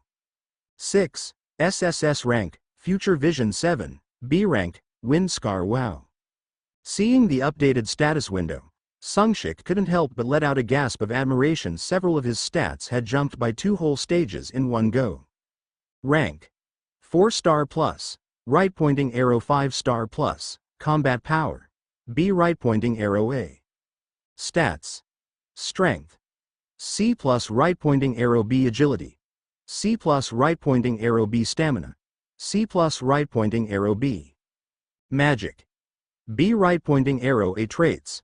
1. X rank. Consumption. LV4. Right pointing arrow. X rank. Consumption. LV5. 2. X rank. Heaven splitting divine art. LV3. Right pointing arrow. Heaven splitting divine art. LV4. Skills.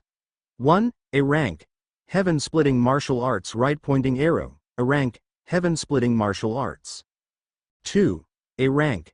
Heaven splitting eyes. Right pointing arrow. A rank. Heaven splitting eyes. The stat boosts were incredible now. He finally understood why people were so obsessed with medicinal herbs. The 100-year ginseng is barely worth calling a medicinal herb in comparison. At first, he had merely hoped that he might manage to break through to 5-star, but that had been a complete misjudgment. Instead of just reaching 5-star, he had even attempted to breach the 6-star barrier. More importantly, he could feel that the energy from that attempt had settled in his dantian, waiting to be awakened when the time was right. To directly raise Y rank. So this is the true power of a legendary medicinal herb. Now, he understood why high-ranking superhumans had desperately sought out such herbs even after obtaining one. Just as Sungshik was contemplating his next move, something in the system notifications caught his eye. Huh? The master level of a trait was 7. Usually, when a trait reached the master level, a special skill would be granted. The insight skill that Sungshik possessed was one such example. It was a special skill granted when the hypersense trait reached the master level. However, there were rare cases where, even without reaching the master level, a trait's special options could be unlocked just like now. X rank, consumption has leveled up. A special option has been unlocked. Congratulations! You have obtained the special options, extraction, and synthesis, for X rank, consumption. Extraction, synthesis. It was an astonishing event. These were special options he had never obtained in the past. No, in fact, in his previous life, he had never even managed to raise his consumption trait to level 5. But why did consumption level up? He hadn't consumed a trait, so he couldn't understand why the consumption trait had leveled up. Perhaps when his rank increased, the accumulated experience points had led to the trait leveling up. Since rank ups also influence trait experience, if the consumption trait was already close to leveling up, then this wasn't entirely impossible. Whatever the case, it wasn't bad news for Sungshik. In fact, he felt like bowing in gratitude to the system. Setting aside his joy for a moment, Sungshik checked the additional options he had obtained. Extraction, unlocked at level 5 of X rank, consumption. Has an extremely low probability, 0.001%, of extracting traits from a monster's corpse. Upon reaching the master level, the probability of obtaining traits will increase significantly. Synthesis, unlocked at level 5 of X rank, consumption. Combines 2 or more traits to create a new trait. The resulting trait is determined randomly, regardless of the ranks of the original traits. Upon reaching the master level, the probability of obtaining high-rank traits will increase significantly.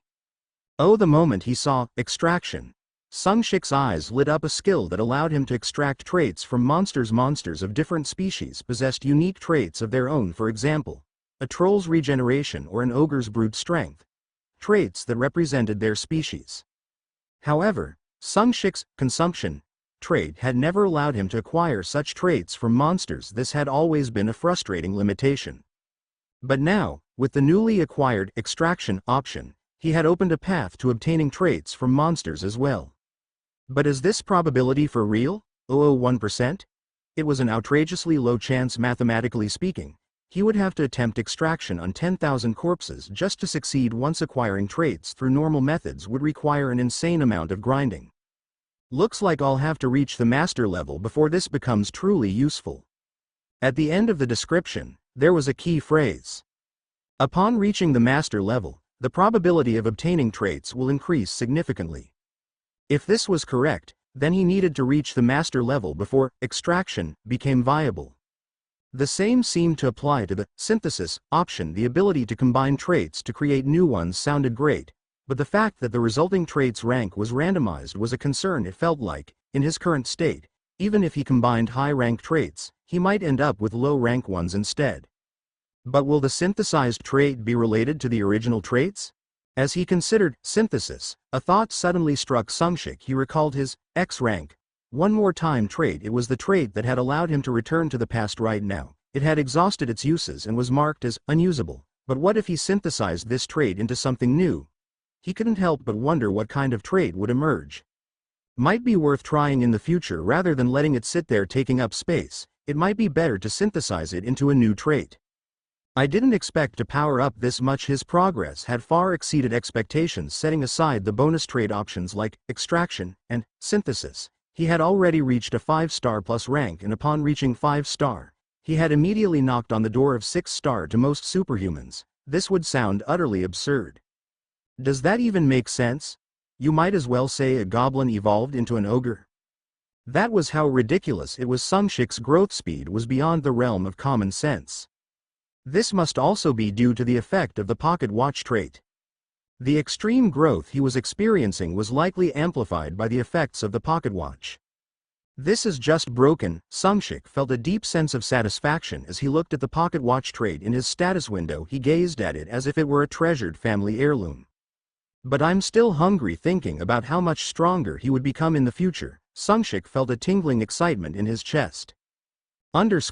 Not long after Sungshik consumed the 1,000-year ginseng, the graduation ceremony for the Superhuman Academy arrived.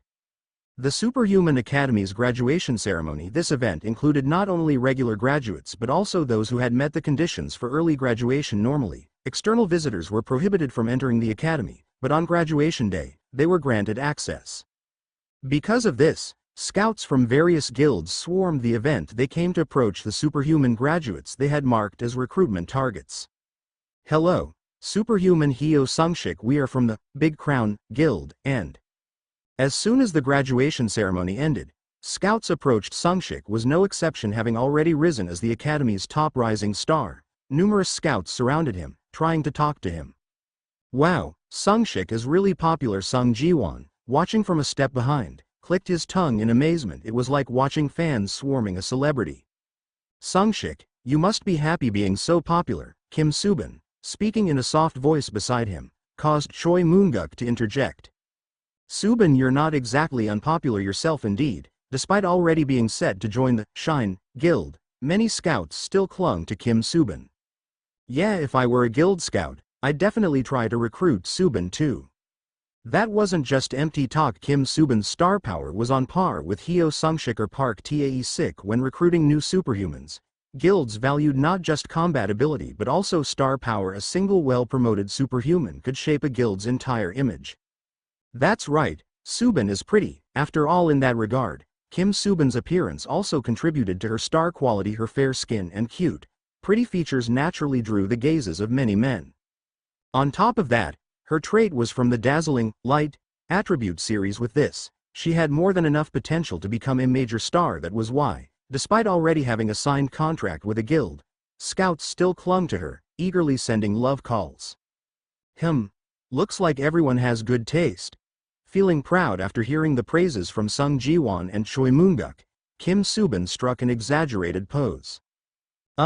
I take back what I said about you being pretty. Yeah, I'd like to unsee that too. What, are you guys going to take back your words just like that? While they were bantering playfully, oh, it's Park Tae-sik.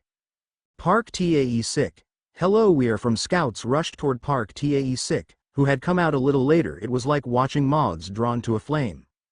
Phew, thanks to Tae-sik, I'm saved. Good work, Sungshik.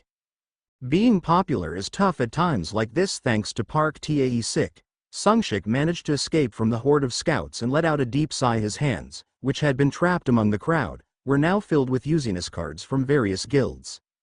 Tae-sik, my condolences. He was about to throw away the business cards but decided to shove them into his subspace storage instead. Then, looking back at Park Tae-sik, he saw the people swarming him like leeches and shook his head. By the way, congratulations, Hyo Sungshik, Kim Soo-bin. Yeah, thanks. It would have been nice if you guys graduated with us. Well, we're not skilled enough yet, so there's no helping it. We'll be graduating soon too, so we'll see you then. Indeed, among the 31 early graduates, only Hyo Sungshik and Kim Soo-bin were included. Sung Ji-won and Choi Moon-guk's expressions were a mix of regret and genuine congratulations. At that moment, a chilling sensation swept over him, making every hair on his body stand on end. That feeling came from a presence approaching them. Sungshik instantly recognized who it was.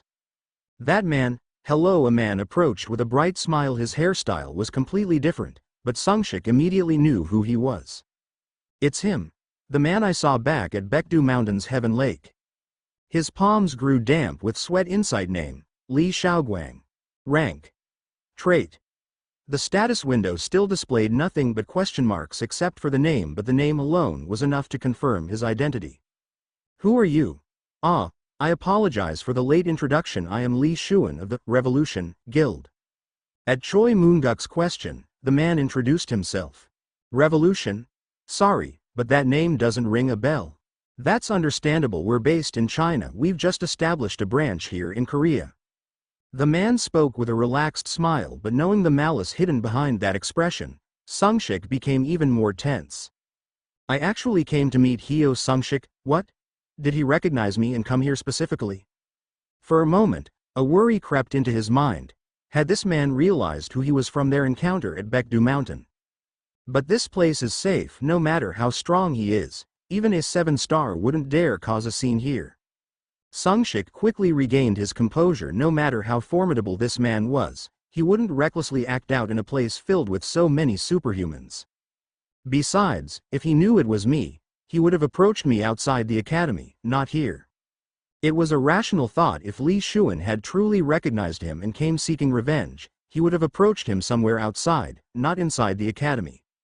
I was very impressed by your tournament match, Hyo Sungshik. Do you have any guilds in mind? No, I'm not thinking about joining a guild just yet.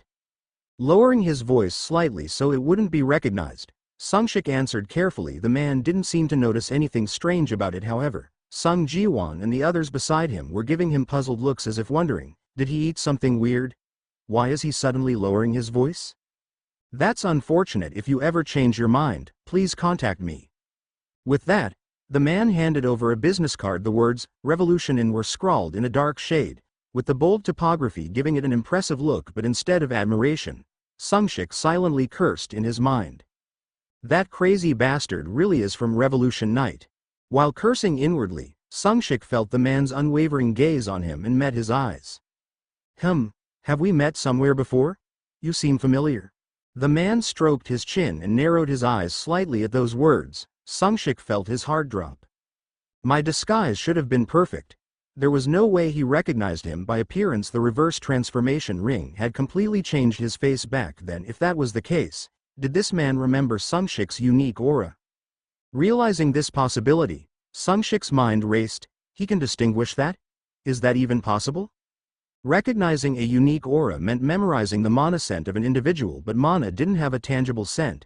Being able to recall it was something nearly impossible. Only someone blessed with an extraordinary sensitivity to mana, so rare that they might appear once in 10,000 years, could possibly have that ability. I'm not sure this is my first time meeting you all. My apologies, you just seem familiar for some reason. The man gave a slight smile and immediately apologized. Seeing this, it seemed unlikely that he had actually recognized Sungshik's mana scent. Of course there's no way he'd notice, just as he sighed in relief. By the way, may I ask the name of the martial art you used? The man suddenly threw a sharp question at him, his gaze piercing through Sungshik like a blade. Li Shaoguang was a transcendent belonging to the Revolution Knight. Moreover, he had reached the level of a 7-star transcendent the day he encountered Sungshik at Baekdu Mountain. He had indeed come in search of the secret techniques of the heaven-splitting gate. The martial emperor definitely said he obtained it here.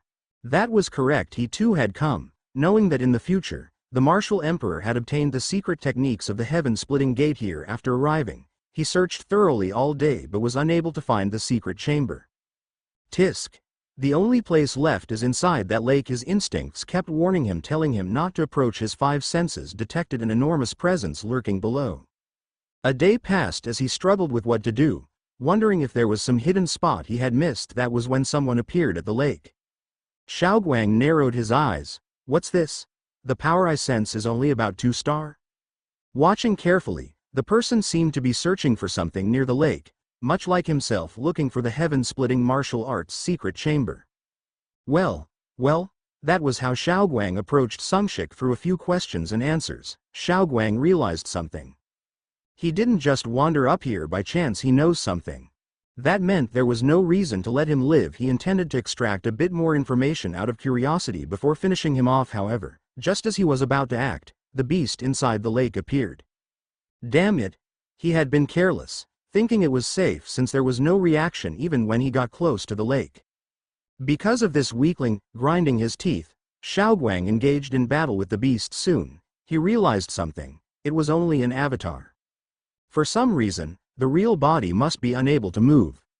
Otherwise, there was no reason to summon just an avatar.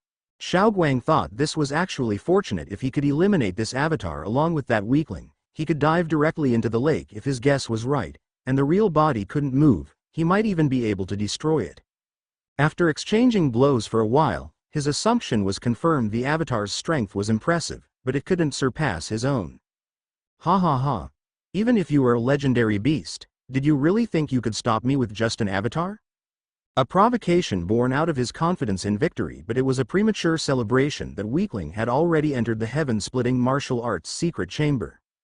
Though he eventually defeated the avatar, he took a massive blow in the final exchange, leaving his body in shambles. He would need quite some time to recover. TCH. Damn it, for the first time since obtaining knowledge of the future, he had failed.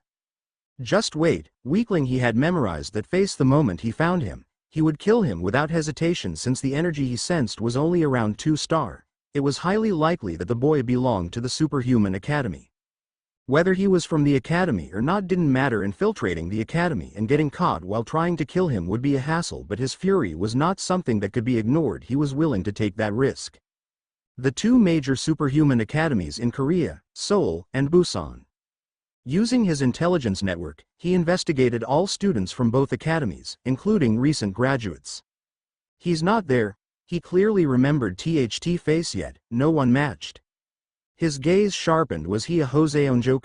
The boy had spoken Korean thanks to his translation skill. He hadn't paid much attention at the time, but the language was definitely Korean. This doesn't make sense. Then something caught his eye. Seoul Transcendent Academy's 1v1 tournament finals. The martial arts used by someone named Hyo Sungshik were strikingly impressive. That kind of martial art exists. Shaoguang instinctively knew. It was no ordinary technique. At the very least, it was of SSS rank. In all the future knowledge he possessed, no high-rank martial art like that existed. Hyo Sungshik's face was also unfamiliar. No high-ranking transcendent with that face existed. Could he be the weakling from Baekdu Mountain? But he's already near 5-star. Even if the heaven-splitting martial art was truly an EX rank technique, it wouldn't be enough to raise a 2-star transcendent to 5-star in such a short time. I need to meet him in person, and so, Xiaoguang decided to move himself. By the way, could I ask the name of the martial art you used? Li Xiaoguang's question was sharp, his gaze piercing. It was so intense that Sungshik involuntarily flinched. That gaze, was this how a frog felt before a snake? For his aura to be this overwhelming, just how strong is he? I still have a long way to go. Feeling the man's overwhelming presence, Sungshik reaffirmed his determination, realizing he had barely reached the threshold of 6-star. I'd rather not reveal the name of my martial art. It's a branch of traditional Korean martial arts.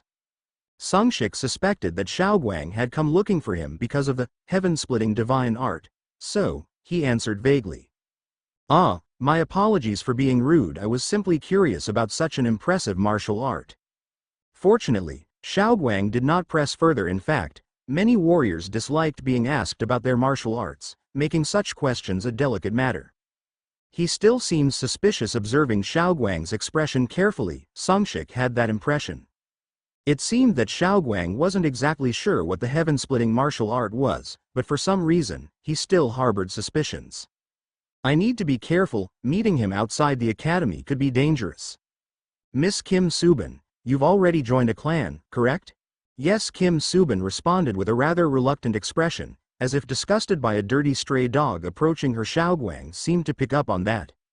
It seems I've taken too much of your time. If you ever consider joining a clan, please feel free to contact me, Sungshik. With an inscrutable smile, Xiaoguang turned and left. Both Sungshik and Kim Subin watched his retreating figure. Then, they turned to look at each other. Sungshik, that man. Kim Subin hesitated, as if she had something to say. Yeah? What is it? It might be meddlesome of me to say this, but I don't get a good feeling about him. Even if you don't join my clan, I think you should consider avoiding that man. Kim Subin cautiously voiced her thoughts, clearly wary of Li Xiaoguang. That man used dark attribute powers. Indeed, the power Xiaoguang had used at Baekdu Mountain was related to darkness. Meanwhile, Kim Subin's attribute was of the light element. Could it be that the opposing attributes are instinctively causing repulsion? As Sungshik tilted his head in thought, Kim Subin asked again. No, this won't do, Sungshik, let's talk privately for a moment. She requested a moment alone with Sungshik. From the moment Kim Subin first laid eyes on the man, she felt an intense and unpleasant sensation. This feels bad. Just looking at him made her feel deeply unsettled. Why am I feeling this way? She had never felt such a strong sense of rejection toward anyone before in her life.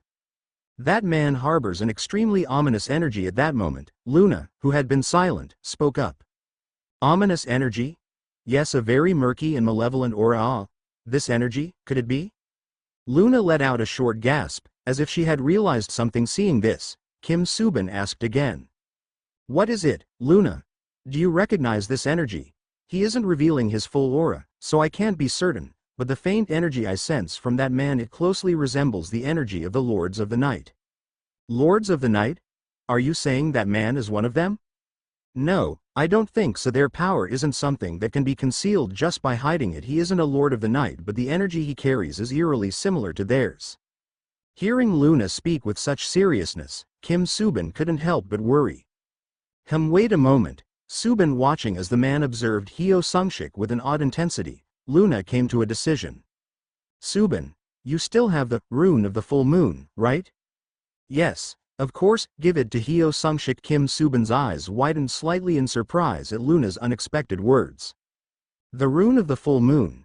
It was a rune created from a fragment of the moon's source, a highly valuable item. Before her regression, Kim Subin had used this rune when casting a self-sacrificing spell. She had only been able to use that spell because she had the rune of the full moon.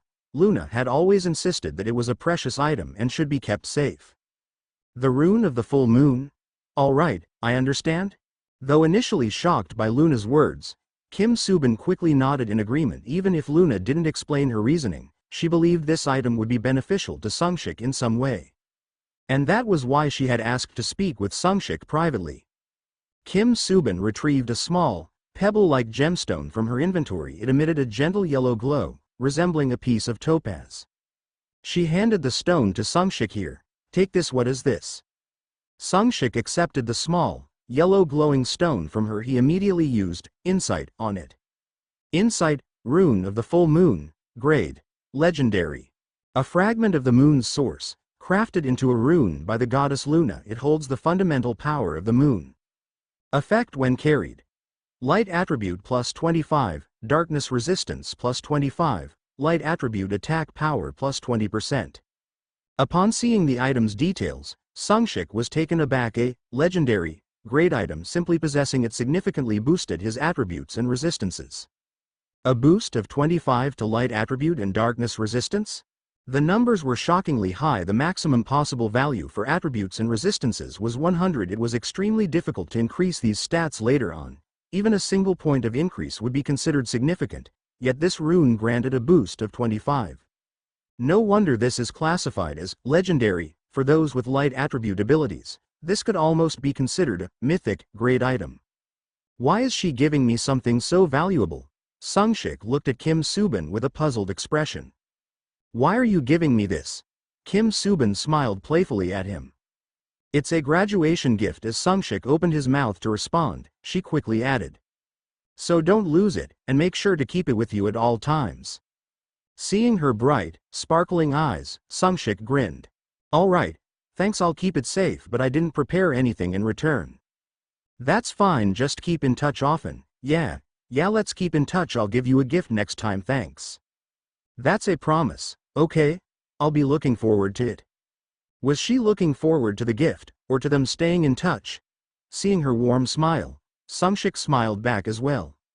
After the graduation ceremony, Sungshik returned to his dormitory soon. He would have to vacate his room. Should I go home for now? During the early days of the Great Cataclysm, before people knew that leaving gates unattended would lead to breaks, Sungshik's family had fallen victim to a gate break. Left as an orphan, Sungshik had lived alone using the inheritance they left behind until he awakened and joined the superhuman academy. Going home wouldn't mean being welcomed by anyone. I should just start clearing gates and rank up right away. At first, he had thought about stopping by home to rest for a bit, but after recalling the man from the graduation ceremony, he decided to dive straight into gate clearing. He wanted to rank up as soon as possible, so he would never feel that kind of threat again. That guy the first had a feeling he was from Revolution Night, and I was right. Lying on his bed, Sungshik fiddled with the name tag the man had given him. Since it's still intact, I guess he won against the doppelganger of the celestial beast back then. He had secretly hoped the celestial beast would defeat him, but it seemed that had just been wishful thinking. If I were to fight him now, could I at least manage to run away? Recalling the man's overwhelming power, Sungshik wasn't even sure if escaping would be possible.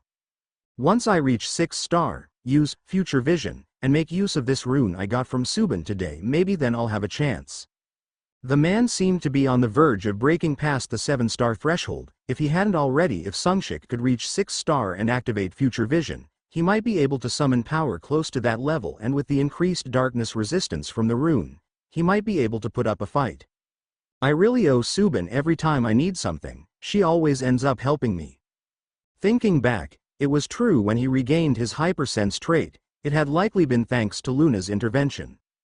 Later, in the mutated gate, Subin had helped him once again without him knowing, and when he obtained the Pachian art, if not for the stone she had given him, he might never have escaped from the illusionary world. He had received a lot of help from her. Someday, I'll return the favor.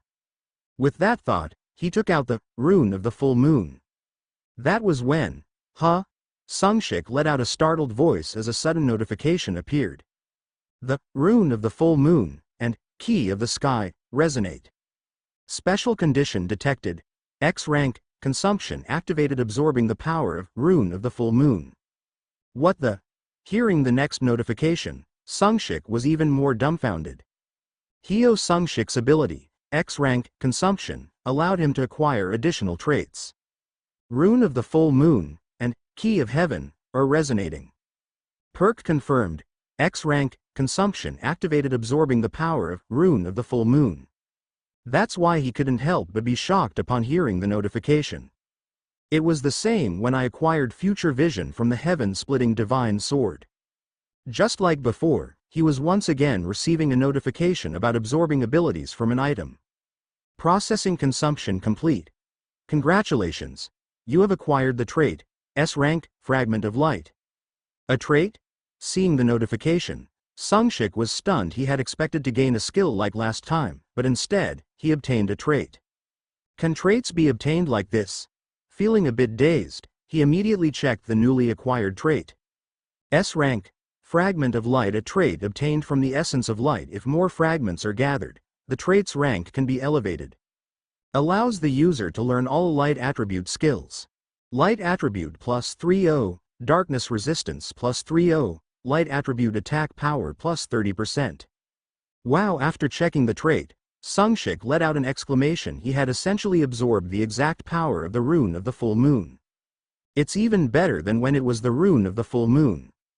Indeed, after absorbing the power of the rune, it had become a specialized trait. The light attribute, darkness resistance, and light attribute attack power had all increased slightly compared to before. On top of that, he had gained the ability to learn all light attribute skills. This is incredible. His eyes sparkled as he read the newly added line. Allows the user to learn all light attribute skills.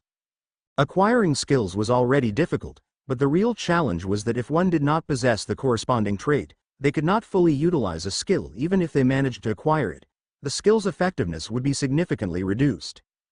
Just like when I got Explosive Strike before, when he had obtained the Explosive Strike skill in his fight against Kim Hoyan, it had been downgraded to C rank.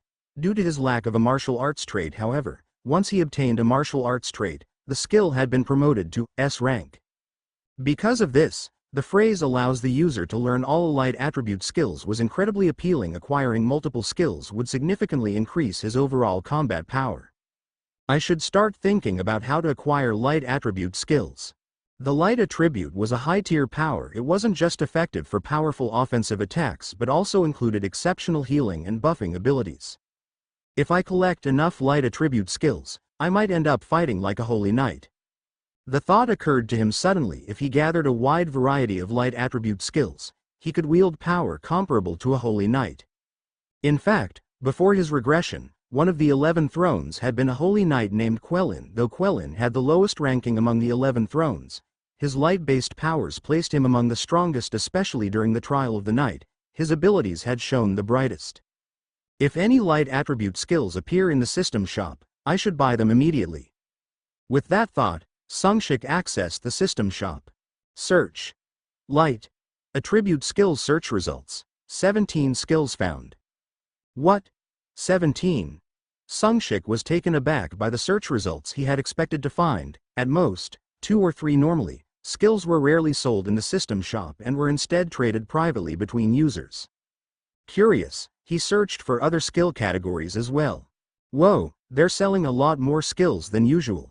His surprise was justified. Even before his regression, he had used the system shop countless times. However, he could confidently say that he had never seen so many skills available for purchase. What's going on here? He thought about it for a moment but couldn't figure out the reason. Unbeknownst to Sungshik, the increasing intervention of the Revolution Knights had caused an unusual rise in mutated gates. As a result, the system shop had adjusted to provide more opportunities for superhumans to level up. Though he had no idea what was happening, Sungshik simply grinned. Might as well buy everything. He decided to keep it simple. There was no need to overthink a problem he couldn't solve no matter the reason. The fact that more skills were available was a welcome surprise. But what's with these prices? E rank, basic heal slightly heals wounds. Provides a minor recovery effect. Price, 3 million coins. An E rank skill costs this much? Before his regression, E rank skills were typically priced under 2 million coins. If an E rank skill cost this much, higher tier skills would be even worse. Right now, Sungshik only had 300,000 coins. Even an E rank skill was beyond his reach. After thinking for a moment, he recalled a gate where he could level up and earn coins at the same time. I guess I'll have to head to the Bear Cave. The Bear Cave was located on Jeju Island. Since he was already wary of Li Shaoguang, it seemed like a good idea to go somewhere far away and focus on hunting.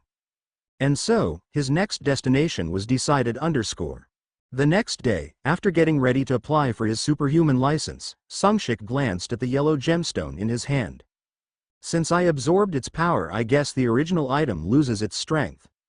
The gemstone he was looking at was the rune of the full moon that Kim Subin had given him. Its once vibrant golden glow had significantly faded, now barely shining like an ordinary jewel. Rune of the full moon. Rank.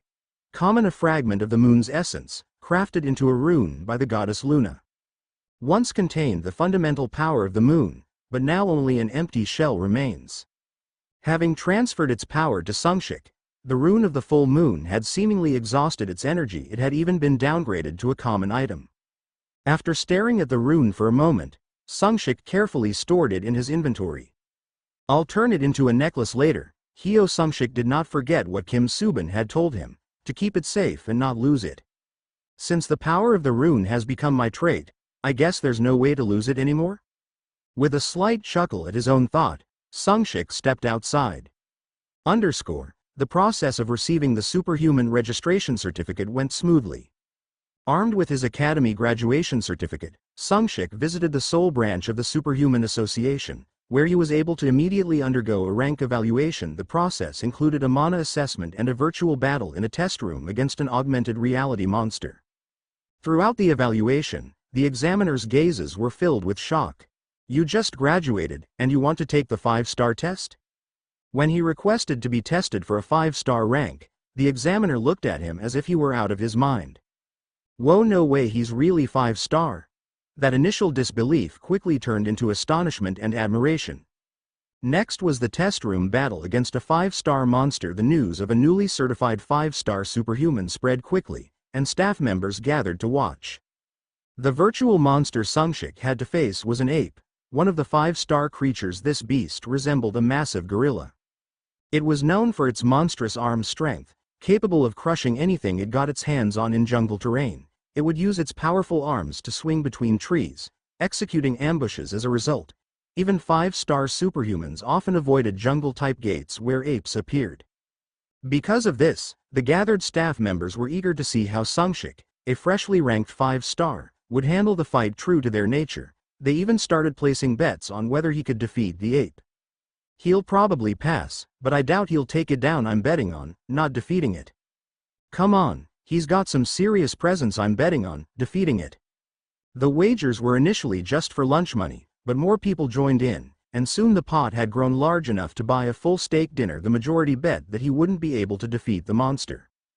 It made sense. Most newcomers were too nervous and inexperienced to perform at their full potential during their first test. Even when facing a monster of equal rank, they usually struggled to take it down.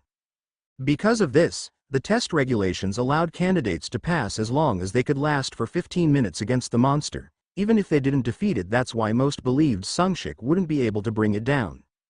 Once Sungshik entered the test room and activated the device, the environment around him transformed into a dense jungle filled with towering trees.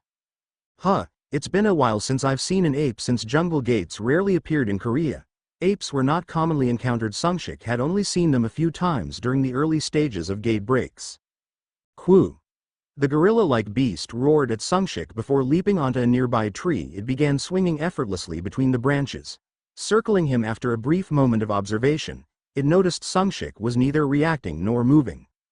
With that, the ape launched itself at him from behind. Only then did Sungshik turn around to face it. Too slow. He's gonna get hit. The spectators assumed Sungshik was too late to react and would be caught off guard. The ape charged straight at him, using its long arms to grab hold of his body. It then began exerting its monstrous strength to crush him. Damn, he didn't even react. So if he fails, what happens to our bets? I thought he'd at least pass, since failing against a monster of the same rank was rare. Disappointment spread across the spectators' faces. Quoo! Confident of its victory, the ape let out a triumphant roar and increased its grip. However, Sungshik's expression remained calm. Quoo! The ape sensed something was wrong. No matter how much force it applied, Sungshik wasn't budging an inch. Body protection barrier is pretty good. That's right. Now that he had reached 5-star, Sungshik had gained access to one of the heaven-splitting martial arts techniques. Body protection barrier. He had deliberately let the ape grab him to test its effectiveness. While it wasn't as strong as body protection aura, which required chi infusion, it still provided excellent defense. The mana consumption rate is solid, too, as expected of an EX rank martial art. Nodding in satisfaction at his first use of the technique, Sungshik shifted his attention back to the struggling ape. Crack. As he exerted his strength, the ape's arms began to separate. Sungshik pushed even harder, prying the monster's arms apart before stepping into its guard. Its exposed torso was left completely vulnerable. Sungshik extended his right hand, fingers splayed wide, and placed it against the creature's solar plexus. Explosive strike. Pa. Kaweek. With a final, piercing shriek, the ape's torso was obliterated, bursting apart into nothing but dust and debris. The scene was nothing short of spectacular. The upper body had been completely pulverized, scattering into the air like mist. The sight was so astonishing that it left the entire audience speechless. Thud. The remaining lower half of the ape's body collapsed backward, making a heavy impact that echoed through the room. Holy! What did I just witness? Damn! Look at my arms, I've got goosebumps. What was that? He just touched it, and it got shredded. Insane. Is he really just a 5-star? The delayed reactions from the audience erupted in excitement. They marveled at Sungshik's performance, their voices filled with admiration. Too easy. Sungshik's own assessment of the fight was that it had been easier than expected. He hadn't even needed to use his sword against a 5-star monster. It made sense. He wasn't just an ordinary 5-star. He was a 5-star plus ranker. On top of that, he possessed X-rank martial arts techniques. In reality, his combat power had already reached the level of an A6-star. As he stepped out of the test room, Sungshik turned to the examiner, who was still staring at him in shock. That's the end of the test, right? With a grin, Sungshik looked at the examiner and smiled. The photo came out well. A single superhuman registration card held in his hand. The card, which had Hyo Sungshik's face on it, was outlined in blue, signifying a 5-star superhuman, and in the center, a laurel wreath was drawn. That's right, what Hyo Sungshik was holding was none other than a superhuman registration card, and not just any card, a 5-star rank registration.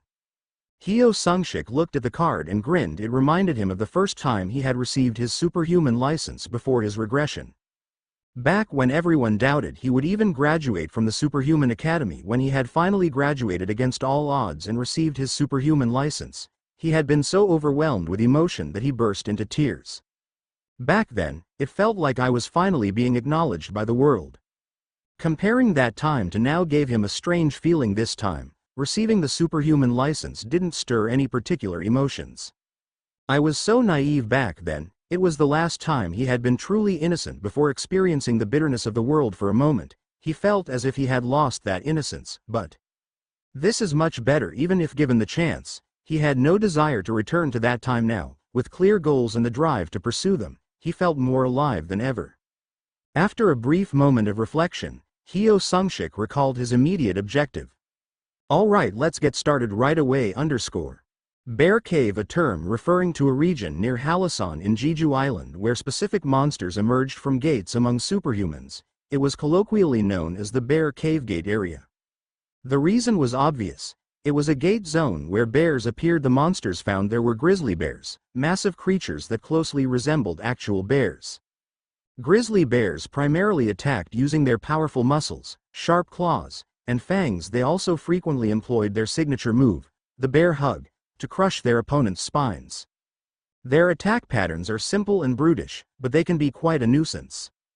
Indeed, their attacks were straightforward, but their tenacious and durable hides, combined with their aggressive assault style, caused trouble for many superhumans. Moreover, unlike ordinary bears, grizzly bears often traveled in groups of 3 to 5, making them even more troublesome to deal with. Considering all this, it would make sense for them to be an unpopular target.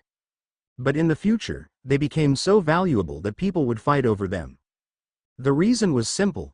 Bear gallbladders and bear paws both were rumored to be excellent for male stamina and virility, and once a product was rumored to enhance virility, people would rush to get it like mad. As a result, bear gallbladders and bear paws commanded an extremely high price. Hyo Sungshik had never been particularly interested in such things, but from his perspective, this was a golden opportunity. I'll make a fortune from this. Hunting in the bear cave for a while and gathering bear gallbladders and paws would earn him a considerable amount of coins, and since he needed coins to purchase light attribute skills, this was the perfect way to gain both experience and wealth. With that, Hyo Sungshik made his way to Jeju Island. He presented his superhuman license to the gatekeepers and entered the bear cave region. At the foot of Halasan, numerous portals emitting a blue glow were scattered around. These blue glowing gates were all B-rank gates where grizzly bears appeared. Most of these are already being raided despite the inconvenience of traveling all the way to Jeju Island and the difficulty of facing these monsters. Many had already entered the gates, leaving most of them closed. Hyo Sungshik passed by the area and ventured further up the mountain. He recalled something he had heard from a superhuman who had once spent entire days hunting in the bear cave before the gate break incident. No one knows the bear cave better than me. I've spent so much time in Halasan's bear cave that I figured something out. Gates located in the mid-region of the mountain have a significantly higher drop rate than those near the entrance. What? How'd I know? You think I'm just guessing? Hell no. I counted every drop and did the statistics. Huh? No, I'm serious. It was something he had heard before his regression. At the time, he had dismissed it as mere boasting, but now, he figured there had to be some truth to it, so he climbed past the entrance and reached the mid-section of the mountain. Let's see, this spot should do. The number of active raids had significantly decreased compared to the foot of the mountain. Feeling that he had reached a good location, Hyo Sungshik stepped into one of the gates. Flash. As he entered the gate, the scenery changed. Amidst a burst of light, the sky appeared gloomier than outside, and the terrain resembled the lower slopes of a mountain. As expected, it's a mountainous region. In such environments, rewards were often located at the peaks. The mana here is definitely richer. With his mastery of heaven-splitting martial arts improving, Hyo Sungshik had become more sensitive to mana. He could clearly feel the difference. This place was far richer in mana than the outside world. Now that I think about it, the surge in awakenings after the gate break probably had a lot to do with this. When the gate break occurred, not only did monsters flood out, but a tremendous amount of mana must have spilled into the world as well. The increased mana density in the atmosphere likely played a role in the rise of new superhumans. Just as he was pondering this, he spotted 3 grizzly bears clustered together. The moment they saw Hyo Sungshik, they charged at him without hesitation, displaying their naturally aggressive nature. Many superhumans struggled against such relentless aggression, but Hyo Sungshik remained unfazed. Come to me, my precious gallbladders. To him, they were nothing more than sacks of valuable loot. As the 3 grizzly bears closed in, heaven-splitting martial arts, third stance, defense-breaking technique. Hyo Sungshik assumed his draw sword stance and unleashed the third technique of heaven-splitting martial arts. Shing. A faint slicing sound accompanied his blade's motion. It was neither flashy nor dramatic, yet the result was overwhelming. Splurt. The 3 charging grizzly bears were instantly bisected, cut clean in half as if sliced by an invisible force. Their fierce charge ended in a meaningless demise, so swift that they didn't even have time to let out a dying scream. If someone had witnessed this scene, they would have said, a superhuman far beyond 6-star rank just showed up in a low-tier hunting ground and started a massacre. And they wouldn't have been wrong. The grizzly bear's hide was absurdly tough. Cutting 3 of them cleanly in a single strike was something no ordinary 5-star superhuman could ever dream of. But Hyo Sungshik was an anomaly, a 5-star in name only. The grizzly bears he had slain soon disintegrated into dust, leaving behind their loot. 2,413 coins, common, bear gallbladder times 1, common, grizzly bear tendons times 2. Oh. Getting a gallbladder right from the start? This is going well. Bear gall was said to have a low drop rate, but getting it right away gave me a good feeling. Inventory storage. Having collected the item, Sungshik continued his way up to the mountain's summit. After practically massacring grizzly bears, Sungshik managed to gather a good amount of bear gall and bear paws. If not for the occasional appearance of the mushrooms, he would have thought this was an unbelievably rewarding gate. Room. Mushrooms the size of a child. Despite their unassuming appearance, these creatures called mushrooms were 5-star monsters. Puck. Whether it was a grizzly bear or a mushroom, they all fell in one hit from Sungshik, but there was one thing that annoyed him.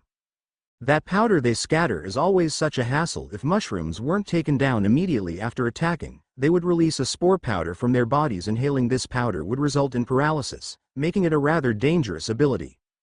Moreover, even upon death, these creatures would scatter one last burst of spore powder. Because of this, superhumans always warned to be cautious of the crap powder when dealing with mushrooms. Letting one's guard down after defeating them could result in being covered in spores. Once again, Sungshik used his martial arts technique to disperse the spore powder released by the dying mushroom. Even though he could expel the spores with the energy of heaven-splitting martial art, he hated the sensation of the powder touching his body.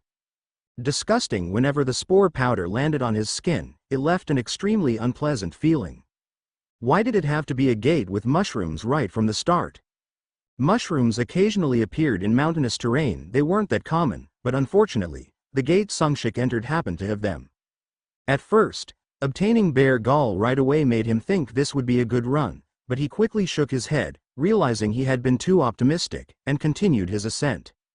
Fortunately, there weren't too many mushrooms. Determined to clear the gate quickly, Sungshik moved fast. After about an hour, the summit came into view. Anyone who had witnessed his speed would have been astonished. Reaching the boss room alone in just 1 hour was almost unheard of. At the mountain's peak, a wide clearing came into view. There, curled up in a corner, was a black bear. Grr! Upon noticing Sungshik, the beast slowly rose to its feet. It was at least 3 times the size of the grizzly bears he had encountered earlier. Oh? A black bear? Indeed, the boss was a pitch black bear. From what he had researched before coming here, the usual boss monster in this gate was a brown bear, yet a black bear had appeared instead. Insight, boss. Yongram Great Bear Grade.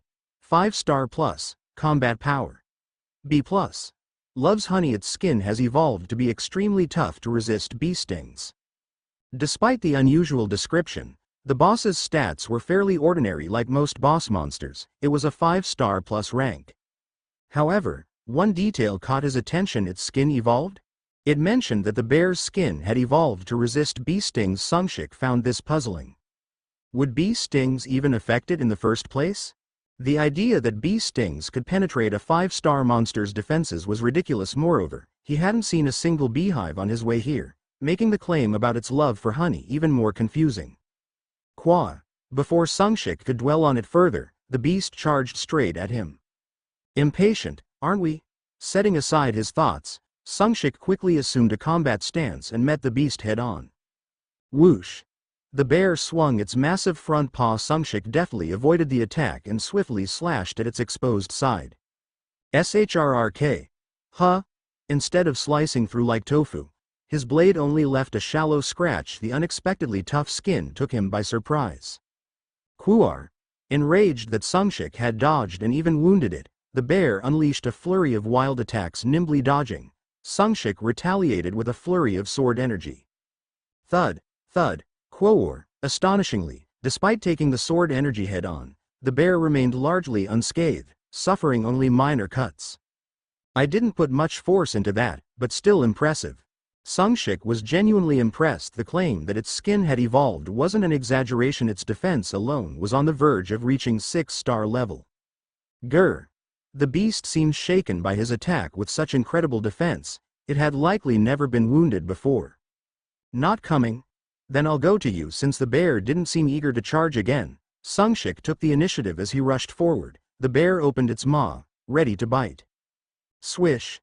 Using his footwork technique, he effortlessly dodged the attack and this time put considerable strength into a slash aimed at the beast's front leg. Slice. Kuar. The bear let out a pained roar that echoed across the summit. Its foreleg was more than 2/3 severed by Sungshik's strike. Whoa.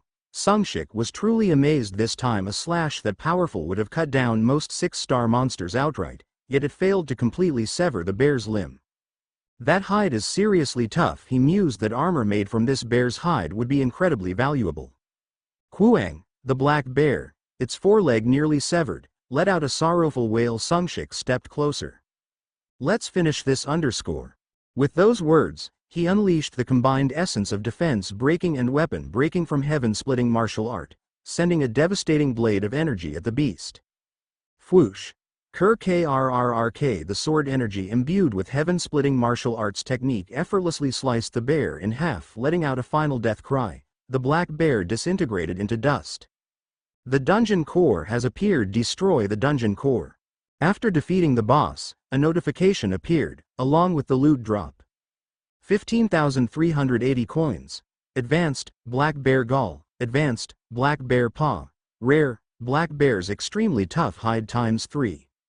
Oh, the items left behind were quite satisfying. He had obtained both bear gall and bear paws labeled as advanced, along with the rare hide.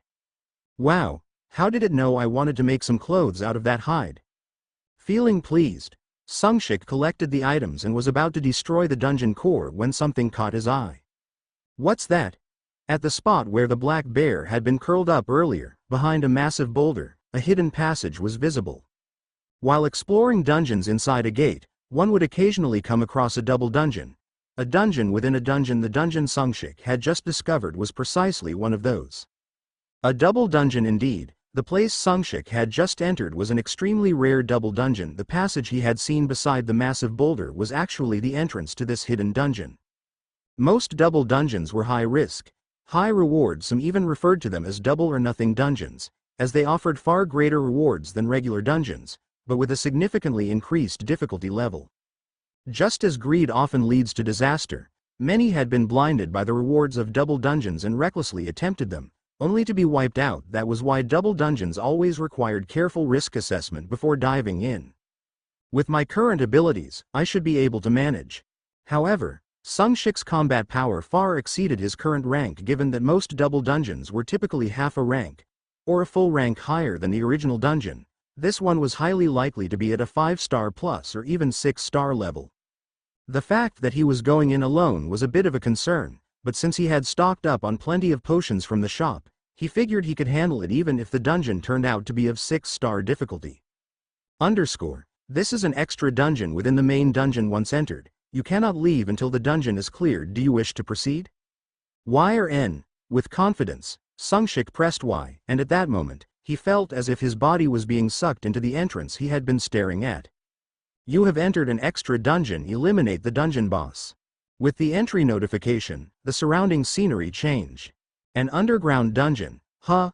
The new area he found himself in was an enormous cavern. The only light source was a hole in the ceiling, allowing some natural illumination to seep in. Fortunately, the walls of the cavern emitted a faint glow, making it easy to distinguish objects and surroundings. As he carefully examined the structure, he noticed multiple tunnels branching off in various directions. Such dungeon layouts typically indicated the presence of monsters that formed large colonies, much like ants. Monsters that live in colonies are a pain to deal with. For a solo player, the most troublesome opponents were always groups of monsters that moved as a unit. If one got surrounded, even lower-ranked monsters could pose a deadly threat. No matter how powerful a superhuman was, their body would still take damage and sustain injuries from repeated attacks. Though once you reach the 8-star level, the situation changes completely. Superhumans who surpassed human limitations twice and reached the 8-star rank were no longer bound by the disadvantage of being outnumbered in battle. Before his regression, Sungshik had seen 11-star beings in action, proving just how meaningless sheer numbers were against them. But that was an 8-star issue, something entirely irrelevant to Sungshik at the moment. If this dungeon truly housed colony-type monsters, he would need to formulate a proper strategy. VRRR. A faint buzzing sound echoed from somewhere. The noise strongly resembled the flapping of insect wings. No way suppressing the ominous thought that came to mind, Sungshik quickly hid behind a nearby rock formation and observed his surroundings. Wheeing. The sound grew louder until its source finally came into view. Their appearance was strikingly similar to that of common insects, specifically bees. Damn it, I was hoping I was wrong. Insight, giant ground hornet. Rank: 6-star, combat power.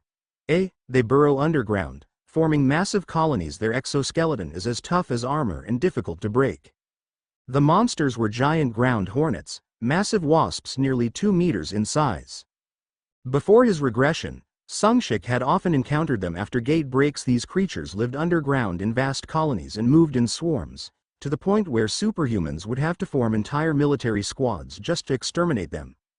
Dozens of them flew past the cavern's entrance and out through the hole in the ceiling that seemed to be the dungeon's exit, but since Sungshik had already entered, there was no way for him to leave. This is bad. He had prepared for the worst-case scenario, considering that a double dungeon in a 5-star area might contain a 6-star dungeon. If it had been a standard 6-star dungeon, he would have been able to handle it. However, had he known it would be a colony of giant ground hornets, he never would have stepped in. I should have realized when that black bear was described as loving honey. His complacency had led him into danger. I was feeling lucky today, but turns out it was all an illusion. For now, I'll aim to take them down one by one. Even in crisis, there was always a way out. Sungshik decided to proceed by isolating and eliminating small groups of hornets while making his way toward the dungeon's boss room. He didn't need to exterminate every single giant ground hornet. Defeating the dungeon boss alone would be enough to clear the dungeon. VRRR. Another swarm of giant ground hornets flew past. Sungshik carefully observed the numbers and intervals at which they appeared. They pass by roughly every 10 minutes. The swarm sizes range from fewer than 10 to nearly 20.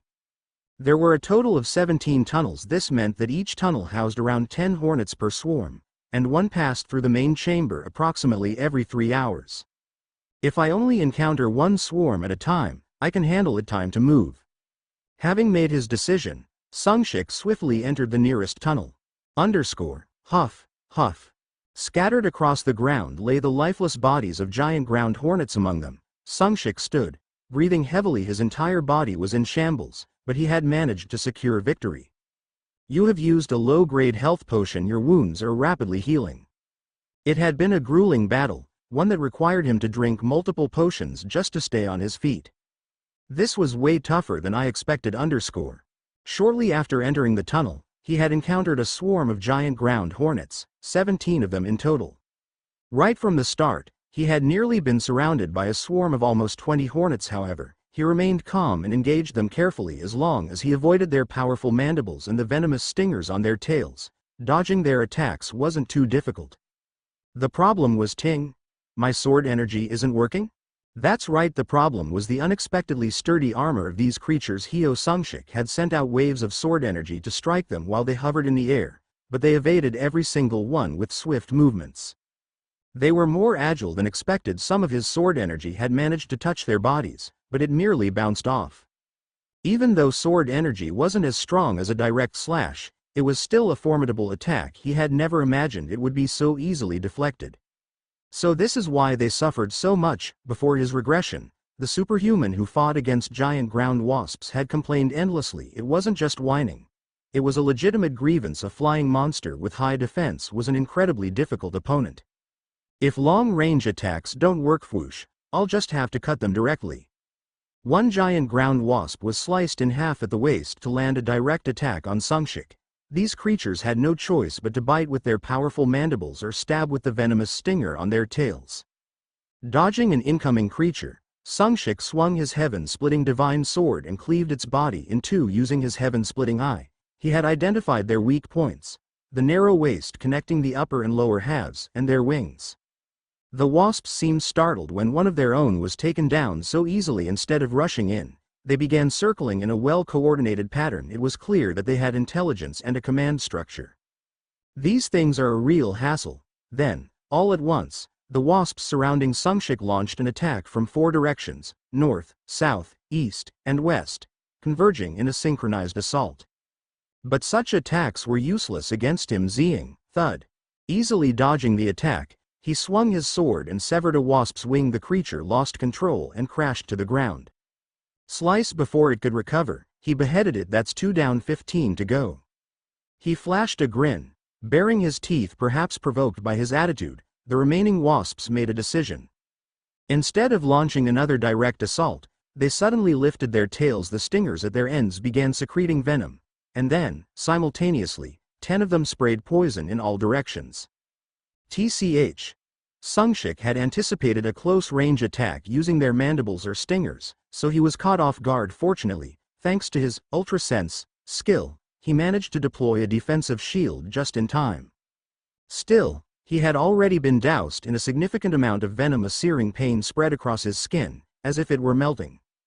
Used a mid-grade health potion. Wounds and stamina are rapidly recovering. Their venom was a mixture of corrosive and paralytic toxins. If he had stayed still, he would have lost his ability to fight in mere seconds. Fortunately, using the mid-grade health potion in time prevented the worst outcome. Thud. After spraying their venom, the giant ground wasps collapsed to the floor, trembling. There was a reason they hadn't used this attack from the start. Once they released their venom, they became so exhausted that they couldn't move for several minutes. This was the perfect opportunity to eliminate them, but it wasn't that simple. Out of the 15 wasps, Only 10 had used the venom attack, the remaining 5 were still in perfect condition. Damn it, these things are too smart. Though they weren't charging at him recklessly, Sungshik couldn't just approach and finish off the fallen ones either. Ah! A sudden exclamation escaped his lips. He had just remembered a skill he had forgotten. And then, wind scar. As Sungshik swung his sword wide, blades of wind erupted from it. 4 of the 5 remaining wasps were caught in the attack, along with more than half of the fallen ones. Thud! The wind scar was more powerful than his sword energy. While it wasn't strong enough to completely sever their exoskeletons in one blow, it inflicted severe wounds. More importantly, their wings were shredded, rendering them unable to fly. One last wasp, lucky enough to avoid the attack, suddenly showed signs of retreating. Oh no, you don't! Activating heaven-splitting step, he closed the distance in an instant, leapt up, and sliced through its waist with a single stroke. Though the mid-grade health potion had helped him recover quickly, the sudden movement sent a jolt of pain through his body. Still, he had managed to eliminate all the fallen wasps and secure victory. One by one, their bodies disintegrated into dust. 18,805 coins. Common, giant ground wasp antenna times 8, rare, giant ground wasp exoskeleton times 3. Rare, giant ground wasp wings times 1. Not a bad haul on average. Each wasp dropped around 1,000 coins. The real issue was that his only reliable way of quickly taking them down was wind scar. B rank, wind scar type, active, releases multiple wind blades forward. Attack power scales with the user's magic coefficient.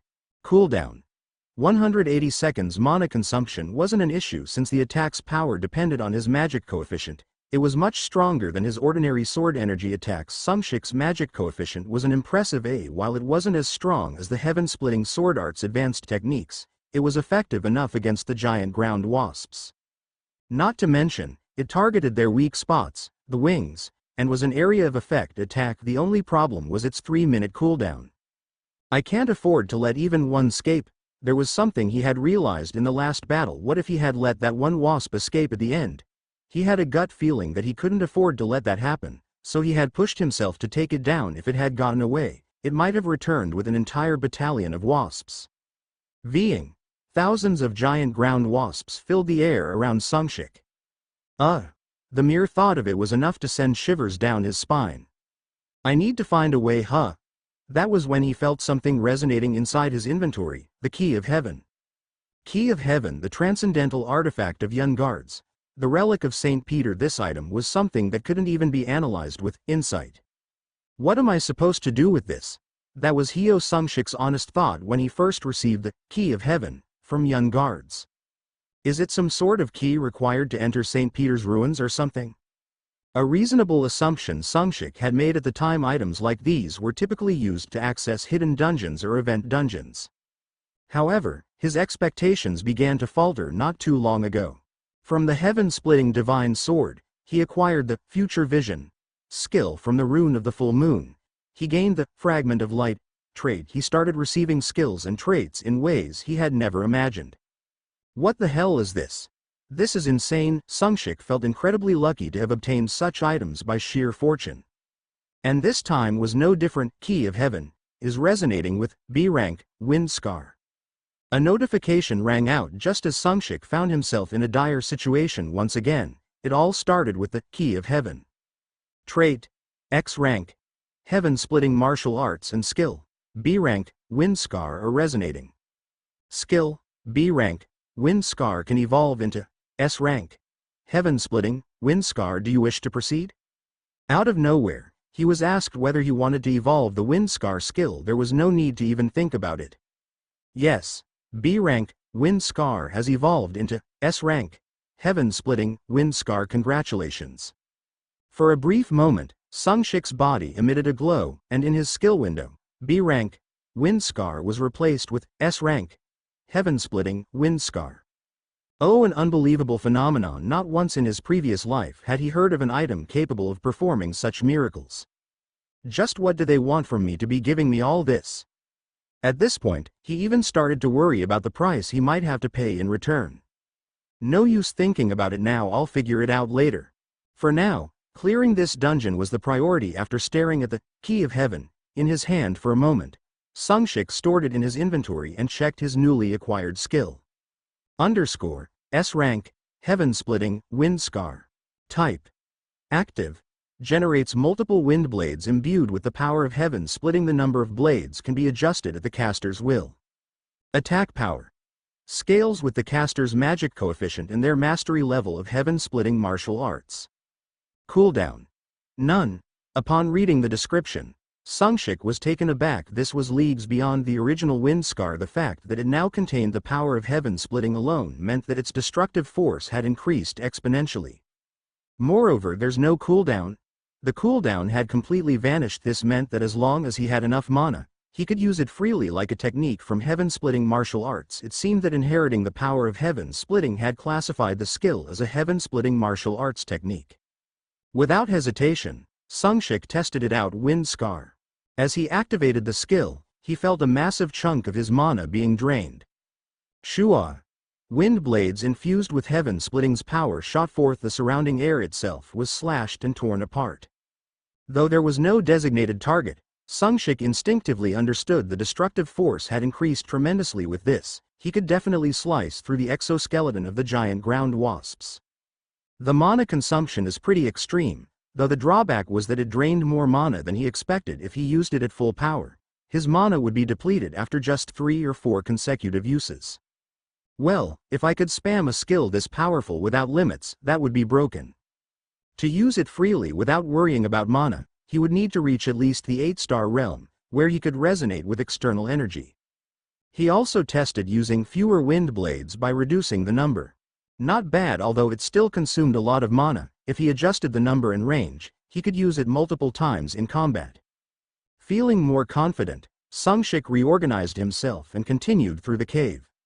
Underscore, after traveling for a while, he encountered another swarm of giant ground wasps. This time, there were 9 of them.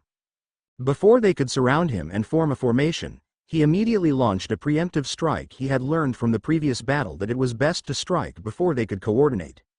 Wind Scar. A full-powered Wind Scar. Whoosh. The result was astonishing. Their tough exoskeletons were sliced apart like tofu. Since he had used the skill at full power, all 9 wasps had been caught within its range. Wow, is this for real? Sungshik couldn't help but exclaim in awe. The first swarm had been a grueling battle, but this time, they were wiped out with a single skill. Anyone who witnessed this would think it was absurd.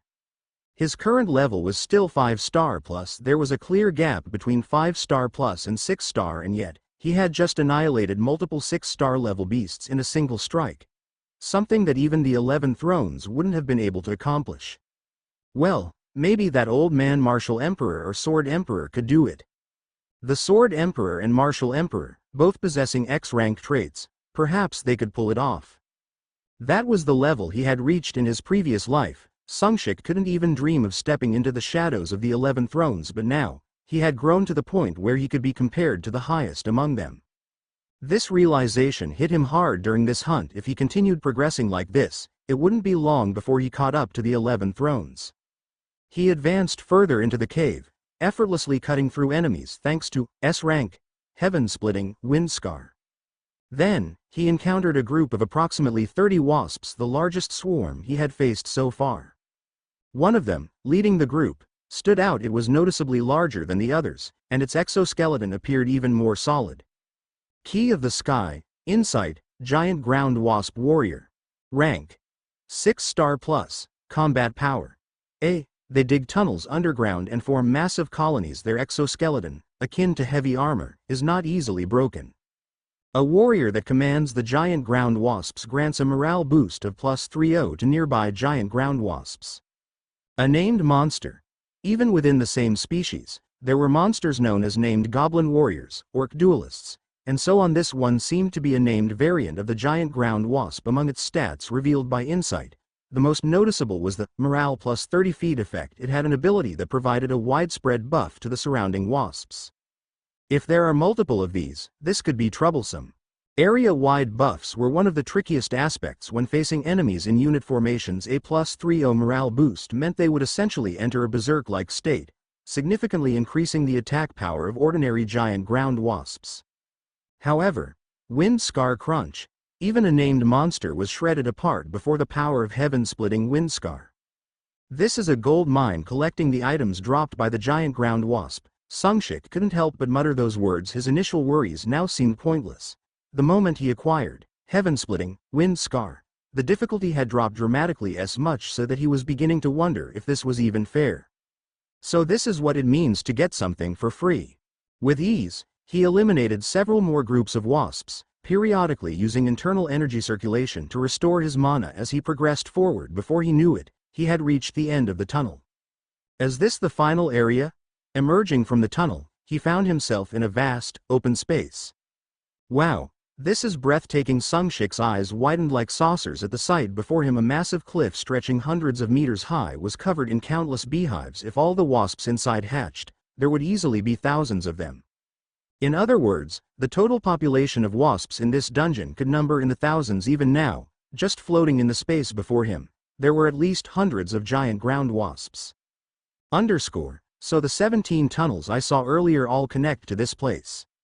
Surveying the terrain, Sungshik realized that all 17 tunnels he had encountered led to this very chamber. How am I supposed to find the boss in all this? Oh. Just as he was feeling overwhelmed, he spotted the largest hole among the beehives in the cliffside. That's it. He instinctively knew that the boss would be inside that chamber. His best bet was to maneuver past the numerous airborne wasps and approach it unnoticed.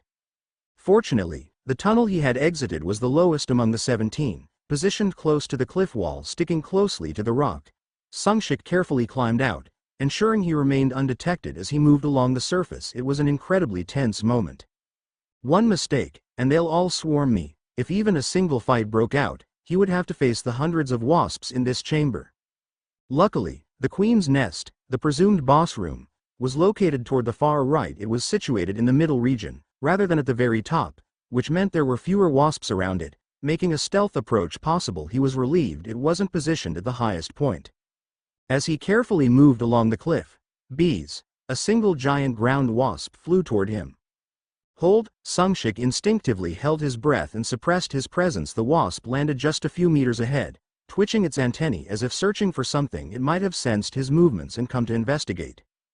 Clenching his lips tightly, Sungshik made a swift decision. Heaven-splitting step. Ghost step. With a ghostly footwork technique, he instantly closed the distance. The wasp hadn't even noticed his approach. The blade, infused with the power of sky, lightly brushed past its neck, causing its head to drop with a soft thud. As its body began to tilt toward the ground, Sungshik hurriedly caught it. No noise. The corpse soon disintegrated into dust and vanished. Phew! Taking a brief moment to steady himself, he resumed his movement, now even more cautiously. Every second felt excruciatingly long. Finally, he reached the entrance of the hive without incident.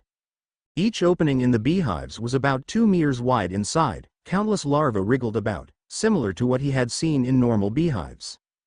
Damn, if I killed all of these, that would be a ton of express and coins. Rather than being disgusted by the sight of the larvae, he saw them as pure experience points and currency. Clicking his tongue in disappointment, he sighed, especially now, with his rank up to 6-star so close. He felt a pang of regret. Shaking off his hesitation, Sungshik used parkour to swiftly scale the hive from here on. It was a race against time. With his current physical abilities, he could reach his destination in under a minute if he went full speed. But moving so openly made him an easy target. He had to reach the boss room before the wasps noticed and swarmed him.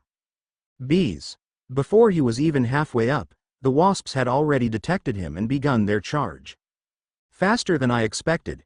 It had only been a few seconds since he started moving, yet they had already reacted. The swarm of giant ground wasps rushed toward him. Bracing himself, Sungshik positioned his back against the hive opening and activated Wind Scar. Wind Scar, whoosh. The storm of wind blades shredded through the approaching wasps, sending their bodies plummeting before those outside the attack range could close in. He immediately resumed his ascent. At the same time, he didn't forget to use a mana potion. You have used a low-grade mana potion. Your mana is slightly restored. Mana potions were twice as expensive as health potions, so he had been saving them, but now was not the time to be stingy. Whoosh! Once again, he unleashed Wind Scar. After 2 more uses, his remaining mana was nearly depleted. But just as he reached the limit, he made it into the boss room. Beep! You have entered the boss room. Defeat the boss. You have entered the boss room. Defeat the boss. As Sungshik stepped into the boss room, he saw it. A colossal beast towering over 5 meters. The regular giant ground bees were around 2 meters in size. This one was more than twice that. Insight, boss. Giant queen bee, grade, 7-star. Combat power. S, species. Giant ground bee, traits. The queen of the giant ground bee species commands an army of thousands. 7-star. Sungshik bit his lip tightly. He had vaguely considered the possibility, but seeing it confirmed in front of him filled him with despair. Typically, in lower-ranked gates, the boss room's monster would be either of the dungeon's plus grade or 1 star higher, but from 5-star dungeons onward, the boss was usually just the dungeon's plus grade. Starting from 5-star, even just a plus grade difference was significant. The disparity between levels grew exponentially from there, making it almost unheard of for a boss in a 5-star dungeon to exceed its expected tier. The difference only became more extreme as the levels increased. The gap between 6-star and 7-star was so immense that they might as well have been different species altogether. I did hear that rare cases like this exist. Looking at the thousands of beehives, he had suspected that this might be one of those rare exceptions. A dungeon that had grown this large in power might have caused the boss to evolve beyond its standard rank.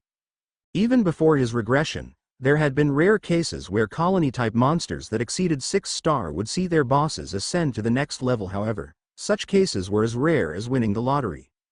And why did that lottery have to be today? Sungshik let out a hollow laugh. Shirk. The queen bee took notice of Sungshik. Buzzing sounds filled the air as the swarm of giant ground bees behind him poured into the room. He was completely trapped. The only relief was that due to their size, only about a dozen bees could enter at a time. His original plan had been different. He intended to rush into the boss room, use future vision, and use the 20-minute window to annihilate the boss and the trailing swarm before shattering the dungeon core and escaping from his past life. He knew that once the queen bee was eliminated, the hive's network would collapse, causing the remaining bees to self-destruct.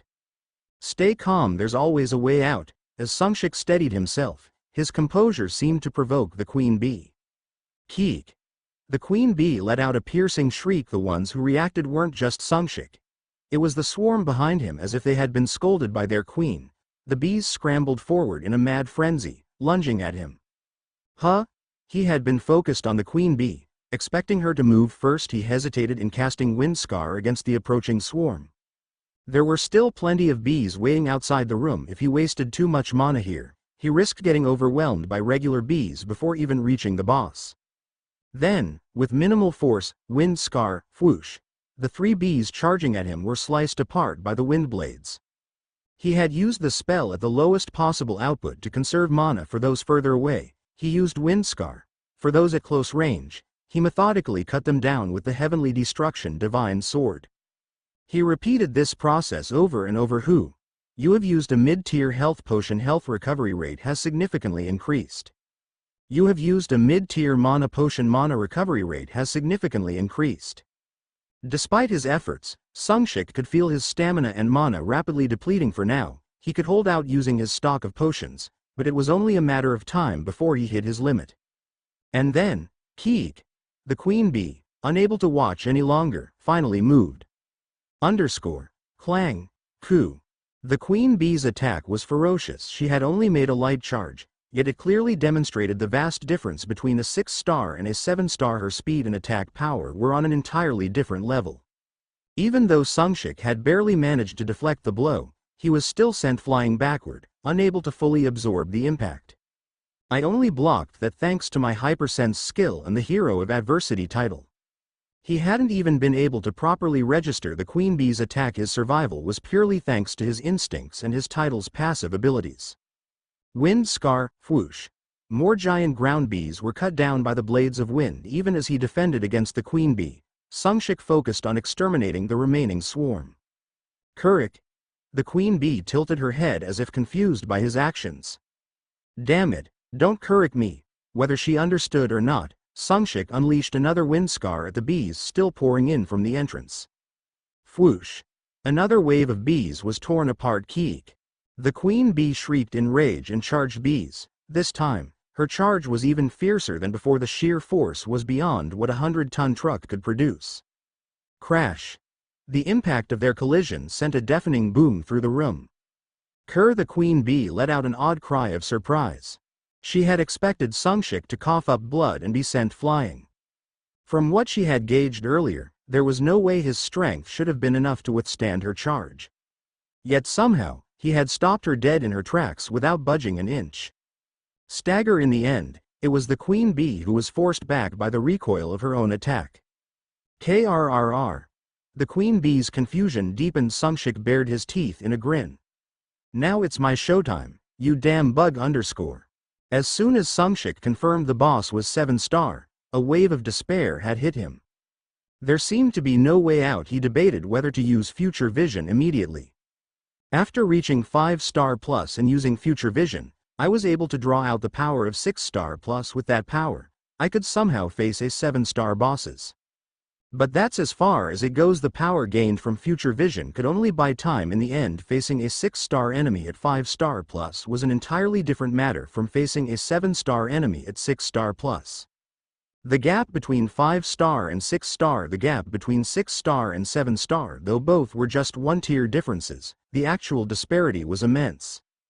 That was why Hyo Sungshik couldn't recklessly use future vision in the current situation. He had to be able to completely clear out the boss and the swarm of ground hornets within the 20 minutes that future vision granted him. I was too hasty. I could have leveled up first before taking on this challenge. If he had taken the safer approach, carefully eliminating the hornets one by one while steadily increasing his rank, this situation wouldn't have occurred. No, that's hindsight talking. Who could have predicted there would be a 7-star boss here? That was true. There had been only one chance to suspect something. The moment he discovered the ground hornet nest containing thousands. I underestimated the likelihood of the master of 1,000-strong legion being a 7-star. A thought had crossed his mind: if a boss commanded a legion of this scale, perhaps it had achieved a rank increase. No way such a rare case would happen here, right? That careless assumption had been his mistake. Hyo Sungshik bit his lip. If it came to it, he was considering using future vision and making a mutual destruction attack on the queen hornet. Keek! Suddenly, the queen hornet let out a shrill cry. It's coming. Wait, what? Underscore. Hyo Sungshik, who had been watching the queen hornet closely, found an unexpected opportunity. The creature merely stared at him arrogantly, not bothering to move. It was as if a king was granting its subordinates a chance. A sin for failing to stop an intruder from entering the royal chamber. It seemed to be giving its subordinates an opportunity to atone for that failure. That gave Hyo Sungshik an opening. They say heaven helps those who help themselves. Because he had not given up until the end, a reversal had come his way. Managing his stamina and mana as efficiently as possible, Hyo Sungshik continued mowing down the swarm of hornets, focusing intently to take down even one more. Keek! Even when the queen hornet finally attacked, he ignored it and continued targeting the hornets. It wasn't for any other reason. His entire being was telling him something. It was happening soon. Wind Scar, his rank up was imminent. Keek! He could feel it in his entire body. Take this, Wind Scar. Whoosh. Rank up. Congratulations, you have reached 6-star. The moment the queen hornet took a step, his final Wind Scar struck, achieving a dramatic rank up. A surge of power filled his entire body. The flow of energy was incomparable to when he had been blocked at 5-star plus. And it didn't stop there. Without hesitation, he activated future vision. Future vision, activated. Drawing power from the future. Rank elevation. You have temporarily reached 7-star. His body overflowed. No, boiled over with power. It was the same perfected peak state he had reached during the test to obtain heaven-splitting divine art. While 6-star was just at the threshold of peak mastery, the power now raging within him was far beyond comparison. At the same time, the queen hornet charged at him with all its might. Hyo Sungshik casually extended his hand forward and formed a protective energy barrier. The queen hornet immediately sensed that something had changed about him, but it dismissed the thought. It assumed this was nothing more than the final struggle of a mere insect. Thus, even in the final moment before impact, the queen hornet was utterly convinced that Hyo Sungshik would be crushed into mere pulp. Boom! However, the moment they collided, the queen hornet felt something was terribly wrong. Krrrk. A groan of bewilderment escaped its mouth. At the same time, the creature saw the being before it flash a white grin. Thwack! Keek! In that instant, it fully realized. This being before it was no longer just a mere insect. The greatest strength of the giant ground hornets was their tough exoskeleton. Even superhumans of the same rank struggled to break through their shells. This was even more true for the queen hornet, who had reached 7-star. That was why the queen hornet had been confident after reaching 7-star. It believed no simple physical attack could even scratch its exoskeleton. But that belief was shattered today. Crunch. With just one punch, Hyo Sungshik caved in and crushed the queen hornet's skull. Keek. For the first time in its life, the queen hornet experienced searing pain and let out a shriek. Damn, you're loud. Hyo Sungshik stepped forward and kicked its abdomen. Ku. Eek. Bang. The massive 5-meter-tall creature was sent flying and crashed into the wall. Rumble. The impact shook the entire chamber as if it would collapse. Wing. The other giant hornets, who had been too slow to react to the battle, now rushed toward Hyo Sungshik. It was a kamikaze-like attack, as if they were sacrificing themselves to protect their queen. Tisk. Hyo Sungshik cast Wind Scar toward the charging hornets. Whoosh. The Wind Scar, wielded by a 7-star Hyo Sungshik, was beyond devastating. It was downright monstrous. The blade of wind shot forward in a straight line, slicing through every hornet in the boss chamber. It didn't stop there. It cut down the hornets stationed outside the entrance as well. It was like an unstoppable bulldozer, obliterating everything in its path. The wind blade even continued past the swarm, embedding itself into the opposite wall. Boom. The attack left countless vicious marks across the walls several kilometers away before finally dissipating. Even Hyo Sungshik was secretly impressed by the spectacle. This is better than I expected. Crackle. As he admired his own handiwork, he sensed the queen hornet was about to do something. Jajik. The queen bee belatedly began forming a sphere of magical energy, attempting to do something. However, with her head crushed and her insides shaken from being kicked, she struggled to muster any real strength. Oh no, that won't do. Heaven-splitting martial arts, 3rd form. Defense breaking. The moment the queen bee tried to act, Sungshik swiftly stepped forward and casually swung his sword. Pawak. With that effortless strike, Sungshik executed the enormous queen bee in a single slash. Krrrk. See? You should have given it your all from the start. She should never have allowed Sungshik the chance to rank up. At the very least, when she noticed the change in him after he leveled up, she should have enveloped her entire body in magic and used all the abilities at her disposal. If she had done that, she might have put up some form of resistance. For a boss monster that had led thousands of ground wasps and reached the noble realm of 7-star, it was an utterly meaningless end. Congratulations, you have defeated the extra dungeon boss. Destroy the dungeon core.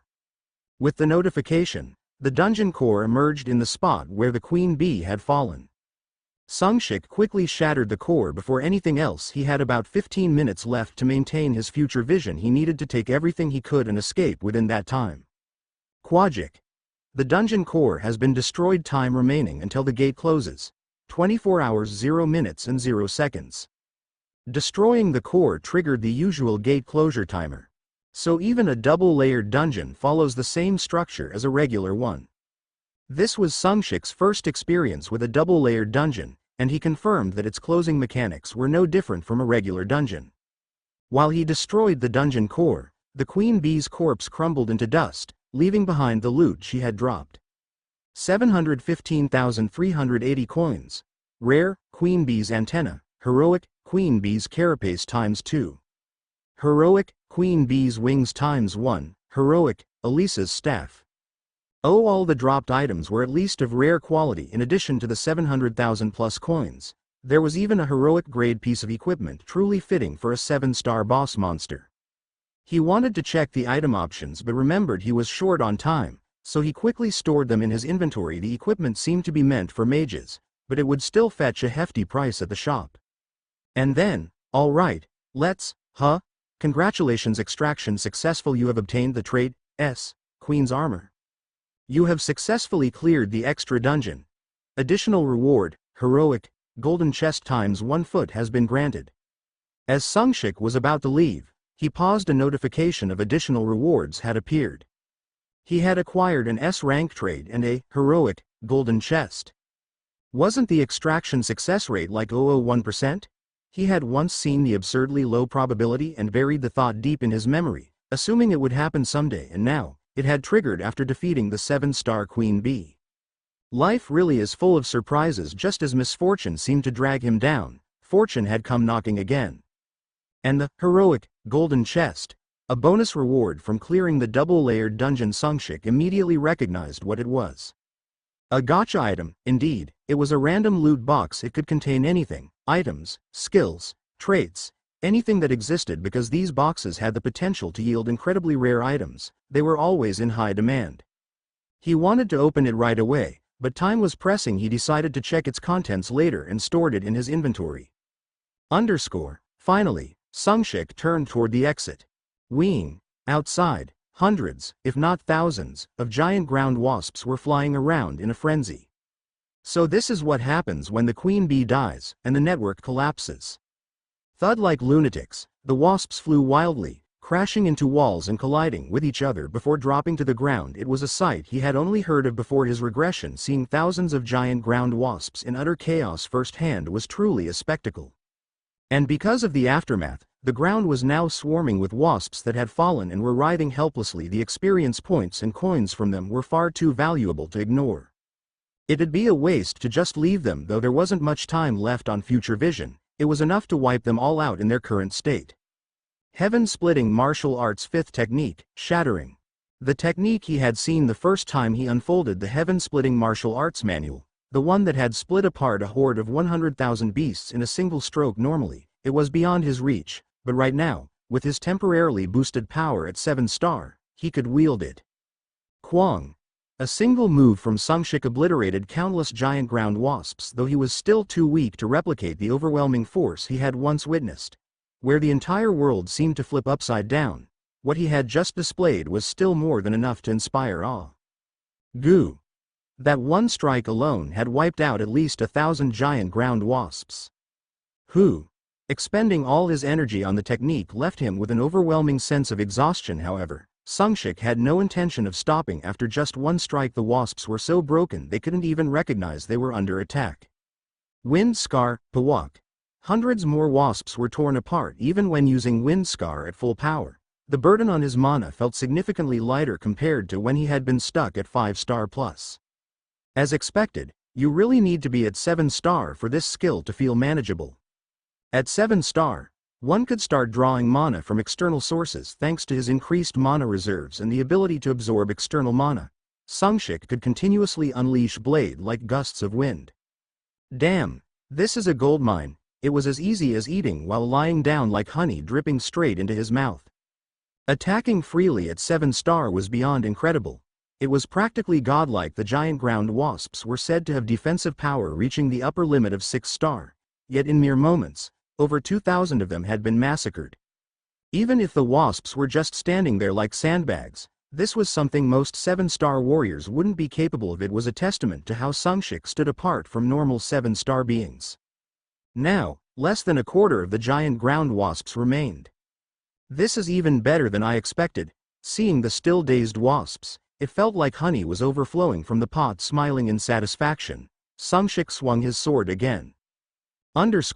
When is the most anticipated day for a farmer in a year? 9 times out of 10, it's probably the day they harvest their crops. KRRR. Sungshik felt the same way as the farmers. The bear cave dungeon and the giant ground bees double dungeon. The moment of checking the rewards after clearing the dungeon, which was akin to a grueling harvest. Sungshik was certain that this moment was what farmers felt once a year. Status window name. Hyo. Sungshik title. Hero of Adversity, one who has touched the threshold of transcendence. Rank. 6-star, up-pointing arrow. Combat power. A+, up-pointing arrow. Stats. Strength. A, up-pointing arrow. Agility. A, up-pointing arrow. Stamina. A, up-pointing arrow. Magic power. A, up-pointing arrow. Traits. 1, X rank, consumption, LV5, 2, X rank, one more time, unavailable. 3, X rank, heaven-splitting divine art, LV5, up-pointing arrow. 4, SS rank, pocket watch, LV4, 5, S rank, hypersensitivity, LV4, up-pointing arrow. 6, S rank, sword sovereign, LV5, 7, S rank, fragment of light, LV1. 8. S rank. Queen's Armor, LV1, New Skills. 1. S rank, Insight, Restricted. 2. S rank, Explosive Strike 3, Unranked, Translation Skill. 4. A plus rank. Heaven-Splitting Martial Arts, Up-Pointing Arrow. 5. A plus rank, Heaven-Splitting Eyes, Up-Pointing Arrow. 6. SSS rank, Future Vision 7, S rank, Heaven-Splitting, Wind Scar New. Currently, a debuff due to future vision usage is in effect. All stats and skill power minus 50%. Remaining time, 18 hours 52 minutes and 33 seconds. Finally, I've reached the realm of 6-star, the realm Sungshik had once reached in the past. At last, he had arrived at the 6-star realm once again. His absurd growth speed, reaching this point in less than a year since regression, even amazed him. But from here on out is the real challenge. Before regression, the 6-star rank was merely considered the starting line. From the 7-star rank onward, it was an insurmountable wall that could never be overcome without both natural talent and relentless effort. More time was required to break through the wall of 7-star than all the effort and time combined from 1-star to 6-star. In that sense, the 6-star rank seemed insignificant compared to 7-star. However, that didn't mean reaching 6-star was easy for just anyone. The wall one had to overcome. Starting from 4-star, many were stuck at that barrier, unable to even reach 5-star. Therefore, 6-star was a domain reserved only for those with both innate talent and tireless effort. That was how formidable the 6-star rank was. In fact, at present, only about 300 individuals worldwide had reached the 6-star rank, making them global rankers. That was the reality. Just around 300 superhumans worldwide who had reached the 6-star level. This power was equivalent to, or even surpassed, that of a lord ruling over an entire city in the past, a force powerful enough to reign over a whole region. And now that Sungshik had reached this level, he was confident that he could soon ascend to 7-star. I must have accumulated quite a bit of rank experience from hunting a massive number of giant ground bees this time. The double dungeon had propelled him further along the path to 7-star. Feeling exhilarated at the unexpected boost in growth, Sungshik checked his inventory. Current funds: 3,242,120 coins. Oh, the first thing that caught his eye was the number of coins he had before leaving the bear cave.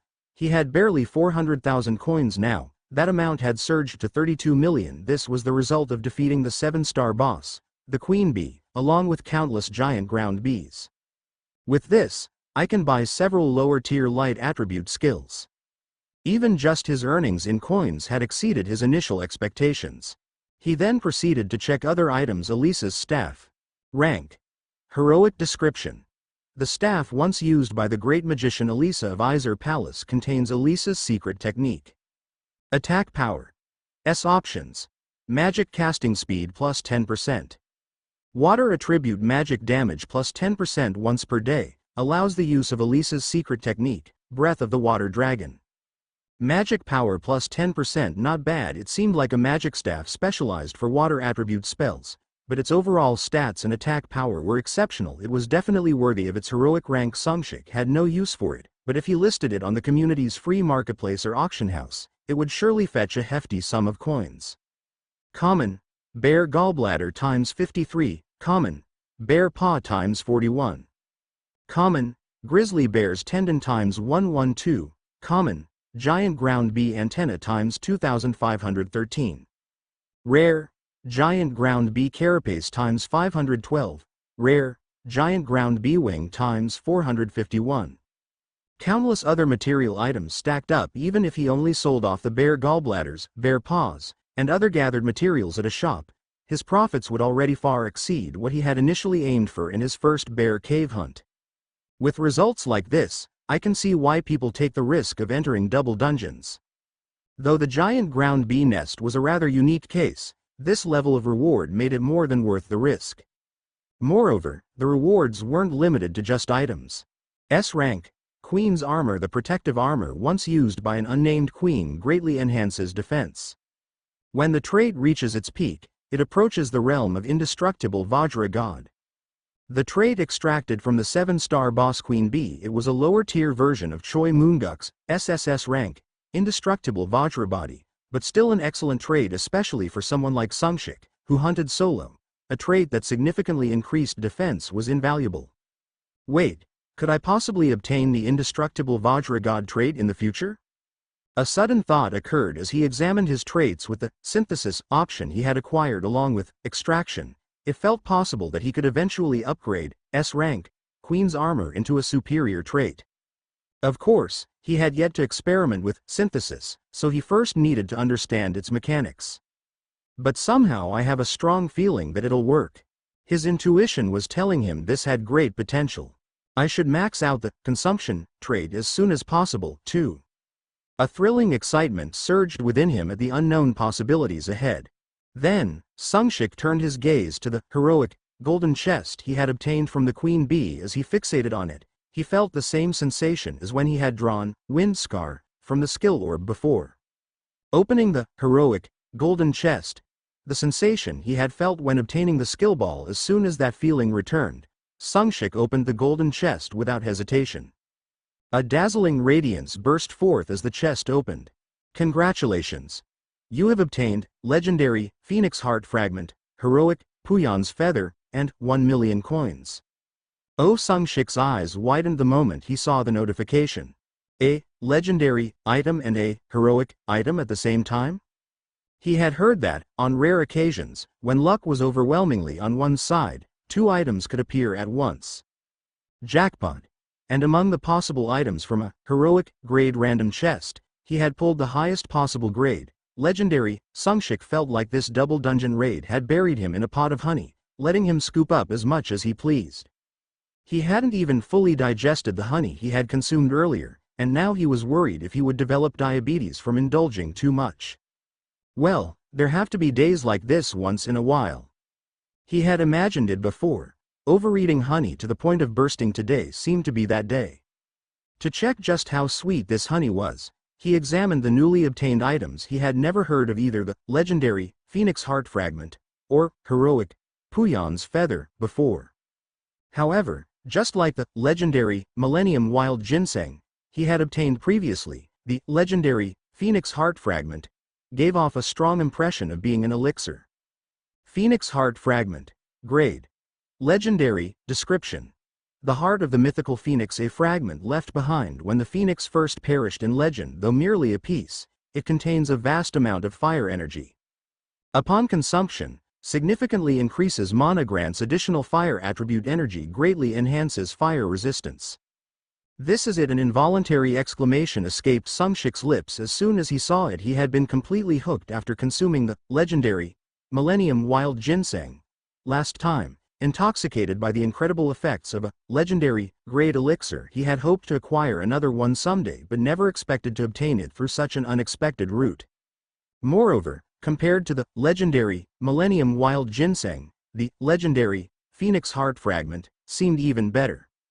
Simply the fact that it granted an elemental attribute was an incredible advantage. If he could infuse his martial art, heaven-splitting martial arts, with fire energy, his already insane attack power would go completely berserk. Damn! A satisfied groan escaped. Naturally pleased with the Phoenix Heart Fragment, Sungshik moved on to check the heroic Puyan's Feather. Puyan's Feather, grade heroic. Description: a feather long treasured by the legendary wanderer Puyan. Effect: allows the user to teleport to a designated location once.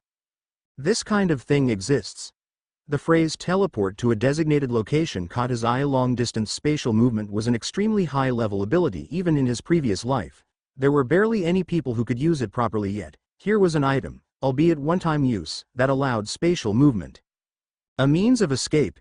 It seemed like it would be perfect as an emergency escape tool. He found it odd at first that a heroic item would be a consumable, but thinking of it as an extra life, he was satisfied with it. It would have been nice if a skill had appeared, though. His recently acquired S-rank Wind Scar skill had proven invaluable, playing a crucial role in clearing the giant ground bee dungeon. Even though it had merged with his martial art, heaven-splitting martial arts, he had learned just how useful having a strong skill was. Since I have no restrictions on learning skills, I should focus on collecting them alongside traits. A vision of himself covered in various traits and wielding numerous skills flashed through his mind. A true all-master existence. If he could reach that level, he would truly be peerless. Just imagining it gives me chills, feeling a renewed sense of potential. Sungshik exited the dungeon in high spirits. Before the gate break, the government and guilds managed gate occurrences. Since the government lacked manpower, guilds were heavily involved in overseeing them. The Yongho Guild, responsible for managing the so-called Bear Cave Gate in Jeju Island, was no exception. Jeju Island was particularly difficult for the government to maintain control over, meaning the Yongho Guild had to manage an extensive area initially. Their efforts to handle gate management were praised, but over time, things started to change. Why can't I enter? Only the entrance area is open. Beyond that, you need our guild's permission to proceed. In the beginning, there weren't enough superhumans capable of clearing the 5-star Bear Cave Gate. However, as time passed, more individuals, teams, and guilds emerged that could handle a 5-star gate. Naturally, superhumans began traveling to Jeju Island to challenge the Bear Cave Gate. It was one of the few gates that yielded substantial profits. However, the Yongho Guild only permitted outsiders to access the entryway, while monopolizing the deeper regions of the cave for themselves, a shameless act of greed. Yet, no one could stop them. The Yongho Guild had not just one, but 2 5-star plus superhumans. A 5-star plus rating was among the highest in the country, and they had 2. Additionally, they had multiple 5-star superhumans. In terms of scale, they ranked among the top 5 guilds in Korea over the years. The Yongho Guild had grown by monopolizing the Bear Cave, making it impossible for anyone to enter its deeper regions without their permission. That was why there had been a commotion in front of the gate that Sungshik had entered. Hung Nim, I'm sorry. Hey ha, you really messed up this time? I just stepped away for a moment to take care of something urgent. I apologize, Hung Nim. The gate Sungshik had entered was one of those under the strict control of the Yongho Guild. Their guild members were now seething with frustration as they glared at the closed gate. No way! Who the hell dared to loot a gate that we manage? Their shock and fury were immeasurable. In Jeju Island, they wielded power akin to that of kings. Someone entering the gate without their approval was no different from trampling on their authority. Ha, are you sure only one guy went in? Yes, Hung Nim, I checked the entrance CCTV. He definitely went in alone. One of the executives of the Yongho Guild, a 5-star superhuman, Shin Jinwoo, he was seething with rage over the fact that such an incident had to happen precisely while he was on duty. Damn it, what kind of lunatic caused this mess while I'm on duty? Shin Jinwoo had worked tirelessly to finally earn the trust of the guild leader. The fact that something like this had to happen on his shift was infuriating. And he entered the Bear Cave Gate alone? There was no lunatic like this lunatic. Even a 5-star superhuman would struggle to clear the Bear Cave Gate alone. Damn it, does he think he's some kind of 5-star plus superhuman?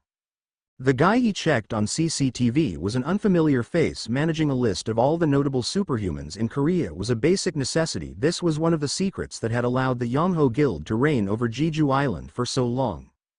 And, of course, Hyo Sungshik's face was not on that list. Boss, but if he went in alone, wouldn't he already be dead? It was a reasonable question. The Bear Cave was not a dungeon that a low-rank superhuman could clear alone through sheer luck. But Shin Jinwoo thought differently. Unless he's suicidal, he must have something he's relying on to go in there. He had seen countless superhumans rise and fall throughout his career. Some of them had truly bizarre traits. For example, the Tomb Raider trait. Maybe he has a trait like that. The Tomb Raider trait he had encountered before was fascinating. It had no real combat ability, but its utility within a gate was unparalleled. That trait allowed its user to clear dungeons without having to fight monsters or even the boss. If he has a trait like that, then it makes sense that he went in alone. But there was a contradiction. The greatest value of the Bear Cave Gate lay in the bear gallbladders and bear paws obtained from hunting grizzly bears. There was nothing in the Bear Cave to be looted like a tomb, and simply clearing the gate wouldn't yield any rewards. Huh? What kind of trait are you talking about? There is such a thing. Just shut up, idiot. After glaring at the underling who interrupted his thoughts, he resumed pondering. Well, I suppose there could be traits I don't know about. Shin Jinwoo was open-minded. He had seen countless peculiar and unimaginable traits over the years. Let's just catch him and beat the truth out of him. That was his conclusion. If the guy came out alive, they'd just have to catch him and see for themselves. Whoosh, after breaking the dungeon core of the Bear Cave, Hyo Sungshik immediately exited through the gate. What greeted him was a group of unfamiliar men. Finally, This bastard comes out. How many hours was he stuck in there? At least he came out alive. Boss, seeing the men waiting for him, Sungshik frowned. Who are these guys? Observing them closely, he noticed they all had badges featuring a tiger and a dragon intertwined. Guild members. Looking at the badge triggered a memory before the gate break. Before his regression, there was a notorious guild in Jeju that caused all sorts of trouble. That was the Yongho Guild. He also recalled how they had monopolized the gate zones in Jeju to line their pockets. So these bastards were monopolizing the bear cave. At the same time, it clicked. This place was likely part of their territory. That explained why the midsection of the gate had been so empty of people. Still, there was no one guarding the entrance when I went in. Did they just step away for a bit? Looking at one of the men at the back, who seemed timid and uneasy, Sungshik pieced the situation together. While he was analyzing them, the Yongho Guild members had also finished assessing him. Hey, Tanchoya, are you sure this guy isn't a high-rank superhuman? Yes, boss, the aura I sense from him is barely 3-star? Maybe 4-star at best? Tisk. So he really is just some nobody? Absolutely, he's not on the high-rank superhuman list, and his strength is insignificant. They had even brought in a guild member with the scouter trait to gauge Sungshik's power. The scouter trait couldn't give exact numbers, but it could estimate the total amount of power a person possessed. Double and triple checking their opponents was how the Yongho Guild ensured they never accidentally clashed with a true high-rank superhuman. And now, having concluded that Sungshik was a weakling, they decided how to treat him. Hey, how the hell did you come out of the bear cave alone? Huh? Did you go in there and steal some honey or something? Though the man was speaking thoughtlessly, he was unintentionally close to the truth. Sungshik had indeed been drowning in honey. Metaphorically speaking, having gained incredible rewards from the dungeon, he couldn't help but smirk at the question. Smirk. The Yongho Guild members were taken aback. Wow, this guy is insane. You're laughing? Huh? You think this is funny? They must have taken his smirk as provocation, already irritated from waiting for him for so long. Seeing his smirk made them snap. All right. This bastard needs to be taught a lesson. Let's start with a beating. One of the men rolled up his sleeves and approached Sungshik, clicked his tongue. This future vision debuff is really a pain right now. Maybe I should have waited for it to wear off before coming out. Normally, these guys wouldn't even be worth considering, but now, seeing them acting all cocky, he couldn't help but let out a dry laugh. He quickly analyzed their strength using insight. There's a 5-star among them? 1 5-star, 3 4 stars, and 1 3-star. Estimating his chances if a fight broke out, Sungshik considered his options right now. Due to the debuff, he could only exert the power of a 3-star or 4-star superhuman. In such a state, victory seemed unlikely. But I'm not just going to stand here and take a beating. If things get really bad, I can always use Puyan's feather to escape. It would be a waste of the item, but if worst came to worst, he was ready to use it as he was timing his counterattack against the approaching man. A voice suddenly interrupted. Hey. Stop right there. First part ended here. Subscribe, then we notify you whenever next part we out soon. Till then, take care. Bye bye.